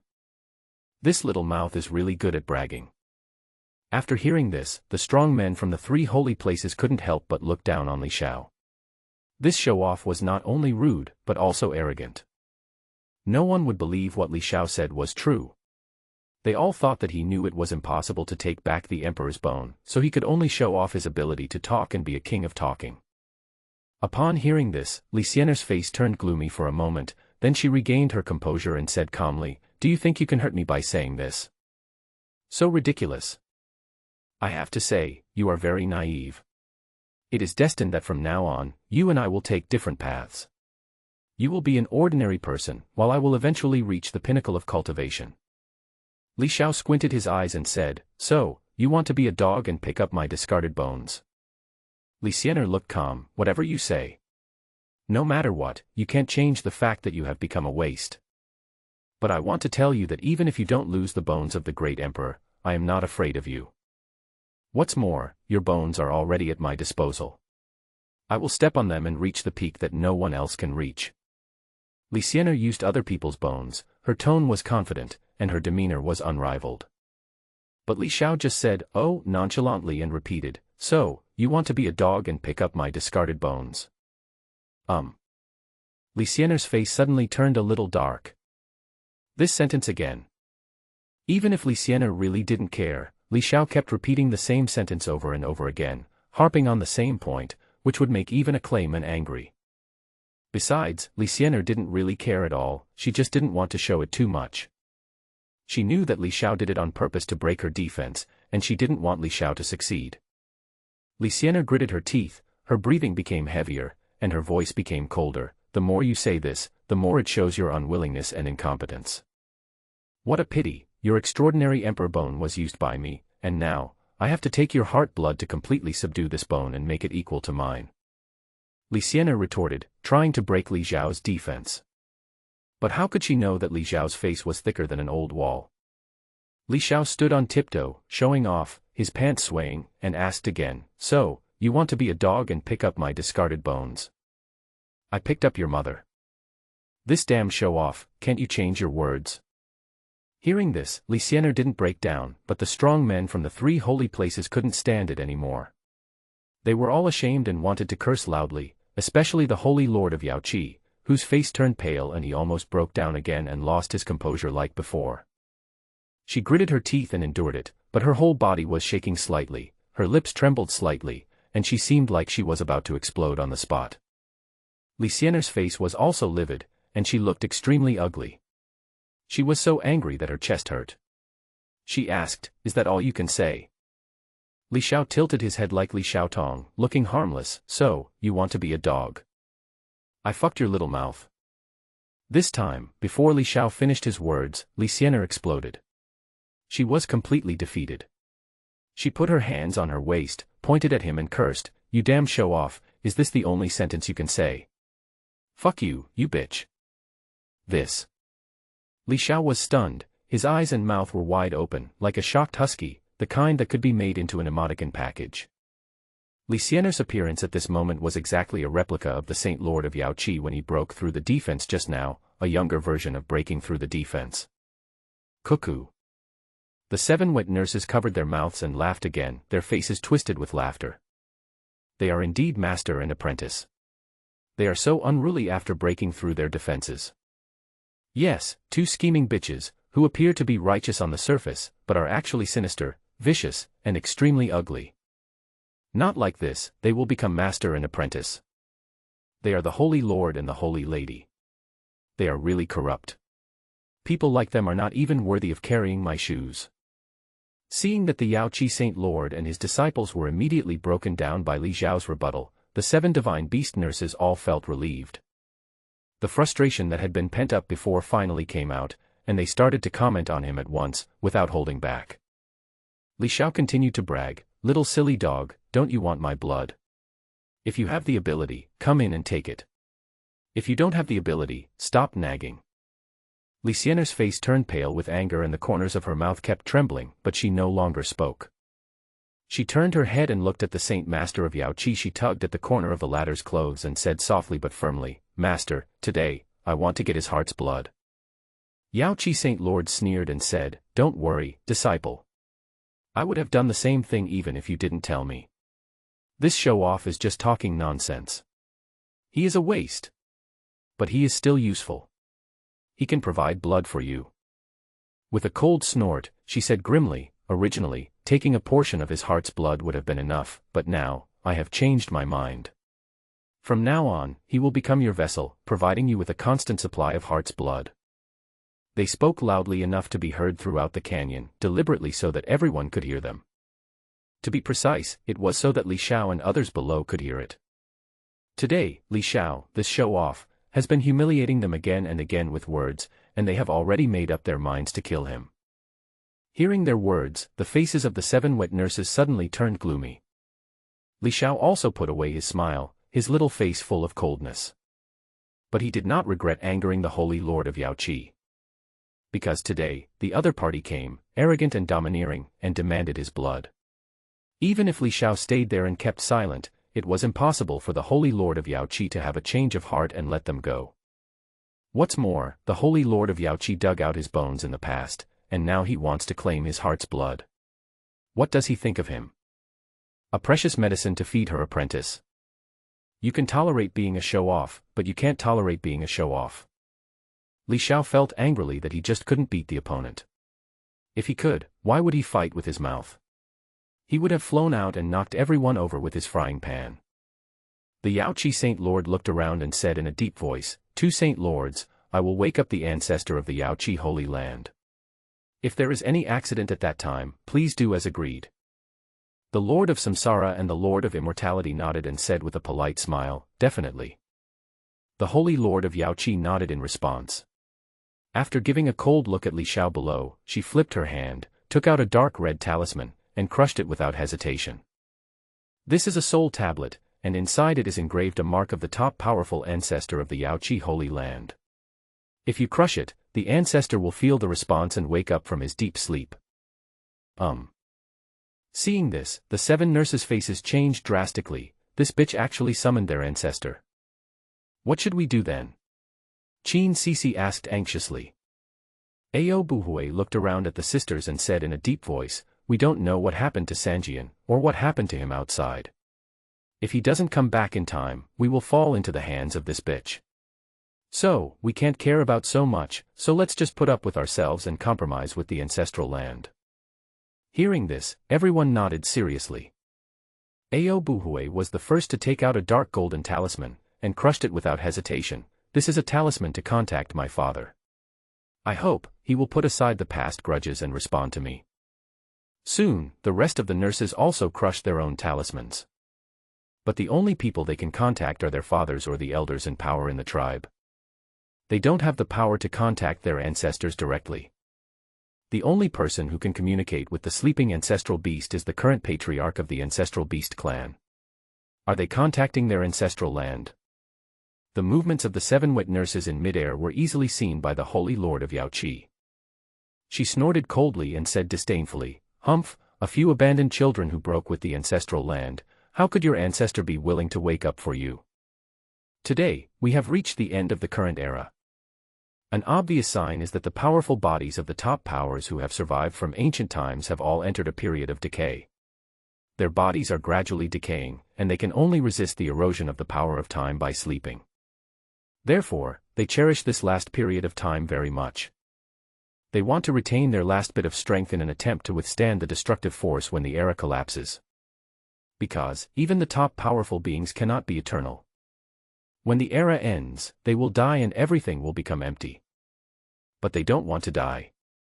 Even if the chance of surviving the collapse of the era is only 1 in a billion, they are unwilling to give up easily. Soon, the 7 wet nurses crushed their own talismans and tried to communicate with the strong men in the ancestral land. Boom boom. But at this moment, a series of roaring sounds suddenly came from the distant eastern sky. The sound was so loud, like the sound of the sky and the sound of the avenue, it made one's heart tremble. The next second, the eastern sky turned blood red, and endless blood light dyed half of the sky red, as if the sky was bleeding. The area of the ancient world is so vast and boundless that just for the vast wilderness, it would take a month for a powerful god to fly out. And this is just a small part of the wilderness. Beyond the great wilderness, there is the even more vast and boundless sacred land of the 5 states of the Central Plains. However, even though they were at such a great distance, the blood light that dyed half the sky red in the direction of Zhongzhou was still clearly visible to Li Xiao and his companions in the inner wilderness, as if the bloody light was right in front of them. Yaoqi Saint Lord's eyes glowed with fire. "Ancestor, she has awakened." Beside her, the immortal Saint Lord and the reincarnation Saint Lord were both moved at this moment, their faces showing a hint of horror. It is true that they are powerful people, but the gap between powerful people and top powerful people is too huge. The top powerful people can be killed easily with just one hand, just like killing a fly on the dining table. The eastern sky was filled with a thick bloody light, like an undercurrent surging in a sea of blood, rolling up and down. Gradually, Li Xiao and others' noses twitched, and they smelled the stench of rotting flesh and blood. The breath rolled in from the eastern sky and almost suffocated Li Xiao to death on the spot, but Li Xiao was horrified in his heart, feeling the ultimate terror approaching, as if a world-destroying existence was turning over his rotten body in the coffin. But at such a tense moment, Li Xiao, who had a strange way of thinking, covered his nose and said jokingly, "It stinks. Whose meat is rotten and they are reluctant to throw it away? It stinks to death." As soon as these words were spoken, the disciples of the Yaoqi Holy Land in the sky all changed color, with cold eyes, staring at Li Xiao below, as if they wanted to skin Li Xiao alive. That is their supreme ancestor. But this frivolous guy actually called it rotten meat. How outrageous! This is simply a huge insult to the ancient Holy Land. Yaoqi Saint Lord's eyes were cold, and he said hatefully, "You will regret it soon if you don't know how to respect others." Above the courtyard, Ao Buhui had an unpleasant look on his face, and said in a deep voice, "I never thought that the ancestor of Yaoqi Holy Land would really be revived because of this matter. He actually cares so much about this matter." Ren Ying's expression was serious, and he said coldly, "That saintess now possesses the body of a saint and the bones of a great emperor. Her future achievements are limitless. It makes sense for her to be resurrected." Su Susu's expression was extremely solemn. Also, they might want to confirm the life or death of San Jian. Eastern Sky. Ah. After 6 years, I'm revived again. I've been revived too frequently recently. Li Sanjian, being in your prime is good, but it's a pity that you are willing to jump to the fallen era just for a woman. You are courting death. This era is coming to an end. After it collapses, it will also turn to corruption. I don't have much time left. The loud and old voice seemed to come from the earth, and also like the whispers of the sky. The voice seemed to ring in everyone's ears, like a night demon whispering in their ears, but the place of resurrection was billions of miles away from everyone. Li Sanjian, are you still alive? As these words were spoken, a towering, rotten hand suddenly stretched out from underground somewhere in Zhongzhou, stretched across an endless distance in an instant, and pressed down from the sky towards the canyon where Li Xiao was. Li Xiao had been staring at the eastern sky. Just now, he saw the big hand reaching out from a distance, but the next moment, the big hand was above his head, covering the sky and the sun. Staring at the big hand, Li Xiao's eyes were filled with horror. That huge hand was covered with rotten maggot holes, like a honeycomb. Some rotten flesh even fell out from the side and hung on the hand.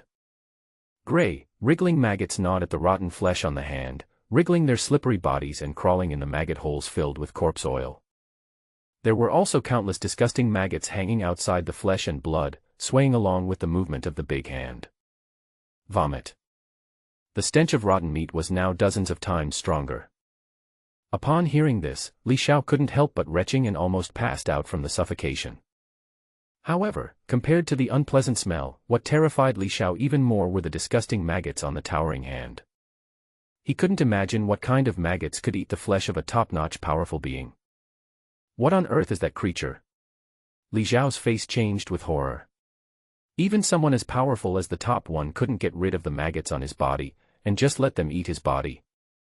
Seeing this, Yaoqi Saint Lord was also moved and asked in surprise, "Only 6 years have passed, and the ancestor's body has already decayed to this extent." Last time, Li Sanjian broke into the holy land of Yaoqi and almost turned it upside down. In the moment of danger, their ancestor woke up and used the ancient formation of the holy land of Yaoqi to force Li Sanjian back. Yaoqi Saint Lord was secretly shocked and asked, "Is this the price you paid to resist Li Sanjian last time?" This old fool, the 7 wet nurses looked ashen. They communicated with their ancestral land, but received no response. This time, we're in trouble. Li Sanjian, are you dead? If so, I will help you clear your worries and let them accompany you in reincarnation. The ancient voice sounded like a dream, as if talking to oneself, or as if it was conversing with some existence across the void. The voice was so old that it was hard to tell whether it was a man or a woman. It seemed as if even his voice was filled with the smell of decay. The rotten hand, as majestic as a mountain, pressed down the canyon. There were no deep cracks in the void, nor any visions of reincarnation near the big hand, but Li Xiao felt endless terror coming. Targeting him again. His body was shaking. After a moment, he half knelt on the wooden pillar. Is he your son? His will is so strong. A doubtful voice came from the rotten hand. Don't kneel. Li Xiao suddenly roared. At this moment, a voice in his heart was howling wildly, and the 7 ancestral bloods and his original mortal blood were boiling wildly, forbidding him to kneel. Especially the original mortal blood, which was boiling extremely violently. Arrogant. The ancestor of Yaoqi Holy Land shouted angrily, "Although we are decayed, the abilities of the top powers have not been lost much. Even if you are in your prime, how much stronger can you be than us? What's more, you are in a different era and have been pierced by the spear of corruption. How much strength can you exert? That's right. Li Xiao, let's settle all the past grudges today. You are carrying the spear of corruption, the spent force of your strength. Being wounded by the spear of corruption, your future is cut off. Sooner or later, you will be trapped in corruption and unable to extricate yourself. You will no longer be yourself and will eventually turn evil. The other two newly arrived mighty ones from the Holy Land spoke in cold voices, their old and decayed voices rumbling and echoing between heaven and earth. Ignorance. Li Xiao just uttered 2 words with a cold face. Grey fog rolled around him, like a group of bloodthirsty and crazy demons that wanted to devour him. However, Li Xiao's expression remained indifferent. He shook off the grey mist and suddenly swung out with a sword. In an instant, a sword flew out from behind the curtain that blocked the 3 corrupt hands. It was a sword that spanned 2 eras, traveling through endless time and space. It broke out from behind the curtain and slashed towards the corrupt hand of the Yaoqi patriarch with a whoosh. It's really 3 swords, he's not dead. In the courtyard below, 7 wet nurses cried for joy. It's ridiculous, Li Xiao. You can send a message across the ages. The Yaoqi patriarch sneered and looked down upon her, raising her hand to slap the sword, but the next moment, when the sword made contact with her, her expression changed drastically. How is this possible? The decayed old woman's voice was sharp and filled with fear. Li Xiao's sword looked very ordinary, as if it was forged from the most common iron or stone. There were no glowing runes, no astonishing aura, and no terrifying visions. It was just an extremely ordinary sword. But this sword, when it struck the rotten hand of the Yaoqi patriarch, directly split the hand in half. Under the sword, the big hand seemed like a corpse hand that was rotten to the point of melting. It had no power to resist and was separated by the sword. The endless runes on the hand glowed and performed many terrible visions, but they could not stop the power of the sword. Rancid corpse oil dripped, the earth was corroded, and the void was smoking as it twisted. It was the horrible corpse oil that was formed after the top powerful beings decayed and accumulated, and it could corrode the void as well. My future self was actually hit hard.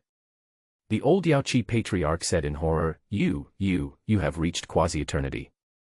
In the last sentence, the voice of Yaoqi patriarch was trembling and full of terror. Quasi-eternity. This is a level stronger than the top powerful ones, but it is not the true eternal. The top powerful ones can cultivate 3 bodies. These 3 bodies refer to the past body, present body, and future body. The 3 bodies become one, and that is the Tao ancestor. The top powerful beings, also known as Daozu, are in charge of 3 bodies, have enormous abilities, and their lifespan is as long as the era. Above the Tao ancestor is quasi-eternity. The ultimate realm is eternity. Now, Li Xiao, who had been away for 6 years, had actually made a breakthrough in despair and reached quasi-eternity. From the beginning of the ancient era to the end of the current era, no quasi-eternal existence has ever been born in the ancient world. The top powerful beings have always been the ceiling of the combat power of this world. But now, this situation has been broken. Li Xiao, who was trapped in the era of depravity, was not only immortal but also achieved quasi-eternity. To be precise, quasi-eternity is still in the category of top powers, but its strength exceeds that of top powers and it possesses some of the abilities of eternalists. Therefore, this stage is called quasi-eternity. At this moment, the immortal ancestor and the reincarnation ancestor were all shocked. The huge hand that was pressing down on them trembled violently and shrank back to a very far place in panic. This old man is really strong. Li Xiao's face was full of excitement. This time, he has finally established himself as a strong second generation. Li Xiao howled indifferently, his voice penetrating through 2 eras. I said I would kill 3 of you, you old immortal, do you think I was just talking? After being hit hard by the sword, the rotten hand of the Yaoqi patriarch retreated rapidly, and at the same time let out a sharp whistle. Good for you, Li Xiao, you have not died or been corrupted in the fallen era, but you have comprehended some of the eternal truth in the fall. Her voice sounded like a duck with its neck strangled, full of fear and disbelief. She is not on the same order of magnitude as the quasi-eternal being. Retreat quickly. Things are beyond our expectations. This cannot be done. The Yaoqi patriarch said in a sharp voice. These words were spoken to the disciples of the Holy Lord of Yaoqi, reminding them to leave quickly, as Li Xiao's strength was appalling and invincible. "Since you are here, why do you want to leave? Since you are bullying the weak, I will return the favor." Li Xiao let out a long roar, and a huge sword appeared out of thin air beside the Saint Lord of Yaoqi and others, then slashed across and slashed at the powerful men from the three holy places who were about to break through the void and escape. "Li Xiao, you are shameless," said the Yaoqi patriarch angrily. At the same time, a lotus lantern flew out from the rotten big hand. This lotus lantern was made of light blue ancient jade, with the wick shriveled in the dried-up lamp oil. At this moment, it was activated by the Yaoqi patriarch, and the eternal rune on the lamp body lit up. It rapidly enlarged during rotation, blocking the sword. The two sharp weapons collided, causing the void to explode, sparking a dazzling light, as if a scorching sun had appeared there. Eternal Lotus Lantern. Li Xiao's eyes flashed with brilliance. The origins of the 7 holy places in the ancient world are mysterious. They have existed from ancient times to the present. It is said that each holy place has an eternal treasure, which is the greatest confidence of the holy place. In the entire ancient world, even quasi-eternity has not yet been born. But in the 7 holy places, there are eternal treasures. It can be seen that the origin of the Holy Land is mysterious and it is difficult to trace its roots. There are also powerful people who suspect that the eternal treasure of the Holy Land was born from nature, not from human power. Boom. The eternal lotus lantern hung in the sky, like a beacon in despair, blocking the way of the Holy Lord of Yaoqi and others. The most important thing was to protect Li Xiao. This girl had a holy body in the bones of the emperor, and she had a bright future. The Holy Land of Yaoqi must not be lost. Then, the eternal lotus lamp rune glowed, covering the people from the 3 holy places, breaking through the void and disappearing on the spot. However, the eternal lotus lamp could not protect everyone. Several emperor-level warriors who came from the 3 holy places were hit by the exploding sword energy, and their bodies broke apart and turned into blood mist. In just a moment, the ancestors of the 3 holy places retreated in shock, and the strong men of the 3 holy places were rescued by the eternal lotus lantern. In the eastern sky, the blood-red light retreated like a tide and merged into the earth. The world returned to peace and clarity again. "I told you I would kill all 3 of you, and I'm letting you go." Li Xiao roared in anger, and another sword slashed out from behind the curtain, flew to the east, and chased after him. A moment later, a scream of "ah" was heard. The sound was terrifying. It could be heard that the person who was stabbed by the sword was in extreme pain and felt great terror. "Li Xiao, you bastard, you actually killed my future body." The old and terrified voice of the ancestor of the Yaoqi Holy Land came from the east. Somewhere in Zhongzhou, foul-smelling blood suddenly oozed out from deep within the earth, dyeing the soil red for several miles. In just a moment, that piece of land seemed to be soaked in blood, and the stench was overwhelming. The laws of nature were distorted there, and that piece of land became a dead land. The lush vegetation withered, and no grass grew from then on, and black air filled the sky. Li Xiao was about to draw his sword again to kill 3 enemies, but at this moment, the black light of the spear of fallen on his chest suddenly surged and submerged him in an instant. He struggled mightily in his fall. The gray fog surged up again. Damn it. It's hard to stop the fall. Before being completely submerged by the black light and gray fog, Li Xiao looked at the courtyard affectionately, looked at the crowd, glanced at a few little Lolas, and finally fixed his eyes on the boy in shorts. The next moment, his figure disappeared, sinking into the gray fog, gradually walking away. "Wait until I come back." Li Xiao's last voice was drowned in the endless black light, and the time and space behind the curtain gradually disappeared. 3 swords. The 7 nurses burst into tears and cried out in shock. At the moment of disappearance, a huge black shadow with bloodshot eyes and gray hair stood in the distance, staring coldly at the ancient world. Just when Li Xiao almost couldn't hold on again, the mysterious primordial mother energy cauldron in his body trembled again. This tremor was like ripples on the lake, and the fear brought by the rotten big hand disappeared instantly. Li Xiao gritted his teeth and slowly stood up from the wooden pillar in front of people's shocked gazes. Click. As he stood up straight, the wooden pillar under his feet suddenly cracked. This thick spiritual wood could no longer withstand the force of Li Xiao propping himself up, and broke apart. The pressure that the wooden pillar bore did not come from the terrifying rotten hand, but from the powerful force generated by Li Xiao when he resisted fear. It is like the force a person exerts when he is in severe pain. Seeing that Li Xiao actually stood up straight, there was a hint of surprise in the old voice. Your descendant is really a tough guy.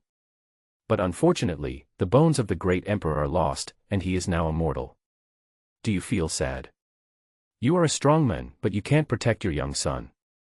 Do you feel sad? As the rotten hand pressed down, the old voice muttered to itself again. Li Xiao felt that this rotten old ancestor must be a chatterbox. You old zombie, if you are not in good health, just lie back in the coffin. Li Xiao spoke as he landed on the ground. He was really a big talker. At this moment, he couldn't stop talking and called the terrifying ancestor of the Yaoqi Holy Land an old zombie. At the same time, Li Xiao's heart moved, and he was secretly surprised. This old zombie didn't even find out my extraordinariness, nor did he find the primordial mother Qi cauldron. What is the origin of this cauldron? Even the top powers in this world can't detect it, and it can even help me conceal my aura. At this moment, the mystery of the original mother Qi cauldron was once again heightened in Li Xiao's mind. And the old voice was calm, and the rotten and majestic hand finally touched the supreme sword formation set up by Li Xiao. Buzz buzz buzz. In an instant, countless golden swords emerged, and complex runes glowed, forming a golden net that covered all directions and collided with the rotten hand. However, with just one contact, countless golden swords were forced to hum and tremble. I'm afraid the sword formation can't hold up. The expressions of Ao Buhui and the other 7 people changed. The next moment, they flew back to the ground, stood with their daughters, and protected them in front of them. Su Su Su shouted to Li Xiao, who had fallen from the wooden pillar, "Xiaoer, come here quickly." Li Xiao was very obedient at this time and ran over as he was told, but while running, he kept looking up at the sky. The old voice said again, "Can a small sword formation stop me?" It's ridiculous, Li Xiao, you think you can resist corruption just because you are in your prime. How arrogant. Destroy it. As the last voice fell, the rotten big hand pressed down fiercely. With a bang, countless golden swords flew around. Many of the golden swords directly shattered into golden stars and scattered away at that moment. The golden sword formation that could not be shaken by the combined efforts of 3 powerful men was easily destroyed by this rotten big hand. A hole appeared, like a tear in a fishing net. The sword formation was broken. In the courtyard, adults and children alike had pale faces, completely bloodless. Why don't you show up? It seems that you are really dead. On the towering and rotten hand, the 5 big fingers suddenly evolved into the same old woman's face. The face was wrinkled and covered with rotten flesh, with pus oozing from the maggot holes. In the eye sockets were not yellow eyeballs, but a nest of gray maggots that were entangled and squirming constantly. In the nostril, 2 maggot heads, hideous and terrifying, were flying around with their teeth bared. Come with me. Your precious blood will be of great use. 5 heads on the towering fingers spoke at the same time, looking at Li Xiao. The next moment, the heads disappeared and turned into fingers. A huge rotten hand reached down from the sky, trying to dig the entire canyon land out of the ground and grab it into the distance. Buzz. At this moment, a curtain appeared between Li Xiao and the others and the giant hand, isolating the sky above and below. Behind the curtain, a figure gradually became clear from a distance. He seemed to come from another time and space, trying to forcibly intersect with the time and space where Li Xiao was. And the curtain separates the 2 different time and space. 3 swords, yes, 3 swords. The 7 nurses cried out in surprise when they saw the blurry figure appearing. Li Xiao was startled, and looked up at the tall figure that was gradually becoming clearer. That cheap old man, is he here to save the day? Li Xiao. No one expected that Li Xiao would actually appear. He is not dead. The faces of Saint Lord Yaoqi and others changed dramatically. The old voice was shocked and said hysterically, "You are still alive in the fallen era. How is it possible? Before, I couldn't find any trace of you. How is it possible that you are not dead?" But as the figure behind the curtain gradually became clearer, people saw a horrifying scene. A figure in white clothes was surrounded by gray mist. When the gray mist dispersed, a stern face was revealed. On his chest, there was a spear with a black glow. The long hair pierced through his entire chest and was firmly embedded in his body. Spear of the Fallen. The old voice screamed, "You are still alive despite the spear of corruption." At this time, the figure in white finally became clear. He was extremely handsome, his white clothes were as white as snow, and he looked like an immortal. However, his expression was cold and murderous intent was hidden, appearing and disappearing in the rolling black fog. Li Xiao stared at him in a trance, thinking, this guy is so handsome. You old fool, are you going to bully my people while I'm away? Are you going to break the rules? Li Sanjian's cold voice came from behind the curtain. The ancestor of Yaoqi Holy Land said angrily, Li Sanjian, why are you pretending? After 2 epochs, how much ability do you have left? At this time, from the direction of Zhongzhou, 2 rays of blood shot up into the sky again, and the stench became stronger again, filling the sky and the earth. 2 large, rotten hands covered with maggots came across the endless distance. The moment Li Sanjian appeared, the immortal Saint Lord and the reincarnation Saint Lord instantly crushed a soul tablet, awakening the ancestors sleeping in the immortal Holy Land and the reincarnation Holy Land. The 3 top powers arrived together, their mighty power was overwhelming, blood was surging like a red tide, and rotten corpse fluid rained down from the sky and earth, causing the ground that was contaminated by it to rot and all living things to turn into decay. Many people can't stand the smell. Many weak animals in the forest turned into rotten meat the moment they inhaled the corpse gas. The 3 top powers dominated the area, and the impact they produced was terrifying. This was not intentional on their part. In fact, they had tried their best to restrain their corrupt aura, but they still had a destructive impact on the surroundings. Fortunately, Li Xiao and the others were fine. Li Sanjian sheltered them. Li Sanjian, do you still want to show off? Even if you are in this era, you can't stand up to the 3 of us. The ancestor of Yaoqi Holy Land said in a rumbling voice. Snort. Li Sanjian behind the curtain suddenly stood up and moved. Even if I, Li Sanjian, am in a different era, with a spear wound in my chest, I can still kill 3 of you. The hairy monster's scarlet eyes were so cold that it seemed to be able to freeze the era. Li Xiao couldn't help shivering when he was seen by it across 2 time and space. This kind of coldness comes not only from the body, but also from the soul. The curtain disappeared. The space and time behind the curtain is no longer visible, as if nothing has happened there. The battle between the top powers starts quickly and ends quickly. Moreover, the battle took place in the sky and did not cause much damage to the ground. In addition, with Li Sanjian's special protection, there was almost no damage in the canyon except for the damage to the sword formation. 7 wet nurses stood in the courtyard crying and staring at the sky for a long time. Even though there was nothing there, they still refused to look away. The 7 little girls no longer had smiles on their faces, and there was still panic on their faces. They felt depressed at this moment, and stood quietly behind their mothers, holding onto the corners of their mother's clothes, and said nothing. Although the man just now was their father, they had never seen him since childhood and had almost no feelings for each other, so they did not overreact at this time. But there was sadness in their eyes, and they didn't look very happy. Li Xiao stood on the right side of Su Susu, with Su Susu hugging his shoulders tightly. He also put away his smile and remained silent. The last scene is unforgettable to everyone. Li Sanjian was submerged in the corrupt grey fog and was carrying the spear of corruption. His life or death was uncertain. Ao Buhui and others were very worried about him. Li Xiao didn't feel very worried, but he felt depressed in his heart for unknown reasons.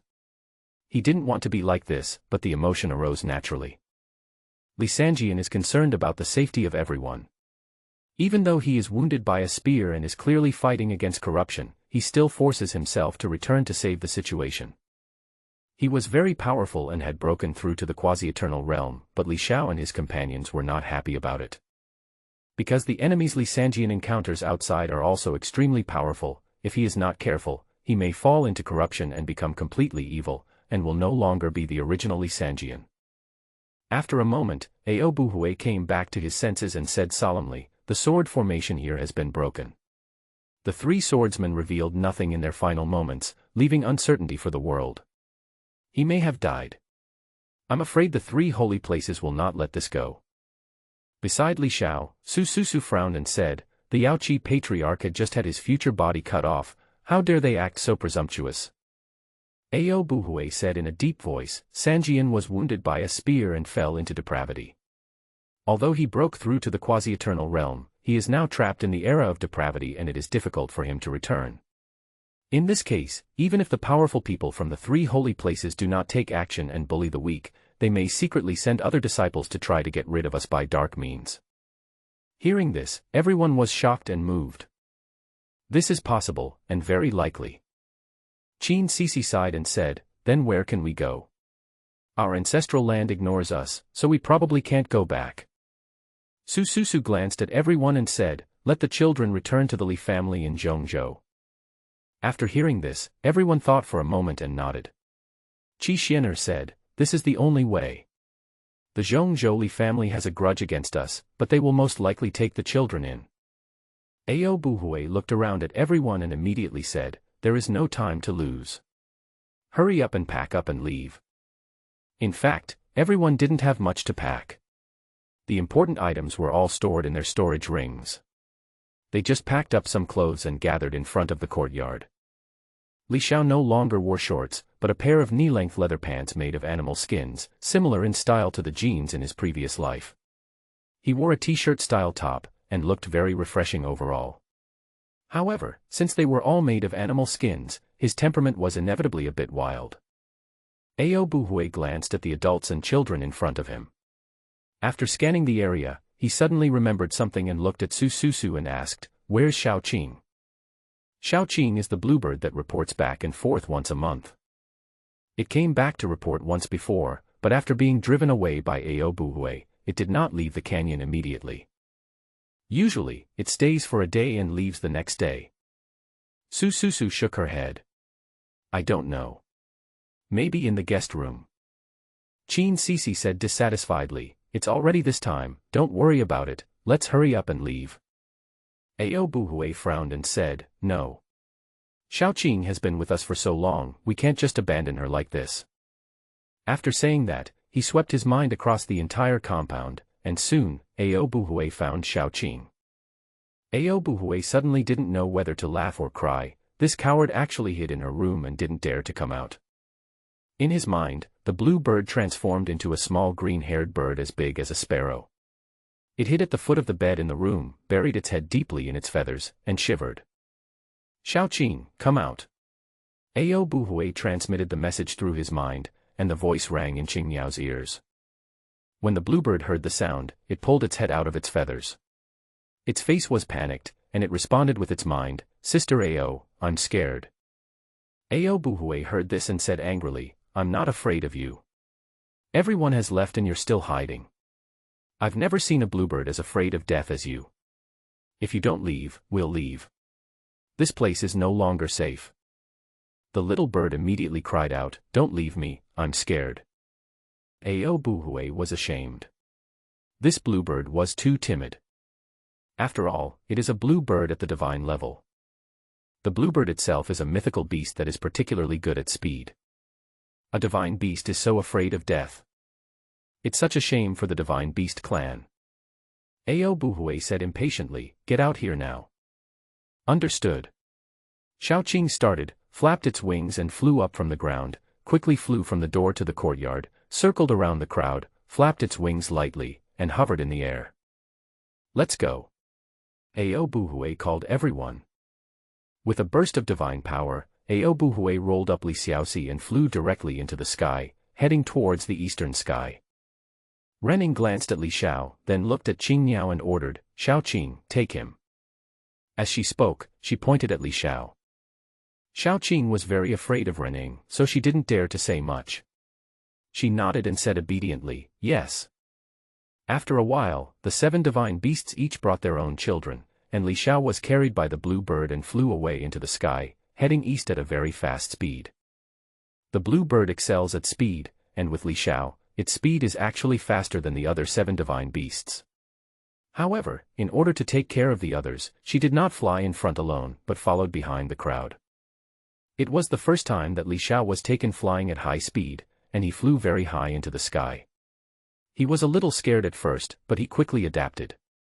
The faint fragrance of a young girl emanated from Xiaoqin beside him, which made him relax his tense mood. After they left for a while, in a dense forest in the wilderness, a figure in a black robe stood in a hidden place, looked up at a group of people going away in the sky with cold eyes, and the next moment, he disappeared from the spot.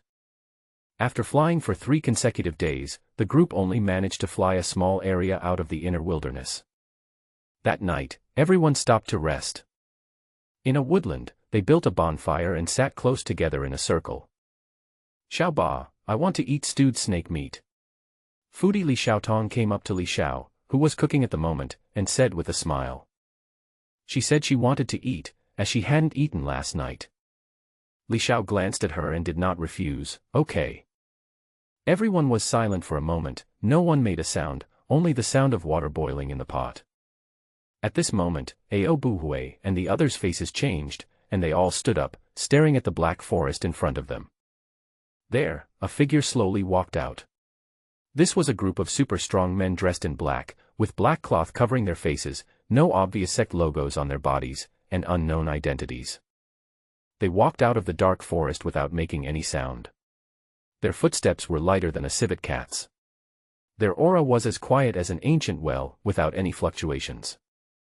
This frightened the 7 wet nurses. It's not that these men in black are not powerful, but their aura is deliberately concealed so that they cannot be detected beforehand. They came prepared. From the holy land of Yaoqi. Ao Buhui glanced coldly at the group of men in black, with an alert look on his face, and a huge black hammer weapon in his hand. A tall figure in the lead stopped and stood only a few feet away from Li Xiao and his group. As soon as he stopped, the others followed suit. He was the leader, and at this moment he spoke indifferently. "Don't make wild guesses. We are not from any holy land. We are just passing by. It was a dark and windy night, and we happened to meet a woman and a child. They were so beautiful that we couldn't help but stop and wanted to come over to build some ties with them." When the wet nurses heard this, they all knew that this man was lying. Just passing by, are they a group of super powerful people? Obviously, they are unwilling to admit their identities. But Ao Buhui and the others were certain that these men in black must be powerful people sent by the 3 holy places, but they were sneaky and did not dare to show their true faces and identities. After all, the 3 holy places were concerned and worried that Li Sanjian would return again. After all, it is a quasi-eternal being. Even if it has fallen into corruption and its fate is unknown, they dare not take it lightly.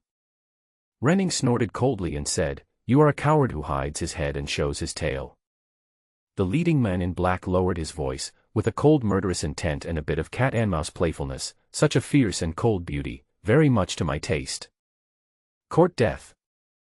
Renning had a very bad temper, her face was cold and gloomy. She took a step forward, pressing forward, the aura of the peak of the divine realm emanating from her body, like a galaxy of stars. The face of the leading black-clad man under the black cloth changed. He turned his head to look at the person next to him and said in a deep voice, "Number 3, go and take her down." This group of people don't even want to reveal their names, but instead use code names. The leading man in black is number 1, and the 2 people next to him are number 2 and number 3. Number 3 nodded when he heard the order. He stared at Renning with cold eyes, but said unkindly, "As a woman, being too fierce will not please men." Ren Ying's face darkened, and her figure flashed forward and disappeared on the spot. The next moment, she was in front of number 3 and punched him, with the Dao shining brightly. Number 3 was startled and caught off guard. He wanted to force the woman in front of him to lose her balance, but he didn't expect that she had such a violent personality and such murderous intent that she attacked him directly. "Today, I'm going to teach you a lesson." Number 3 shouted in a deep voice, raising his fist and punching forward. His fist was glowing brightly, covered with terrifying runes, and his imperial power was overwhelming, but he deliberately concentrated his power into one punch, focusing it at one point, and unleashed a powerful secret technique. Although he spoke frivolously, he was ruthless and merciless in his actions. Boom! The 2 fists collided with each other, causing a thunderous roar. Shock waves spread in all directions, and the dirt under the feet of the 2 men exploded. At the center of the collision, the road hummed and turned into chains. The rest of the shock waves and avenue chains were calmed down by the hand of number 1 at the back. Ao Buhui and 6 other witnesses also took action to block the shock wave that was heading towards them and protected Li Xiao and the others. But when Ao Buhui saw the leading man in black calmly suppressing the aftermath, his face changed and he had a bad feeling. This man in black is extremely powerful. Huh. At this time, number 3's face suddenly changed. His hand, which he had used to fight with Renning, suddenly dried up starting from the palm. The skin was like dead bark, covering the bony bone inside. He was horrified and said, "It's the power of reincarnation." Renning shouted coldly and punched again, not giving number 3 any time to breathe. Number 3 looked panicked for a moment. He slammed the ground with his right foot and soared into the sky, flying to the top of the tree. Renning was filled with murderous intent, and with a long roar, he followed him. His fist was glowing brightly, wrapped in the Tao principles, and he blasted towards the back of number 3. The 2 men fought on the treetops, the shock waves were rampant, and countless ancient trees were destroyed as if they were hit by sea waves. The avenue continued to roar, and the chains of the avenue raged like electric snakes. They fought so hard that the heavens trembled. Below, number 1 narrowed his eyes and secretly said in horror, "The divine beast is indeed terrifying. It can even fight against an emperor-level opponent." These unidentified men in black are all at the emperor level. There are 7 of them in total, and the leader is the most powerful. The emperor realm is a great realm, which is divided into different stages. The abilities in each stage vary greatly. Li. Once the battle in the sky began, it instantly reached a fever pitch. At this time, Renning turned into a huge black peacock, spanning the sky, her cold red eyes staring at the men in black in front of her. The rune on the black peacock's forehead lit up, becoming more and more intense. Finally, a terrifying magical power was transmitted through the air and enveloped number 3. The magical power of Chaos Peacock. Number 3's face changed. He was clearly at the emperor level, but after being locked onto by the black peacock, he felt terrified. The next moment, his body withered away, just like his hand before. No. He kept mobilizing the power in his body, and the Tao of the Emperor realm glowed and covered his entire body. Beside him, the laws of the universe roared, the sky broke apart, and a network of cracks appeared. But it was of no avail. Hit by the magical power of the Chaos Peacock, he seemed to be trapped in reincarnation. He experienced birth, old age, sickness, and death in an instant. His body functions were failing and his abilities were regressing. It was as if he had lived his entire life in an instant. He is in the Emperor realm. However, at this time he could hardly resist reincarnation. He could only sink into despair, watching his body decay and turn into a withered old man. The black clothes on his body also became fluffy, because his body had become as thin as a mummy, and his spirit and energy were reaching that of an old man in his 70s, and he looked very old.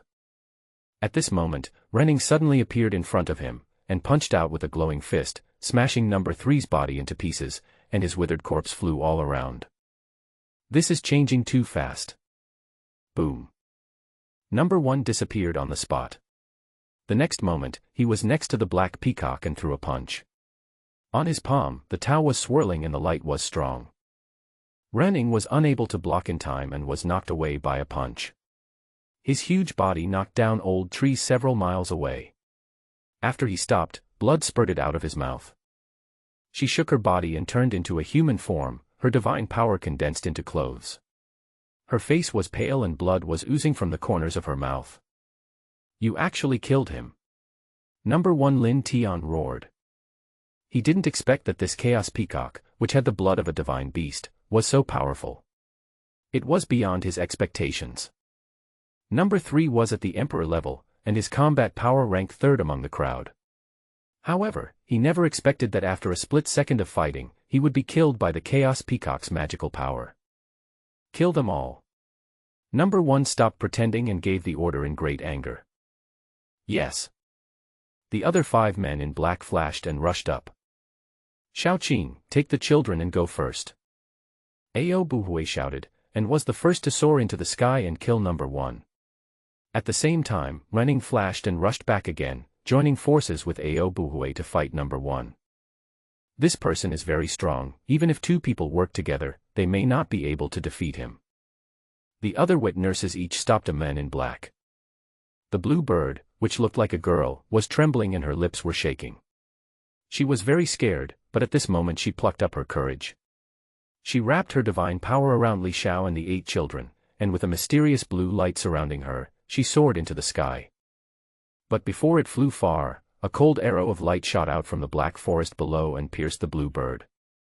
The blue bird fought back with all its might, transformed into its original form, and swept its blue wings forward, with runes and principles shining brightly, but it failed to block it, and its wings were pierced, wailing miserably. The blue bird suffered a heavy blow, and fell towards the black forest below. One of her wings was pierced by a light arrow filled with Tao principles, and it got stuck inside. Blood from the bird was splattered in large amounts, and the scene was extremely tragic. Her wailing was heartbreaking. Li Xiao's 8 children all turned pale, with anxiety and worry on their little faces. "Aunt Bluebird, are you okay?" Li Xiao asked nervously. He was very worried about the safety of the blue bird, and was also afraid that if they fell like this, everyone would be smashed into a pulp. I'm fine." The blue bird spoke intermittently, its body turned into a parabola, and it crashed into the dense forest with an unstable body. The bluebird was several feet long, with a wingspan of nearly 10 feet. There were densely populated old trees in the dark forest below, and it crashed headfirst into the forest, breaking many old trees along the way, creating a huge mess. At the critical moment, she controlled her body and used her divine power to protect the 8 children, trying her best to prevent the children from getting hurt. She was obviously seriously injured and was very timid, but at such a critical moment, she did not abandon the children. It can be seen that she was kind-hearted and kept her promise. She agreed to Ao Buhui to take the children away and was willing to do her best to do it. After landing, the blue bird's body changed, becoming smaller and its wings spread out, but an arrow pierced through its left wing. It's the arrow of light. But at this time, the light arrow rune had dimmed and the arrow body no longer glowed, so the arrow itself could be seen. It was a black sword with golden runes engraved on it. At this moment, the light of the runes gradually dimmed, like a flame that was burning to its last gasp, and its light gradually weakened.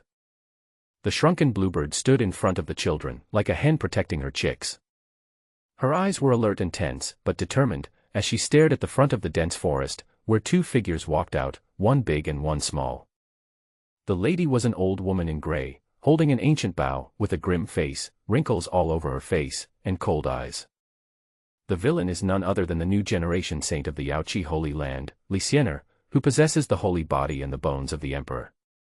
The old woman next to her was an elder of the Yaoqi Holy Land, a terrifying emperor-level powerhouse. "You little beast, do you think you can run away?" the old woman spoke gloomily, with murderous intent in her mouth. Li Xiao saw the 2 people walking out from the opposite side, especially the new generation saint girl, and his heart was awe-inspiring. The Holy Land of Yaoqi did not give up. But they did not let the powerful one take action.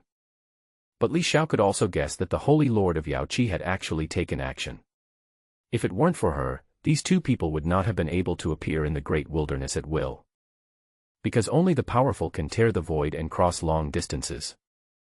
Li Xiao, dressed in black, had a cold face. She stared at Li Xiao, gritted her teeth, and a surge of anger built up in her heart. Before, Li Xiao had humiliated her with words, which she remembered deeply in her heart. She probably hated Li Xiao to the core. The blue bird was very scared, its body was shaking, and its feathers were quivering and bursting, but she stood firmly in front of the children, never giving in or escaping alone, but showing fearlessness and confronting the enemy. Across from him, Li Xiao stared at Li Xiao, her thin lips moving slightly. "I said I would take your heart's blood, and I never break my promise." Li Xiao looked at the 2 men, feeling nervous, but he was very rude and sneered, "You dog who picked up my bones, are you taking advantage of the power of others? Standing behind an old immortal, who do you think you are? Without your old immortal, you, stupid dog, wouldn't even dare to bark." The old woman's expression became increasingly gloomy. The boy opposite her had a really stinky mouth. People always call her old and stubborn. Even though she is really old, she doesn't allow others to criticize her like that to her face. Her eyes were grim, and she said in a suppressed tone, "At such a young age, you don't know how to respect your elders. Are the children of the Li family so uneducated?" Facing the old woman, Li Xiao's heart was obviously beating fast, but he still couldn't help but glare at her. Who do you think you are, a senior? You only know how to bully the weak. Who would respect you? The old woman's face suddenly darkened at a visible speed, looking extremely ugly. The murderous intent in her is even stronger. She was about to take action but was stopped by Li Xiao, who also had an unhappy expression on her face. Li Xiao once again insulted her in person, mocking her as a dog that picks up human bones. Li Xiao was so angry that her pretty face turned pale and her little body was shaking. She clenched her fists and spoke word by word. You say that because you are incompetent. You must be in pain and resentment for losing the Emperor's bone, right? I'm giving you a chance now, a one-on-one fight. If you're capable, you can take back your bones. If you're not, I'll dig out your heart's blood. Li Xiao's tone was icy and cold. I'm not much older than you, so we're the same age. I'm not bullying you, am I? Even if your father is here, he can't say anything. You are inferior to others, you are inferior to others. Do you dare? Do you want to fight? You don't just know impotent rage, do you?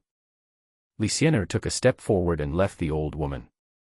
The old woman's face changed and she immediately took out a black rune arrow, put the bow on it, and aimed at the blue bird opposite.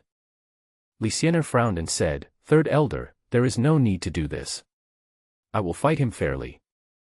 The old woman nodded and said, Don't worry, I'm just keeping an eye on the bird for you. Li Xiao did not get angry.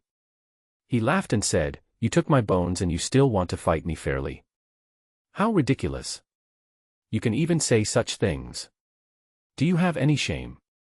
Li Xiao opened her thin lips and said, In a battle with you, I will not use my emperor's bone or my sacred body, but will use the most ordinary means. At this time, Li Xiaoqin behind Qingniao looked dissatisfied and said coldly, You are obviously 3 years older than Xiaoba, how dare you call this a fair fight? 3 years. This is already a huge advance in spiritual practice. It's almost like a small era. Moreover, after losing the great emperor bone, if Li Xiao had not cultivated the mother energy of all things, he might now be just a mortal body, and his cultivation speed would be far slower than that of Li Xiao.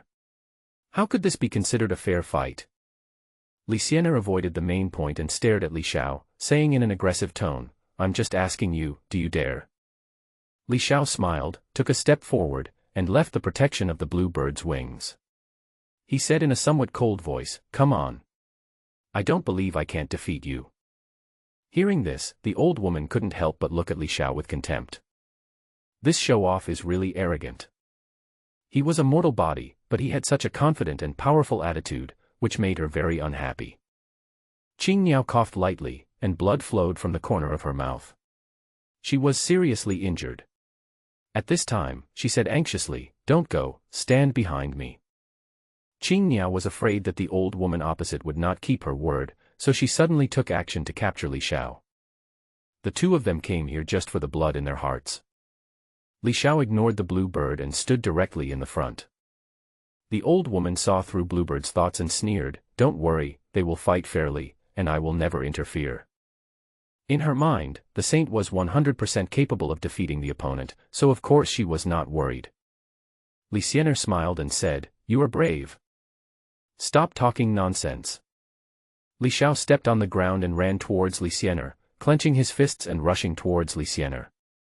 He did not use his magical power at the first moment, and only used a small part of his strength. Li Xiao sneered, her brows full of disdain. She stood there quietly, waiting for Li Xiao to arrive.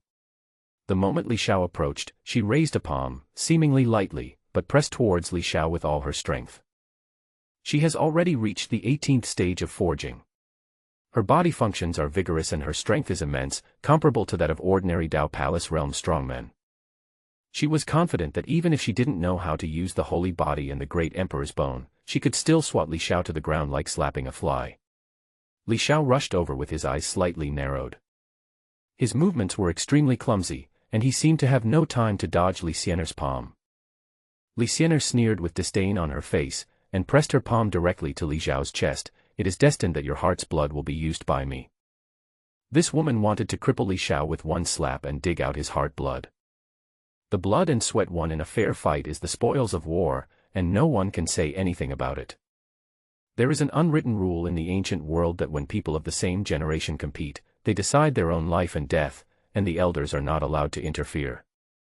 Because once the elders intervene, the nature of the situation changes, and it will trigger a series of chain reactions, which may eventually lead to tribal wars or holy wars. In the field, the clumsy Li Xiao seemed unable to dodge the palm strike at all, and foolishly crashed into it with his chest. But at the moment when Li Xiao's palm landed on his chest suddenly glowed, the runes were dazzling, the light was so scorching that people dared not look directly at it. His sternum power was activated. Li Xiao has the bones of an emperor, and 5 great emperor bone magical powers were born in 5 places. The supernatural power at the sternum is a power called transformation of all things. The so-called he transforms everything means that all the secret techniques, magical powers and other attacks on Li Xiao will be eliminated, which means that his body can be immune to attacks. As for the degree of immunity, it depends on the strength of the enemy. At the highest level, his magical power of transforming all laws can neutralize the attack power of 9 levels of enemies. 9 floors. If they were at the same realm, the 9th level of strength would be dissolved, and it could be said that Li Xiao would be basically unaffected. Bang. Li Xiao pressed her palm on Li Xiao's glowing chest. However, his chest did not cave in as imagined, nor did blood spurt out. His body did not fly backwards like a broken bag, and it was unknown whether he was dead or alive. The ball of bone light submerged her palm and only made a muffled sound when it hit Li Xiao's chest. She was shocked and felt that the place where she hit was extremely hard and difficult to shake. Bang. At this time, Li Xiao stopped clenching his fists. With a thought, he took the frying pan in his hand, jumped up suddenly, and hit Li Xiao on the head. Bang. Li Xiao was caught off guard and failed to avoid Li Xiao's blame, and was hit on the head. After taking a bite of the stewed pot, Li Xiao felt stars spinning above her head. She was hit by the black pot and felt dizzy. A big bump suddenly appeared on her head like a bamboo shoot. She was confused and didn't know what was going on. She used all her strength to strike back, and even without using the power of the holy body and the emperor's bone, there was no way Li Xiao would be able to withstand it. However, the result was far beyond her expectations. Not only did Li Xiao take her full strength blow without any injury, he even turned the tables and blamed her for it. This style of play is really surprising. Li Xiao's strike was so powerful that Li Xiao's soul felt dizzy. There were stars all over her head, her scalp was numb, and her thinking was stagnant. What? The old woman's face changed drastically, and she asked in shock, "What is that on his chest? Could it be that he has grown a new piece of emperor bone?" This scene shocked the old woman beyond words. Can the lost emperor's bones grow back? At this moment, Li Xiao approached Li Xiao, wanting to capture her alive as a threat. Li Xiao had planned it out from the beginning. He agreed to fight with Li Xiao not because he was provoked by the other party, but because he planned to catch Li Xiao by surprise and capture her alive with lightning speed from the very beginning. The bluebird was hit by an arrow and was seriously injured. Even if it wasn't injured, it would still be no match for the old woman. If it weren't for Li Xiao as a bargaining chip, they would have been dead today with no way to escape. Capturing Li Xiao alive is the only possibility Li Xiao can think of to survive. Li Xiao and Li Xiao were very close and could grab each other by just lowering their bodies. However, he underestimated one thing, that is, the old woman's power. Whoosh! At the moment when Li Xiao was in danger, a glowing arrow shot towards Li Xiao's head. The old woman broke her promise and interfered in the fight between the two. Li Xiao's hair suddenly stood on end, and he felt a chill from the tips of his hair to his toes. He felt that death was approaching. The old woman's arrows can even kill a divine blue bird from a distance. No matter how talented Li Xiao is, he can't block it because his strength is crushed. At this moment, a green light flashed in front of him, and a figure blocked his way with his physical body. At the critical moment, the blue bird behind him activated its magical power, flashed over and protected Li Xiao. The bluebird is a mythical bird that excels at speed. Its magical power is said to be extremely fast as lightning. However, she blocked Li Xiao, but suffered a serious blow herself. Phew! Her chest was pierced by an arrow of light. After the arrow entered her body, the force exploded, blowing a big hole in her chest. Blood spurted out, dyeing the dead leaves on the ground red. Bluebird coughed up blood again and her whole body trembled, but her eyes were extremely firm. She stared at the old woman without retreating a single step. "Auntie, how are you?" Li Xiao exclaimed, his face full of fear. He was scared and thought the bluebird might die, because his face was covered with Bluebird's blood. From behind, he clearly saw an arrow stained with thick blood, piercing out of the bluebird's back, with fragments of the bluebird's internal organs on it. The bluebird did not respond to Li Xiao, but spread its wings and protected Li Xiao. Li Xiao's eyes turned red, and he roared, "Old bastard, I curse your ancestors for 18 generations." This old woman went back on her word, bullied the weak, disregarded the rules, and had a very ugly face. Although he had thought of this ending a long time ago, he couldn't be so foolish as to believe that the other party would really not take action when Li Xiao was in danger. He was just betting on a possibility, capturing Li Xiao as a threat before the old woman took action. But it turned out that Li Xiao was still naive. He underestimated the old woman's reaction speed. This is not Li Xiao's fault. He does not have an accurate understanding of the strong people in this world. The old woman helped Li Xiao up from the ground, her face full of murderous intent, and she angrily said, "You little thing, you are so vicious at such a young age. You have treated such a good girl so harshly." This sentence made Li Xiao feel that the old woman was ridiculous. When they thought their saint would win, they pretended not to interfere and said they would have a fair fight. As a result, when something goes wrong, you immediately act without regard for your own dignity, and then bite back at others, hating others for their viciousness. It's so shameless and despicable. Li Xiao sneered, "You mean you are allowed to kill people, but I am not allowed to fight back?" The old woman's face was icy, and she said in a deep voice, "How can you compare with the life of the saint? Humph, so what if you bully the weak? Today, none of you can escape." The old woman used her imperial power to protect the unconscious Li Xiao, then she drew the bow with the arrow in her hand again and shot towards Li Xiao. This old woman doesn't seem to like using any other means but to shoot enemies with arrows. Li Xiao's expression changed drastically. In the back, several little girls screamed in fear. Suddenly, the blue bird let out a cry, extremely mournful. The blue light on its body suddenly became stronger, and it was covered with the laws of nature. It neither retreated nor gave in, and took the light arrow from the old woman opposite. Phew! Bluebird suffered a serious blow again and started coughing up blood. She was timid by nature, but she did not retreat at this moment. Instead, she used her life to protect the children just to fulfill a promise she made to others. Seeing that Bluebird was injured, the 7 little girls and Li Xiao's eyes turned red and they shouted, "Auntie Bluebird, please leave now and leave us alone." The children were smart and knew they couldn't escape today, so they didn't want to implicate the Bluebird. Because with Bluebird's speed, there is a chance of escaping if it runs away alone. Phew! The old woman looked indifferent and shot another arrow. The bluebird trembled, but did not retreat at all. A hole exploded in her body again, and the scene was horrific. Later, a few little girls saw this scene and cried loudly out of heartache and were very scared. "Don't worry, little ones, Auntie won't let anything happen to you." Although Bluebird was seriously injured, he spoke intermittently to comfort the children behind him. "She is so kind." Li Xiao was filled with grief, his face full of tear marks. The old woman said in a cold voice, "It seems that your father has really fallen into depravity and can't take care of this side. Today, I will use my power to bully the weak, who can do anything to me." The old woman's eyes flashed with a sharp light, and her look was extremely terrifying. She already had a strong desire to kill Li Xiao. This was not only because Li Xiao had humiliated her repeatedly and almost killed Li Xiao. The most important reason was that Li Xiao had actually grown a new piece of emperor bone. The recovery of the emperor's bones is unprecedented and unbelievable.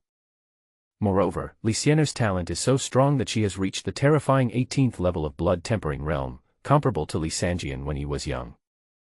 With such strength, even if Li Xiao had not used the power of the holy body and the emperor's bone, she could never be compared to a boy who had lost his bones. But what happened just now? Li Xiao, who was a person of great strength, was knocked to the ground by Li Xiao with a strange black flat pan after just one encounter. Stars appeared in her head, Pustules appeared on her forehead, and she fainted. The most important point is, the old woman saw it clearly from the side. That show-off just now took a palm strike from Li Xiao on the chest, but was totally unharmed. After being hit, his body did not retreat or stagnate, but jumped up and down. All this shows that this boneless boy is not as simple as he seems. He deliberately hid his talent and didn't want to show it to others. In fact, the emperor bones he regrew might be even more powerful than the original bones and possess incredible magical powers. Otherwise, it would have been impossible for him to remain safe and sound after being hit by Li Xiao's murderous palm, and even easily knock the latter down. There is another point that frightens the old woman even more, that is, Li Xiao is 3 years younger than Li Xiao. 3 years younger. For the early stages of practice, this is a huge lead, especially when one is among the peerless geniuses. This is equivalent to leading by a small era. However, Li Xiao, despite being much younger, overcame the gap in age and defeated the unrivaled genius who was said to be unprecedented. Li Xiao, who possessed the holy body of cause and effect and the bones of the great emperor, was actually defeated, and lost to a boy who had lost his bones. Although this was because Li Xiao was arrogant and conceited about her strength and did not use the power of the holy body and imperial bone. But defeat is defeat. She shouldn't have lost. The old woman stared at Li Xiao intently, her eyes full of murderous intent, and she wanted to get rid of Li Xiao as soon as possible. You are so extraordinary. It's incredible.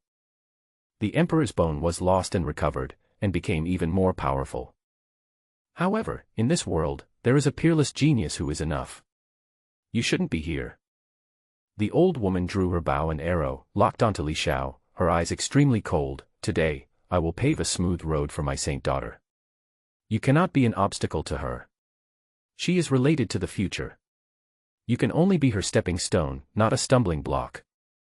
Even though Li Xiao was defeated by Li Xiao, the old woman still firmly believed that Li Xiao had a much better future than Li Xiao. In the future, Li Xiao's limits will be unmatched by anyone. Because Li Xiao possesses the holy body of cause and effect and the great emperor's bone, and the great emperor's bone has not yet been fully utilized, its upper limit is huge. In addition, Li Xiao's comprehension is extremely terrifying, unprecedented and brilliant, making all the celebrities and sages in history pale in comparison, not to mention Li Xiao. This is reflected in the fact that she can subdue a strange bone purely by her own ability. The most important thing to subdue a strange bone is to forcibly comprehend the original runes on the bone. Generally, only the original owner can understand the emperor's bones. For others, it is like reading a heavenly book, which is bitter and difficult to understand. However, Li Xiao, who was very young, did it. Not only that, it also subdues the alien bones and suppresses the rejection. From this we can see that her understanding is truly amazing. Looking back on the long history, there is no one with such understanding as her. And understanding is about the limits of the future. If you want to reach the pinnacle of spiritual practice, understanding plays a vital role. The old woman locked Li Xiao with an arrow and said coldly, since a new and more extraordinary emperor bone has grown, it's perfect. It can be transplanted into my saint's body, so that she can master 2 emperor bones and her talent will be further improved. Whoosh! As she spoke, the old woman mercilessly shot out the light arrow in her hand. This arrow was more terrifying than any previous one. In the void as it flew through, chains of the great Tao emerged, the Tao of heaven and earth roared, and a dark crack appeared. The darkness in the crack was so black, darker than the night, and clearly visible. The old woman was determined to kill, and she went all out. Li Xiao and his men all turned pale, knowing that if this arrow shot at them, they would all surely die. Lie. The bluebird cried once again, and the cry was heartbreaking, revealing its tragic and cruel nature. There was a bright blue light on its body, but within that blue light, there was also a gleam of blood, which made people's heart palpitate. It was fighting desperately, burning its original blood essence, forcing its strength and condition to the limit, fighting for the final blow. No! Li Xiao yelled. Auntie! 7 little girls cried out in sorrow, their faces full of tears. Li Xiao, hurry up and come out. Hurry up and jump back from the different era. Li Xiao roared in his heart. At this moment, he realized for the first time how insignificant he was. It was useless to blame himself. How he wished that Li Xiao would appear from another era at this moment and kill the old woman across the curtain. In fact, Li Xiao was in pessimism at this time. He has only been in the ancient world for more than 6 years and has been practicing since he was a baby. It is amazing that he has achieved what he has today. At the age of 6, he can kill people at Dao Palace level with the blood-tempering realm. This would be extremely dazzling in any era in the ancient world, eclipsing all the geniuses. However, Bluebird might die because of him and was in a desperate situation, so he hated himself for being incompetent. The arrow of light was merciless, seeming to arrive in an instant. Buzz. At this moment, a thick crack in the void appeared between Li Xiao and the light arrow. An old roar rolled out from the crack in the void. I am a member of the Li clan. Do you think you, an old man, can bully me?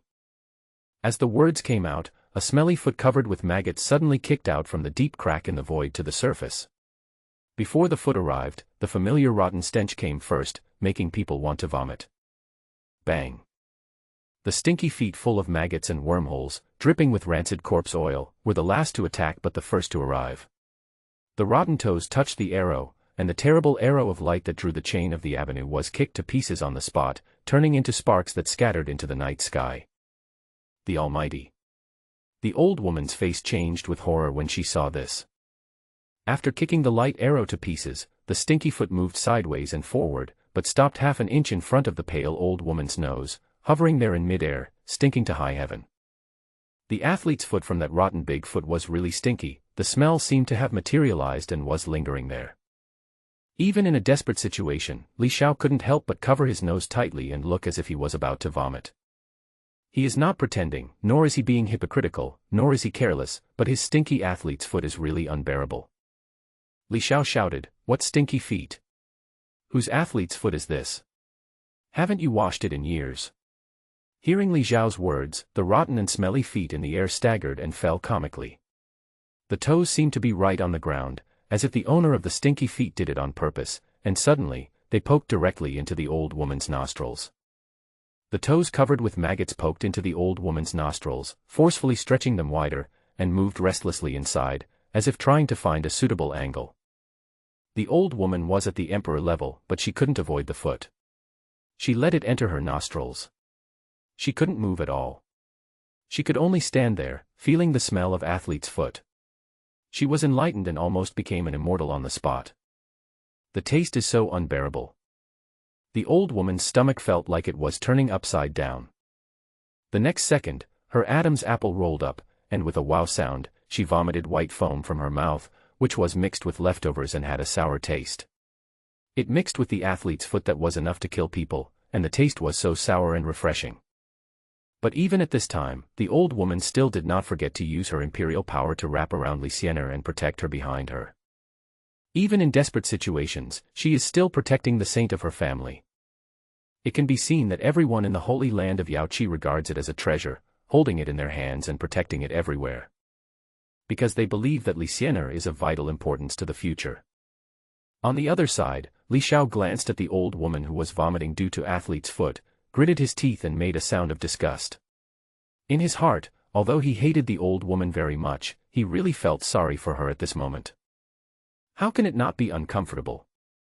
That rotten foot was not only smelly, but also full of maggots and dripping with foul-smelling corpse oil. The nails were yellow and thick, with years-old mud and pus stuck in the gaps between the nails. The key point is that such a foot is so unkind as to poke into the person's nostrils and pick around inside. Who can handle this and how can we handle it? The owner of that stinky foot is obviously a cheap person. He didn't kill the old woman directly, but made her smell his stinky feet. He did this deliberately to disgust her and it was a bit cynical. From deep within the void crack, an old voice suddenly became furious and cursed, "You bastard, I'm your great-grandfather, great-grandfather, who are you saying has stinky feet? Also, what is athlete's foot?" When Li Xiao heard the sound, he covered his nose even tighter and didn't want to breathe.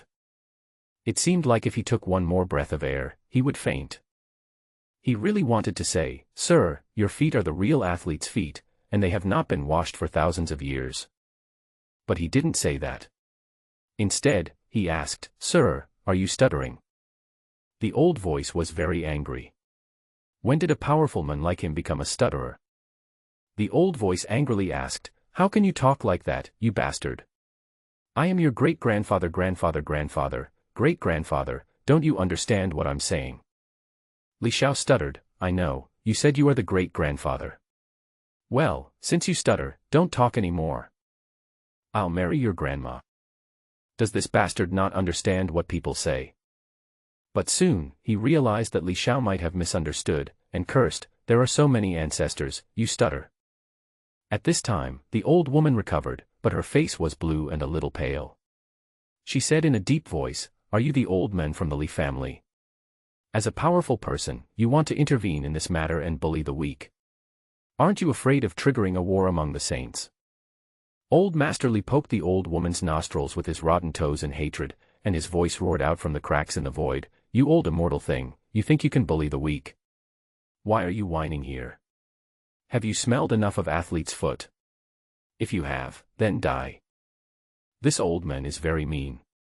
Instead of killing people directly, he lets others smell his athlete's foot first. The old woman felt so aggrieved, she wanted to say, "You are already rotten, who is the immortal one?" At this moment, another crack in the void appeared. "Li Mu, that's enough. You can't just kill the people of the Holy Land at will. Do you want to start a war among the Holy Clan?" This void crack appeared next to Li Xiao. At the same time, in the depths of the crack, a huge hand kept extending endlessly and rushed out in an instant. In that hand, I saw I was holding an ancient lamp with runes glowing on it. It was the eternal lotus lamp. However, this time, the ancient lamp was not operated by the Yaoqi Patriarch, but by the Yaoqi Saint Lord. The moment the ancient lamp appeared, its divine power was displayed, immediately enveloping the unconscious Li Xiao and protecting her. Then it began to spread and protected the old woman again. Humph. So what if the saints fight? The worst that can happen is that we will turn the sacred land of Zhongzhou upside down. In this world, you are not the only one allowed to bully others in the Holy Land. You want to leave like this? Did I let you go? Old Man Li shouted angrily, and as he spoke, his rotten feet were very violent. Without any fancy moves, he just kicked the old woman. The two were already close to each other, and the attacker was a powerful one, so the old woman couldn't hide, and the Holy Lord of Yaoqi was unable to save her. The old woman didn't even have time to change her expression before her head exploded. Kicked to pieces by the rotten big foot, the void exploded, and countless laws of heaven and earth vibrated in the resulting black hole. Then, chains of the great Tao appeared out of nowhere and wrapped around the old woman's headless body. When countless avenue chains became invisible, the old woman's body disappeared, without even a trace left.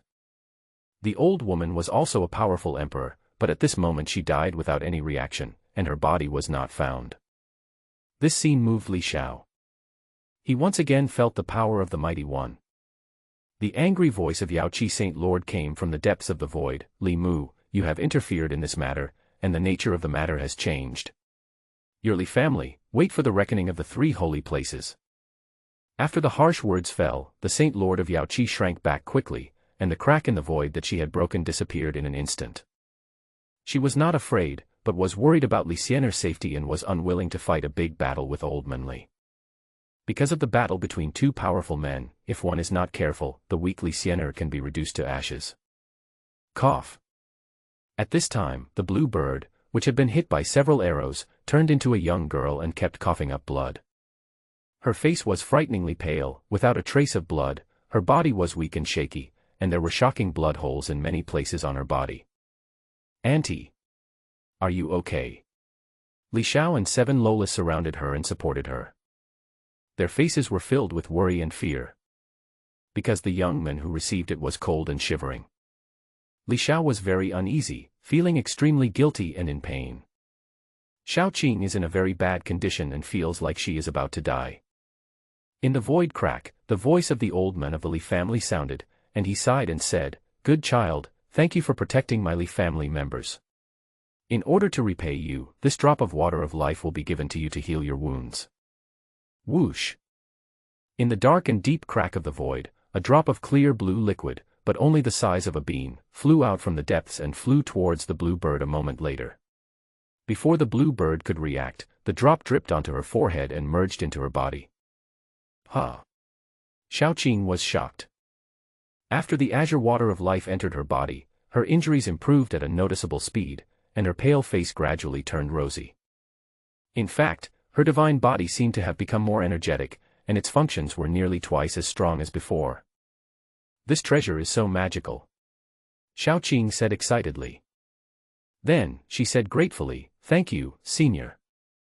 Boom. At this moment, in the distance, 7 wet nurses were fighting fiercely with 6 other black-clothed emperor-level strongmen. A roar was heard, and that piece of land was shining with strange light. The Tao was dancing like vine snakes, and the avenue was roaring. Soon, the roar of an ancient dragon was heard from that place, the sound shook the sky, and there was also a huge dragon figure crossing the night sky. It can be imagined that it should be the big wet nurse Ao Buhui who has transformed into her original form to fight. The power of the divine beast is greatest when it transforms into its true form and unleashes its magical powers. In normal battles, the difference between the human form and the true form of the mythical beast is actually not much. Li Xiao's face changed, and he even looked behind him, then turned to the stinky foot and said anxiously, "Grandpa, can you help my nurses?" There was a pitiful pleading tone in Li Xiao's voice. The rotten Bigfoot turned and faced the direction of the battle, but before Old Man Li could make any move, 3 cracks appeared in the sky, and 3 terrifying figures walked out of them. These 3 people are the Holy Lord of Samsara, the Holy Lord of Immortality, and the Holy Lord of Yaoqi who left and returned. The Holy Lord of Yaoqi holds the eternal lotus lamp in one hand. These 3 were active and powerful men from the 3 holy places. Their bodies had not decayed and they were in their middle and prime years. In addition, there are actually 1 or 2 corrupt and powerful beings sleeping in the Holy Land. This is the foundation of the Holy Land, which is extremely profound. As for the Li family, apart from Li Sanjian, there is only 1 powerful old man in the decadent stage. Compared with the Holy Land, the Li family's foundation seems weak. However, the strength of the Li family lies in the fact that they gave birth to Li Sanjian, who is unrivaled in ancient and modern times. "Li Mu, you are so old, why don't you lie down and crawl out to die?" Immortal Saint Land looked at the rotten big feet of Mr. Li and said coldly. "If you attract hatred like this gentleman will end up in trouble." Li Xiao panicked and felt a little scared. There are 3 strong men of the same level on the opposite side. Aren't you afraid of being defeated by their combined strength? Thinking of this, Li Xiao couldn't help but remind him, "Grandpa, take it easy. Being angry is harmful to your health. You are already quite old, and it's not good to injure your bones." Li Xiao did not say it explicitly, but he hinted at something, reminding the old man not to be too ostentatious, as it would not be good to be beaten up by a group of people. The old man seemed not to understand the hidden meaning, and said carelessly, "My grandson has a good intention. It's okay. Your great-grandfather is still strong and only said a few words. When your great-grandfather was young, he could spray the Buddha tree in the Holy Land of Buddhism until its branches were bent." Li Mu didn't want Li Xiao to say that he stuttered again, so he omitted countless ancestors and directly called himself grandfather. This was also a reminder to Li Xiao that he should call him grandpa from now on. Powerful monks have long lifespans, and when they have many descendants, it becomes difficult to keep track of their generations. Generally speaking, if the descendants are inconspicuous, the extremely elderly elders are almost regarded as strangers, and at most they are related in name only. But Li Xiao was different. Not only was he loved by the old men, he was also the son of Li Sanjian. As the saying goes, a son is honored by his father. Moreover, Li Xiao was reborn with the bones of an emperor and had extraordinary talent. Li Mu naturally became closer to Li Xiao and loved him even more. In fact, even when Li Sanjian called this old man, he was just calling him grandpa. After hearing what Mr. Li said, Li Xiao's face turned darker and he felt a headache. This old man is becoming less and less reliable. Can you even bend an iron tree by scolding it? This boast is getting bigger and bigger, which makes people feel uneasy. Also, how wild were you back then that you actually went to a Buddhist temple to curse? Li Xiao felt more and more that this old man was too jumpy and unreliable. Boom. At this time, the battlefield in the distance was brightly lit, the road was roaring, the laws of the way were emerging, the ceiling was falling, and the scene there was in chaos. There was also blood of beasts splashing in the sky, dyeing the night red. There was also a broken body of a man in black who fell from the sky and died. Ao Buhui turned into a human form again, his face was pale, he was gasping for breath, but his eyes were terrifying, staring at number one opposite him. Beside her, Renning was in an even worse condition than her. One of her arms was cut off and she was trying to grow it back, but her movement was extremely slow. There was a terrifying Imperial Realm principle entangled at the site of the broken arm, preventing the arm from recovering. If it weren't for the influence of the Emperor Realm Tao principle, with Chaos Peacock's own powerful vitality, it would only take a moment to recover its broken arm. But now, she can't. Due to excessive blood loss, her face was extremely pale and her lips were like a dead body, completely bloodless. Ao Buhui had a horrifying knife wound on his chest. The flesh and blood of the divine beast kept squirming, but it just wouldn't heal. Because it was also entangled with the terrifying Imperial Realm law, which emitted black light and contaminated the enemy's wounds. On the other side, number one was not unscathed either. There were several cracks on his head, and blood was flowing out. The black clothes on his abdomen were torn, revealing the scarlet flesh. There was also a wound like black rotten old bark that was difficult to heal. The skin around the wound was extremely old, and the flesh was torn apart, revealing the internal organs. Originally, as a powerful emperor, his vitality was also terrifying, but at this time, those injuries could not be healed at all. That place seemed to be necrotic, and the body's functions were deprived by some force, making it difficult for the injury to heal on its own. This is a power different from reincarnation, it comes from time. That was a blow from Ao Buhui using his magical power of time and space to severely injure him. He was unable to dodge it and his body was immediately hit hard. The magical power of time and space catastrophe is very strange. When it is used, the space around the body is sealed, the flow of time slows down, and his movements become sluggish. In addition, the power of space and the power of time combined to form 7 terrifying tribulations, which bombarded his body one after another. It was this blow that caused him the most serious injury. Plus, there's a Chaos Peacock next to it. Just now, this Chaos Peacock used his reincarnation magic once again, trapping him in reincarnation. Fortunately, he was strong enough and used his tremendous energy to reverse the cycle of reincarnation and avoid decline. But his strength was affected at that time, and Ao Buhui seized the opportunity to hit him with a hammer, causing his head to fracture and bleeding profusely. Number one stood in midair, and beneath his feet was a huge broken tree.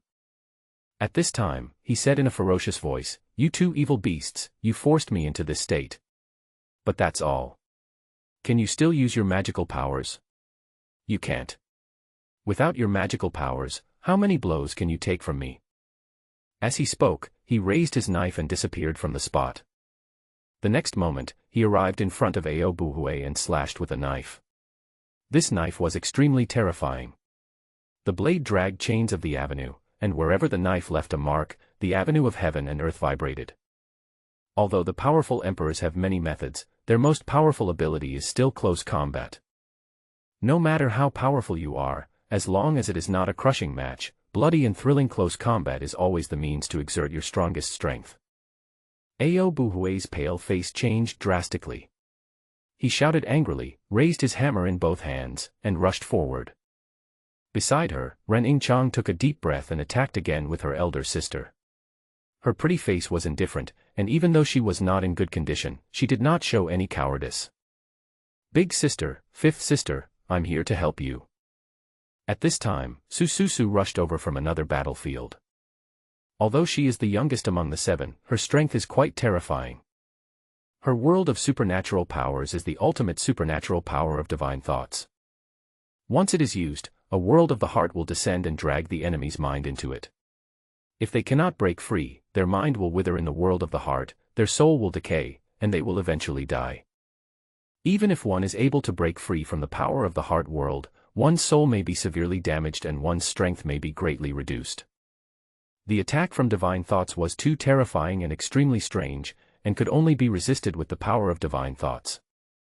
Unable to stop it, it will only fall. Just now, Sususu used the world of heart to drag the consciousness of the enemy in the Emperor realm into it. The black-clothed man's spiritual power was strong enough, and he broke free from the constraints of the world of his heart in a moment. But unfortunately, his soul was damaged, his strength was cut in half, and he lost consciousness for a moment, and then Sususu's sword pierced his head. Immediately afterwards, Sususu burst out with strength and completely wiped it out. Huh. Number 1 was surprised. Unexpectedly, another man in black fell. They are all at the emperor level. Moreover, he is from the 3 holy places and is not an emperor who has grown up from a small force. His strength is definitely extraordinary. However, due to their qualifications, their achievements were stuck at the emperor realm. But they are undoubtedly powerful. Wherever they go in the world, they are the godless beings respected by everyone. But tonight, they lost 2 people in succession. Moreover, he was killed by a group of divine beasts that were at the peak of the divine realm, which was a bad start. Seeing Sususu coming to help, Aobuhui was overjoyed and shouted, "Let's join forces to kill the emperor tonight. None of these people will be able to escape." Aobuhui was filled with murderous intent. She knew Sususu's magical powers, and using them as an aid would be even more terrifying. Just now, Sususu only used her magical power once, and she can use it again now. As soon as Sususu joined the battle, she used her magical power of the world of heart without hesitation. But this number 1 is really too powerful. Sususu's magical power only affected him for a moment. Although at this moment, his head was bombarded by Aobuhui and his heart was shattered by Renying's glowing punch, he did not die. Even without a head or a heart, he still fights hard. This number 1 is terrifyingly strong. The 2 sides were on guard from a distance, and the battle roared in the distance. Up to now, Mr. Li has not shown his true form yet, only a stinky foot has poked out from the crack in the void. But this stinky foot is very human-like, with rich expressions. The toes are very flexible and show off, picking at the maggot holes on adjacent toes, and calmly flicking off the old dirt. Hearing the words of the immortal saint, Mr. Li cursed, "You little brat, how can you talk to your uncle like that? You have no manners at all. Is this what people from the Holy Land are like?" The immortal saint's face suddenly turned dark. Although Mr. Li is indeed much older than him, the 2 of them are not from the same generation at all. However, he did become a powerful person after all. As both of us are powerful people, in a world where the strong are respected, we should be treated as equals. But Li Mu took advantage of his seniority and called him a young brat, taking advantage of him all the time. The immortal saint was so angry that his nose was crooked. The immortal lord had a dark face and said in a deep voice, "You are an old immortal in the decaying stage, don't be so aggressive. You are not much better than me. Do you want to take advantage of your age and make me respect you? Little boy, when your uncle was dominating the ancient world, your mother's mother's mother wasn't even born yet. Are the people in the Holy Land so uneducated? You don't respect the elders and bully the young. You guys have disgraced the face of the ancient Holy Land. Aren't you ashamed?" Old Master Li was unforgiving and scolded them harshly. He cursed 3 times, scolding one and sending 2 to the same place, even the other 2 saints were involved. He still did not show up, only the sole of his rotten foot was facing the 3 holy masters, and his 5 toes were specially transformed into a mouth. The small mouth moved very quickly, and the corpse oil flew everywhere, spraying 10 times per second. The 3 holy masters' faces turned pale. Who could bear being insulted by that stinky foot and called a yellow-haired kid? After all, they have lived for a long time and experienced countless things, but being called brats is a great insult to them. This made them extremely angry, and their fury rushed to their heads, and they wanted to yell at Li Mu. But they endured it, took deep breaths, and calmed their emotions, not wanting to lose the demeanor of the Lord of the Holy Land. Seeing this, Li Xiao felt extremely ashamed and admitted defeat. This guy is even better than him. If he were on Blue Star, he would definitely be an invincible keyboard warrior. The 7 Lolas and the Bluebird opened their mouths into an O shape, stunned. This old man Li has a weird personality. He doesn't look like a powerful person, but more like an old troll who likes to argue with people. And that old witch from Yaoqi Holy Land, I heard that you dug out my child's imperial bones. You really don't care about your face anymore. I can't believe that this was done by the master of a holy land. If your uncle hadn't been asleep at the time and didn't know about this, if I had known, I would have come to your house and stuffed your uncle's big foot into your mouth. Old Man Li changed the target of his attack, and he started to criticize the Holy Lord of Yaoqi, who was dressed in palace clothes, by calling him uncle all the time. He turned into an old troll, and became more and more angry as he cursed. Finally, the old man's tone was filled with great sorrow, as if he was beating his chest and stamping his feet at the end of a crack in the void, feeling sorry for Li Xiao. What a good child, born with an imperial bone, but he suffered such a great sin back then, poor child. It's all my fault. I was too sleepy and didn't wake up from my deep sleep, causing you to suffer. But fortunately, you are very hard-working and did not remain ordinary. Instead, you rose up through forbearance. In fact, when Li Xiao was around, he alone was enough, and the Li family naturally would not wake up the sleeping old man. And tonight, you actually wanted to repeat the same mistake and hunt down my great-great-great-great-great-grandson and dig up his bones. Humph, if your uncle hadn't woken up from his deep sleep, you would have succeeded again. Old Man Li became more and more angry as he spoke, and the mouth on his toes was spitting saliva all over the place. That was not real saliva, but corpse oil and pus. After it was sprayed out, the trees that were contaminated melted directly, the ground was corroded, and there was a sizzling sound, emitting an unpleasant odor. It can be heard that the old Man Li was really emotional and extremely angry, and he felt distressed and sad for Li Xiao. Li Xiao, who was a thoughtful person, felt the emotions of old Man Li. He was an old man in his 70s, who felt sorry for his grandson and stood up for his grandson who had suffered an unfortunate life. Old Mr. Li was heartbroken about the suffering Li Xiao suffered in his childhood. Just think about it, a 1-month-old baby had his bones dug out alive. How cruel is that? What kind of beast could do such a thing? How lonely and helpless Li Xiao was back then. He had to endure the cruelty of the world right after he was born. How cruel was that for a child? Now, the old man took action not only because Li Xiao and his friends were members of the Li family, but also because of the talent that Li Xiao had just displayed. A dead baby boy was reborn with imperial bones, and the new bones were stronger than the original bones. He knocked the stunning Yaoqi saint to the ground in one encounter. How extraordinary is this? It is a great fortune for the Li family to have this heir. Moreover, the 7 little Lolas beside Li Xiao had a vast blood aura on their bodies. It turned out that they had the blood of ancestral beasts and top powerful beings, and they were all his Li's descendants. With 7 descendants of the ancestral beasts, plus Li Xiao who defeated the Holy Maiden of Yaoqi, the Li family can be said to be glorious and prosperous, and it is on the verge of great prosperity. Li Xiao stood beside the blue bird, feeling touched, and could not help but comfort him. Grandpa, if you stutter, just say less. Let's not talk about the past, just live in the present. Those 2 stupid dogs like to pick up other people's bones, so let them do it. Grandpa, you have to understand one thing, good people don't fight with dogs. Mr. Li was furious at first, and said angrily, Grandson, how many times do you want me to say that your uncle will not stutter? However, when the old man heard Li Xiao calling the bone snatcher a stupid dog, he seemed stunned for a moment, and then he heard unbridled laughter coming from the crack in the void. Ha ha ha, old Master Li laughed heartily. Okay, grandson, well said. You have a very good attitude, and you have the integrity of my Li family. You are not happy with things, nor sad with yourself. Grandfather has high hopes for you. As long as you work hard and strive to improve yourself, you will not lose to that Yaoqi Holy Land genius in the future. From these words, it can be seen that Mr. Li obviously also believes that the saint girl from the Yaoqi Holy Land has 2 amazing talent. Even if Li Xiao grows a more extraordinary imperial bone, he does not think that Li Xiao can definitely compare with her. He has to work hard to have a chance. Li Xiao wanted to cry but had no tears. He really wanted to say, stop calling me your grandson. Why does it feel like you are scolding me? Old Man Li was very pleased and Li Xiao was deeply loved by him.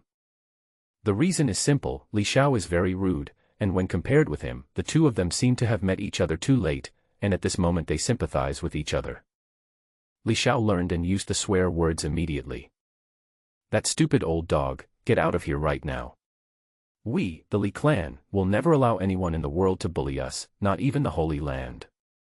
The old man's voice became cold and stern, and he issued an ultimatum to the 3 holy masters, asking them to get out. The faces of the three holy masters were gloomy, becoming increasingly darker and uglier than an old pot. Especially the holy lord of Yaoqi, his beautiful face was distorted, the corners of his mouth twitched violently, and his eyes seemed to be spitting fire. But after what happened last time, she had experience and became immune to the term stupid dog. She didn't break down on the spot, but she definitely felt bad. The other two holy land masters were not good at speaking and did not want to argue with the old troll anymore. They were afraid that the more they cursed, the harsher the other party's words would become. At that time, they might follow in the footsteps of the Saint Lord of Yaoqi and break their defenses. Yaoqi Saint Lord had a cold face and spoke foully, gritting his teeth and saying, "You old troll, you are dying. I advise you not to get angry, or even the coffin lid will not be able to suppress your depravity and decay, and you will die prematurely." She held the eternal lotus lamp in her hand. The mysterious ancient lamp glowed slowly, illuminating her cold and murderous face. This earth-suppressing treasure is extremely powerful and is an eternal ancient artifact. However, the Holy Lord of Yaoqi can only exert a small part of her power, but it is enough, which makes her stronger than the powerful people who do not have the eternal treasure. Li didn't have the eternal treasure, so she wasn't afraid of old man Li at all at this moment. What's more, their three holy places acted together. If all three of them activated the earth-suppressing treasure, Li Mu, who was in the decayed stage, might die. Mr. Li was fearless and said, "You are just a broken lamp, do you really think you are invincible?" He showed no fear at all and described the eternal treasure as a broken lamp. Li Xiao and the seven Lolas were ashamed again. This old man is so boastful when he talks, he seems unreliable. In the field, number 1 transformed into a headless god of war, and his sword skills were like a galaxy of stars, crossing the sky.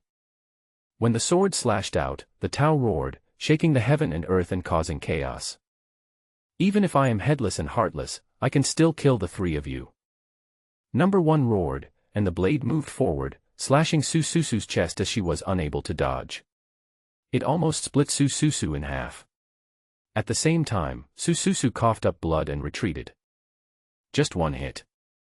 Su Susu, who had just joined the battlefield, suffered a serious blow and almost lost her fighting power. Although the magical powers of the Linglong Beast's heart world are extremely powerful, all of its power is concentrated on its spiritual thoughts. In terms of fighting, it is inferior to the others. The man in black that Su Susu had just dealt with was only the weakest among the seven, at the Emperor level. Relying on the magical power of the world of heart, Su Susu quickly killed it. When he faced number 1, who was much stronger, his weaknesses were exposed. Seventh sister. Ao Buhui and Renning screamed in shock, their faces turning pale. After just one encounter, Su Susu was in serious trouble.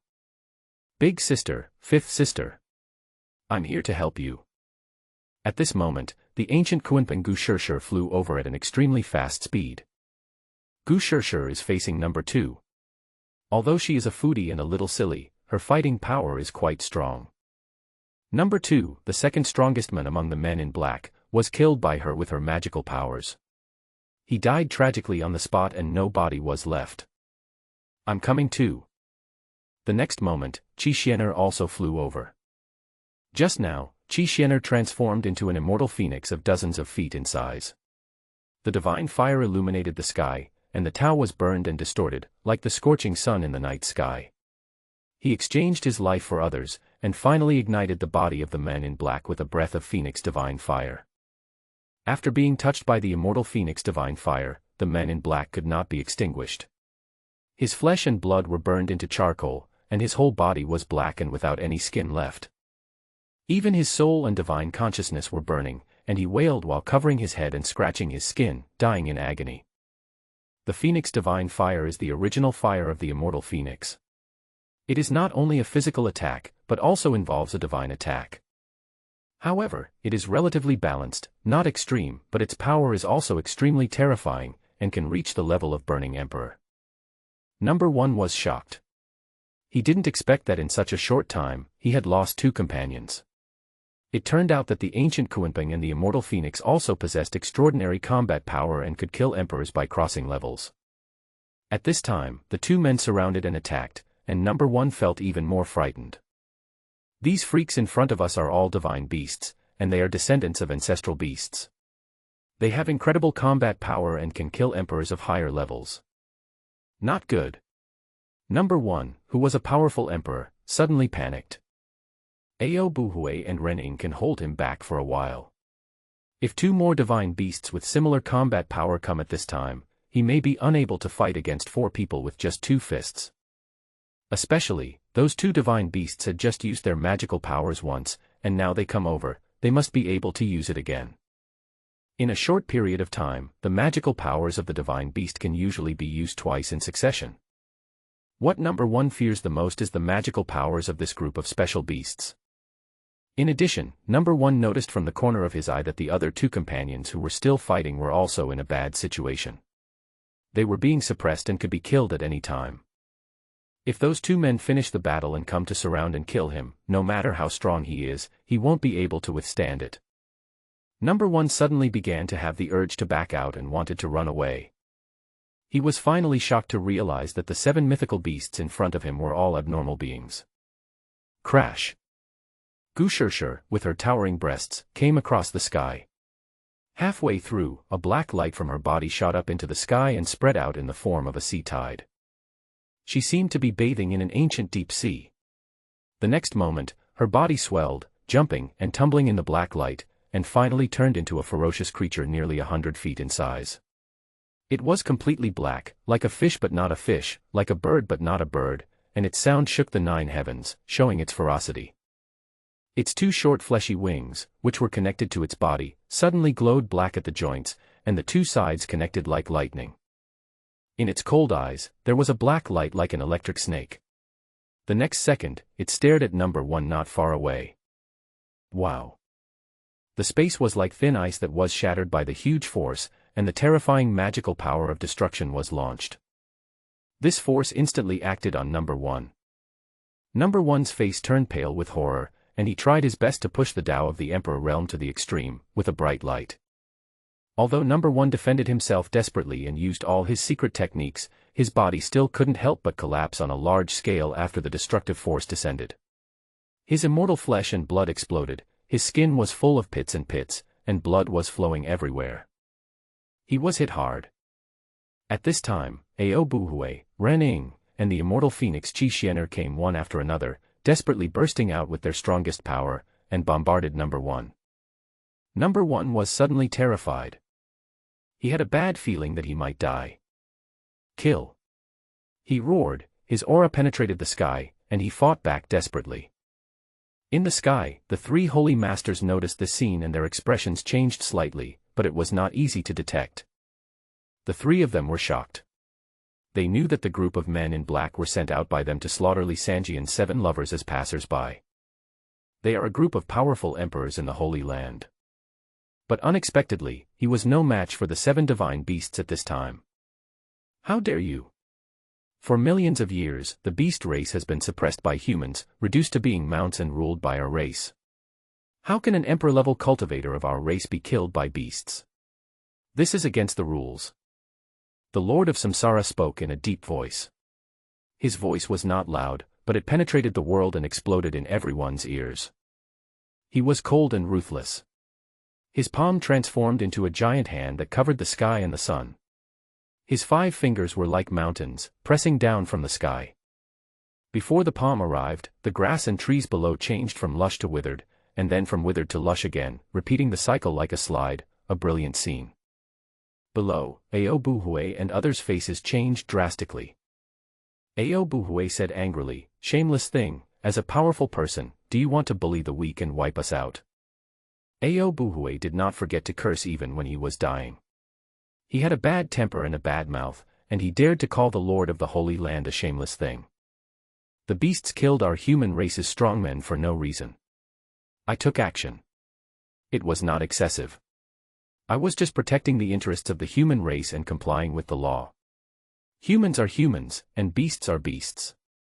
Humans are superior to beasts. Human lives cannot be destroyed by beasts.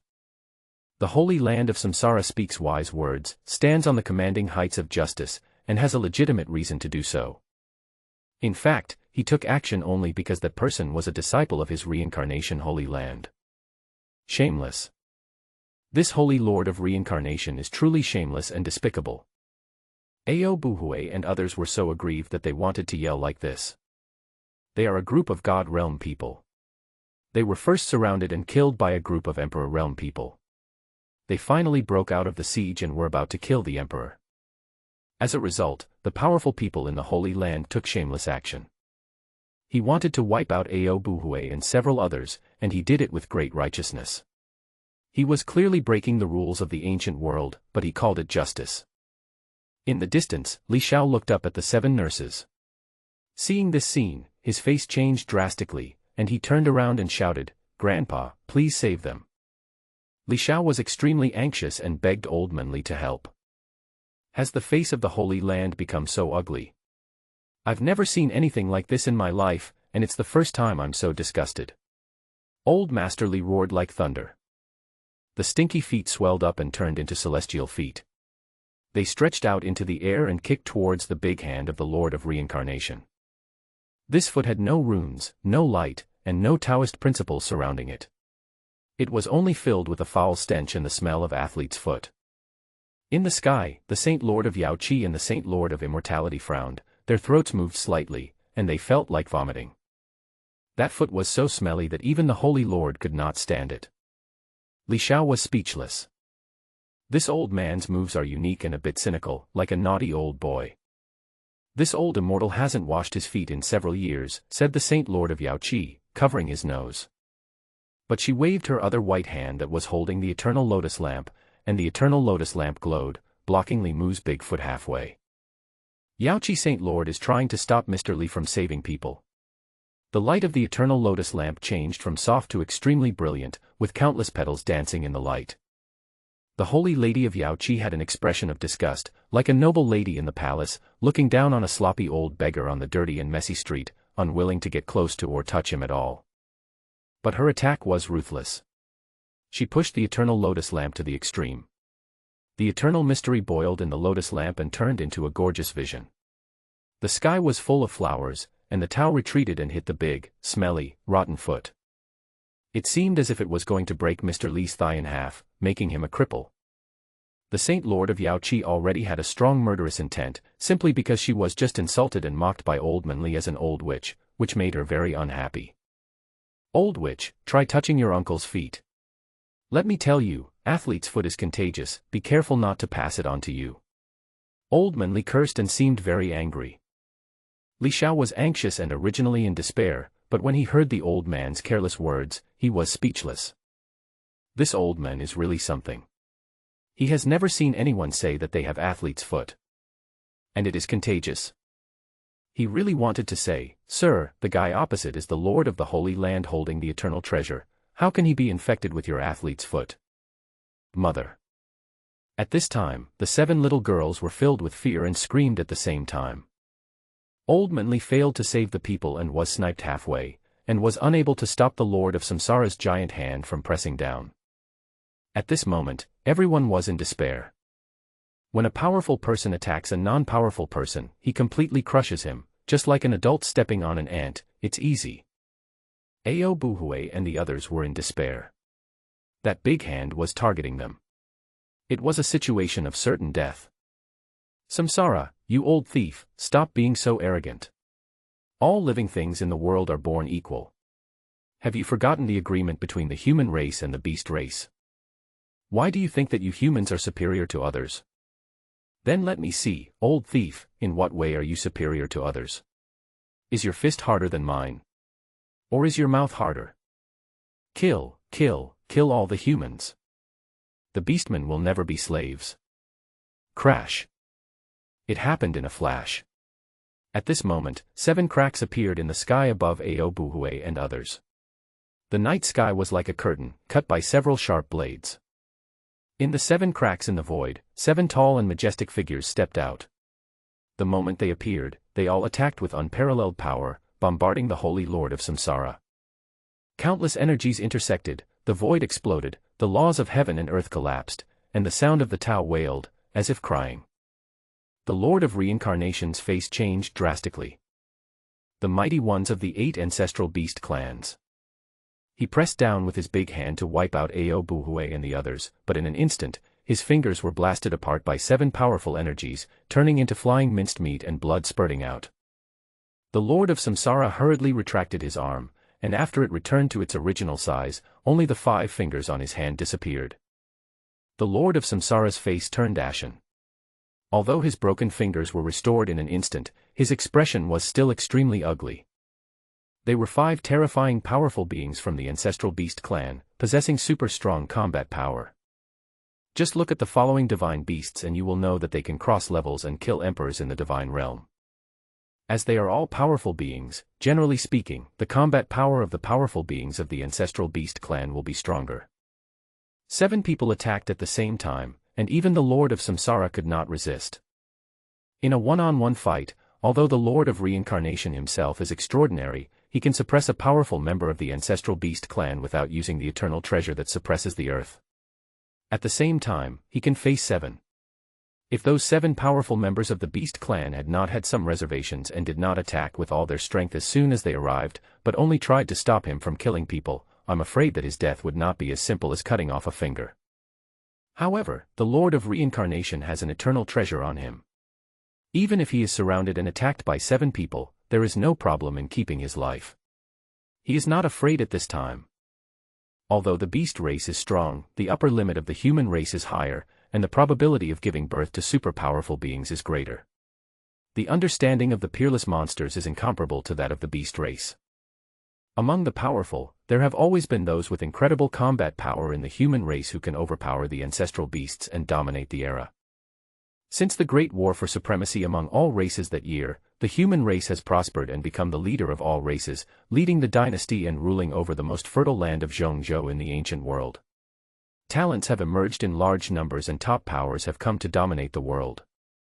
Under pressure from humans, the beastmen, led by the 8 ancestral beast families, formed tribes, with the 8 ancestral beasts as the core, to fight against humans.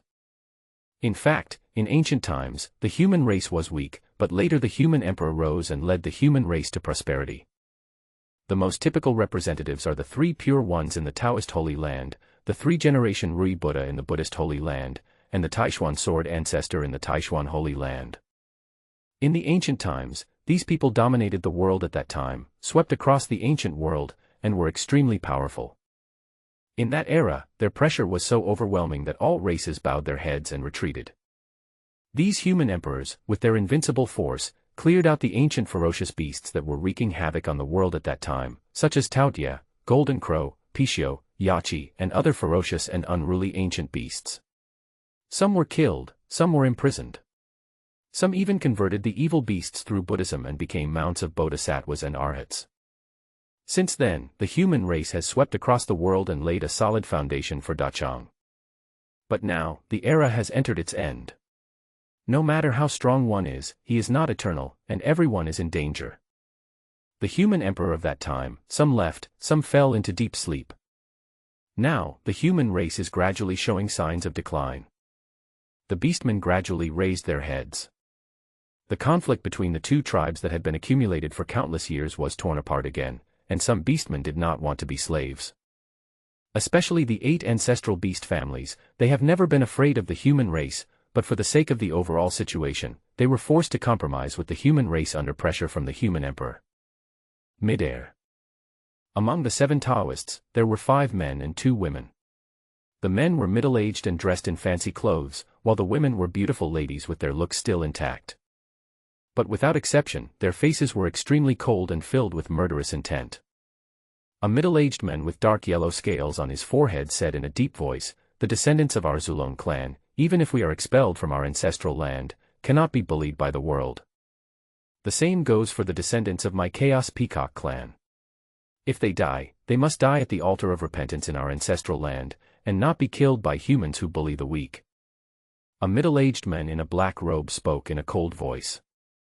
This group of people stared at the 3 holy masters in the sky with murderous intent, ready to fight at any time and destroy the sky. Father. Mother. Elder. Ao Buhui and the other 7 shouted in surprise. Their eyes suddenly became red and they were very excited. It turns out that the ancestral land has not completely given up on them. But the 7 powerful men above ignored them. Boom. On the other side, the eternal lotus lamp collided with Mr. Li's rotten big feet. The imagined thigh break did not occur. Instead, the eternal lotus lamp was kicked back and was then controlled by the Saint Lord of Yaoqi and flew back into his hands. However, at this moment, the Holy Lord of Yaoqi's face changed, and he showed disgust. His palms trembled as if he was holding hot potatoes, and he almost threw the lotus lantern in his hand. I saw that the lotus lantern was stained with a whiff of shit yellow smell, which now flowed along the lamp body and rushed towards the white hand of the Saint Lord of Yaoqi as if it had a spirit. Damn it! What is this? The Saint Lord of Yaoqi's face fell. She couldn't get rid of the shit yellow smell for a moment, and it instantly attached to her delicate skin. Her originally intact skin suddenly began to rot and emit an unpleasant odor. Ha ha ha, you old witch, I've already told you that your uncle's athlete's foot is contagious, and you still don't believe it. I'll kill you, you old stupid dog. Old Man Li's boastful voice resounded through the heavens and earth. Upon hearing this, the Saint Lord of Yaoqi wanted to die. She was a woman who loved cleanliness so much, but she was infected with athlete's foot by an old man. It was so disgusting and uncomfortable. She wanted to cut off her entire arm and didn't want it anymore. None of the old guys are good people. If you want to fight, just fight. Why use athlete's foot to attack? Do you have any martial ethics? The energy in her body surged, quickly eliminating the necrotic flesh, but at the same time, she was extremely frightened. This old immortal who was about to be buried seemed to be even stronger.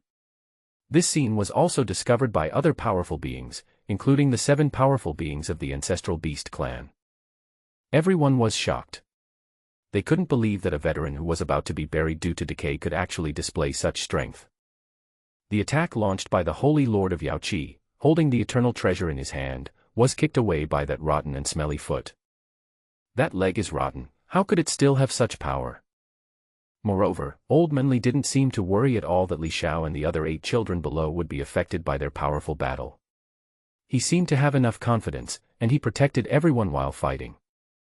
Like the Holy Lord of Yaoqi, the first thing he did just now was to protect Li Xiao, and then he turned back to settle accounts with Old Man Li. Could it be that this old immortal had a breakthrough in strength under the coffin and lived another life? The powerful people present couldn't help but think so. Then they were all shocked. Because, if a powerful person can take one step further, he can become the top powerful person. The top powerful ones will have a longer lifespan. Although this Li Mu is corrupt, he is not one who has survived from the beginning of the era to the end of the era. The lifespan of most powerful people is not that long. But if Li Muzhen breaks through to become a top-level powerful being, his lifespan will be greatly increased. In this case, he may be able to return to his youth, return to his prime, and live his life again. This is extremely terrifying. Everyone knows that only by seizing the precious prime years of youth to practice can a powerful person have a greater hope of a breakthrough. Once it reaches the decay stage, the difficulty of breaking through increases greatly. If one cannot make a breakthrough in the prime of life, then a breakthrough in the decadent stage is even more of a luxury and the hope is extremely slim. However, Li Mu, who only showed one rotten foot, seemed to have done it. His strength had greatly improved and he was about to enter the ranks of top powerful men. This is why everyone feels terrified. The Zhongzhou Li family already has a Li Sanjian in his prime, and now Li Sanjian has reached the quasi-eternal realm unprecedented in the ancient world. Unfortunately, he was too conceited, which led to his downfall and being trapped in the age of decadence, with no hope of returning. If at this time, the Li family gave birth to another top-notch powerful person in his prime, I am afraid that he would dominate the world today. Because he is in his prime, he does not need to sleep to resist the erosion of time, which means that he is a top-notch powerful being who can move freely. The freedom of movement alone is enough to make most forces extremely fearful. This old immortal, could it be that he has achieved a breakthrough in strength? Has he regained his youth? Has he lived another life?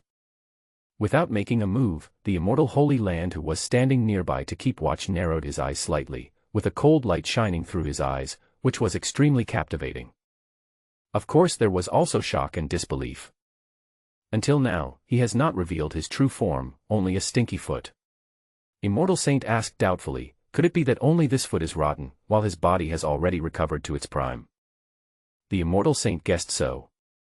He did not use any seal to cover up his voice, and his words were heard by everyone present. Everyone was shocked again, and at this moment they all felt that something was clear. No wonder this old immortal was so rampant, daring to criticize the three holy masters. It turns out he has the confidence. Li Xiao was shocked when he heard this, then he became extremely excited and his face turned red. If this great-grandfather were to live again and become a top-notch powerful being, then the status of the Li family would be elevated once again. Then, from now on, he must truly establish himself as the strongest second generation. Before, Li Xiao displayed his extraordinary power and killed the future incarnation of the Yaoqi patriarch across the era, shocking the world, but in the end, he fell into depravity and was unable to extricate himself. This makes his identity as the strongest second generation a bit hollow. Because everyone knows that Li Xiao is very likely not to return. Therefore, the holy places and ancient families are not very wary.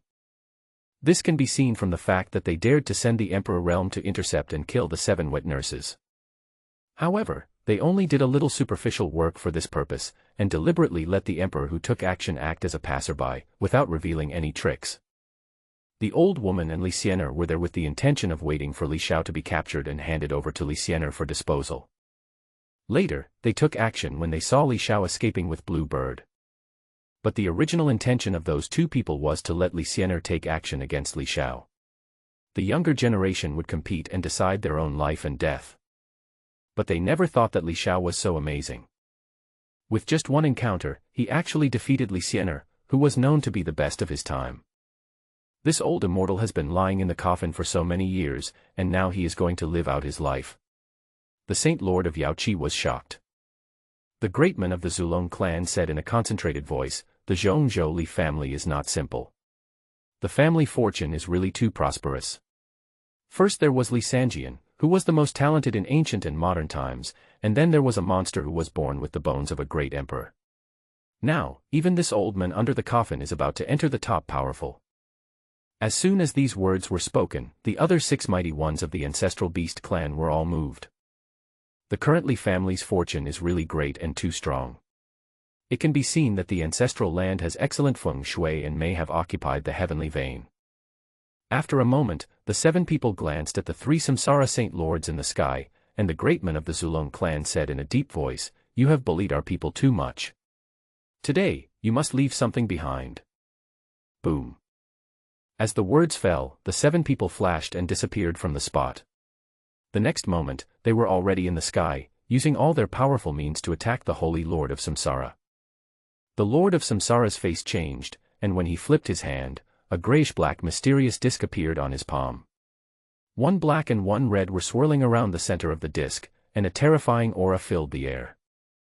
This is the most precious treasure of the holy land of Samsara, the disk of eternal Samsara. Do you think you can be so rampant just because you hold the eternal treasure in your hand? The mighty ancestral dragon clan shouted angrily, and exerted a mighty force that could collapse the sky. The order of time and space was moving at his will. Do you want to outnumber us and bully the human race? The immortal saint shouted in a deep voice, and a monument appeared in his hand. It seemed to be stained with eternal blood, which had never dried up for countless years and was bright red in color. On the front of the monument, immortal runes were engraved. That was the inscription of eternity. Now activated by the immortal saint, the inscription glowed brightly. The immortal monument appeared, the heaven and earth collapsed, and a huge rift appeared. The powerful men fought each other so fast that Li Xiao and his companions could not see anything. There was only the wailing of the road in the sky and the collapse of the sky. However, the place where they were was strangely almost unaffected. It was as if wherever the old man Li's Bigfoot was, everything became invisible, leaving a piece of pure land. But this pure land is a bit smelly and very unbearable. On the other side, Ao Buhui and his group were not affected. A powerful man from the ancestral beast clan looked at them and then cast a secret spell to block the aftermath of the battle. And soon, they broke into the constantly tearing cracks in the void. Then, the sky returned to calm, with only occasional rumbling sounds being heard. They fought outside the boundary and fought in endless chaos. Only the Holy Lady of Yaoqi was left in the field. She was dressed in palace clothes, but her face was tense and her expression was ugly. Especially when she saw the rotten foot below, she felt nauseous. "You old witch, you still want to smell my athlete's foot?" Old Man Li's voice was old, but frivolous and cynical. The face of the Saint Lord of Yaoqi darkened, and he said coldly, "You old immortal, keep your mouth shut." "Shut up." But just as she finished speaking, Mr. Li suddenly shouted angrily. Without any warning, his foot disappeared instantly, and the next second, it kicked the pretty face of the Saint Lord of Yaoqi with its stinking rotten athlete's foot. The Holy Lord of Yaoqi was a little slow to react, and only blocked it with the eternal lotus lamp, but failed to block it completely. The foot deviated from its trajectory, but kicked her nose exactly, and the entire nose was kicked crooked, which looked extremely ugly. Li Xiao's eyesight was good enough to see at night. Although he didn't see the whole process of the fight between the two, he saw the result. The Saint Lord of Yaoqi actually had a crooked nose. He was stunned and couldn't help blurting out, "This old witch, her nose must be fake, right? You are fake, your whole family is fake." The Holy Master of Yaoqi above was in midair, but he staggered, and his body swayed as if he was about to fall from midair. "This damn kid is always so talkative. You know, she is a powerful person, but she is so out of control at the moment." She was irritated by Li Xiao's words. She clenched her teeth and her eyes were full of murderous intent. She glared at Li Xiao fiercely. Her chest heaved with anger and she looked very uneasy. This young and pretentious guy is really mean. Every time he opens his mouth, his words are extremely tricky and always touch people's hearts, making them very angry. Upon hearing this, Mr. Li was stunned for a while, but then he understood and spoke with confidence, as if he was patting his chest and guaranteeing something on the other side of the crack in the void. "It must be fake, your uncle is a professional counterfeiter. This nose is real and it can't be crooked." When Li Xiao heard this, he was immediately happy. This great-grandfather was really capable.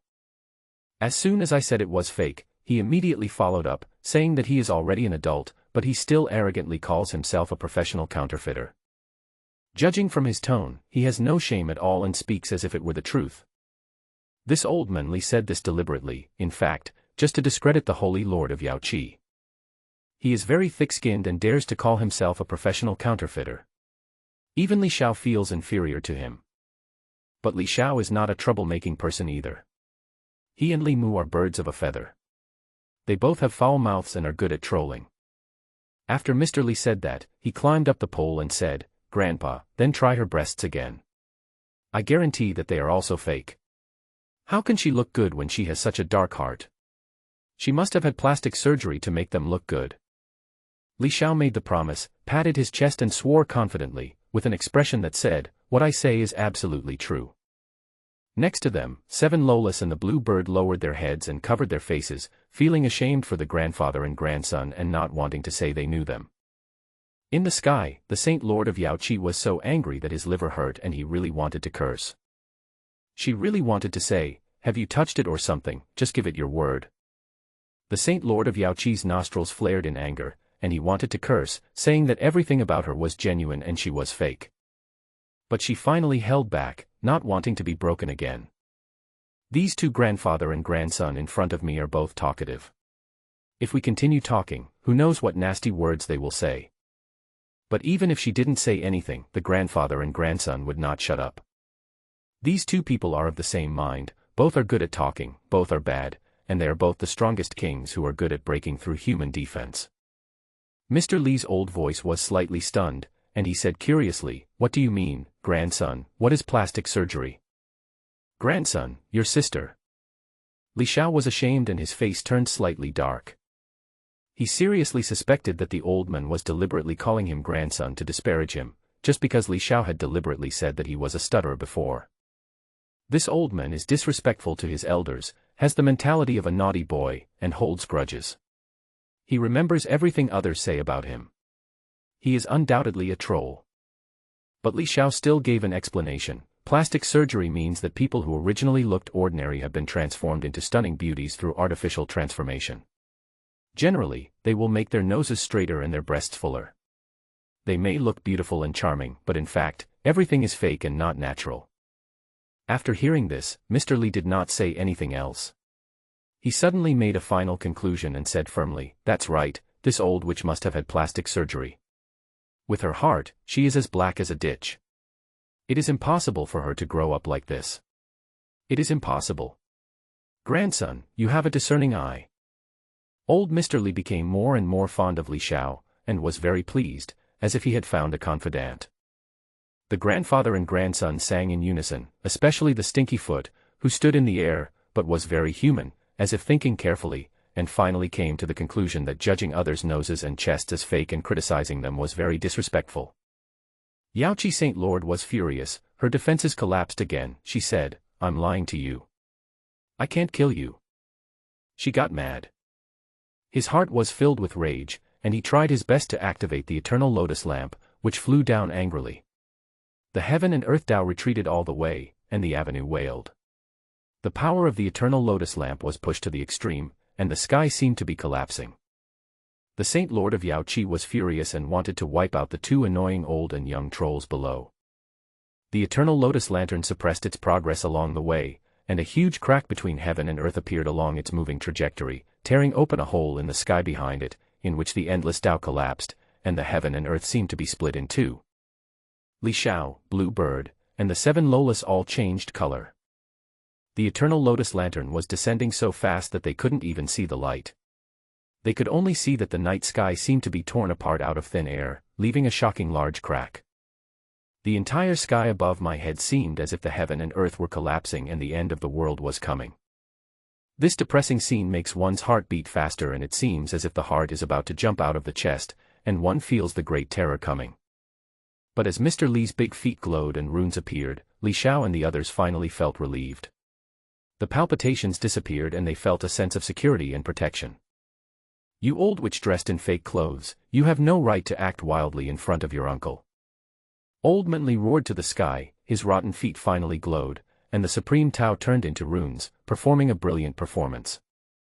But Li Xiao and the others covered their noses because when the rotten big foot showed its power, the athlete's odor became even stronger, making people almost faint and having difficulty breathing. Could it be that this old man has mastered the ability to attack with athlete's foot?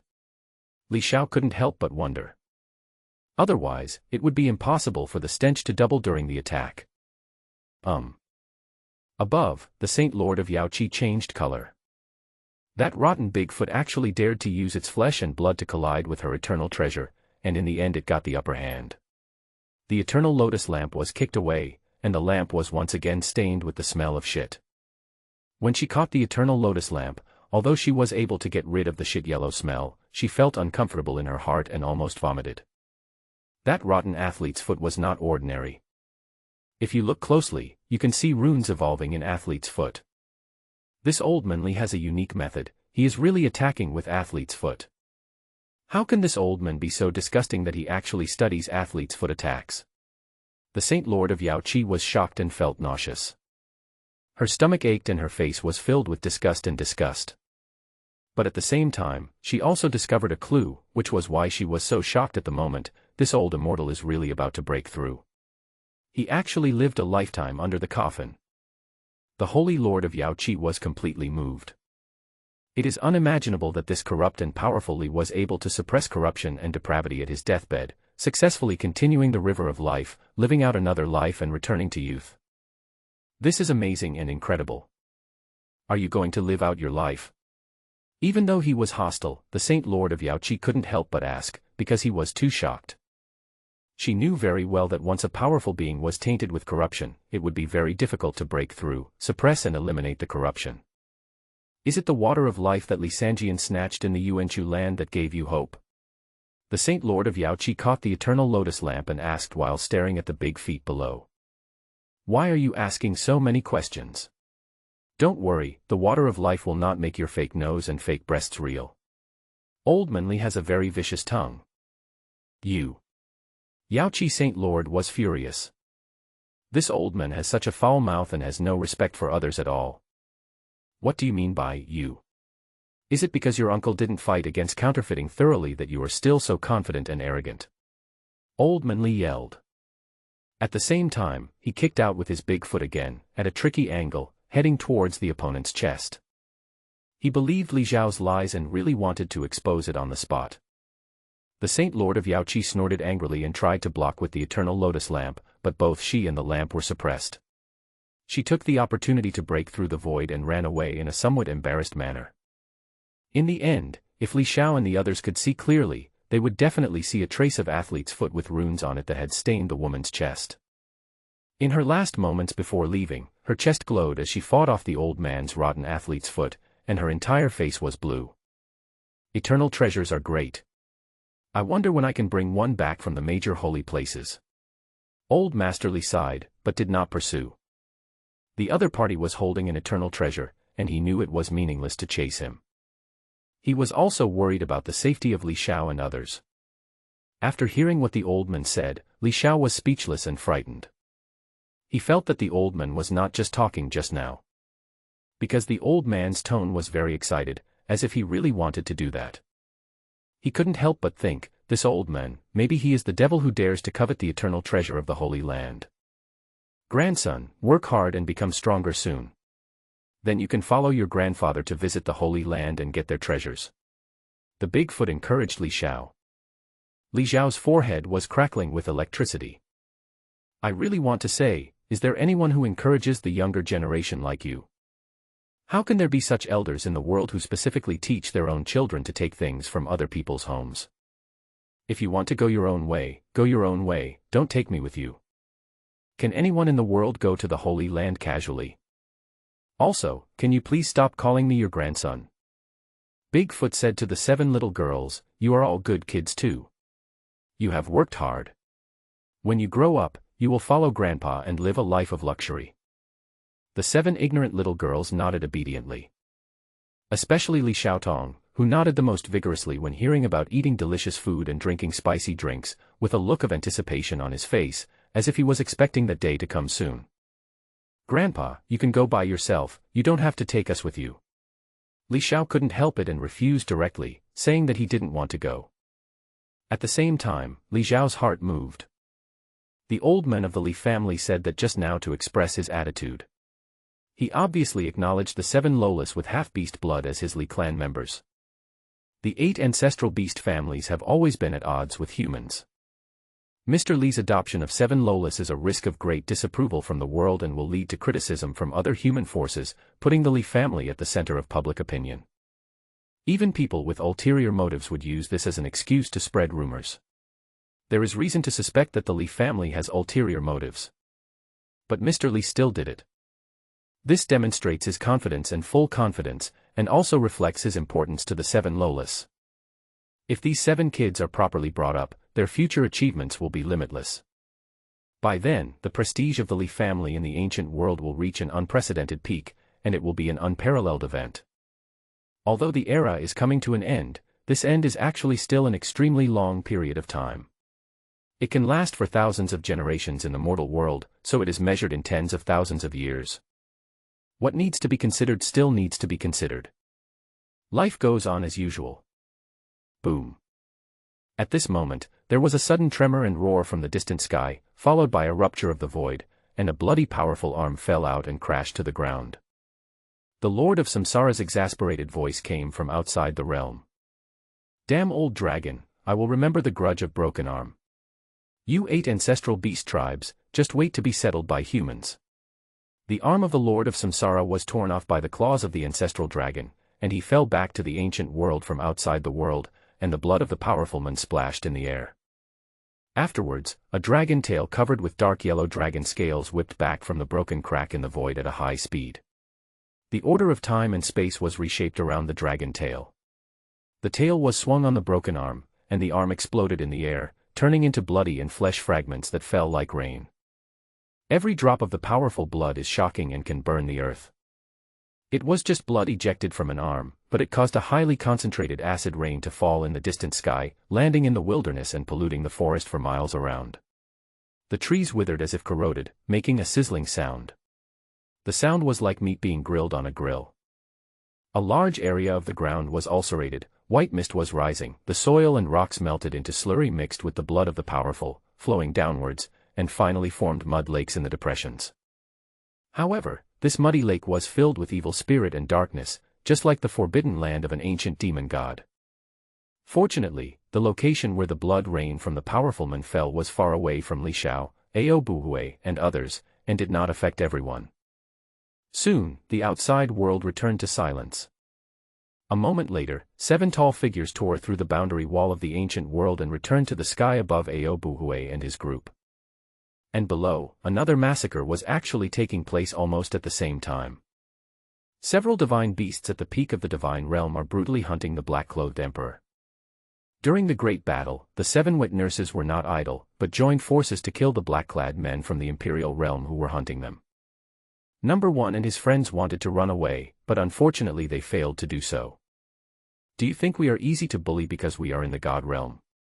Ranning approached Number 1, who was retreating with his hands covering his chest with murderous intent. Number 1 is already a trapped beast. At this time, he gathered a head again, which was a square-faced, cold-blooded middle-aged man with fear in his eyes. His face was extremely pale due to exhaustion from the battle, his breath was weak, his body was covered with burns, his skin was charred black, and there were terrible laws on it that prevented his powerful flesh and blood from recovering. Everyone, I am a strongman from the Holy Land. If you kill me, you will be held accountable by the Holy Land and your life will be worse than death. I hope you will think twice. Number 1 begged for mercy in a threatening tone.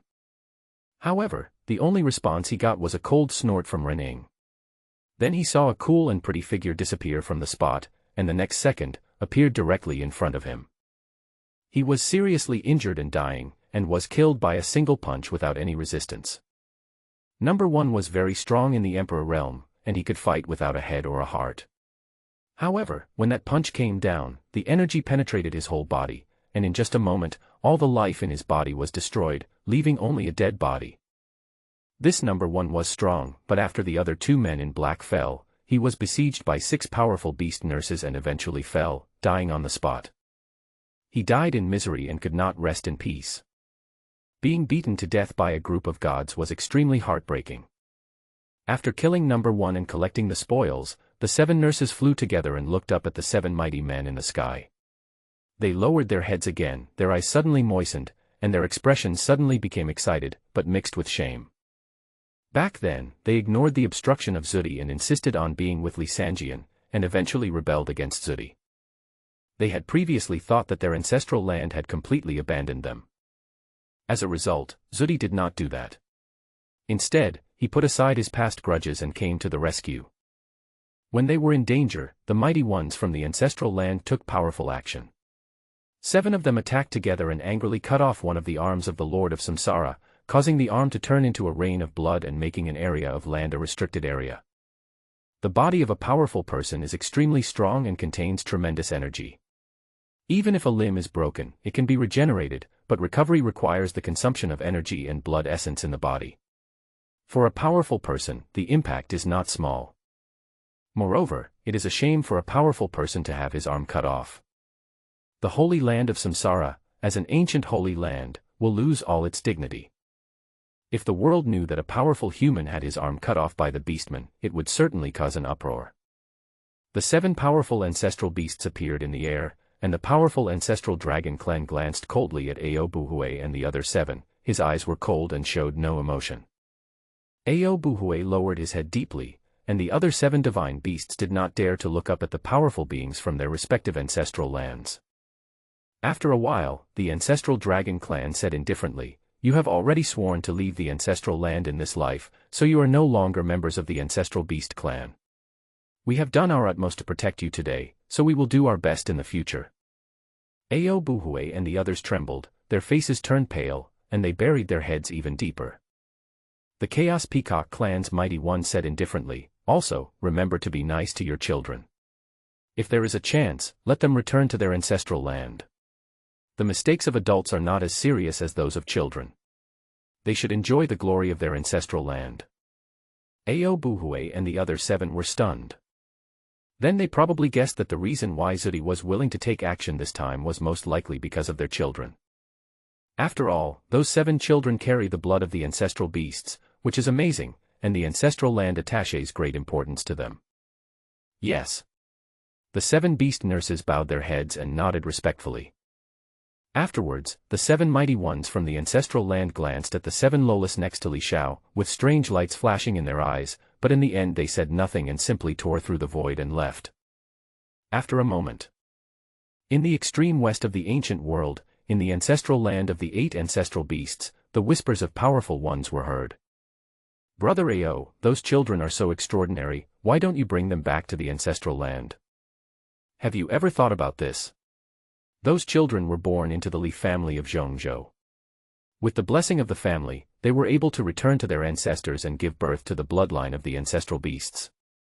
Letting them stay at the Li family is the best choice. That's right. I agree with Brother Ao. Besides, their father is the human Li Xiao after all. Now that man has become quasi-eternal. The end of the era has arrived. If this man can escape from the fallen era and enter eternity in the future, his descendants will surely benefit from him. Sister Qin, do you want to take advantage of me? Humph, what's the point of basking in the glory of the human race? I won't take advantage of it, but for the sake of the continuation of my family lineage, I have to be prepared. Haha, Brother Ao, I admire your art of speaking. Hey, little sister, learn this. The top powerful ones can ignore the 8 ancestral lands of the ancestral beasts. But if it is quasi-eternal, it has to attract their attention. Because quasi-eternity is only one step away from true eternity. However, although this step is just around the corner, it is not easy to break through. That step may take until death, and you may not be able to take it until the end of the era. In the wilderness, the night is as dark as ink. Sususu's face was pale, and the knife wounds on her body had mostly healed. She was an exquisite divine beast with a very strong vitality. Once the Emperor Realm Dao rule was applied to the wounds, they healed easily. But she lost too much blood and felt a little weak. In addition, Renying's broken arm was also restored, but her already cold face was now a little frighteningly pale. Just now, she and Ao Buhui joined forces to fight number 1, withstanding the greatest pressure, and she suffered heavy damage. After resting, everyone flew across the sky and landed towards Li Xiao. Seeing the rotten Bigfoot, the 7 wet nurses did not dare to show any disrespect. Even though the stench from the rotten big feet made them frown uncontrollably, they soon relaxed and kept their expressions normal. Senior. The 7 people bowed respectfully. Yeah. Mr. Li replied in a calm voice, and he seemed to have suddenly lost a lot of enthusiasm. Although the 7 divine beasts are Li Xiao's beloved women, they are, after all, a clan of ancestral beasts, and have always had deep grudges against the human race. Old Man Li would not be overly enthusiastic when they first meet. But that doesn't mean that Old Master Li disliked or hated the 7 wet nurses. In fact, for him, he treats people regardless of their background, but only respects their preferences. Seeing that Mr. Li was so cold, the 7 wet nurses felt nervous and dared not speak a word. This person is not only an elder of Li Xiao's clan, but also a powerful person. No matter in which aspect, he makes them extremely restrained. At this time, Mr. Li said, "These 8 children are the descendants of that bastard Sanjian. They are members of our Li family. From today on, they will return to the clan land and be raised and protected by the family." Upon hearing this, the 7 nurses looked at each other and said in unison, "Yes, that's what the senior meant." They left the canyon in order to send their children to their father's clan, so naturally they had no objection at this time. Old Master Li added, "As for you, after all, you are the child's mother. They are still young and need their mother's company. If you don't mind, follow me to Zhongzhou and join my Li family." When these words were spoken, all the wet nurses were shocked and looked at each other in bewilderment. Mr. Li's words were beyond everyone's expectations. You know, the relationship between humans and beastmen has always been extremely sensitive. The Li family is one of the 10 ancient families of the human race. The Li family is so close to the beast race, and is the ancestral beast race among the beast race. Doing so will cause criticism from the entire human cultivator community, and will have a huge impact on the Li family's reputation. As a powerful man, this old man has considered this aspect. Instead, he took it into consideration, but didn't care about it and didn't take it to heart. This also demonstrates Mr. Li's fearless mentality, indicating that he has enough confidence to deal with any criticism on behalf of the Li family. This confidence comes from the fact that he is about to live out his life, become a top-notch powerful being, and become an ancestor of enlightenment. In addition, Li Xiao has already stepped into quasi-eternity. Although Li Xiao was trapped in the fallen era, he was not dead after all. As long as he's not dead, that's a deterrent. If he comes back, no one in this world will be able to defeat him and he will sweep away everything. Who wouldn't be a little cautious? Seeing the 7 women remain silent, Li Mu said calmly, "Why, you're not happy." The 7 nurses came back to their senses from their shock, and they all hurriedly clasped their fists and bowed, saying, "Younger generations are extremely happy to do this." Mr. Li nodded, his rotten big foot suspended in the air. "Let's go." The 7 nurses nodded, and Mr. Li turned to Li Xiao and said, "Grandson, go home with your grandfather." "Yes." The 7 innocent Lolas nodded obediently. Only Li Xiao had a dark face and didn't want to pay much attention to this old man. At this time, the rotten big feet glowed and enveloped everyone. The next moment, everyone disappeared from the void crack that had never closed. Inside the void crack, Li Xiao and the others looked around curiously. Before my eyes was a passage of strange lights and glass. Time seemed to be distorted, and everyone's faces could be seen. On some of the distorted time ripples, I could even see the previous battle scenes in a shocking way. Li Xiao was even shocked to find a young man who looked similar to himself, who seemed to be his future self.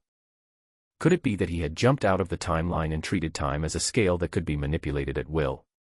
Li Xiao was shocked. This scene is so magical, it's unbelievable.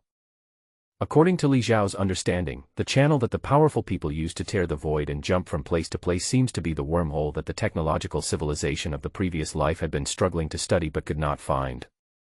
Almost instantly, the scene before everyone's eyes changed and they saw the real scene again. A huge clan land with many antique mansions came into view. Li Xiao looked at the magnificent scene in front of him, and felt proud. He couldn't help but express his true feelings. From now on, in this place, I, Li Xiao, will begin my glorious life as a second-generation rich man. Everyone tilted their heads. After Li Xiao finished speaking, they landed in a quiet mansion with birds singing and flowers blooming. This brat just returned to his hometown, and he's already thinking about becoming a second-generation rich kid. After landing, the wet nurses felt a headache and wanted to pull Li Xiao's ears. It's outrageous. The old man is right next to us. How dare you say such nonsense and not behave a little better? What does the old man think? The 7 wet nurses couldn't help but think a lot at once. They felt that the old man would definitely think that they had failed to educate Li Xiao well. After all, Li Xiao was still a child. If they had such thoughts and said such words, then they were wrong and had not educated Li Xiao well. Although they were in a relationship with Li Sanjian in name only, they had children after all. In their hearts, they already regarded themselves as Li's daughters-in-law. In front of the old man, I have to behave like a good mother and teach my children well. If the old man thought that they were not educating their children properly, they would definitely lose points in his heart.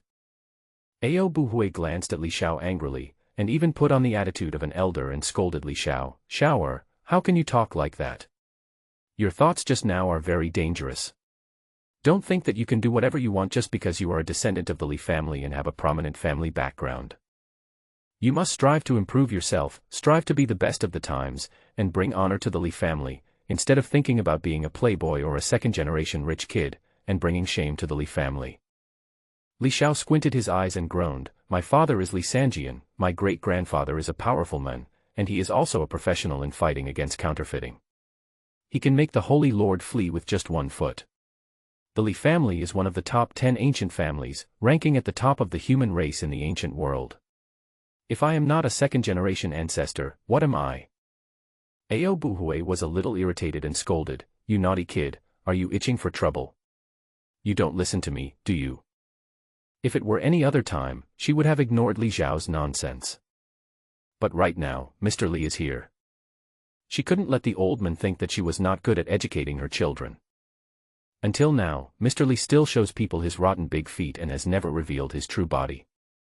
Hearing Ao Buhui scolding Li Xiao, Mr. Li became unhappy and shouted, "He is just a child, why are you scolding him like that? If he wants to be a second-generation rich man, then let him be, it's no big deal." Ao Buhui lowered his head, not daring to speak loudly, and whispered softly, "But, senior, the child's behavior is inappropriate, shouldn't adults?"